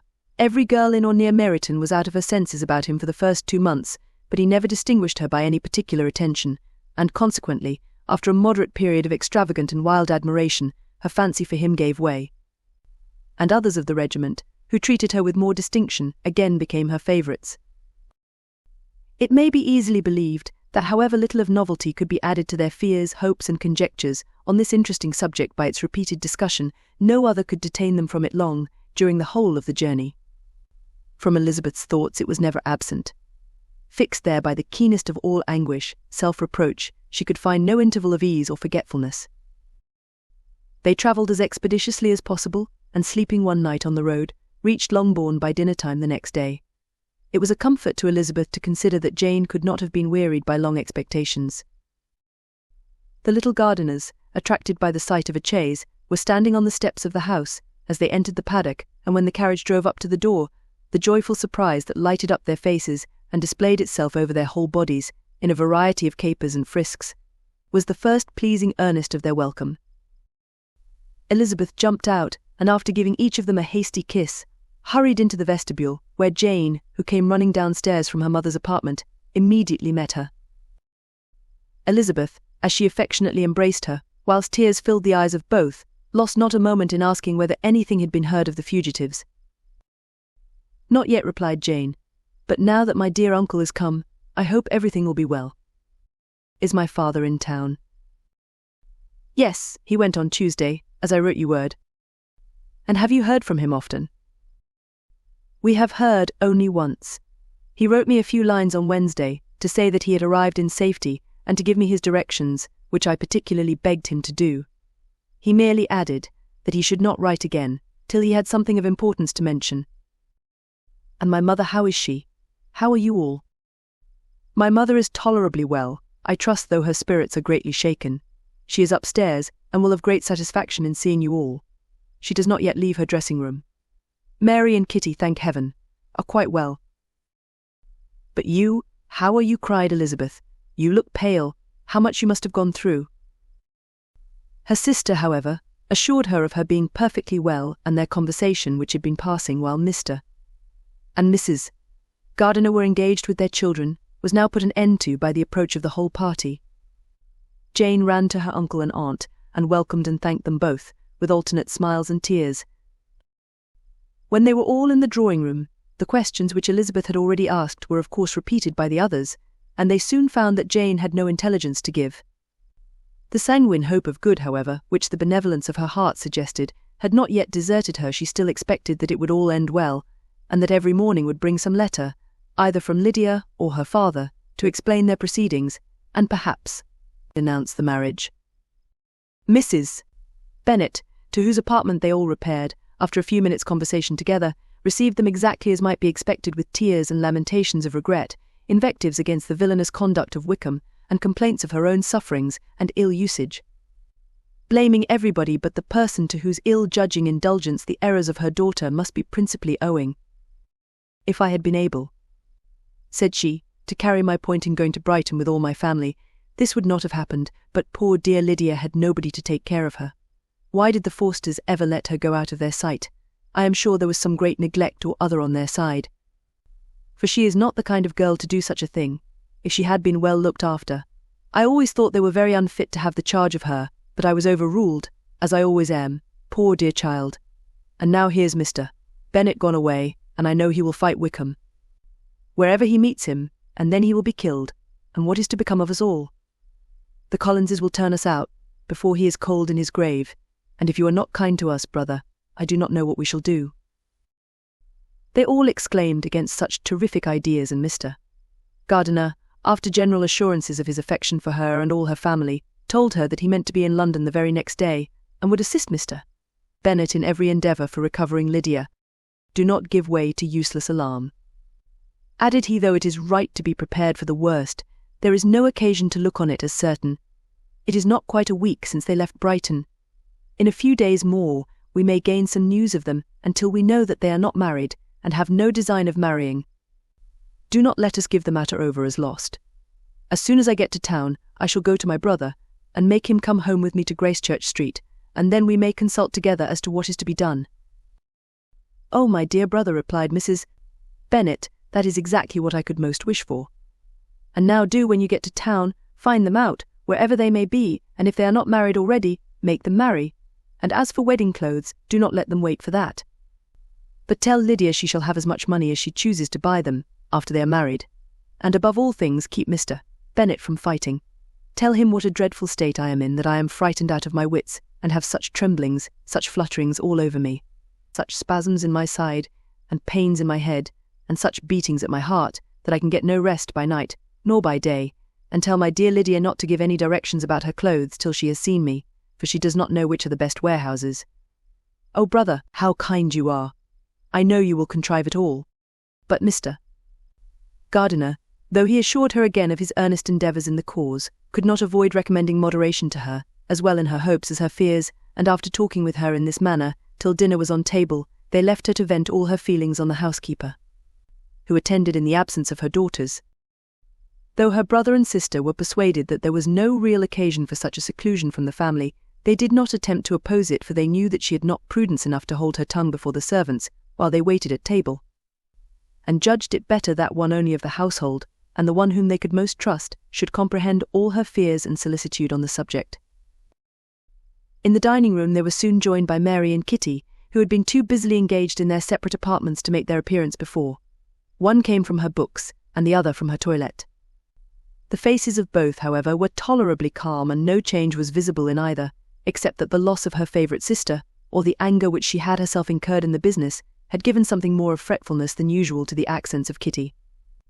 As for Mary, she was mistress enough of herself to whisper to Elizabeth, with a countenance of grave reflection, soon after they were seated at table, "This is a most unfortunate affair, and will probably be much talked of. But we must stem the tide of malice, and pour into the wounded bosoms of each other the balm of sisterly consolation." Then, perceiving in Elizabeth no inclination of replying, she added, "Unhappy as the event must be for Lydia, we may draw from it this useful lesson, that loss of virtue in a female is irretrievable, that one false step involves her in endless ruin, that her reputation is no less brittle than it is beautiful, and that she cannot be too much guarded in her behaviour towards the undeserving of the other sex."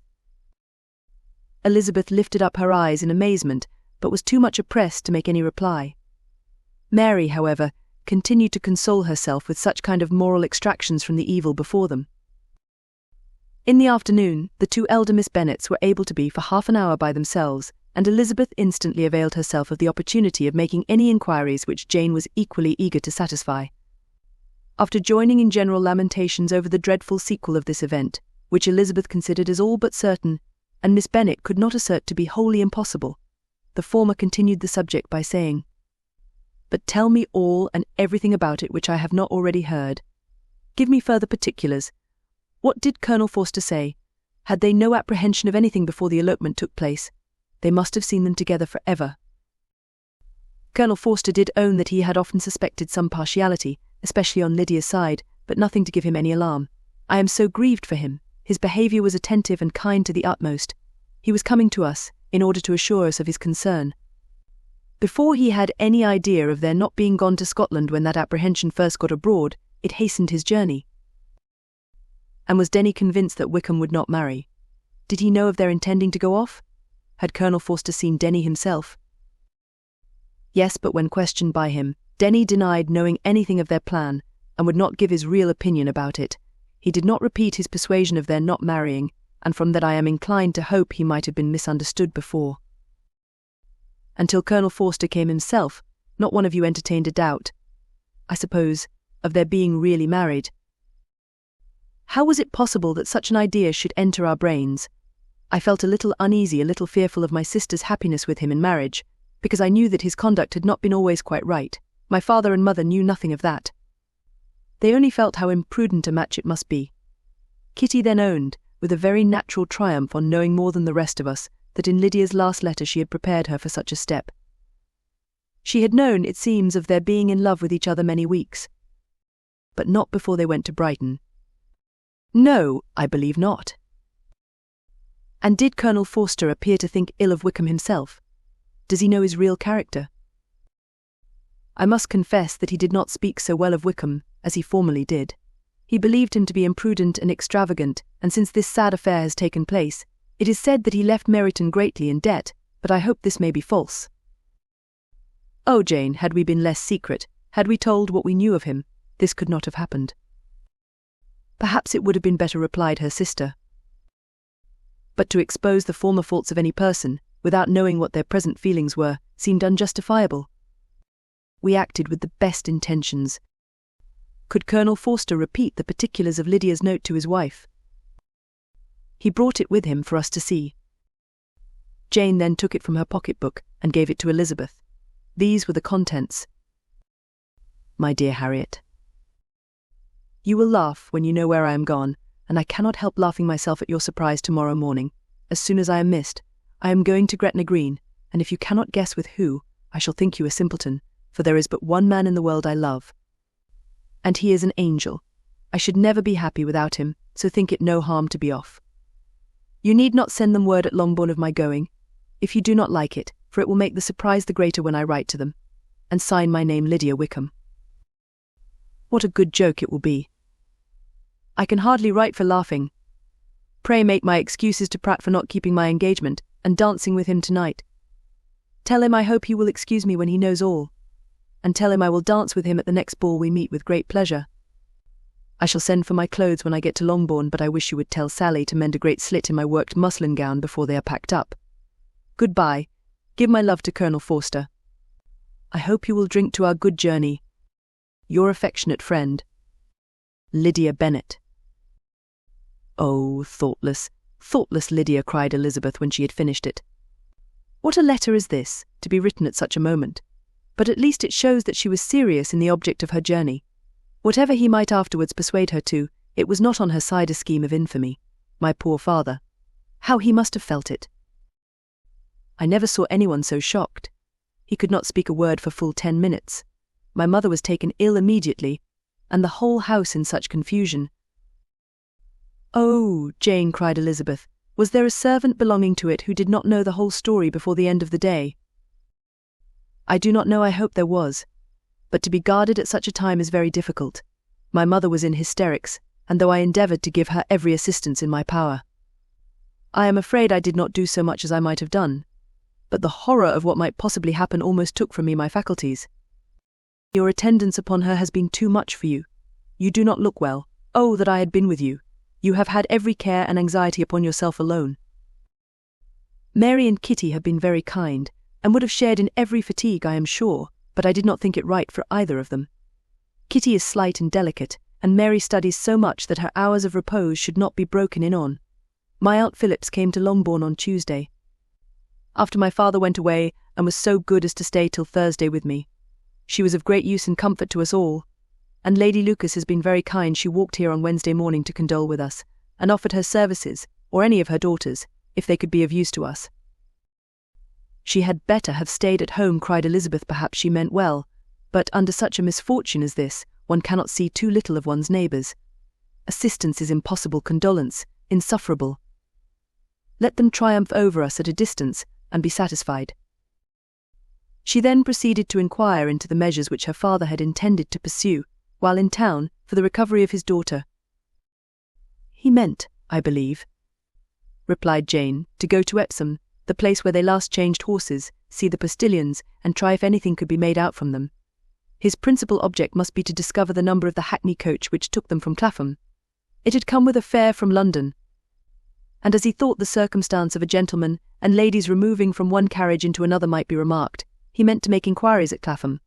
If he could anyhow discover at what house the coachman had before set down his fare, he determined to make inquiries there, and hoped it might not be impossible to find out the stand and number of the coach.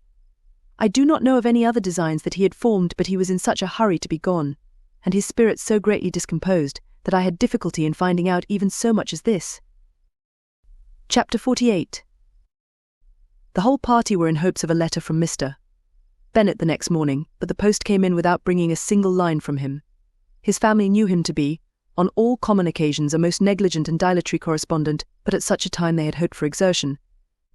They were forced to conclude that he had no pleasing intelligence to send, but even of that they would have been glad to be certain. Mr. Gardiner had waited only for the letters before he set off.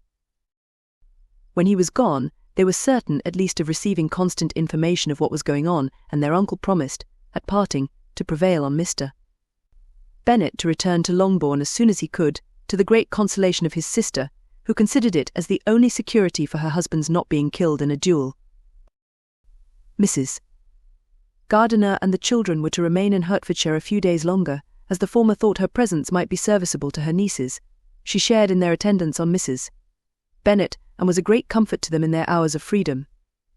Their other aunt also visited them frequently, and always, as she said, with the design of cheering and heartening them up, though, as she never came without reporting some fresh instance of Wickham's extravagance or irregularity. She seldom went away without leaving them more dispirited than she found them. All Meryton seemed striving to blacken the man who, but 3 months before, had been almost an angel of light. He was declared to be in debt to every tradesman in the place, and his intrigues, all honoured with the title of seduction, had been extended into every tradesman's family.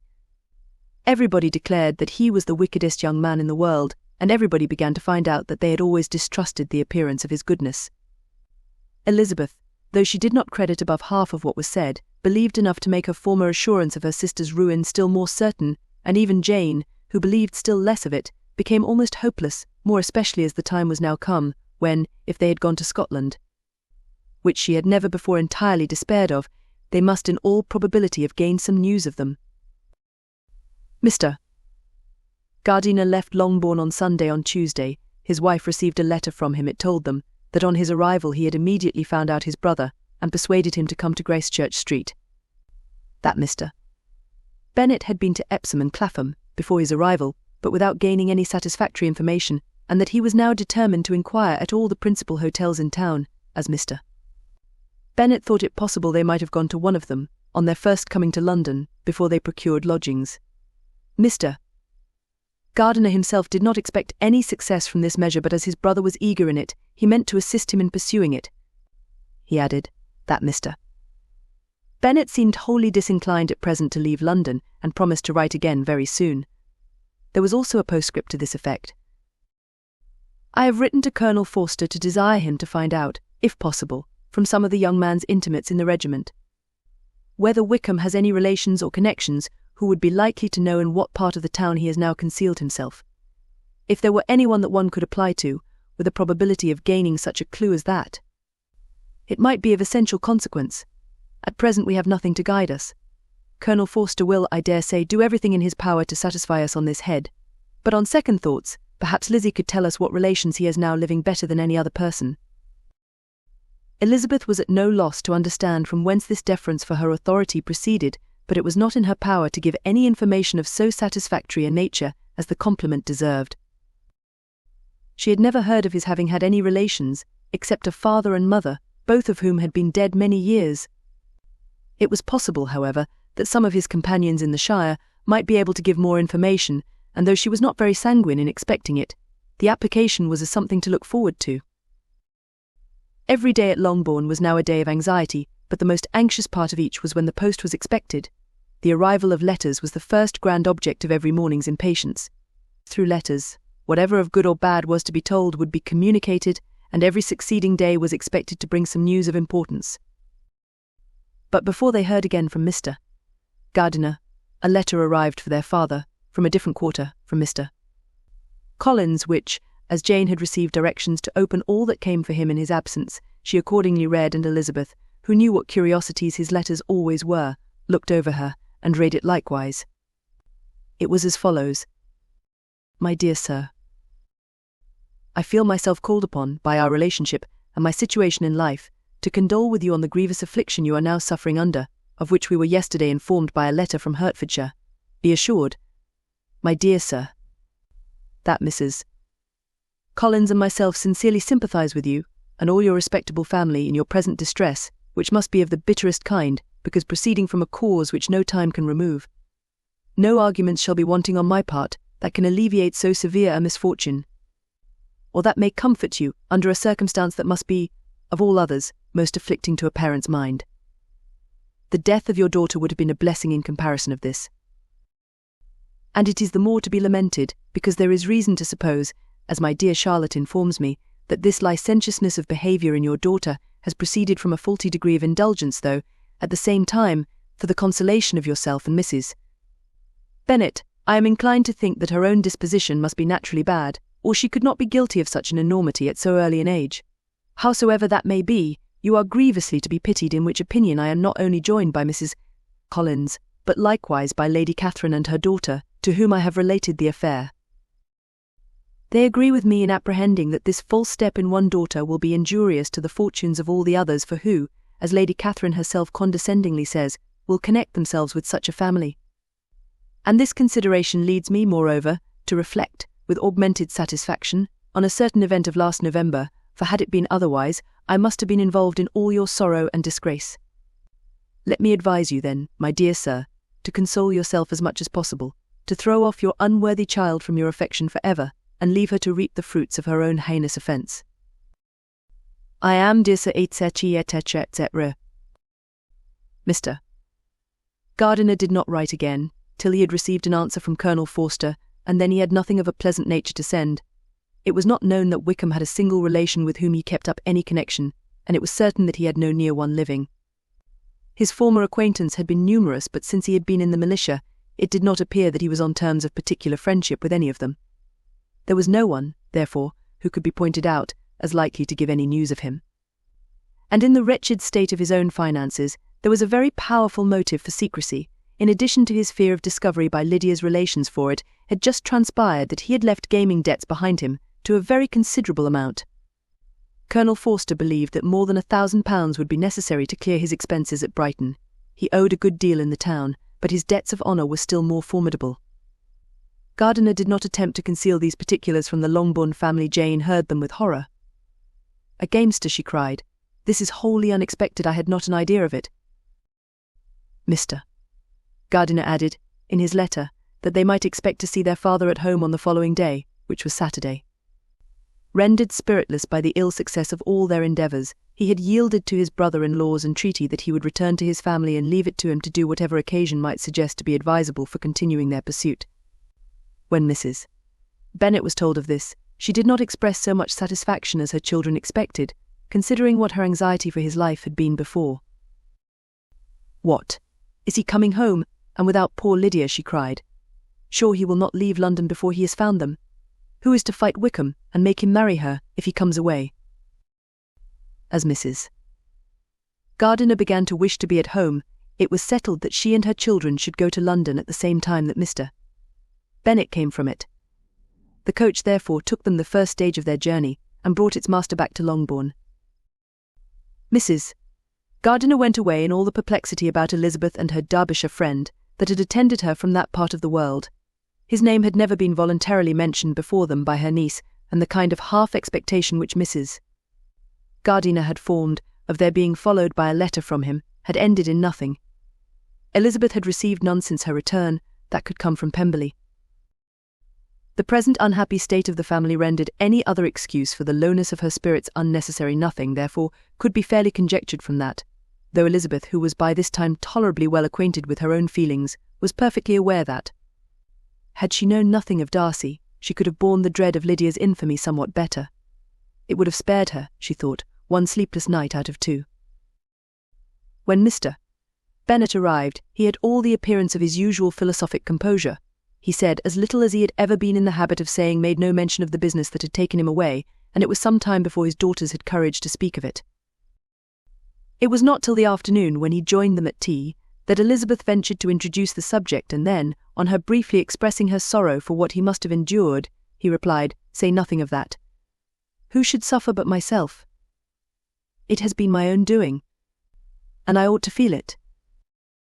"You must not be too severe upon yourself," replied Elizabeth. "You may well warn me against such an evil. Human nature is so prone to fall into it. No, Lizzie, let me once in my life feel how much I have been to blame. I am not afraid of being overpowered by the impression. It will pass away soon enough." "Do you suppose them to be in London?" "Yes, where else can they be so well concealed?" "And Lydia used to want to go to London," added Kitty. "She is happy," then said her father, dryly, "and her residence there will probably be of some duration." Then, after a short silence, he continued, "Lizzie, I bear you no ill will for being justified in your advice to me last May, which, considering the event, shows some greatness of mind." They were interrupted by Miss Bennet, who came to fetch her mother's tea. "This is a parade," cried he, "which does one good, it gives such an elegance to misfortune. Another day I will do the same. I will sit in my library, in my nightcap and powdering gown, and give as much trouble as I can, or perhaps I may defer it till Kitty runs away." "I am not going to run away, Papa," said Kitty, fretfully. "If I should ever go to Brighton, I would behave better than Lydia." "You go to Brighton? I would not trust you so near it as Eastbourne, for £50. No, Kitty, I have at least learned to be cautious, and you will feel the effects of it. No officer is ever to enter my house again, nor even to pass through the village. Balls will be absolutely prohibited, unless you stand up with one of your sisters, and you are never to stir out of doors till you can prove that you have spent 10 minutes of every day in a rational manner." Kitty, who took all these threats in a serious light, began to cry. "Well, well," said he, "do not make yourself unhappy. If you are a good girl for the next 10 years, I will take you to a review at the end of them." Chapter 49. 2 days after Mr. Bennet's return, as Jane and Elizabeth were walking together in the shrubbery behind the house, they saw the housekeeper coming towards them, and concluding that she came to call them to their mother, went forward to meet her, but instead of the expected summons, when they approached her, she said to Miss Bennet, "I beg your pardon, madam, for interrupting you, but I was in hopes you might have got some good news from town, so I took the liberty of coming to ask." "What do you mean, Hill? We have heard nothing from town." "Dear madam," cried Mrs. Hill in great astonishment, "don't you know there is an express come for master from Mr. Gardiner? He has been here this half hour, and master has had a letter." Away ran the girls, too eager to get in to have time for speech. They ran through the vestibule into the breakfast room, from thence to the library. Their father was in neither, and they were on the point of seeking him upstairs with their mother, when they were met by the butler, who said, "If you are looking for my master, ma'am, he is walking towards the little copse." Upon this information, they instantly passed through the hall once more, and ran across the lawn after their father, who was deliberately pursuing his way towards a small wood on one side of the paddock. Jane, who was not so light, nor so much in the habit of running as Elizabeth, soon lagged behind, while her sister, panting for breath, came up with him, and eagerly cried out, "Oh, Papa, what news? What news? Have you heard from my uncle?"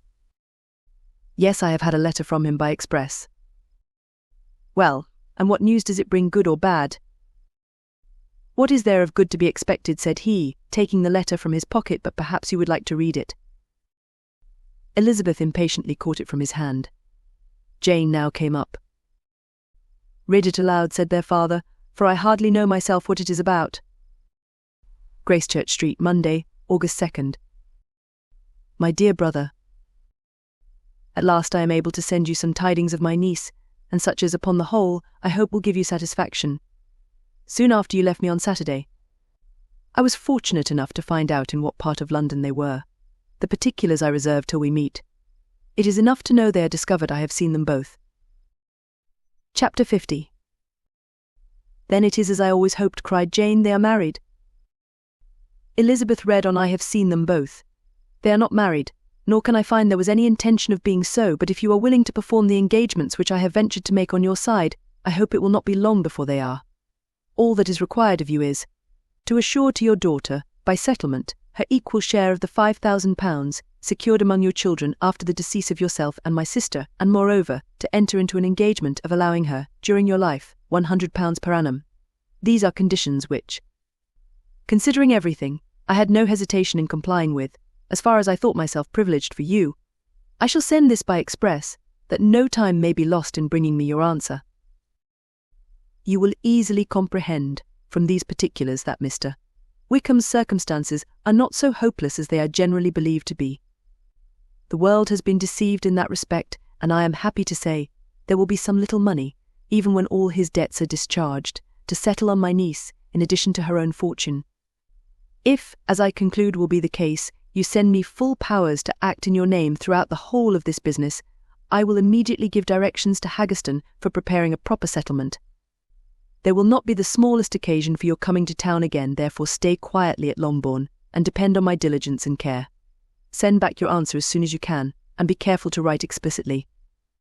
We have judged it best that my niece should be married from this house, of which I hope you will approve. She comes to us today. I shall write again as soon as anything more is determined on. Yours, etc. Ed W. Gardiner. Is it possible, cried Elizabeth, when she had finished, can it be possible that he will marry her? Wickham is not so undeserving, then, as we have thought him, said her sister. My dear father, I congratulate you. And have you answered the letter, said Elizabeth. No, but it must be done soon. Most earnestly did she then entreat him to lose no more time before he wrote.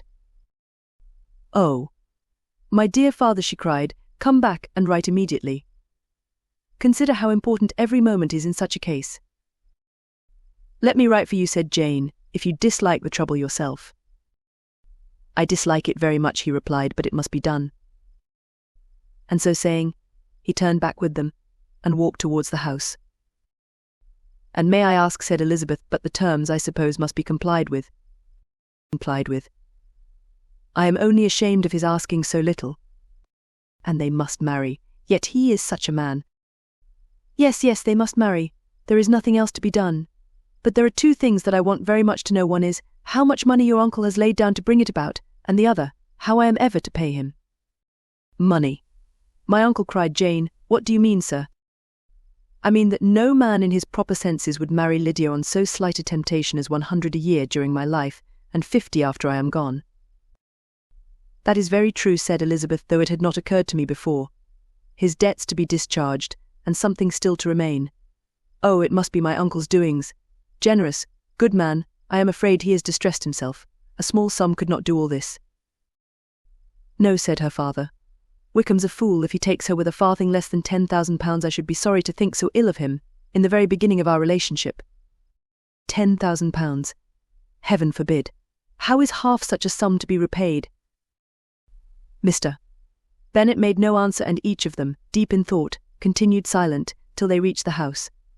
Their father then went to the library to write, and the girls walked into the breakfast-room. And they are really to be married, cried Elizabeth, as soon as they were by themselves. How strange this is, and for this we are to be thankful, that they should marry, small as is their chance of happiness, and wretched as is his character, we are forced to rejoice. Oh, Lydia! I comfort myself with thinking, replied Jane, that he certainly would not marry Lydia, if he had not a real regard for her.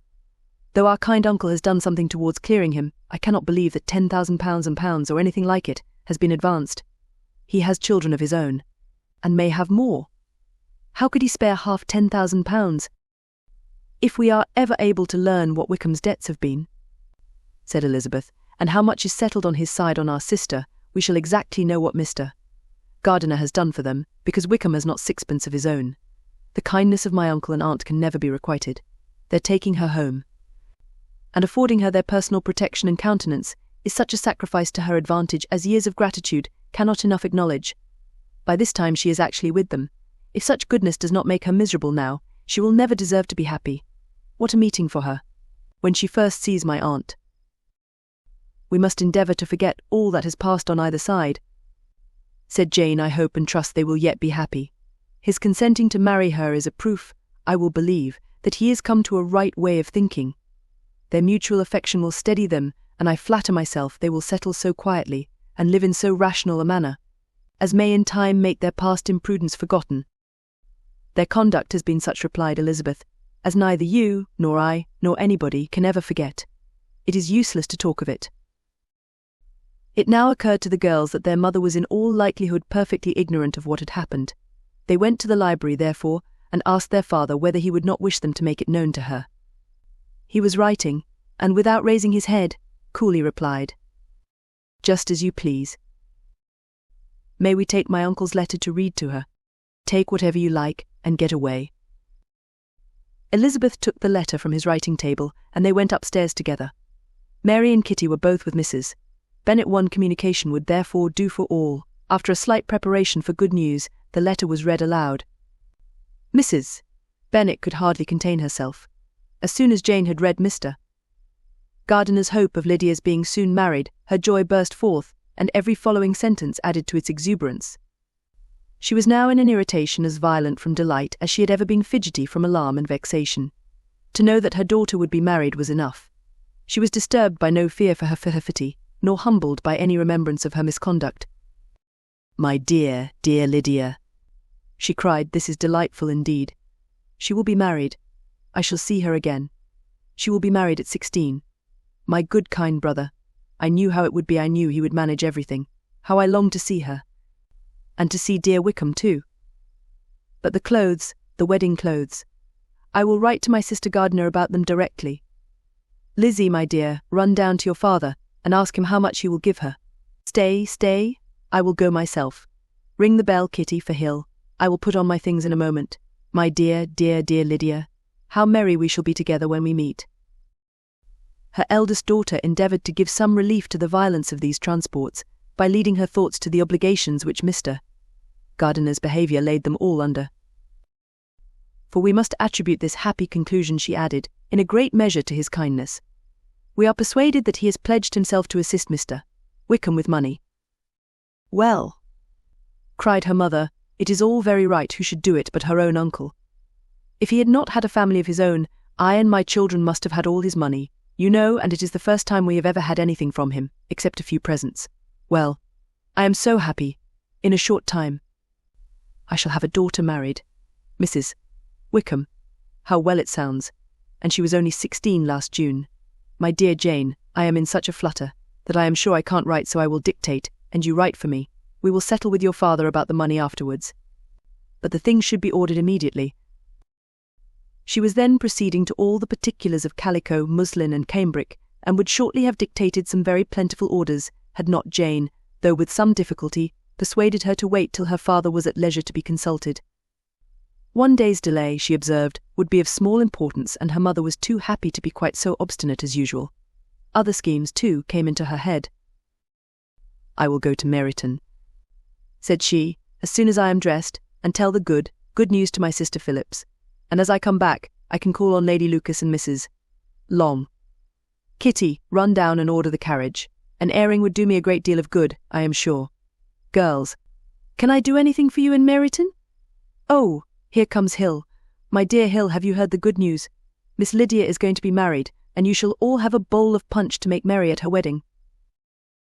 Mrs. Hill began instantly to express her joy. Elizabeth received her congratulations amongst the rest, and then, sick of this folly, took refuge in her own room, that she might think with freedom. Poor Lydia's situation must, at best, be bad enough, but that it was no worse, she had need to be thankful. She felt it so, and though, in looking forward, neither rational happiness nor worldly prosperity could be justly expected for her sister, in looking back to what they had feared, only 2 hours ago, she felt all the advantages of what they had gained. Chapter 50. M.R. Bennet had very often wished before this period of his life that, instead of spending his whole income, he had laid by an annual sum for the better provision of his children and of his wife, if she survived him. He now wished it more than ever. Had he done his duty in that respect, Lydia need not have been indebted to her uncle for whatever of honour or credit could now be purchased for her.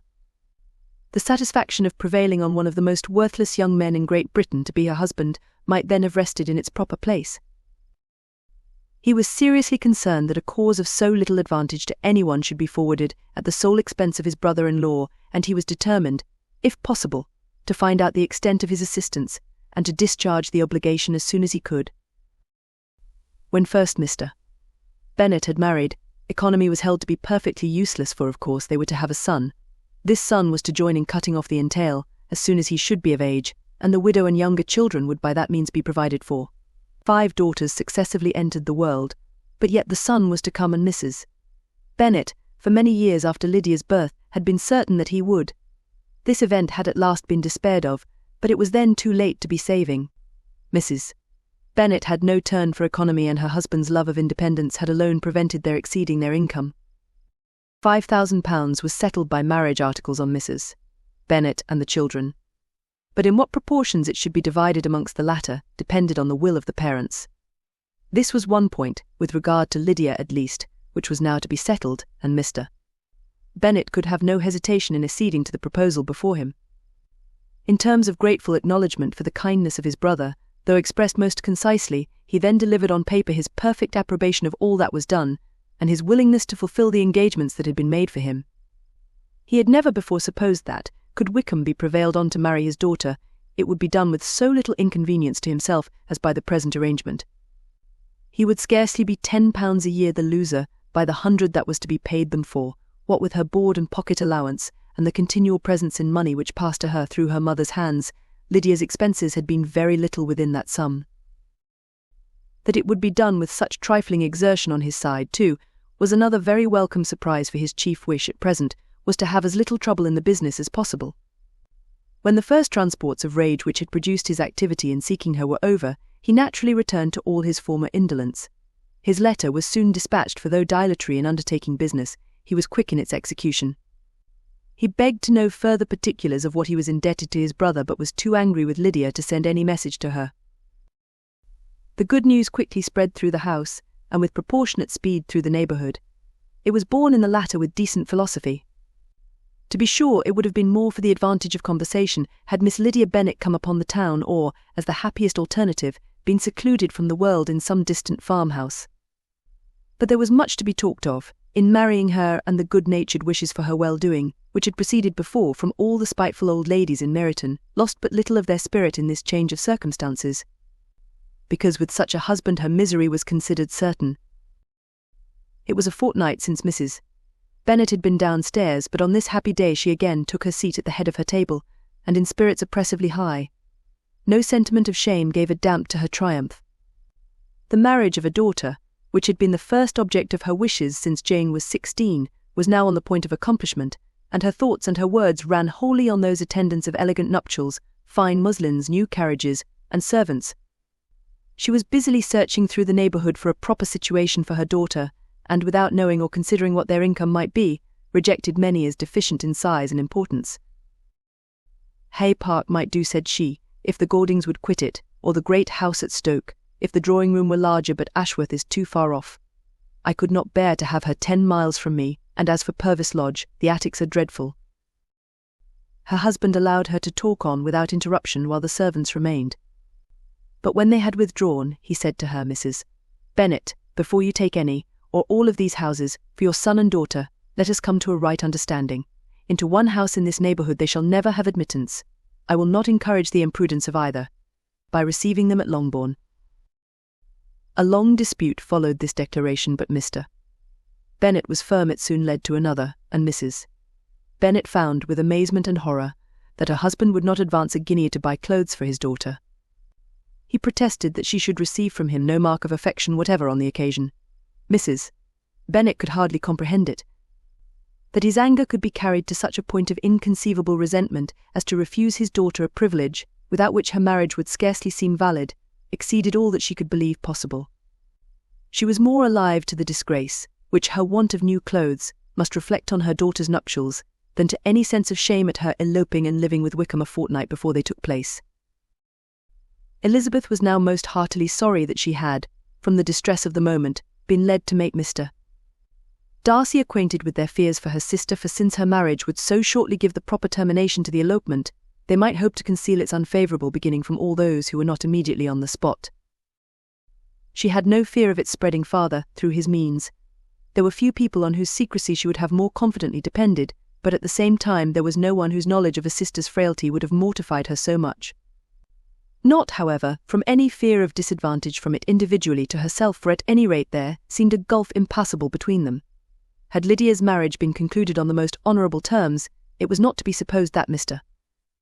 Darcy would connect himself with a family, where to every other objection would now be added an alliance and relationship of the nearest kind with the man whom he so justly scorned. From such a connection she could not wonder that he should shrink. The wish of procuring her regard, which she had assured herself of his feeling in Derbyshire, could not in rational expectation survive such a blow as this. She was humbled, she was grieved, she repented, though she hardly knew of what. She became jealous of his esteem, when she could no longer hope to be benefited by it. She wanted to hear of him, when there seemed the least chance of gaining intelligence. She was convinced that she could have been happy with him, when it was no longer likely they should meet. What a triumph for him, as she often thought, could he know that the proposals which she had proudly spurned only 4 months ago would now have been gladly and gratefully received. He was as generous, she doubted not, as the most generous of his sex. But while he was mortal, there must be a triumph. She began now to comprehend that he was exactly the man who, in disposition and talents, would most suit her. His understanding and temper, though unlike her own, would have answered all her wishes. It was an union that must have been to the advantage of both. By her ease and liveliness, his mind might have been softened, his manners improved, and from his judgment, information, and knowledge of the world, she must have received benefit of greater importance. But no such happy marriage could now teach the admiring multitude what connubial felicity really was. An union of a different tendency, and precluding the possibility of the other, was soon to be formed in their family. How Wickham and Lydia were to be supported in tolerable independence she could not imagine. But how little of permanent happiness could belong to a couple who were only brought together because their passions were stronger than their virtue, she could easily conjecture. Mr. Gardiner soon wrote again to his brother, to Mr. Bennet's acknowledgments he briefly replied, with assurances of his eagerness to promote the welfare of any of his family, and concluded with entreaties that the subject might never be mentioned to him again. The principal purport of his letter was to inform them that Mr. Wickham had resolved on quitting the militia. It was greatly my wish that he should do so, he added, as soon as his marriage was fixed on, and I think you will agree with me in considering a removal from that corps as highly advisable, both on his account and my niece's. It is Mr. Wickham's intention to go into the regulars, and among his former friends. There are still some who are able and willing to assist him in the army. He has the promise of an ensigncy in General's regiment, now quartered in the north. It is an advantage to have it so far from this part of the kingdom. He promises fairly, and I hope among different people. Where they may each have a character to preserve, they will both be more prudent. I have written to Colonel Forster to inform him of our present arrangements, and to request that he will satisfy the various creditors of Mr. Wickham in and near Brighton with assurances of speedy payment, for which I have pledged myself. And will you give yourself the trouble of carrying similar assurances to his creditors in Meryton, of whom I shall subjoin a list, according to his information. He has given in all his debts. I hope at least he has not deceived us. Haggerston has our directions, and all will be completed in a week. They will then join his regiment, unless they are first invited to Longbourn, and I understand from Mrs. Gardiner that my niece is very desirous of seeing you all before she leaves the south. She is well, and begs to be dutifully remembered to you and her mother. Yours, etc. E. Gardiner. Mr. Bennet and his daughters saw all the advantages of Wickham's removal from the shire, as clearly as Mr. Gardiner could do. But Mrs. Bennet was not so well pleased with it. Lydia's being settled in the north, just when she had expected most pleasure and pride in her company, for she had by no means given up her plan of their residing in Hertfordshire, was a severe disappointment, and, besides, it was such a pity that Lydia should be taken from a regiment where she was acquainted with everybody, and had so many favourites. She is so fond of Mrs. Forster, said she, it will be quite shocking to send her away. And there are several of the young men, too, that she likes very much. The officers may not be so pleasant in General's regiment. His daughter's request, for such it might be considered, of being admitted into her family again, before she set off for the north, received at first an absolute negative. But Jane and Elizabeth, who agreed in wishing, for the sake of their sister's feelings and consequence, that she should be noticed on her marriage by her parents, urged him so earnestly yet so rationally and so mildly, to receive her and her husband at Longbourn, as soon as they were married, that he was prevailed on to think as they thought, and act as they wished, and their mother had the satisfaction of knowing that she should be able to show her married daughter in the neighbourhood before she was banished to the north. When Mr. Bennet wrote again to his brother, therefore, he sent his permission for them to come, and it was settled that, as soon as the ceremony was over, they should proceed to Longbourn. Elizabeth was surprised, however, that Wickham should consent to such a scheme, and, had she consulted only her own inclination, any meeting with him would have been the last object of her wishes. Chapter 51. Their sister's wedding day arrived, and Jane and Elizabeth felt for her probably more than she felt for herself. The carriage was sent to meet them at, and they were to return in it by dinner-time. Their arrival was dreaded by the elder Miss Bennets, and Jane more especially, who gave Lydia the feelings which would have attended herself, had she been the culprit, and was wretched in the thought of what her sister must endure. They came. The family were assembled in the breakfast-room to receive them. Smiles decked the face of Mrs. Bennet. As the carriage drove up to the door, her husband looked impenetrably grave, her daughters, alarmed, anxious, uneasy. Lydia's voice was heard in the vestibule. The door was thrown open, and she ran into the room. Her mother stepped forwards, embraced her, and welcomed her with rapture, gave her hand with an affectionate smile to Wickham, who followed his lady and wished them both joy, with an alacrity which showed no doubt of their happiness. Their reception from Mr. Bennet, to whom they then turned, was not quite so cordial. His countenance rather gained in austerity, and he scarcely opened his lips.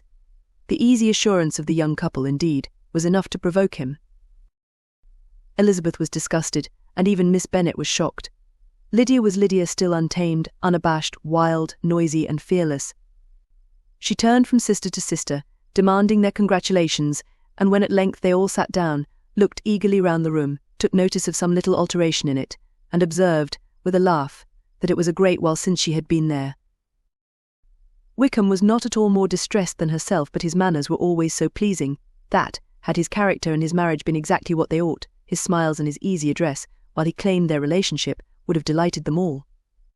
Elizabeth had not before believed him quite equal to such assurance, but she sat down, resolving within herself to draw no limits in future to the impudence of an impudent man. She blushed, and Jane blushed, but the cheeks of the two who caused their confusion suffered no variation of colour. There was no want of discourse. The bride and her mother could neither of them talk fast enough, and Wickham, who happened to sit near Elizabeth, began inquiring after his acquaintance in that neighbourhood, with a good-humoured ease, which she felt very unable to equal in her replies. They seemed each of them to have the happiest memories in the world.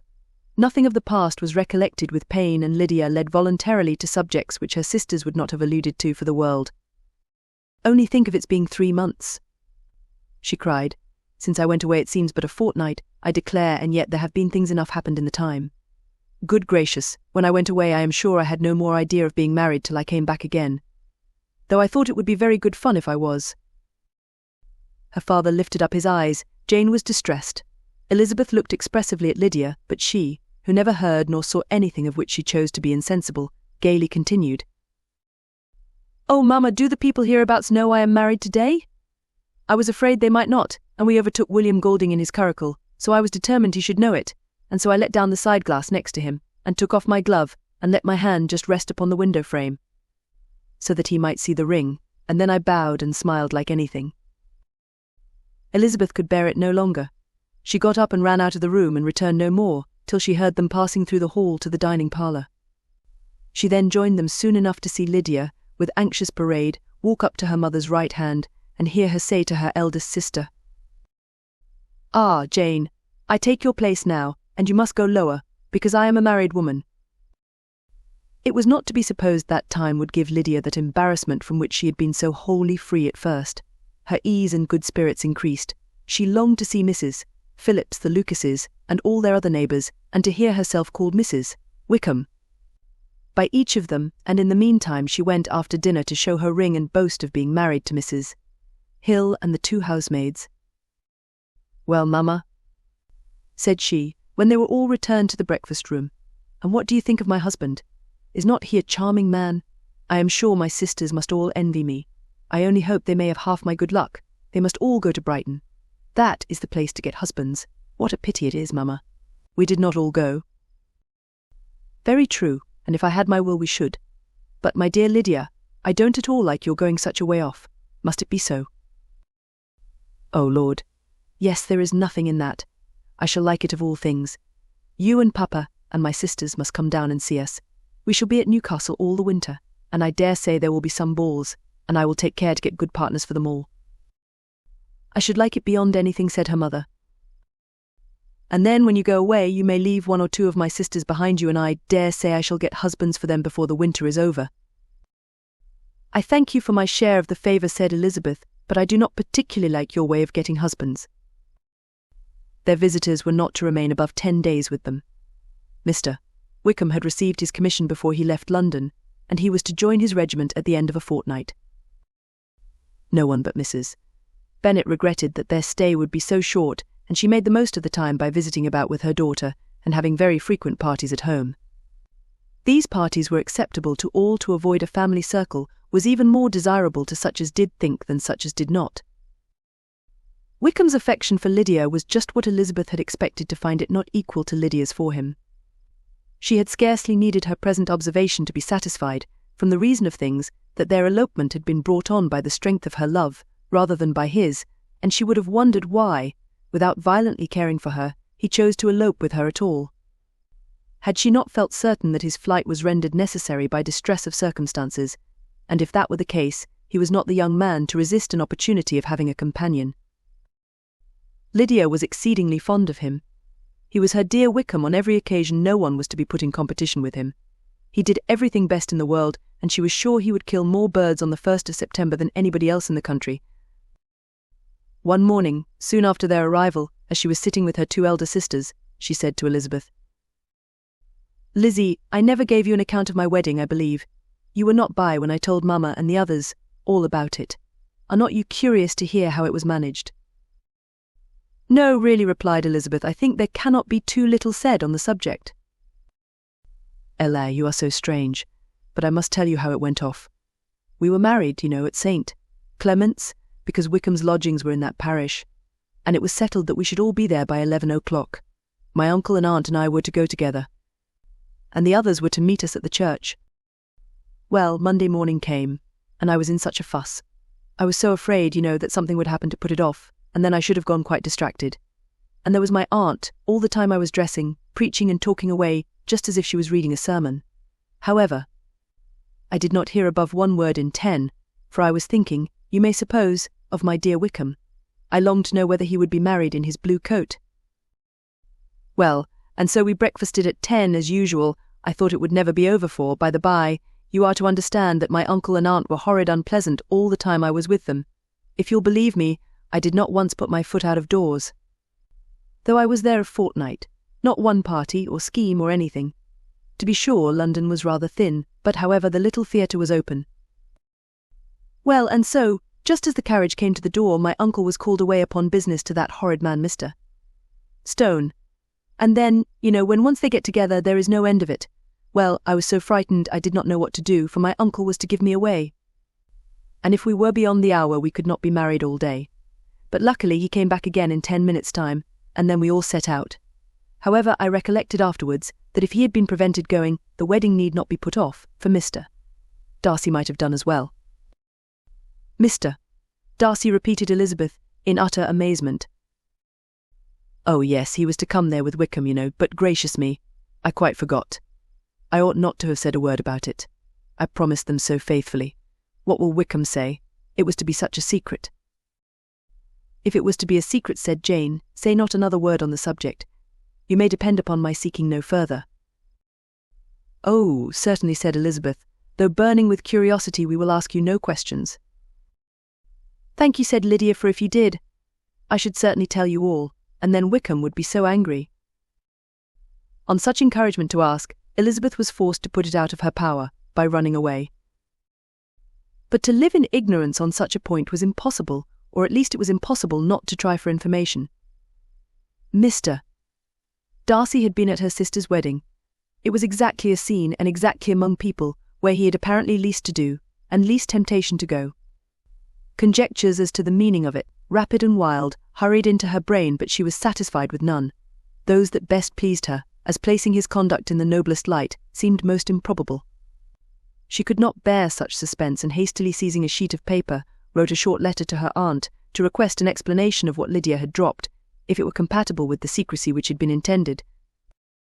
"You may readily comprehend," she added, "what my curiosity must be to know how a person unconnected with any of us, and comparatively speaking, a stranger to our family, should have been amongst you at such a time.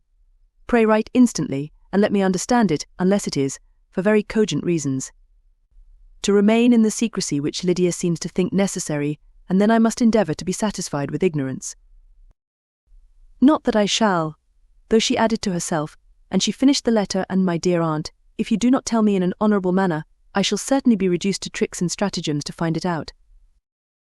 Jane's delicate sense of honour would not allow her to speak to Elizabeth privately of what Lydia had let fall. Elizabeth was glad of it, till it appeared whether her inquiries would receive any satisfaction.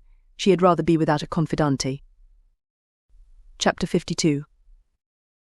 Elizabeth had the satisfaction of receiving an answer to her letter as soon as she possibly could. She was no sooner in possession of it than, hurrying into the little copse, where she was least likely to be interrupted, she sat down on one of the benches and prepared to be happy, for the length of the letter convinced her that it did not contain a denial. Gracechurch Street, Sept. 6. My dear niece, I have just received your letter, and shall devote this whole morning to answering it, as I foresee that a little writing will not comprise what I have to tell you. I must confess myself surprised by your application. I did not expect it from you. Don't think me angry, however, for I only mean to let you know that I had not imagined such inquiries to be necessary on your side. If you do not choose to understand me, forgive my impertinence. Your uncle is as much surprised as I am, and nothing but the belief of your being a party concerned would have allowed him to act as he has done. But if you are really innocent and ignorant, I must be more explicit. On the very day of my coming home from Longbourn, your uncle had a most unexpected visitor. Mr. Darcy called, and was shut up with him several hours. It was all over before I arrived, so my curiosity was not so dreadfully racked as yours seems to have been. He came to tell Mr. Gardiner that he had found out where your sister and Mr. Wickham were, and that he had seen and talked with them both, Wickham repeatedly, Lydia once. From what I can collect, he left Derbyshire only one day after ourselves, and came to town with the resolution of hunting for them. The motive professed was his conviction of its being owing to himself that Wickham's worthlessness had not been so well known as to make it impossible for any young woman of character to love or confide in him. He generously imputed the whole to his mistaken pride, and confessed that he had before thought it beneath him to lay his private actions open to the world. His character was to speak for itself. He called it, therefore, his duty to step forward and endeavour to remedy an evil which had been brought on by himself. If he had another motive, I am sure it would never disgrace him. He had been some days in town before he was able to discover them, but he had something to direct his search, which was more than we had, and the consciousness of this was another reason for his resolving to follow us. There is a lady, it seems, a Mrs. Yonge, who was some time ago governess to Miss Darcy, and was dismissed from her charge on some cause of disapprobation, though he did not say what. She then took a large house in Edward Street, and has since maintained herself by letting lodgings. This Mrs. Yonge was, he knew, intimately acquainted with Wickham, and he went to her for intelligence of him as soon as he got to town. But it was 2 or 3 days before he could get from her what he wanted. She would not betray her trust, I suppose, without bribery and corruption, for she really did know where her friend was to be found. Wickham, indeed, had gone to her on their first arrival in London, and had she been able to receive them into her house, they would have taken up their abode with her. At length, however, our kind friend procured the wished-for direction. They were in street. He saw Wickham, and afterwards insisted on seeing Lydia. His first object with her, he acknowledged, had been to persuade her to quit her present disgraceful situation, and return to her friends as soon as they could be prevailed on to receive her, offering his assistance as far as it would go. But he found Lydia absolutely resolved on remaining where she was. She cared for none of her friends, she wanted no help of his, she would not hear of leaving Wickham. She was sure they should be married some time or other, and it did not much signify when. Since such were her feelings, it only remained, he thought, to secure and expedite a marriage, which, in his very first conversation with Wickham, he easily learnt had never been his design. He confessed himself obliged to leave the regiment on account of some debts of honour which were very pressing, and scrupled not to lay all the ill consequences of Lydia's flight on her own folly alone. He meant to resign his commission immediately, and as to his future situation he could conjecture very little about it. He must go somewhere, but he did not know where, and he knew he should have nothing to live on. Mr. Darcy asked why he did not marry your sister at once. Though Mr. Bennet was not imagined to be very rich, he would have been able to do something for him, and his situation must have been benefited by marriage. But he found, in reply to this question, that Wickham still cherished the hope of more effectually making his fortune by marriage in some other country. Under such circumstances, however, he was not likely to be proof against the temptation of immediate relief. They met several times, for there was much to be discussed. Wickham, of course, wanted more than he could get, but at length was reduced to be reasonable. Everything being settled between them, Mr. Darcy's next step was to make your uncle acquainted with it, and he first called in Gracechurch Street the evening before I came home. But Mr. Gardiner could not be seen, and Mr. Darcy found, on further inquiry, that your father was still with him, but would quit town the next morning. He did not judge your father to be a person whom he could so properly consult as your uncle, and therefore readily postponed seeing him till after the departure of the former. He did not leave his name, until the next day it was only known that a gentleman had called on business. On Saturday he came again. Your father was gone, your uncle at home, and as I said before, they had a great deal of talk together. They met again on Sunday, and then I saw him too. It was not all settled before Monday. As soon as it was, the express was sent off to Longbourn. But our visitor was very obstinate. I fancy, Lizzie, that obstinacy is the real defect of his character, after all. He has been accused of many faults at different times, but this is the true one. Nothing was to be done that he did not do himself, though I am sure, and I do not speak it to be thanked, therefore say nothing about it, your uncle would most readily have settled the whole. They battled it together for a long time, which was more than either the gentleman or lady concerned in it deserved. But at last your uncle was forced to yield, and instead of being allowed to be of use to his niece, was forced to put up with only having the probable credit of it, which went sorely against the grain, and I really believe your letter this morning gave him great pleasure, because it required an explanation that would rob him of his borrowed feathers, and give the praise where it was due. But Lizzie, this must go no further than yourself, or Jane at most. You know pretty well, I suppose, what has been done for the young people. His debts are to be paid, amounting, I believe, to considerably more than £1,000, another 1,000 in addition to her own settled upon her, and his commission purchased. The reason why all this was to be done by him alone was such as I have given above. It was owing to him, to his reserve and want of proper consideration, that Wickham's character had been so misunderstood, and consequently that he had been received and noticed as he was. Perhaps there was some truth in this, though I doubt whether his reserve, or anybody's reserve, can be answerable for the event. But in spite of all this fine talking, my dear Lizzie, you may rest perfectly assured that your uncle would never have yielded, if we had not given him credit for another interest in the affair. When all this was resolved on, he returned again to his friends, who were still staying at Pemberley, but it was agreed that he should be in London once more when the wedding took place, and all money matters were then to receive the last finish. I believe I have now told you everything. It is a relation which you tell me is to give you great surprise. I hope at least it will not afford you any displeasure. Lydia came to us, and Wickham had constant admission to the house. He was exactly what he had been when I knew him in Hertfordshire, but I would not tell you how little I was satisfied with her behaviour while she stayed with us, if I had not perceived by Jane's letter last Wednesday that her conduct on coming home was exactly of a piece with it. And therefore what I now tell you can give you no fresh pain. I talked to her repeatedly in the most serious manner, representing to her the wickedness of what she had done, and all the unhappiness she had brought on her family. If she heard me, it was by good luck, for I am sure she did not listen. I was sometimes quite provoked, but then I recollected my dear Elizabeth and Jane, and for their sakes had patience with her. Mr. Darcy was punctual in his return, and as Lydia informed you, attended the wedding. He dined with us the next day, and was to leave town again on Wednesday or Thursday. Will you be very angry with me, my dear Lizzie, if I take this opportunity of saying what I was never bold enough to say before, how much I like him? His behaviour to us has, in every respect, been as pleasing as when we were in Derbyshire. His understanding and opinions all please me. He wants nothing but a little more liveliness, and that, if he marry prudently, his wife may teach him. I thought him very sly. He hardly ever mentioned your name. But slayness seems the fashion. Pray forgive me, if I have been very presuming, or at least do not punish me so far as to exclude me from P. I shall never be quite happy till I have been all round the park. A low phaeton with a nice little pair of ponies would be the very thing. But I must write no more. The children have been wanting me this half hour. Yours very sincerely, M. Gardiner. The contents of this letter threw Elizabeth into a flutter of spirits, in which it was difficult to determine whether pleasure or pain bore the greatest share. The vague and unsettled suspicions which uncertainty had produced of what Mr.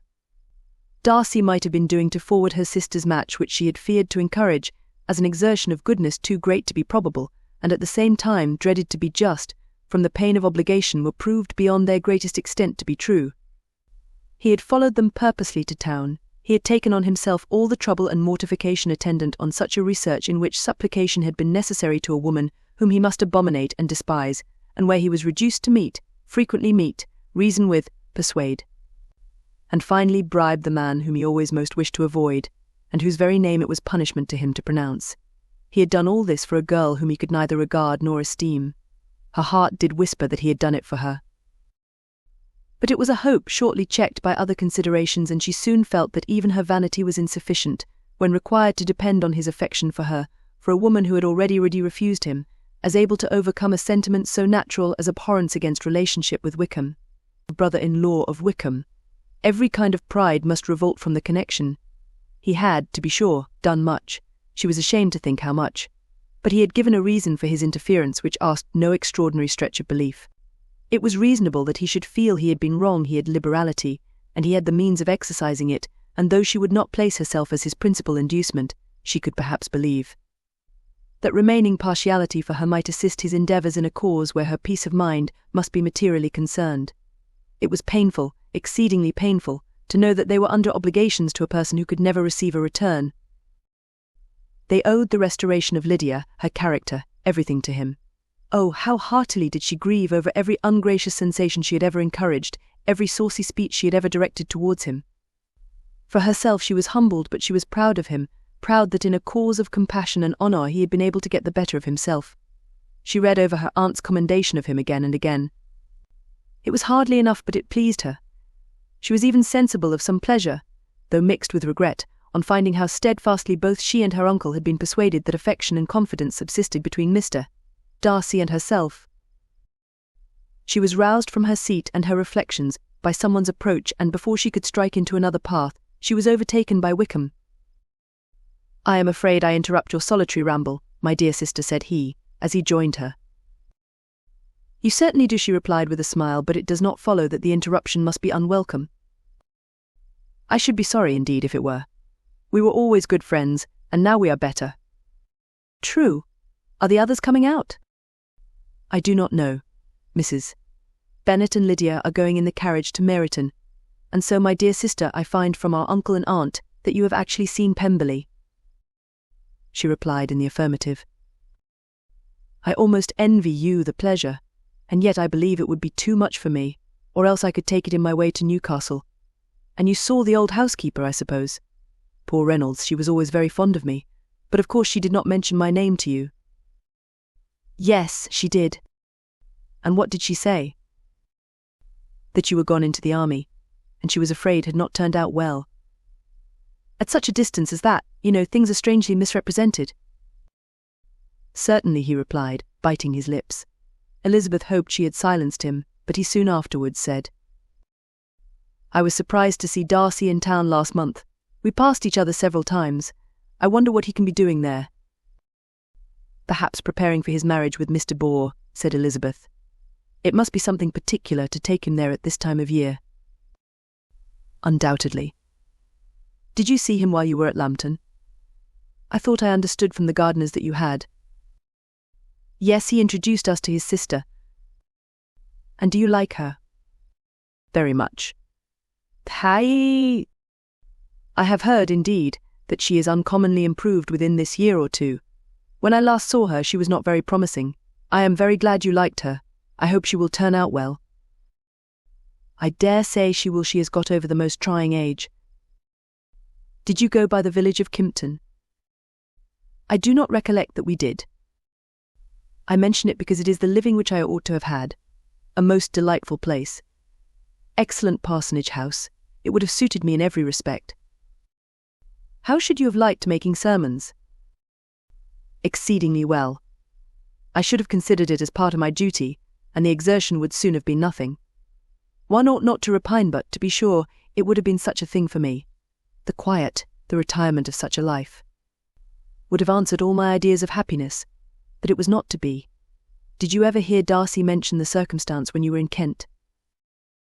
I have heard from authority, which I thought as good, that it was left you conditionally only, and at the will of the present patron.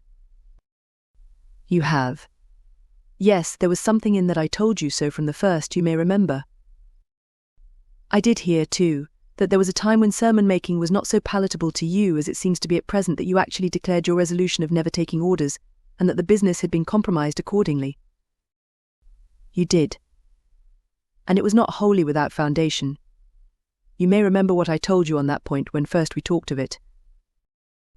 They were now almost at the door of the house, for she had walked fast to get rid of him, and unwilling, for her sister's sake, to provoke him, she only said in reply, with a good-humoured smile, "Come, Mr. Wickham, we are brother and sister, you know. Do not let us quarrel about the past. In future, I hope we shall be always of one mind." She held out her hand. He kissed it with affectionate gallantry, though he hardly knew how to look, and they entered the house. Chapter 53. M.R. Wickham was so perfectly satisfied with this conversation that he never again distressed himself or provoked his dear sister Elizabeth by introducing the subject of it, and she was pleased to find that she had said enough to keep him quiet. The day of his and Lydia's departure soon came, and Mrs. Bennet was forced to submit to a separation, which, as her husband by no means entered into her scheme of their all going to Newcastle, was likely to continue at least a 12-month. "Oh, my dear Lydia," she cried, "when shall we meet again?" "Oh, Lord, I don't know. Not these 2 or 3 years, perhaps." "Write to me very often, my dear." "As often as I can. But you know married women have never much time for writing. My sisters may write to me. They will have nothing else to do." Mr. Wickham's ideas were much more affectionate than his wife's. He smiled, looked handsome, and said many pretty things. "He is as fine a fellow," said Mr. Bennet, as soon as they were out of the house, "as ever I saw. He simpers and smirks and makes love to us all. I am prodigiously proud of him. I defy even Sir William Lucas himself to produce a more valuable son-in-law." The loss of her daughter made Mrs. Bennet very dull for several days. "I often think," said she, "that there is nothing so bad as parting with one's friends. One seems so forlorn without them." "This is the consequence, you see, madam, of marrying a daughter," said Elizabeth. "It must make you better satisfied that your other 4 are single." "It is no such thing. Lydia does not leave me because she is married, but only because her husband's regiment happens to be so far off. If that had been nearer, she would not have gone so soon." But the spiritless condition which this event threw her into was shortly relieved, and her mind opened again to the agitation of hope, by an article of news which then began to be in circulation. The housekeeper at Netherfield had received orders to prepare for the arrival of her master, who was coming down in a day or 2, to shoot there for several weeks. Mrs. Bennet was quite in the fidgets. She looked at Jane, and smiled, and shook her head, by turns. "Well, well, and so Mr. Bingley is coming down, sister, for Mrs. Phillips first brought her the news." "Well, so much the better. Not that I care about it, though. He is nothing to us, you know, and I am sure I never want to see him again. But, however, he is very welcome to come to Netherfield, if he likes it, and who knows what may happen. But that is nothing to us. You know, sister, we agreed long ago never to mention a word about it, and so it is quite certain he is coming." "You may depend on it," replied the other, "for Mrs. Nichols was in Meryton last night. I saw her passing by, and went out myself on purpose to know the truth of it, and she told me that it was certainly true. He comes down on Thursday, at the latest, very likely on Wednesday. She was going to the butcher's, she told me, on purpose to order in some meat on Wednesday, and she has got 3 couple of ducks just fit to be killed." Miss Bennet had not been able to hear of his coming without changing colour.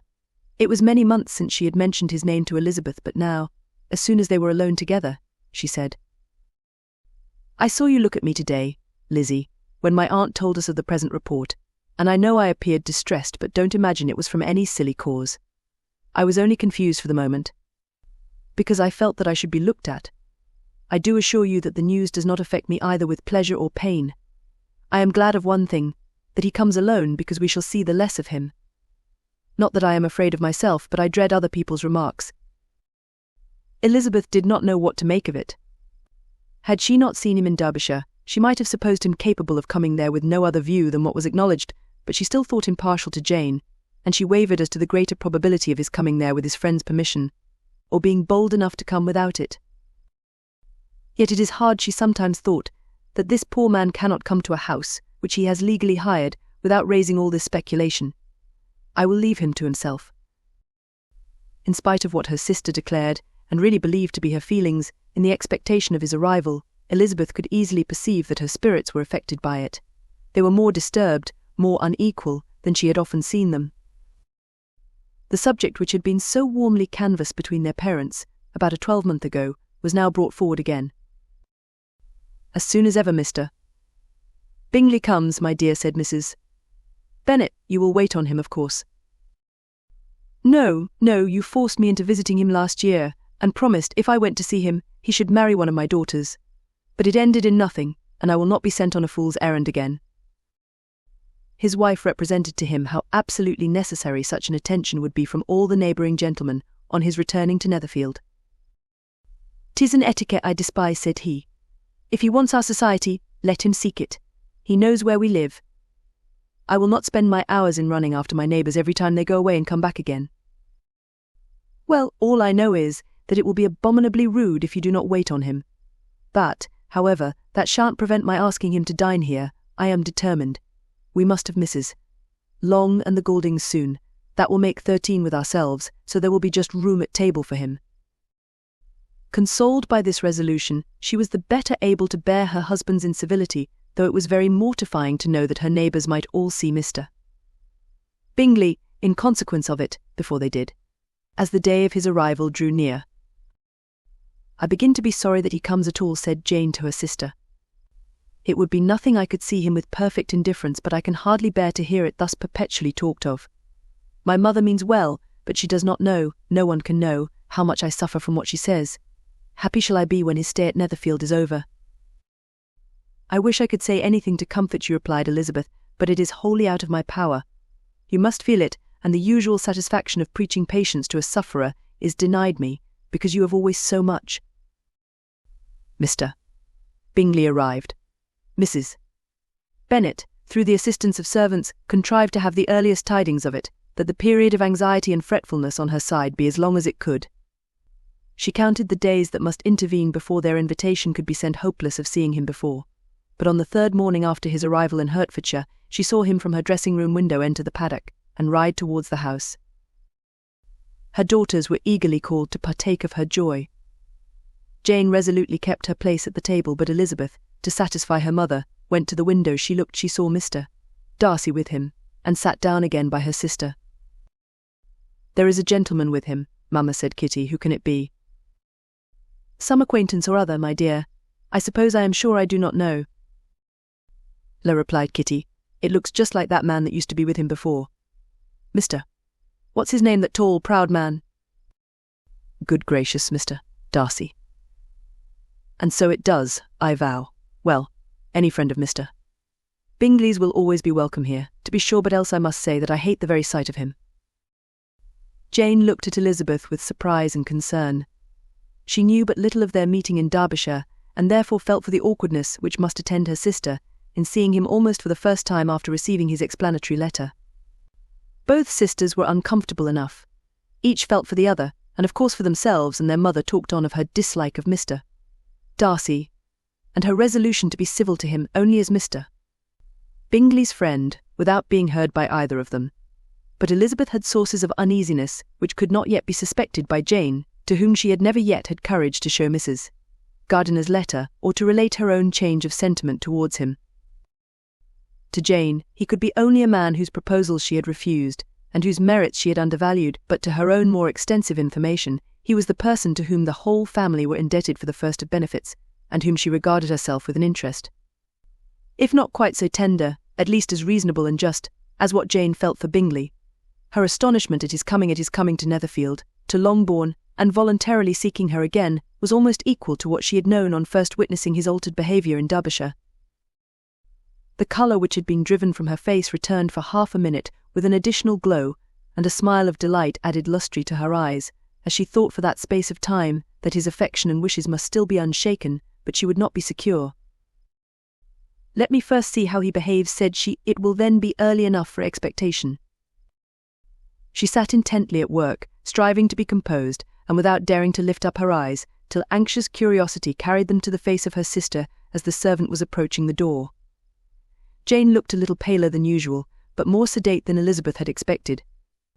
On the gentleman's appearing, her colour increased, yet she received them with tolerable ease, and with a propriety of behaviour equally free from any symptom of resentment or any unnecessary complaisance. Elizabeth said as little to either as civility would allow, and sat down again to her work, with an eagerness which it did not often command. She had ventured only one glance at Darcy. He looked serious as usual, and, she thought, more as he had been used to look in Hertfordshire than as she had seen him at Pemberley. But perhaps he could not in her mother's presence be what he was before her uncle and aunt. It was a painful, but not an improbable, conjecture. Bingley she had likewise seen for an instant, and in that short period saw him looking both pleased and embarrassed. He was received by Mrs. Bennet with a degree of civility which made her two daughters ashamed, especially when contrasted with the cold and ceremonious politeness of her courtesy and address of his friend. Elizabeth particularly, who knew that her mother owed to the latter the preservation of her favourite daughter from irremediable infamy, was hurt and distressed to a most painful degree by a distinction so ill applied. Darcy, after inquiring of her how Mr. and Mrs. Gardiner did a question which she could not answer without confusion, said scarcely anything. He was not seated by her, perhaps that was the reason of his silence, but it had not been so in Derbyshire. There he had talked to her friends when he could not to herself. But now several minutes elapsed, without bringing the sound of his voice, and when occasionally, unable to resist the impulse of curiosity, she raised her eyes to his face, she as often found him looking at Jane as at herself, and frequently on no object but the ground. More thoughtfulness and less anxiety to please than when they last met were plainly expressed. She was disappointed and angry with herself for being so. "Could I expect it to be otherwise?" said she. "Yet why did he come?" She was in no humour for conversation with anyone but himself, and to him she had hardly courage to speak. She inquired after his sister, but could do no more. "It is a long time, Mr. Bingley, since you went away," said Mrs. Bennet.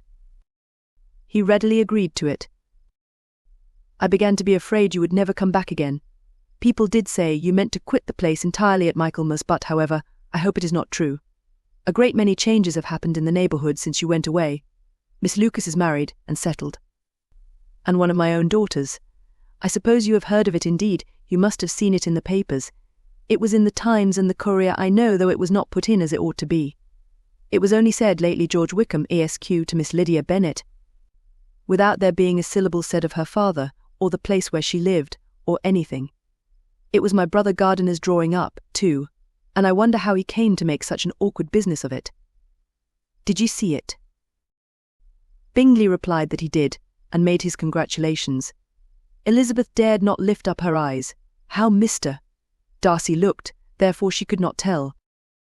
"It is a delightful thing, to be sure, to have a daughter well married," continued her mother, "but at the same time, Mr.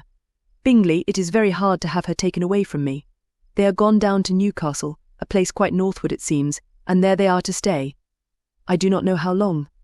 His regiment is there. For I suppose you have heard of his leaving the shire, and of his being gone into the regulars. Thank heaven, he has some friends, though perhaps not so many as he deserves." Elizabeth, who knew this to be levelled at Mr. Darcy, was in such misery of shame that she could hardly keep her seat. It drew from her, however, the exertion of speaking, which nothing else had so effectually done before, and she asked Bingley whether he meant to make any stay in the country at present. A few weeks, he believed. "When you have killed all your own birds, Mr.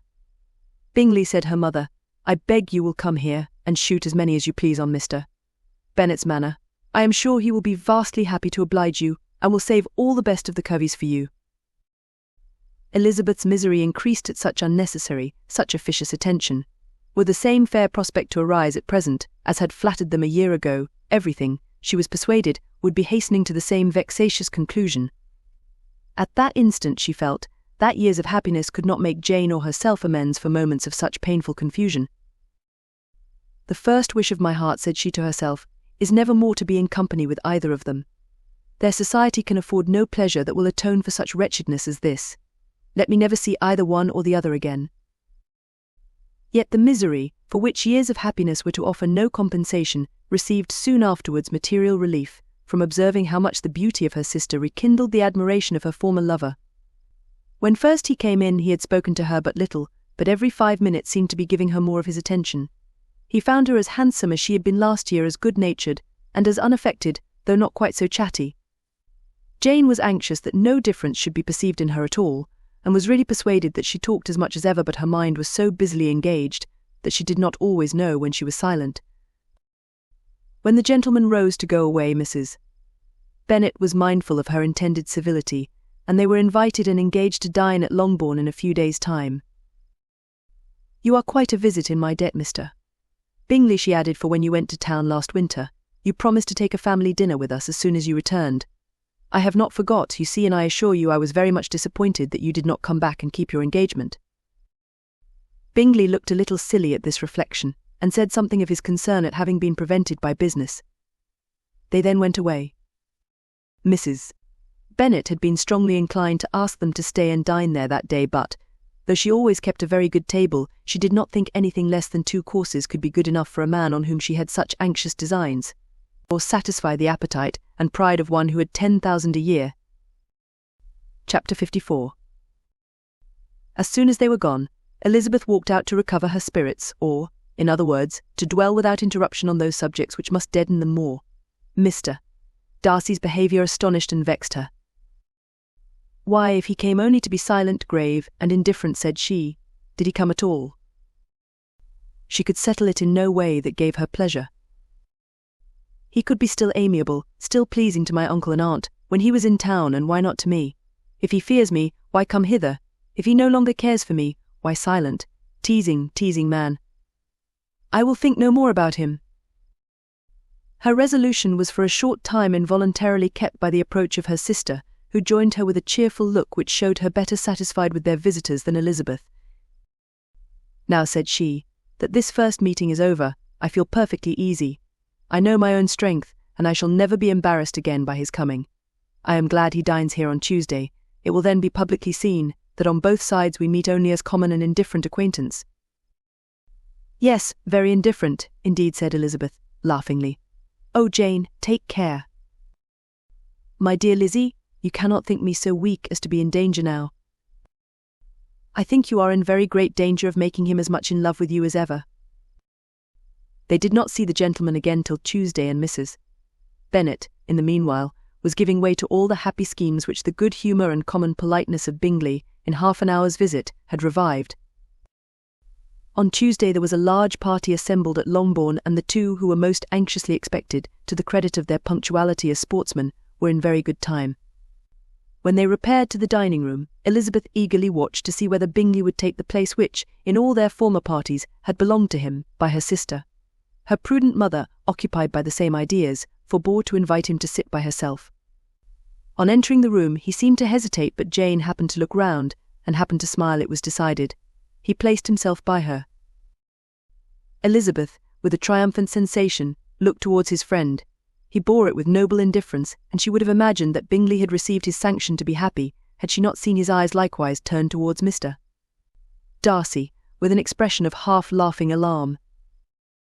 His behaviour to her sister was such during dinner-time as showed an admiration of her, which, though more guarded than formerly, persuaded Elizabeth that, if left wholly to himself, Jane's happiness, and his own, would be speedily secured. Though she dared not depend upon the consequence, she yet received pleasure from observing his behaviour. It gave her all the animation that her spirits could boast, for she was in no cheerful humour. Mr.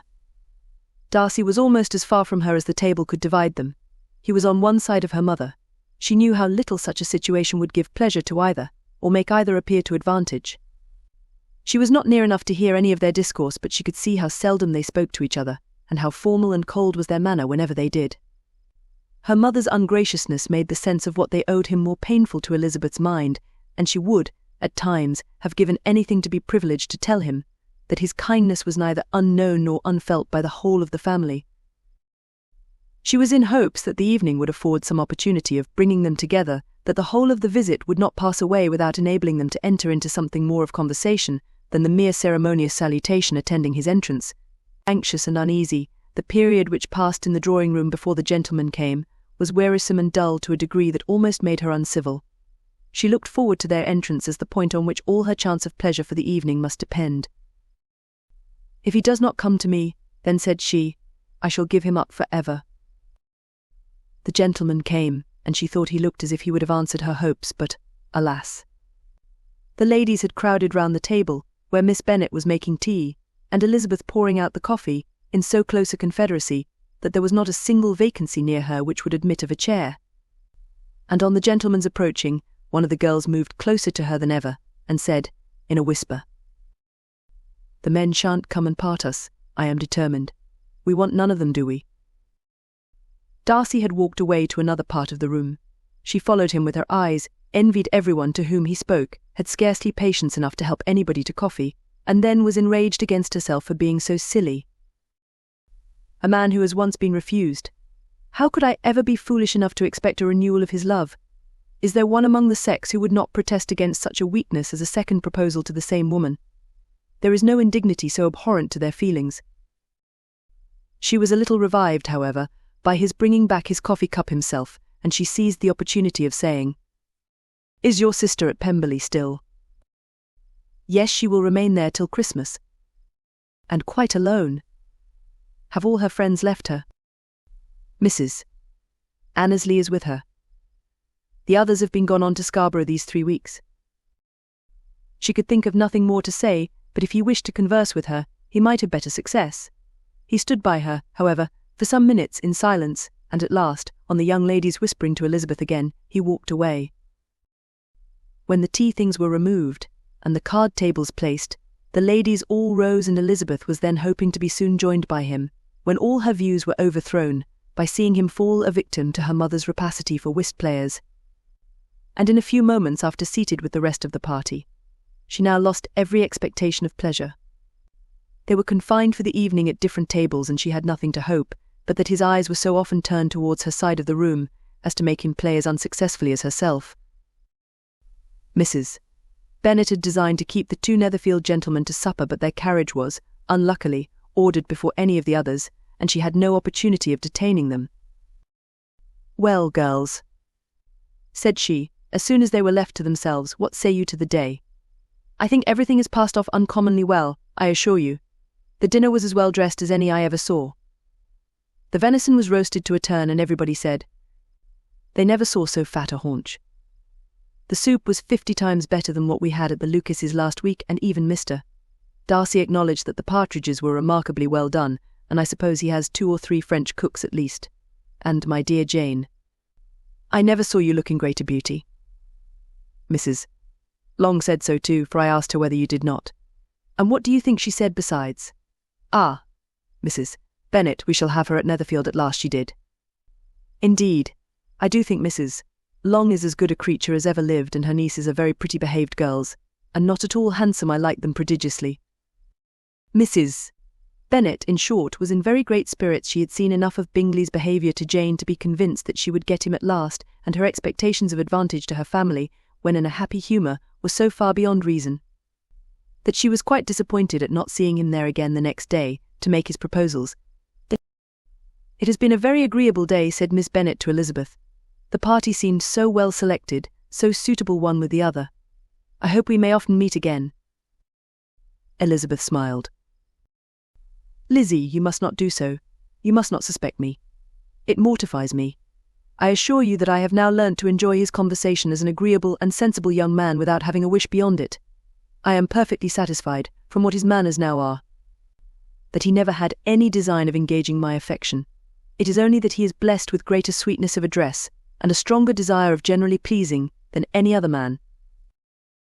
"You are very cruel," said her sister. "You will not let me smile, and are provoking me to it every moment. How hard it is in some cases to be believed, and how impossible in others.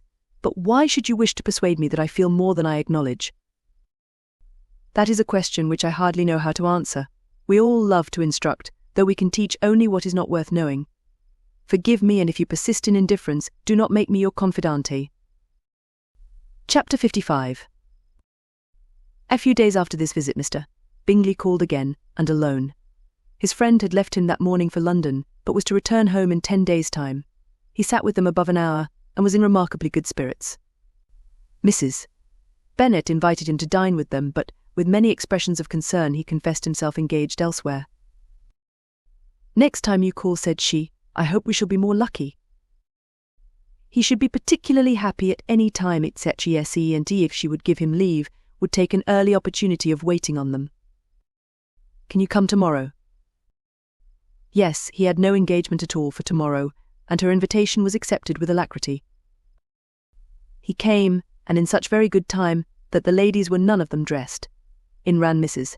Bennet to her daughter's room, in her dressing gown, and with her hair half finished, crying out, "My dear Jane, make haste and hurry down. He is come, Mr. Bingley is come. He is indeed. Make haste, make haste. Here, Sarah, come to Miss Bennet this moment, and help her on with her gown. Never mind Miss Lizzie's hair." "We will be down as soon as we can," said Jane, "but I dare say Kitty is forwarder than either of us, for she went upstairs half an hour ago." "Oh, hang Kitty! What has she to do with it? Come, be quick, be quick. Where is your sash, my dear?" But when her mother was gone, Jane would not be prevailed on to go down without one of her sisters. The same anxiety to get them by themselves was visible again in the evening. After tea, Mr. Bennet retired to the library, as was his custom, and Mary went upstairs to her instrument. 2 obstacles of the 5 being thus removed, Mrs. Bennet sat looking and winking at Elizabeth and Catherine for a considerable time, without making any impression on them. Elizabeth would not observe her, and when at last Kitty did, she very innocently said, "What is the matter, mamma? What do you keep winking at me for? What am I to do?" "Nothing, child, nothing." "I did not wink at you." She then sat still 5 minutes longer, but unable to waste such a precious occasion, she suddenly got up, and saying to Kitty, "Come here, my love, I want to speak to you," took her out of the room.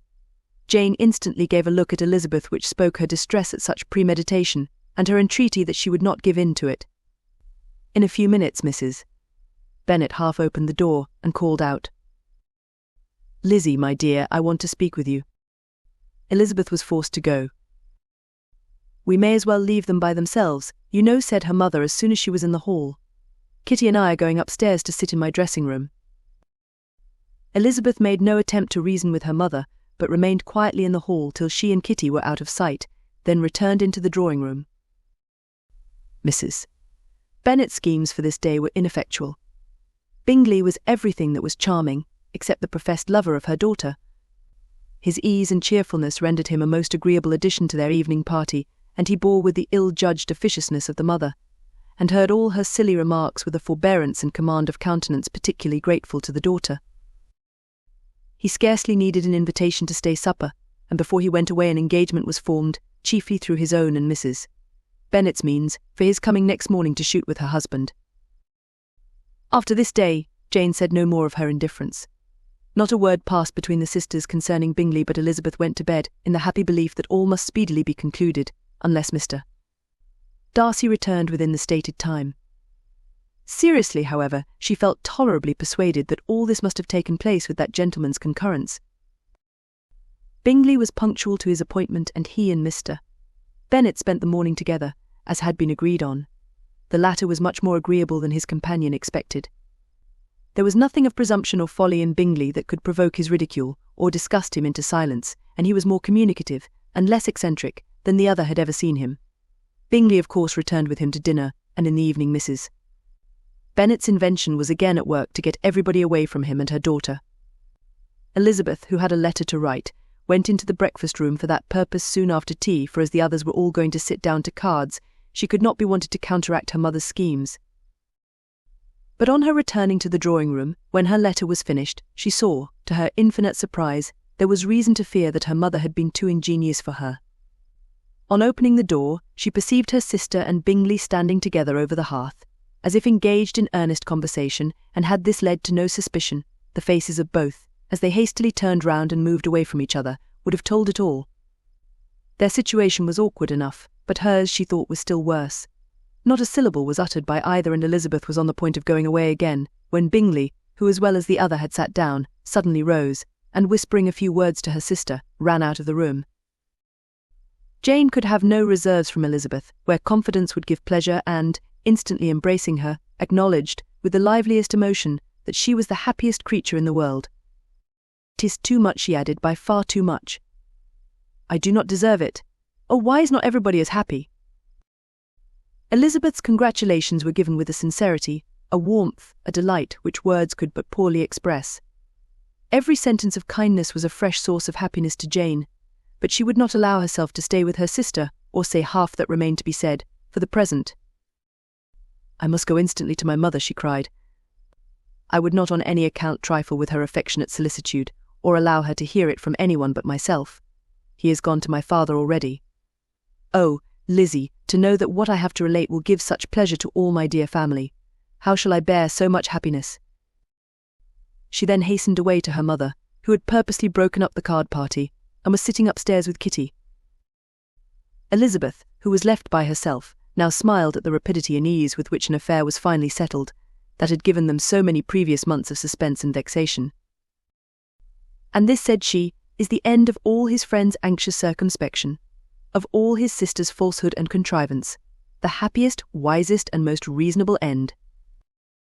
In a few minutes she was joined by Bingley, whose conference with her father had been short and to the purpose. "Where is your sister?" said he hastily, as he opened the door. "With my mother upstairs. She will be down in a moment, I dare say." He then shut the door, and coming up to her, claimed the good wishes and affection of a sister. Elizabeth honestly and heartily expressed her delight in the prospect of their relationship. They shook hands with great cordiality, and then, till her sister came down, she had to listen to all he had to say of his own happiness, and of Jane's perfections, and in spite of his being a lover, Elizabeth really believed all his expectations of felicity to be rationally founded. Because they had for basis the excellent understanding and super-excellent disposition of Jane, and a general similarity of feeling and taste between her and himself. It was an evening of no common delight to them. All the satisfaction of Miss Bennet's mind gave such a glow of sweet animation to her face as made her look handsomer than ever. Kitty simpered and smiled, and hoped her turn was coming soon. Mrs. Bennet could not give her consent or speak her approbation in terms warm enough to satisfy her feelings, though she talked to Bingley of nothing else, for half an hour, and when Mr. Bennet joined them at supper, his voice and manner plainly showed how really happy he was. Not a word, however, passed his lips in allusion to it, till their visitor took his leave for the night, but as soon as he was gone, he turned to his daughter and said, "Jane, I congratulate you. You will be a very happy woman." Jane went to him instantly, kissed him, and thanked him for his goodness. "You are a good girl," he replied, "and I have great pleasure in thinking you will be so happily settled. I have not a doubt of your doing very well together.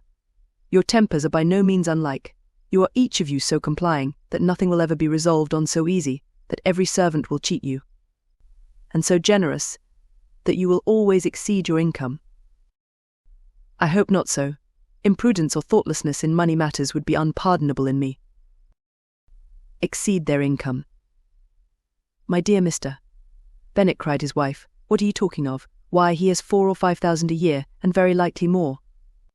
Then addressing her daughter, "Oh, my dear, dear Jane, I am so happy. I am sure I shan't get a wink of sleep all night. I knew how it would be. I always said it must be so at last. I was sure you could not be so beautiful for nothing. I remember, as soon as ever I saw him, when he first came into Hertfordshire last year, I thought how likely it was that you should come together. Oh, he is the handsomest young man that ever was seen." Wickham, Lydia, were all forgotten. Jane was beyond competition her favourite child. At that moment she cared for no other. Her younger sisters soon began to make interest with her for objects of happiness, which she might in future be able to dispense. Mary petitioned for the use of the library at Netherfield, and Kitty begged very hard for a few balls there every winter. Bingley, from this time, was of course a daily visitor at Longbourn, coming frequently before breakfast, and always remaining till after supper, unless when some barbarous neighbour, who could not be enough detested, had given him an invitation to dinner, which he thought himself obliged to accept.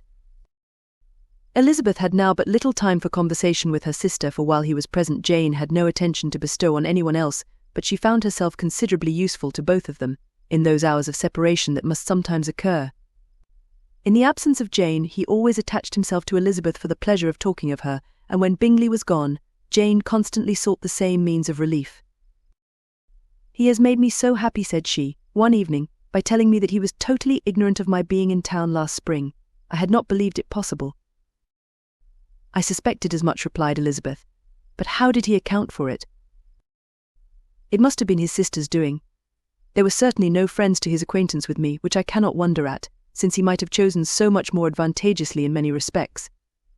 But when they see, as I trust they will, that their brother is happy with me, they will learn to be contented, and we shall be on good terms again, though we can never be what we once were to each other."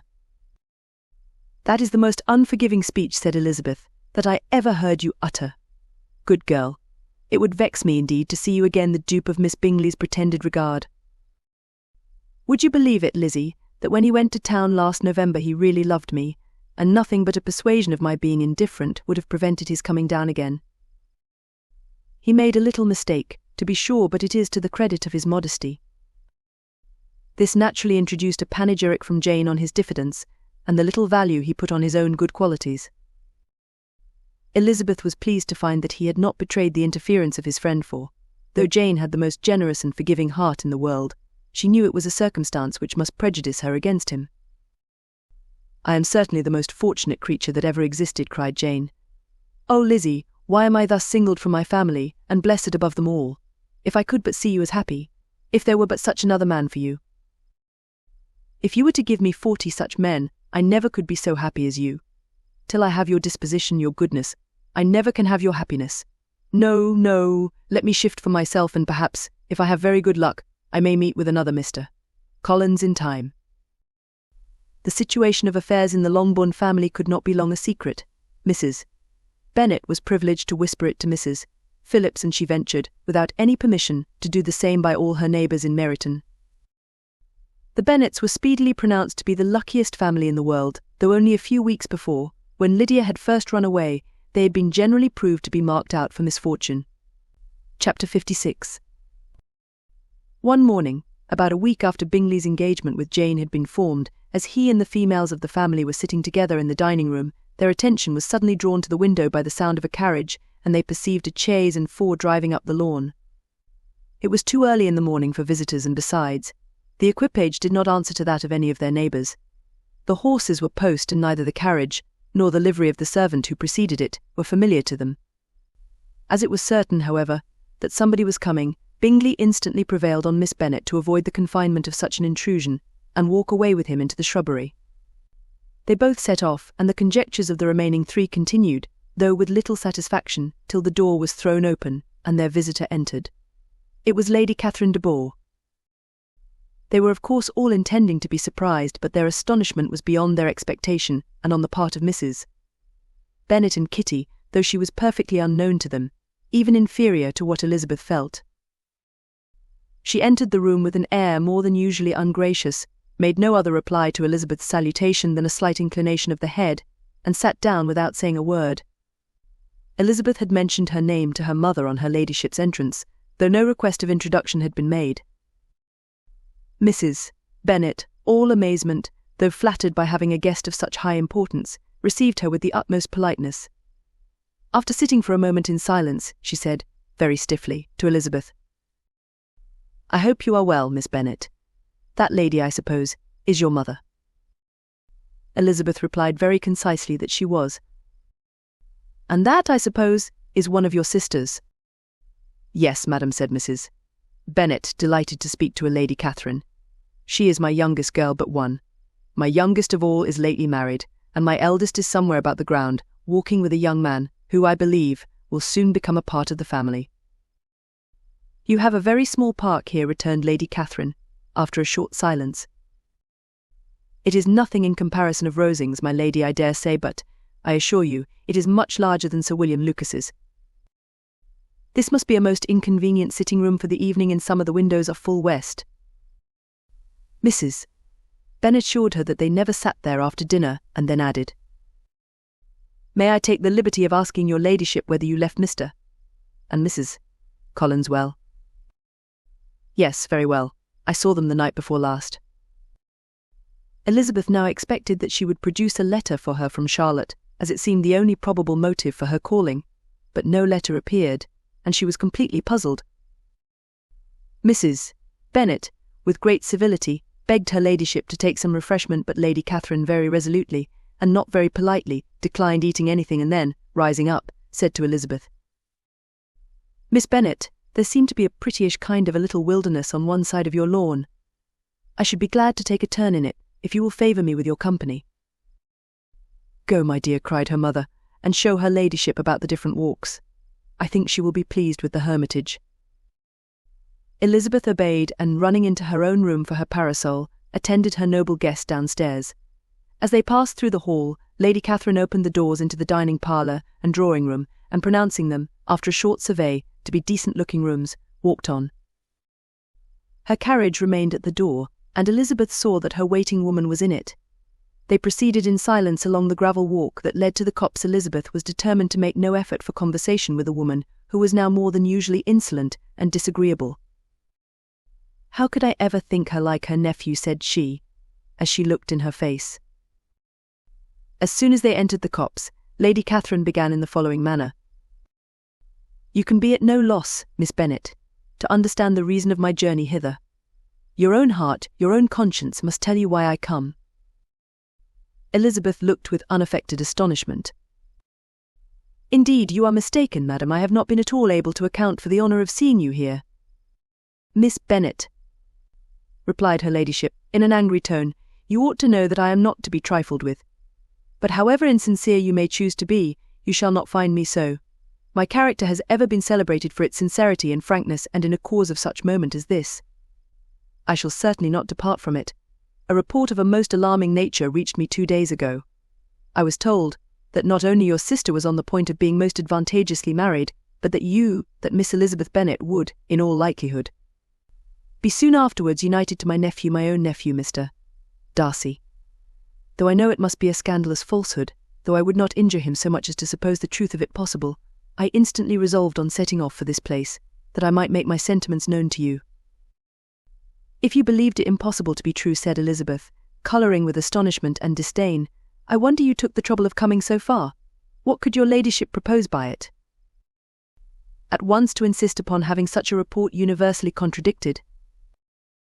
"Your coming to Longbourn, to see me and my family," said Elizabeth coolly, "will be rather a confirmation of it, if indeed such a report is in existence."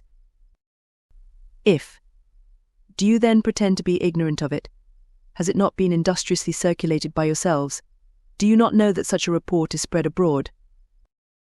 "I never heard that it was." "And can you likewise declare that there is no foundation for it?" "I do not pretend to possess equal frankness with your ladyship. You may ask questions which I shall not choose to answer." "This is not to be borne. Miss Bennet, I insist on being satisfied. Has my nephew, made you an offer of marriage?" "Your ladyship has declared it to be impossible." "It ought to be so, it must be so, while he retains the use of his reason. But your arts and allurements may, in a moment of infatuation, have made him forget what he owes to himself and to all his family. You may have drawn him in." "If I have, I shall be the last person to confess it." "Miss Bennet, do you know who I am? I have not been accustomed to such language as this. I am almost the nearest relation he has in the world, and am entitled to know all his dearest concerns. But you are not entitled to know mine, nor will such behaviour as this ever induce me to be explicit. Let me be rightly understood. This match, to which you have the presumption to aspire, can never take place." "No, never, Mr. Darcy is engaged to my daughter. Now, what have you to say?" "Only this, that if he is so, you can have no reason to suppose he will make an offer to me." Lady Catherine hesitated for a moment, and then replied, "The engagement between them is of a peculiar kind. From their infancy they have been intended for each other. It was the favourite wish of his mother, as well as of hers. While in their cradles we planned the union, and now, at the moment when the wishes of both sisters would be accomplished, is their marriage to be prevented by a young woman of inferior birth, of no importance in the world, and wholly unallied to the family? Do you pay no regard to the wishes of his friends, to his tacit engagement with Mr. Bore? Are you lost to every feeling of propriety and delicacy? Have you not heard me say that from his earliest hours he was destined for his cousin? Yes, and I had heard it before. But what is that to me? If there is no other objection to my marrying your nephew, I shall certainly not be kept from it by knowing that his mother and aunt wished him to marry Mr. Bore. You both did as much as you could in planning the marriage. Its completion depended on others. If Mr. Darcy is neither by honour nor inclination confined to his cousin, why is not he to make another choice? And if I am that choice, why may not I accept him? Because honour, decorum, prudence, nay, interest forbid it. Yes, Miss Bennet, interest for do not expect to be noticed by his family or friends. If you wilfully act against the inclinations of all, you will be censured, slighted, and despised by everyone connected with him. Your alliance will be a disgrace. Your name will never even be mentioned by any of us. These are heavy misfortunes, replied Elizabeth. But the wife of Mr. Darcy must have such extraordinary sources of happiness necessarily attached to her situation, that she could, upon the whole, have no cause to repine. Obstinate, headstrong girl, I am ashamed of you. Is this your gratitude for my attentions to you last spring? Is nothing due to me on that score? Let us sit down. You are to understand, Miss Bennet, that I came here with the determined resolution of carrying my purpose. Nor will I be dissuaded from it. I have not been used to submit to any person's whims. I have not been in the habit of brooking disappointment. That will make your ladyship's situation at present more pitiable, but it will have no effect on me. I will not be interrupted. Hear me in silence. My daughter and my nephew are formed for each other. They are descended, on the maternal side, from the same noble line, and on the father's, from respectable, honourable, and ancient, though untitled, families. Their fortune on both sides is splendid. They are destined for each other by the voice of every member of their respective houses, and what is to divide them? The upstart pretensions of a young woman without family, connections, or fortune. Is this to be endured? But it must not, shall not be. If you were sensible of your own good, you would not wish to quit the sphere in which you have been brought up. In marrying your nephew, I should not consider myself as quitting that sphere. He is a gentleman, I am a gentleman's daughter, so far we are equal. True, you are a gentleman's daughter. But what was your mother? Who are your uncles and aunts? Do not imagine me ignorant of their condition. Whatever my connections may be, said Elizabeth, if your nephew does not object to them, they can be nothing to you. Tell me once for all, are you engaged to him? Though Elizabeth would not, for the mere purpose of obliging Lady Catherine, have answered this question, she could not but say, after a moment's deliberation, I am not. Lady Catherine seemed pleased.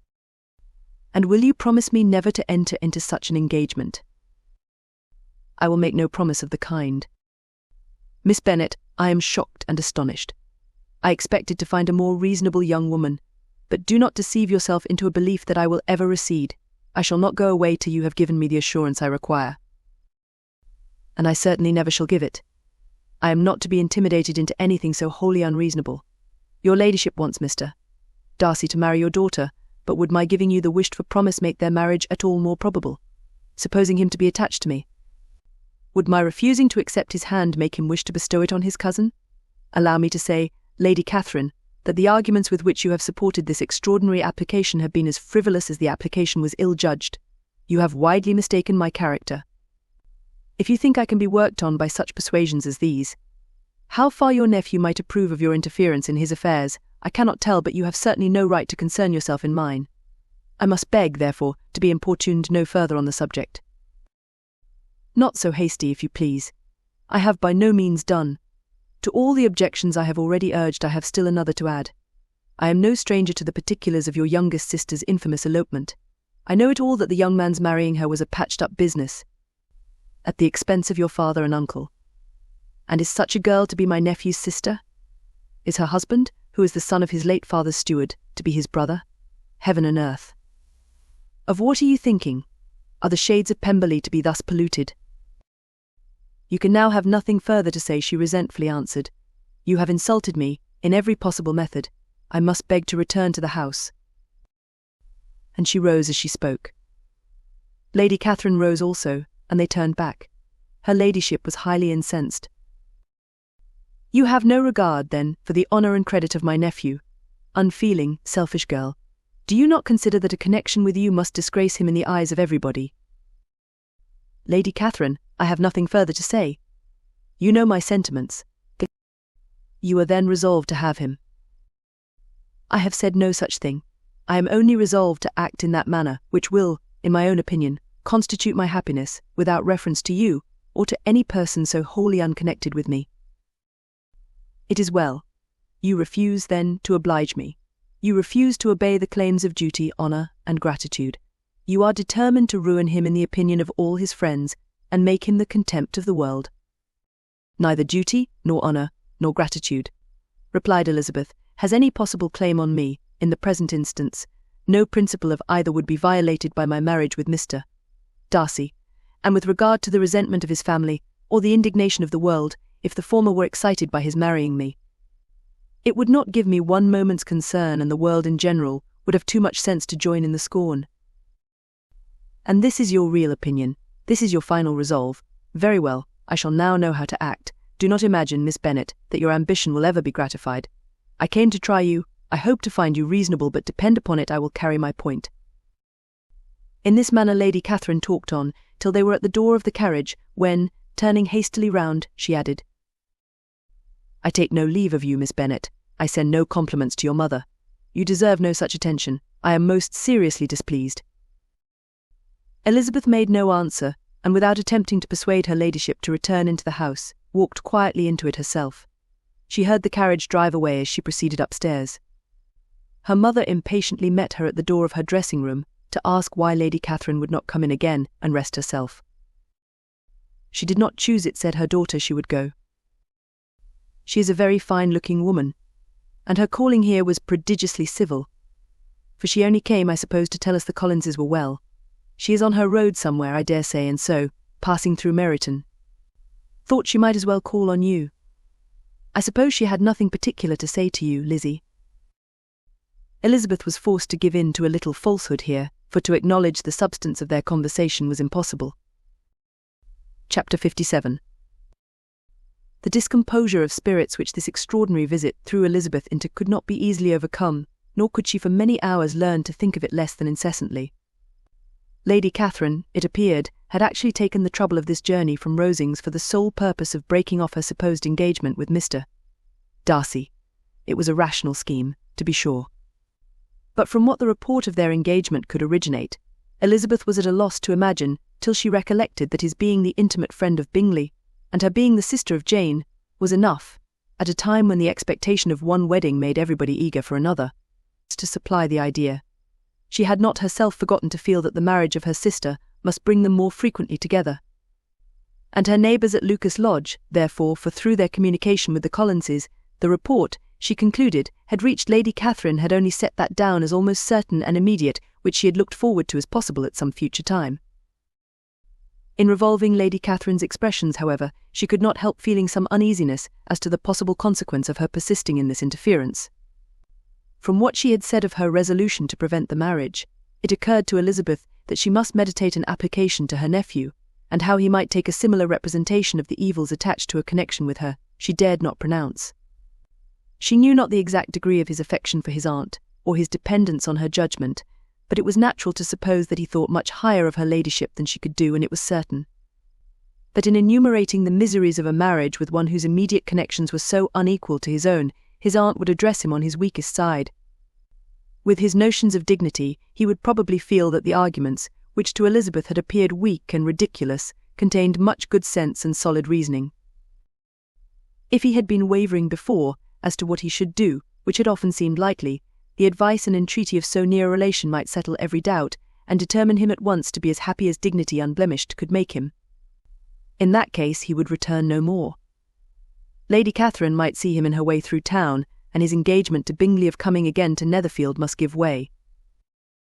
If, therefore, an excuse for not keeping his promise should come to his friend within a few days, she added, I shall know how to understand it. I shall then give over every expectation, every wish of his constancy. If he is satisfied with only regretting me, when he might have obtained my affections in hand, I shall soon cease to regret him at all. The surprise of the rest of the family, on hearing who their visitor had been, was very great, but they obligingly satisfied it with the same kind of supposition which had appeased Mrs. Bennet's curiosity, and Elizabeth was spared from much teasing on the subject. The next morning, as she was going downstairs, she was met by her father, who came out of his library with a letter in his hand. "Lizzie," said he, "I was going to look for you. Come into my room." She followed him thither, and her curiosity to know what he had to tell her was heightened by the supposition of its being in some manner connected with the letter he held. It suddenly struck her that it might be from Lady Catherine, and she anticipated with dismay all the consequent explanations. She followed her father to the fireplace, and they both sat down. He then said, "I have received a letter this morning that has astonished me exceedingly. As it principally concerns yourself, you ought to know its contents. I did not know before that I had 2 daughters on the brink of matrimony. Let me congratulate you on a very important conquest."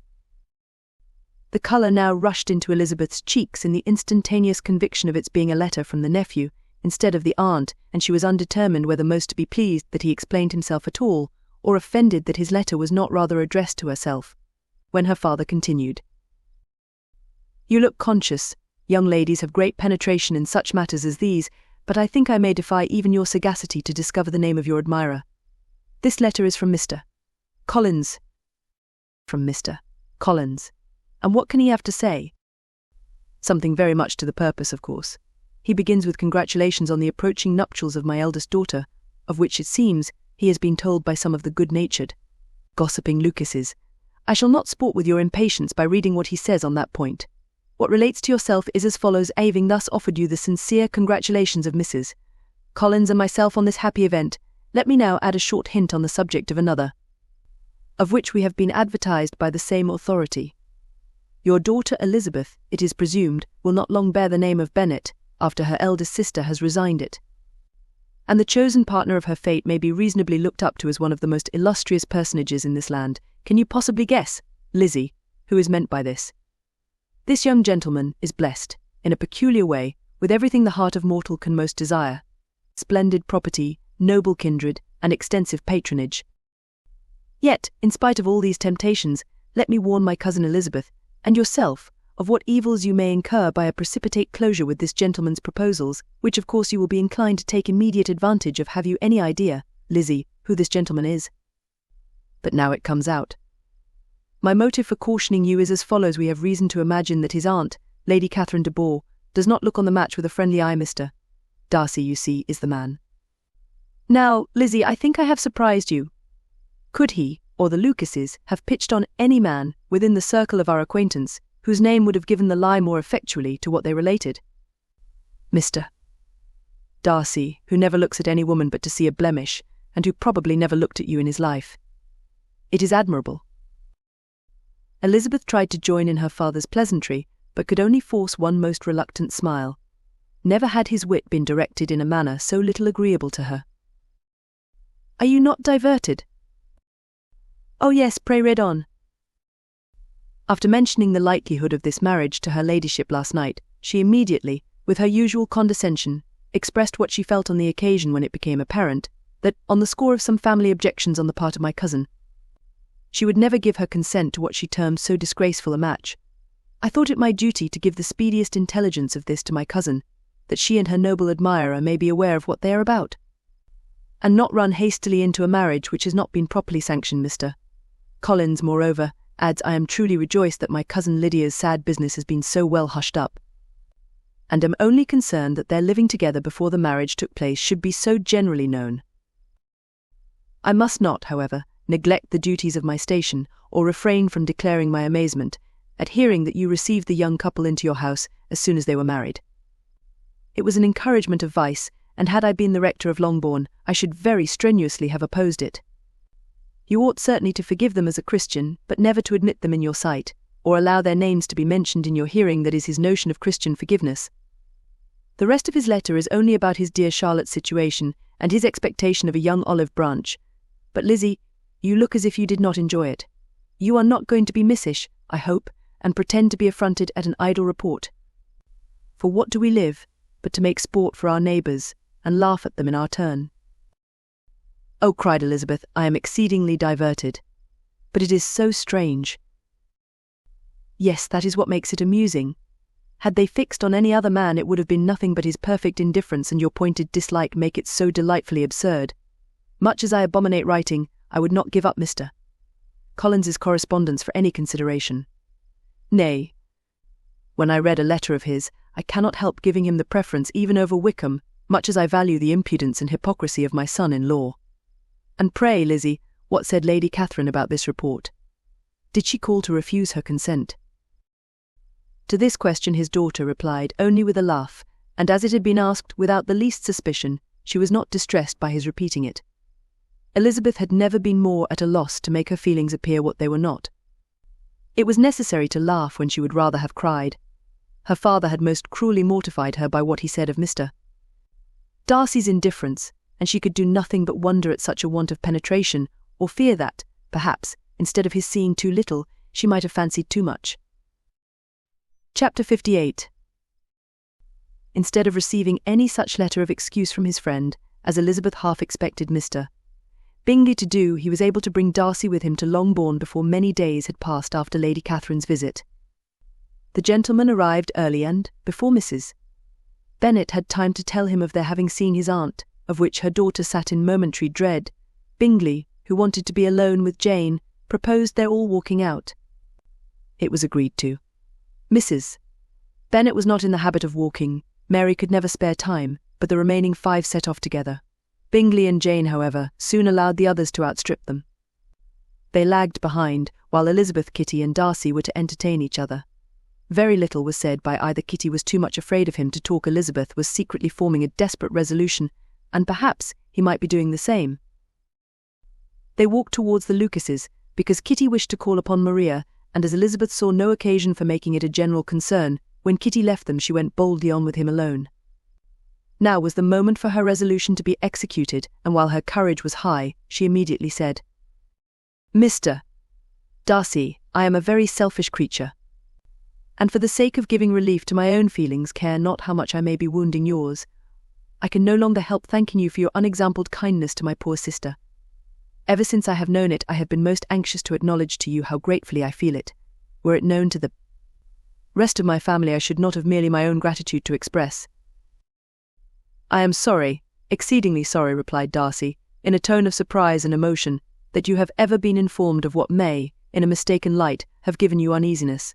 I did not think Mrs. Gardiner was so little to be trusted. You must not blame my aunt. Lydia's thoughtlessness first betrayed to me that you had been concerned in the matter, and of course I could not rest till I knew the particulars. Let me thank you again and again, in the name of all my family, for that generous compassion which induced you to take so much trouble and bear so many mortifications for the sake of discovering them." "If you will thank me," he replied, "let it be for yourself alone. That the wish of giving happiness to you might add force to the other inducements which led me on, I shall not attempt to deny, but your family owe me nothing. Much as I respect them, I believe I thought only of you." Elizabeth was too much embarrassed to say a word. After a short pause, her companion added, "You are too generous to trifle with me. If your feelings are still what they were last April, tell me so at once. My affections and wishes are unchanged, but one word from you will silence me on this subject forever."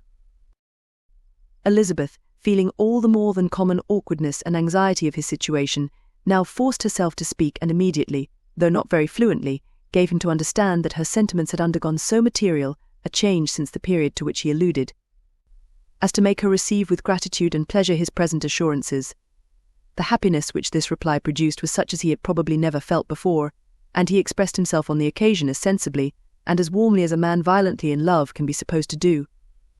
Had Elizabeth been able to encounter his eyes, she might have seen how well the expression of heartfelt delight diffused over his face became him, but though she could not look, she could listen, and he told her of feelings which, in proving of what importance she was to him, made his affection every moment more valuable.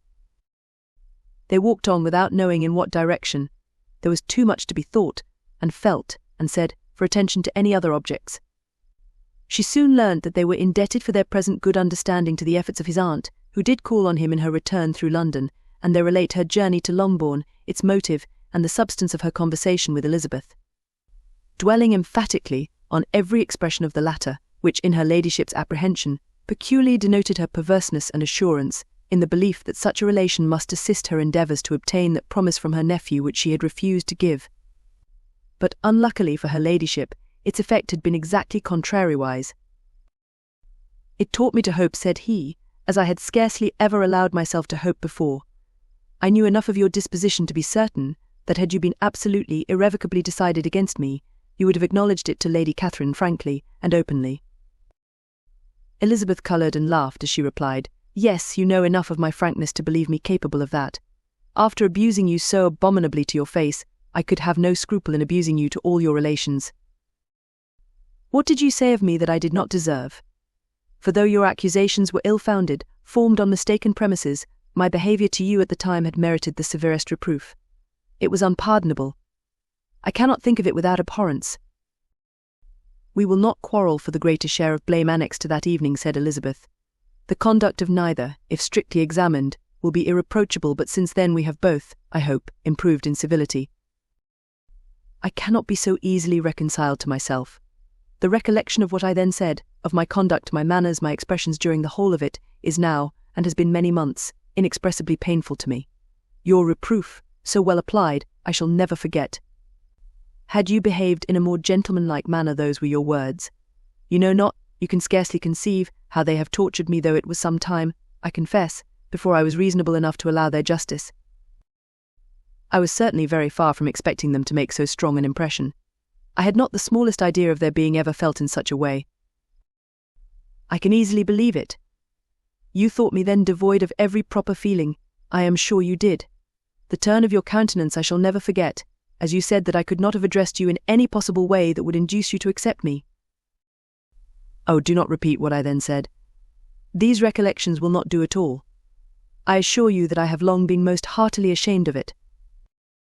Darcy mentioned his letter. Did it, said he, did it soon make you think better of me? Did you, on reading it, give any credit to its contents? She explained what its effects on her had been, and how gradually all her former prejudices had been removed. I knew, said he, that what I wrote must give you pain, but it was necessary. I hope you have destroyed the letter. There was one part, especially the opening of it, which I should dread your having the power of reading again. I can remember some expressions which might justly make you hate me. The letter shall certainly be burnt, if you believe it essential to the preservation of my regard, but, though we have both reason to think my opinions not entirely unalterable, they are not, I hope, quite so easily changed as that implies. When I wrote that letter, replied Darcy, I believed myself perfectly calm and cool, but I am since convinced that it was written in a dreadful bitterness of spirit. The letter, perhaps, began in bitterness, but it did not end so. The adieu is charity itself, but think no more of the letter. The feelings of the person who wrote and the person who received it are now so widely different from what they were then, that every unpleasant circumstance attending it ought to be forgotten. You must learn some of my philosophy. Think only of the past as its remembrance gives you pleasure.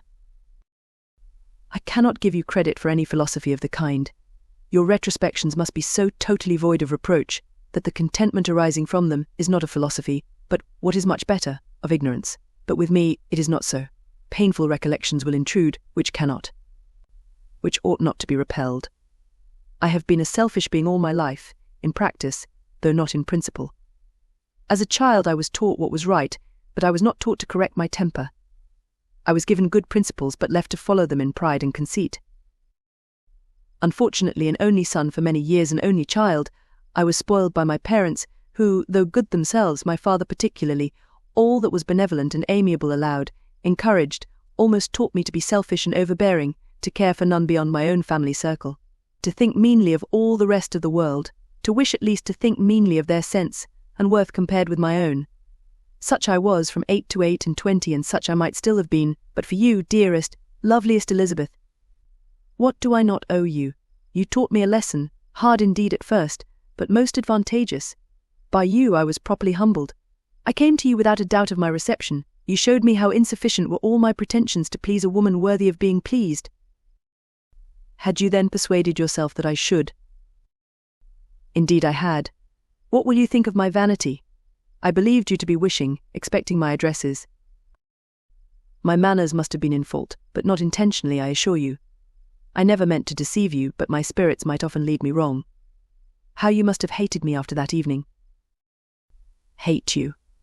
I was angry perhaps at first, but my anger soon began to take a proper direction. I am almost afraid of asking what you thought of me when we met at Pemberley.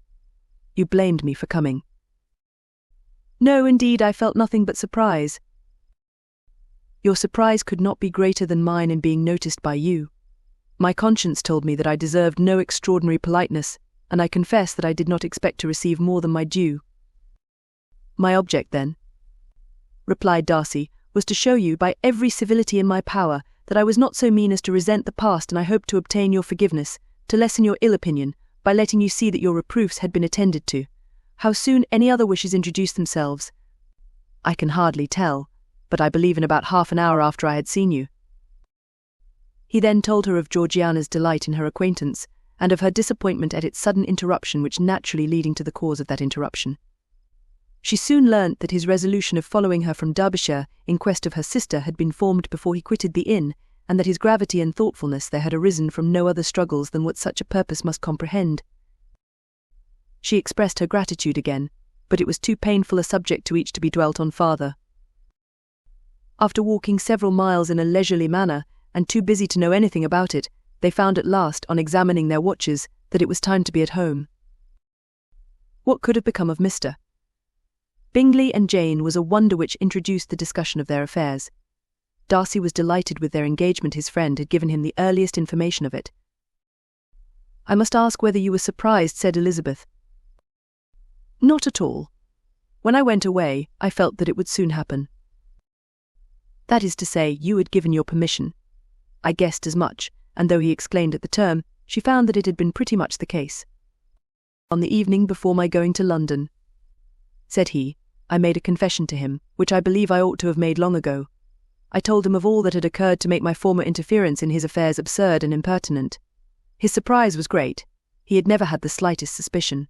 I told him, moreover, that I believed myself mistaken in supposing, as I had done, that your sister was indifferent to him, and as I could easily perceive that his attachment to her was unabated, I felt no doubt of their happiness together." Elizabeth could not help smiling at his easy manner of directing his friend. "Did you speak from your own observation," said she, "when you told him that my sister loved him, or merely from my information last spring?" "From the former. I had narrowly observed her during the 2 visits which I had lately made her here, and I was convinced of her affection." "And your assurance of it, I suppose, carried immediate conviction to him?" "It did. Bingley is most unaffectedly modest. His diffidence had prevented his depending on his own judgment in so anxious a case, but his reliance on mine made everything easy. I was obliged to confess one thing, which for a time, and not unjustly, offended him. I could not allow myself to conceal that your sister had been in town 3 months last winter, that I had known it, and purposely kept it from him. He was angry, but his anger, I am persuaded, lasted no longer than he remained in any doubt of your sister's sentiments. He has heartily forgiven me now." Elizabeth longed to observe that Mr. Bingley had been a most delightful friend, so easily guided that his worth was invaluable, but she checked herself. She remembered that he had yet to learn to be laughed at, and it was rather too early to begin. In anticipating the happiness of Bingley, which of course was to be inferior only to his own, he continued the conversation till they reached the house. In the hall they parted. Chapter 59. "My dear Lizzie, where can you have been walking to?" was a question which Elizabeth received from Jane as soon as she entered the room, and from all the others when they sat down to table. She had only to say in reply that they had wandered about till she was beyond her own knowledge. She coloured as she spoke, but neither that, nor anything else, awakened a suspicion of the truth. The evening passed quietly, unmarked by anything extraordinary. The acknowledged lovers talked and laughed, the unacknowledged were silent. Darcy was not of a disposition in which happiness overflows in mirth, and Elizabeth, agitated and confused, rather knew that she was happy than felt herself to be so, for, besides the immediate embarrassment, there were other evils before her. She anticipated what would be felt in the family when her situation became known. She was aware that no one liked him but Jane, and even feared that, with the others, it was a dislike which not all his fortune and consequence might do away. At night she opened her heart to Jane. Though suspicion was very far from Miss Bennet's general habits, she was absolutely incredulous here. "You are joking, Lizzie. This cannot be. Engaged to Mr. Darcy. No, no, you shall not deceive me. I know it to be impossible. This is a wretched beginning, indeed. My sole dependence was on you, and I am sure nobody else will believe me, if you do not. Yet, indeed, I am in earnest. I speak nothing but the truth. He still loves me, and we are engaged." Jane looked at her doubtingly. "Oh, Lizzie, it cannot be. I know how much you dislike him." "You know nothing of the matter. That is all to be forgot. Perhaps I did not always love him so well as I do now, but in such cases as these a good memory is unpardonable. This is the last time I shall ever remember it myself." Miss Bennet still looked all amazement. Elizabeth again, and more seriously, assured her of its truth. "Good heaven! Can it be really so?" "Yet now I must believe you," cried Jane. "My dear, dear Lizzie, I do congratulate you, but are you certain, forgive the question, are you quite certain that you can be happy with him?" "There can be no doubt of that. It is settled between us already that we are to be the happiest couple in the world. But are you pleased, Jane? Shall you like to have such a brother?" "Very, very much. Nothing could give either Bingley or myself more delight. But we considered it, we talked of it as impossible. And do you really love him quite well enough? Oh, Lizzie, do anything rather than marry without affection. Are you quite sure that you feel what you ought to do?" "Oh, yes, you will only think I feel more than I ought to do when I tell you all." "What do you mean?" "Why, I must confess that I love him better than I do Bingley. I am afraid you will be angry." "My dearest sister, now be serious. I want to talk very seriously. Let me know everything that I am to know without delay. Will you tell me how long you have loved him?" "It has been coming on so gradually that I hardly know when it began, but I believe I must date it from my first seeing his beautiful grounds at Pemberley." Another entreaty that she would be serious, however, produced the desired effect, and she soon satisfied Jane by her solemn assurances of attachment. When convinced on that article, Miss Bennet had nothing further to wish. "Now I am quite happy," said she, "for you will be as happy as myself. I always had a value for him. Were it for nothing but his love of you, I must always have esteemed him, but now, as Bingley's friend and your husband, there can be only Bingley and yourself more dear to me. But Lizzie, you have been very sly, very reserved with me. How little did you tell me of what passed at Pemberley and Lambton? I owe all that I know of it to another, not to you." Elizabeth told her the motives of her secrecy.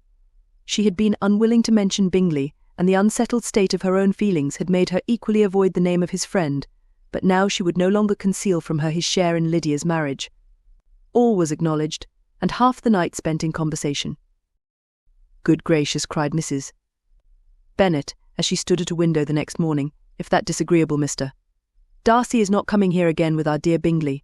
What can he mean by being so tiresome as to be always coming here? I had no notion but he would go a-shooting, or something or other, and not disturb us with his company. What shall we do with him? Lizzie, you must walk out with him again, that he may not be in Bingley's way." Elizabeth could hardly help laughing at so convenient a proposal, yet was really vexed that her mother should be always giving him such an epithet. As soon as they entered, Bingley looked at her so expressively, and shook hands with such warmth, as left no doubt of his good information, and he soon afterwards said aloud, "Mrs. Bennet, have you no more lanes hereabouts in which Lizzie may lose her way again today?" "I advise Mr. Darcy and Lizzie and Kitty," said Mrs. Bennet, "to walk to Oakham Mount this morning. It is a nice long walk, and Mr. Darcy has never seen the view." "It may do very well for the others," replied Mr. Bingley, "but I am sure it will be too much for Kitty. Won't it, Kitty?" Kitty owned that she had rather stay at home. Darcy professed a great curiosity to see the view from the Mount, and Elizabeth silently consented. As she went upstairs to get ready, Mrs. Bennet followed her, saying, "I am quite sorry, Lizzie, that you should be forced to have that disagreeable man all to yourself, but I hope you will not mind it. It is all for Jane's sake, you know, and there is no occasion for talking to him except just now and then, so do not put yourself to inconvenience." During their walk it was resolved that Mr. Bennet's consent should be asked in the course of the evening. Elizabeth reserved to herself the application for her mother's.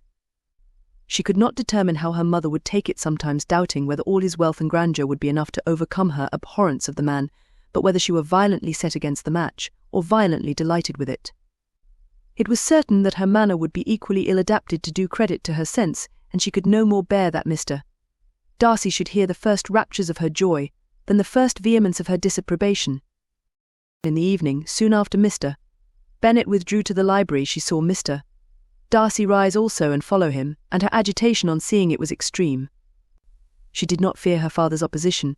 but he was going to be made unhappy, and that it should be through her means that she, his favourite child, should be distressing him by her choice, should be filling him with fears and regrets in disposing of her, was a wretched reflection. And she sat in misery till Mr. Darcy appeared again, when, looking at him, she was a little relieved by his smile. In a few minutes he approached the table where she was sitting with Kitty and, while pretending to admire her work, said in a whisper, "Go to your father, he wants you in the library." She was gone directly.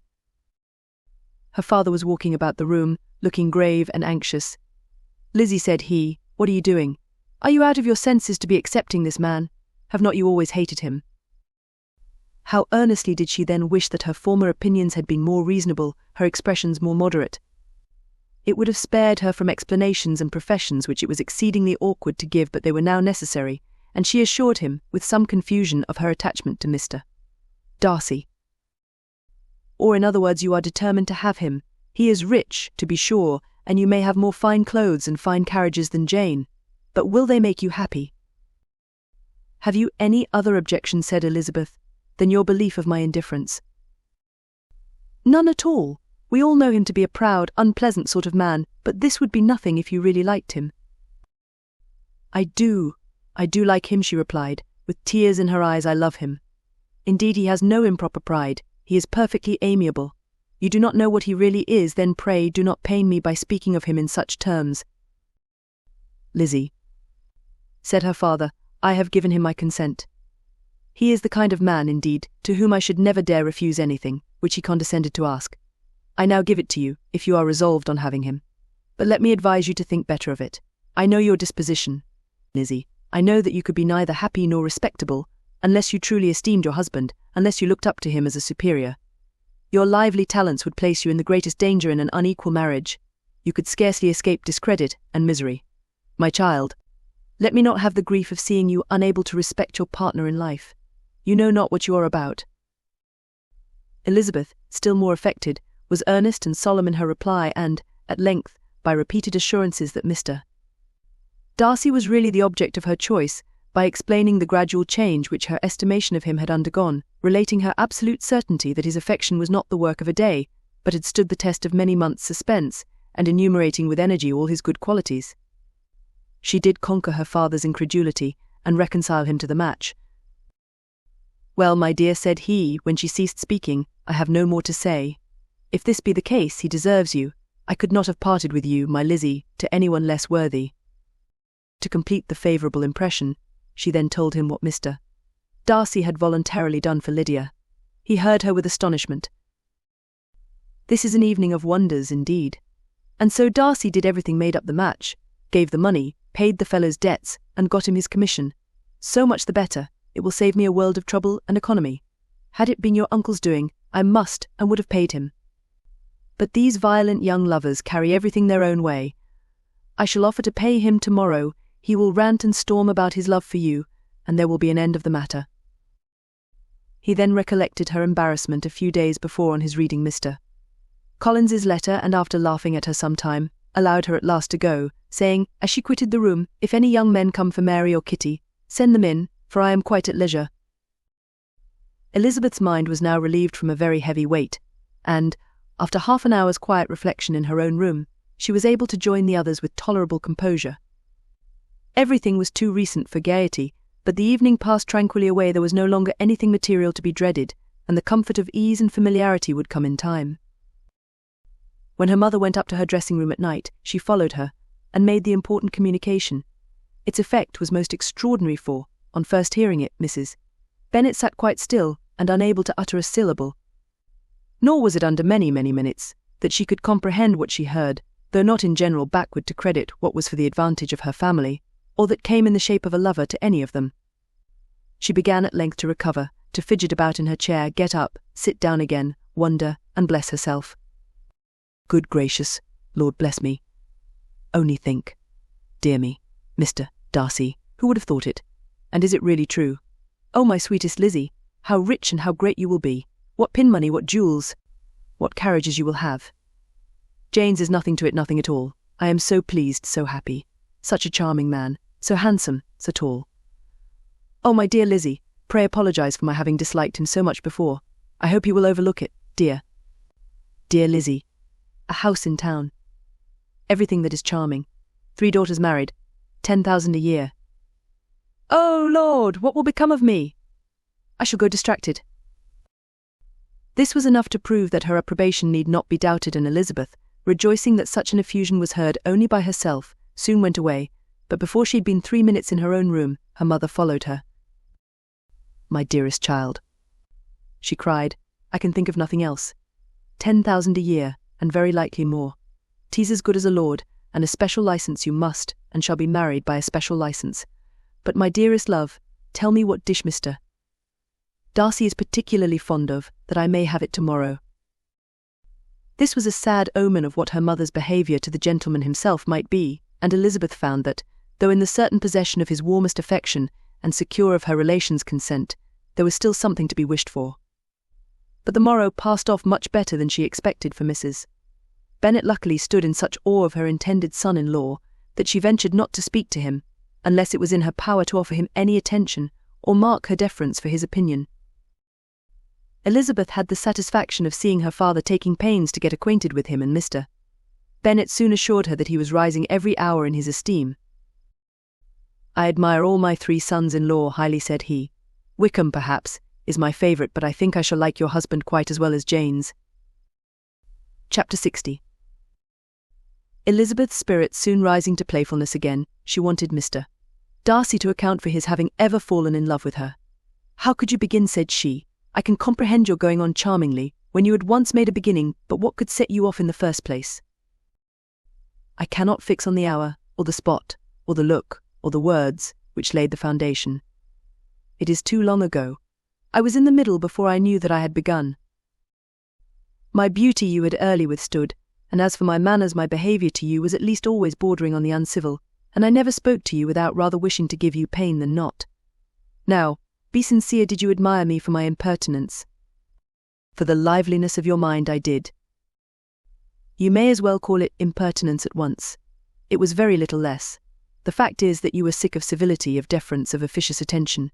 You were disgusted with the women who were always speaking, and looking, and thinking for your approbation alone. I roused and interested you, because I was so unlike them. Had you not been really amiable, you would have hated me for it, but in spite of the pains you took to disguise yourself, your feelings were always noble and just.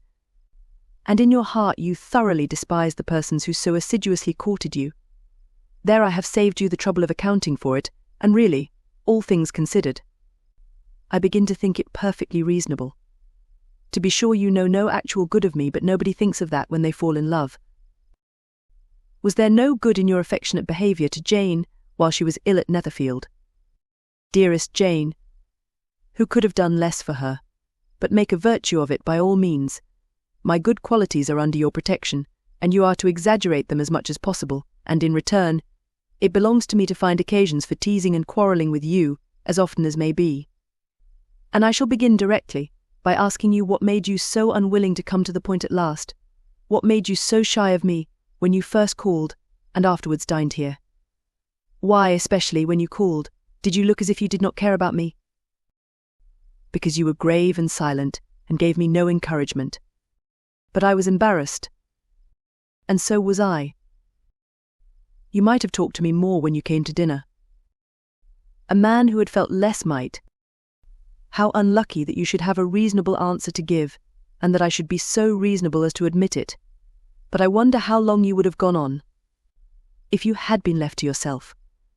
I wonder when you would have spoken if I had not asked you. My resolution of thanking you for your kindness to Lydia had certainly great effect.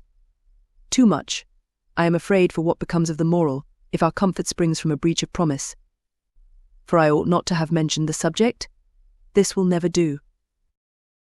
You need not distress yourself. The moral will be perfectly fair. Lady Catherine's unjustifiable endeavours to separate us were the means of removing all my doubts. I am not indebted for my present happiness to your eager desire of expressing your gratitude. I was not in a humour to wait for an opening of yours. My aunt's intelligence had given me hope, and I was determined at once to know everything. Lady Catherine has been of infinite use, which ought to make her happy, for she loves to be of use. But tell me, what did you come down to Netherfield for? Was it merely to ride to Longbourn and be embarrassed? Or had you intended any more serious consequences? My real purpose was to see you and to judge, if I could, whether I might ever hope to make you love me. My avowed one, or what I avowed to myself, was to see whether your sister was still partial to Bingley, and if she were, to make the confession to him which I have since made. Shall you ever have courage to announce to Lady Catherine what is to befall her? I am more likely to want time than courage, Elizabeth. But it ought to be done, and if you will give me a sheet of paper it shall be done directly. And if I had not a letter to write myself, I might sit by you, and admire the evenness of your writing, as another young lady once did. But I have an aunt, too, who must not be longer neglected. From an unwillingness to confess how much her intimacy with Mr. Darcy had been overrated, Elizabeth had never yet answered Mrs. Gardiner's long letter, but now, having that to communicate which she knew would be most welcome, she was almost ashamed to find that her uncle and aunt had already lost 3 days of happiness, and immediately wrote as follows. I would have thanked you before, my dear aunt, as I ought to have done, for your long, kind, satisfactory detail of particulars, but, to say the truth, I was too cross to write. You supposed more than really existed. But now suppose as much as you choose, give a loose to your fancy. Indulge your imagination in every possible flight which the subject will afford, and unless you believe me actually married, you cannot greatly err. You must write again very soon, and praise him a great deal more than you did in your last. I thank you again and again for not going to the lakes. How could I be so silly as to wish it? Your idea of the ponies is delightful. We will go round the park every day. I am the happiest creature in the world. Perhaps other people have said so before, but no one with such justice. I am happier even than Jane. She only smiles, I laugh. Mr. Darcy sends you all the love in the world that can be spared from me. You are all to come to Pemberley at Christmas. Yours etc. Mr. Darcy's letter to Lady Catherine was in a different style, and still different from either was what Mr. Bennet sent to Mr. Collins in return for his last. Dear Sir, I must trouble you once more for congratulations. Elizabeth will soon be the wife of Mr. Darcy. Console Lady Catherine as well as you can, but if I were you, I would stand by the nephew. He has more to give. Yours sincerely, etc. Miss Bingley's congratulations to her brother on his approaching marriage were all that was affectionate and insincere. She wrote even to Jane on the occasion to express her delight and repeat all her former professions of regard. Jane was not deceived, but she was affected, and though feeling no reliance on her, could not help writing her a much kinder answer than she knew was deserved. The joy which Miss Darcy expressed on receiving similar information was as sincere as her brother's in sending it. 4 sides of paper were insufficient to contain all her delight, and all her earnest desire of being loved by her sister. Before any answer could arrive from Mr. Collins or any congratulations to Elizabeth from his wife, the Longbourn family heard that the Collinses were come themselves to Lucas Lodge. The reason of this sudden removal was soon evident.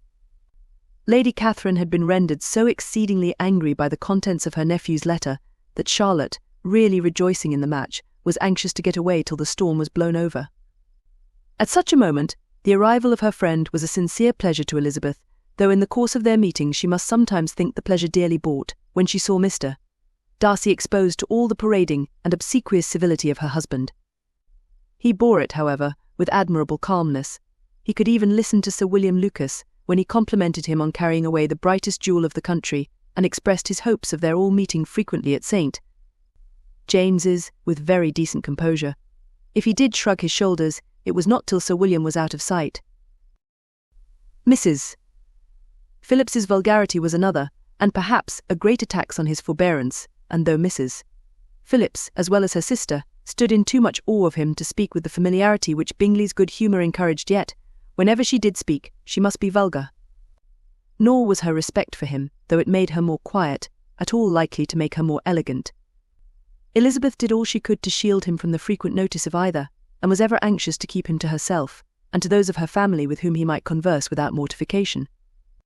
And though the uncomfortable feelings arising from all this took from the season of courtship much of its pleasure, it added to the hope of the future, and she looked forward with delight to the time when they should be removed from society so little pleasing to either, to all the comfort and elegance of their family party at Pemberley. Chapter 61. Happy for all her maternal feelings was the day on which Mrs. Bennet got rid of her 2 most deserving daughters. With what delighted pride she afterwards visited Mrs. Bingley and talked of Mrs. Darcy may be guessed. I wish I could say, for the sake of her family, that the accomplishment of her earnest desire in the establishment of so many of her children produced so happy an effect as to make her a sensible, amiable, well-informed woman for the rest of her life, though, perhaps, it was lucky for her husband, who might not have relished domestic felicity in so unusual a form, that she still was occasionally nervous and invariably silly. Mr. Bennet missed his second daughter exceedingly. His affection for her drew him oftener from home than anything else could do. He delighted in going to Pemberley, especially when he was least expected. Mr.